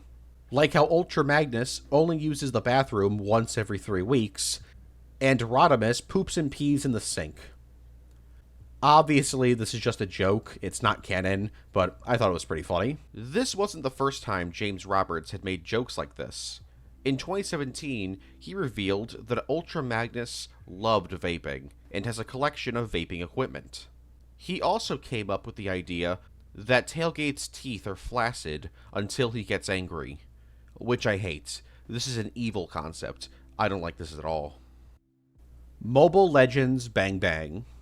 In September 2021, skins of Optimus Prime, Megatron, Bumblebee, Soundwave, Grimlock, and Starscream were added into the mobile game Mobile Legends Bang Bang. A tie-in promotional webcomic was also released to promote this event, called Visitors from Cybertron. The story is pretty simple. The three get sucked into a portal and land in the city of Iridido. I don't know what that is, but I assume it's from the game. Optimus and some Rangers team up and try to find Bumblebee. They're able to find him, and Bumblebee reveals that he got tricked by some dude named Xborg. Meanwhile, Megatron makes an alliance with Xborg, and that's it. That's the end of the comic. Megatron Reborn into Inferno. As revealed in an interview with Beast Wars story editor Bob Forward in 1997, Inferno was originally going to be a reborn Beast Megatron. The original plan for the show was that Beast Megatron would be killed off, and then revived in a new body. This new body being Inferno. However, this plan was scrapped, and Inferno became his own character. Great America. In 1985, Hasbro teamed up with the theme park, Great America, to promote both the park and the Transformers. On September 14th, 15th, 21st, and 22nd, kids could get exclusive Transformers posters and get to meet Jazz and Thundercracker. Now, these suits weren't exclusive to Great America. The Thundercracker and Jazz mascot costumes were also used at the Transformers Universal Studios tour at Universal Studios Hollywood from 1985 to 1986, alongside mascot costumes for Starscream and Grimlock. There was also a commercial filmed for Pioneer Chicken in 1985 that advertised this attraction, and this commercial starred a little-known celebrity known as O.J. Simpson. Finally, the Jazz and Thundercracker costumes would then be reused in commercials for Hasbro's Prizes in Disguise contest in 1986. And after that, the Jazz and Thundercracker costumes were thought to be lost forever. That was until January 2021, when a comic shop in Pennsylvania actually found the costumes, and they look very, very gross and uncomfortable to wear. Seriously, they look like a dissected Transformer, which I guess they are. Ironhide's mask. If you look at promotional CG renders of Ironhide for Transformers 2007, or even action figures of Ironhide in this film's toy line, you'll notice something pretty odd about his face. Most of it is covered up by a mask, much like Optimus Prime's battle mask. Originally, Ironhide was going to have a battle mask that would pop up once he started fighting.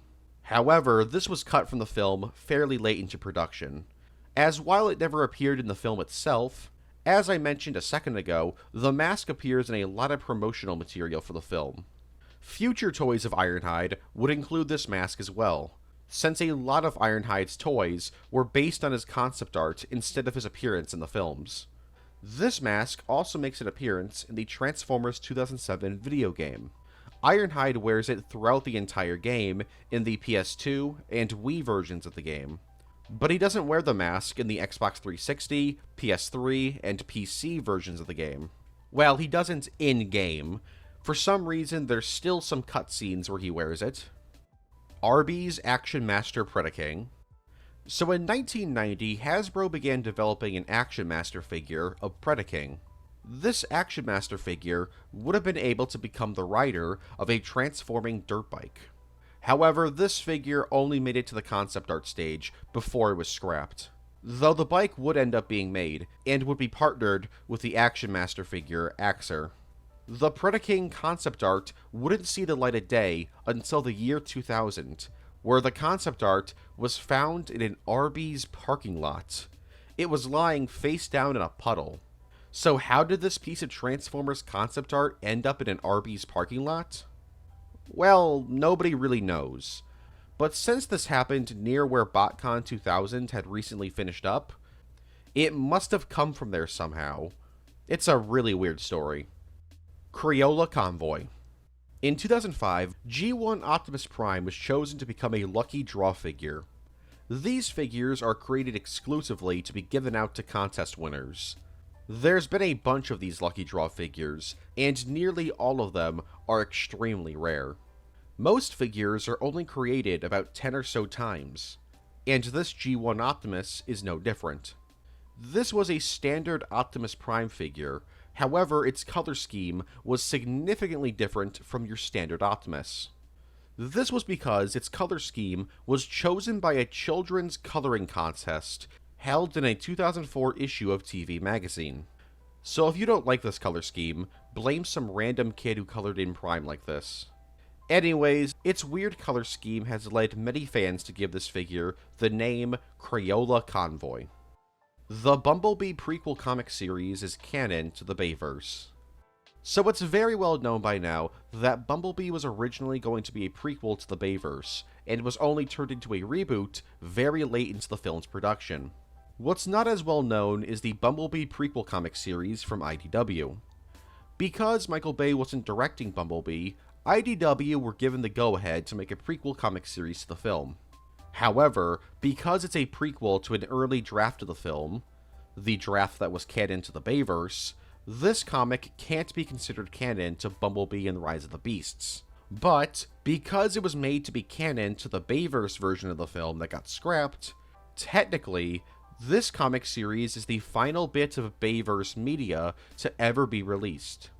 This comic tells the story of how Bumblebee and MI6 teamed up in 1964 to take out some Decepticons working with the evil organization Eidolon. Blitzwing even shows up in this comic series, and this series sets up his rivalry with Bumblebee. So yeah, if you're desperate for more Bayverse content, this is the closest you're ever going to get to more Bayverse stories. Anibot. Created to be part of the 1986 film, the Anibots were a group of animal-themed Cybertronians who would be part of the Autobots. Although it's unknown how sentient these dudes would have been. There's Simba, who would have turned into a lion, Pardo, who would have turned into a leopard, Shriek, who turned into an eagle, Clump, who turned into a rhino, and Thump, who turned into a buffalo. They would be able to combine together to create a dragon-like combiner called Dragon Beast. They would have been introduced as living in a zoo in Autobot City, and Ultra Magnus would release them out of desperation once Devastator showed up. Wheeljack would then help the Anibots combine, which is very interesting because 1, that means that Wheeljack originally had a role in the film, and 2, it suggests that the Anibots can't combine without help. Now, the Anibots didn't end up appearing in the film. This was because the animal-themed Transformers being worked on by Hasbro were meant to combine into a standard combiner, not some weird dragon thing. So they were scrapped, and the animal-themed Cybertronians would later be reworked into the Predacons. Lost 86 premiere. At the red carpet premiere for the 1986 Transformers film, actor Robert Stack, who voiced Ultra Magnus in the film, wrestled a bit with a dude in a Thundercracker costume. The same Thundercracker costume used in the Great America commercial. We only know about this weird little wrestling match between man and man in robot costume because of a single photo. And this single photo is the only piece of media that exists for the premiere of the film. No footage of the actors, no press pictures, this is it. This single photo. Cancelled Ratchet spin-off show. So remember when I talked about Unit E and how Hasbro wanted to create this big television cartoon universe between Transformers, Stretch Armstrong, Candyland, G.I. Joe, Mask, Play-Doh, etc.? Well, each of these franchises would have gotten their own show, including Transformers. After the finale of Prime, Ratchet was supposed to get his own show called Unit E, where he would be part of a team consisting of Duke, Rom the Robot, and a bunch of other characters from random franchises owned by Hasbro.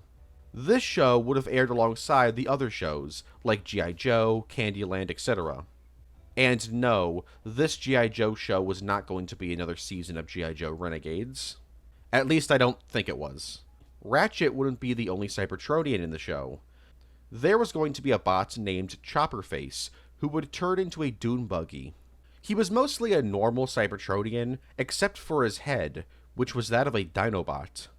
I'm pretty sure that none of the story ideas for this show were used in RID 15 once it was cancelled. I bet you forgot that Ratchet was even in RID 15.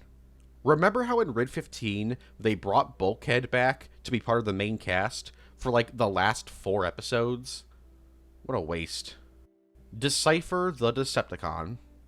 This was a sweepstakes in 1986 to promote the upcoming animated film. It all started with 4 different posters. Each of these posters had special glow-in-the-dark secrets. You would then have to take circled letters and unscramble them to figure out the name of the, quote, evil, horrible enemy planet who tries to dominate everyone. So Unicron. You then send in your answer and await the prize. What was this prize? Well, you had your standard stuff like, get a free VHS copy of Transformers the movie. But the grand prize was a go-kart designed after Hot Rod's ult mode. 5 of these were created for the 5 grand prize winners. And this is the part of the video where I would show you the go-kart. But I can't, because to this day, not a single picture or video exists of the go-kart. Nobody knows what this go-kart looks like. And honestly, I don't think we ever will. It's been nearly 40 years. There's a good chance that all of those go-karts are either destroyed or in complete disrepair. Secret appliance bots. In Revenge of the Fallen, we get a whole bunch of Allspark mutations, known as the appliance bots. They terrorize Sam for a little bit before Bumblebee annihilates them. In the film, you see a bunch of these guys come to life, like a toaster, a vacuum cleaner, a blender, etc. But there's actually some appliance bots that you can just barely see in the film.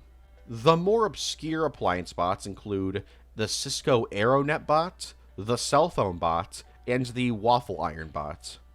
The cell phone bot isn't even technically in the film. You can see it get hit by the Allspark energy, but the scene of it coming to life was scrapped. Right after it came to life, it would start beating up the microwave bot, only for the microwave bot to then pick it up, place it inside himself, and then just cooked him. What a horrible way to die. Meanwhile, the Cisco AeroNet bot, you can actually see in the film, just very briefly. And then, there's the waffle iron bot, which I don't even know if I should include, because it was cut from the film. Kinda. The waffle iron on Sam's mom's head was actually supposed to be an Allspark mutation. There's even an animatic that shows it transforming and attacking Judy Witwicky. So it was an Allspark mutation. But because this scene got cut, it doesn't look like a mutation in the film.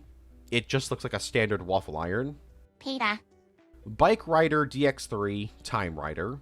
This is a single-button platforming game exclusively released digitally on the Nintendo 3DS. It was exclusively released in Japan. At the launch of the game, there was nothing relating to Transformers. However, on June 3rd, 2015, a Transformers Robots in Disguise 2015 themed DLC was released for the game. Bumblebee takes over as the playable character on 10 new tracks themed around the show. You can also find various Energon cubes in the level that act as power-ups, making Bee immune to damage.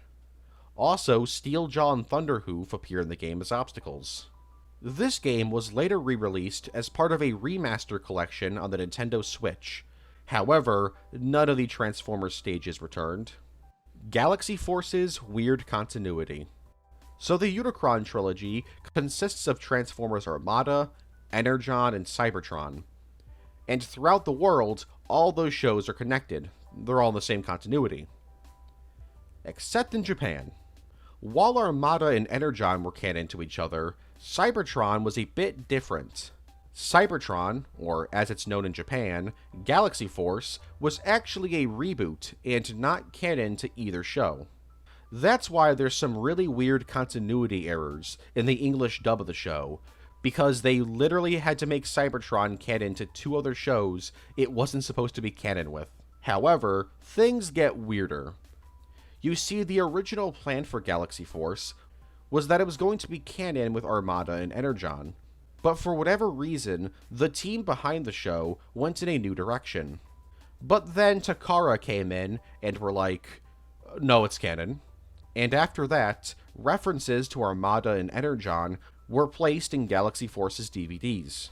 And in 2007, Takara officially confirmed on their website that Galaxy Force was canon to Armada and Energon, and it only took place a year after Energon.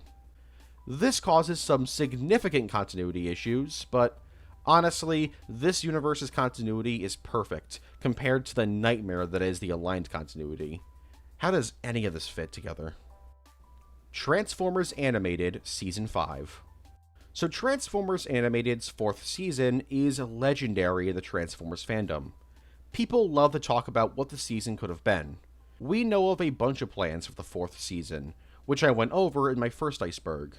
Although that entry there is a bit outdated, I suggest watching these videos for more info on that topic.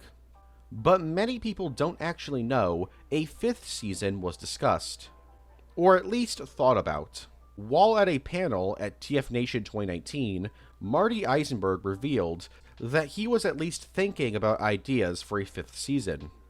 He revealed this by stating that in Season 3 of Animated, Beachcomber was originally supposed to show up, only to die. I know he had some background appearances in Season 3, but this would have been an actual scene, where he'd walk in to get killed by Shockwave. Because this scene was scrapped, Beachcomber's death was moved to Season 4. And this is where Marty Iceberg said that if somehow Beachcomber's death was scrapped from Season 4 as well, they would have made sure he died in Season 5. This is the only bit of info we have on Season 5. And even then, you could argue that this isn't even confirmation a 5th season was even being discussed. This could have just been Marty Iceberg joking around. Personally, I think that's what's going on here. But some people like to think that this is confirmation that a 5th season was in the discussion stages.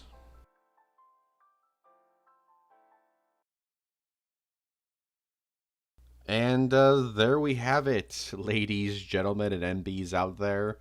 The Transformers Ultimate Iceberg, or the Ultimate Transformers Iceberg. Probably going to go with that title. But 9 hours of nothing but Transformers.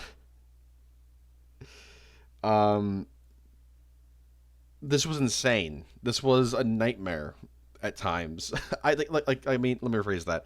I love Transformers to death. It's my second favorite franchise, period, right after Star Wars. I adore it. I love it. I could talk about it forever. But maybe there's a limit to forever. because there were points in the last couple days where I was in the final few tiers where I'm just like, oh my god, I gotta talk about more of Optimus Prime's adventures.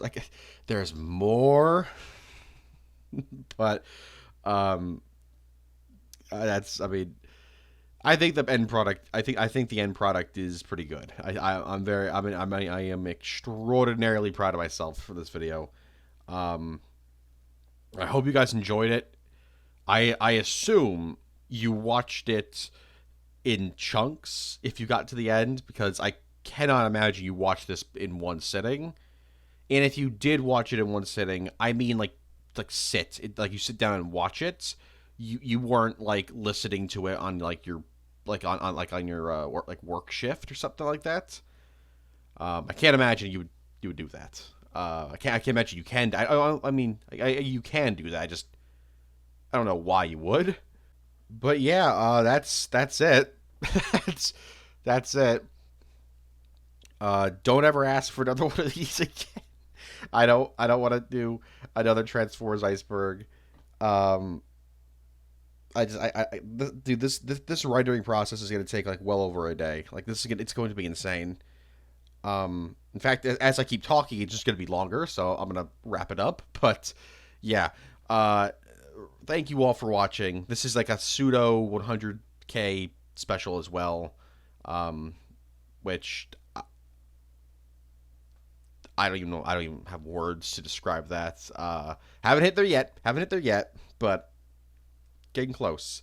And as in regards to what's next, next is like the spooky Iceberg for October. It's gonna be about Friday the 13th, And then December, I'm not doing one in November because December's Iceberg is going to take 2 months to make.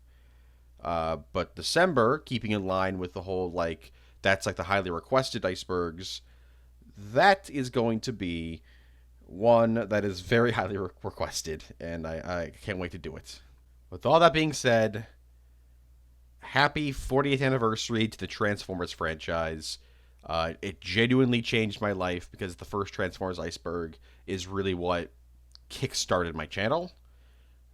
And yeah, thank you all for watching. I will see you guys in the next one. Take care. Be safe and all that. Hey, Optimus! How'd you like to hear Pigpen's second Transformers Iceberg? As I believe the Earthlings say, lay it on me, man.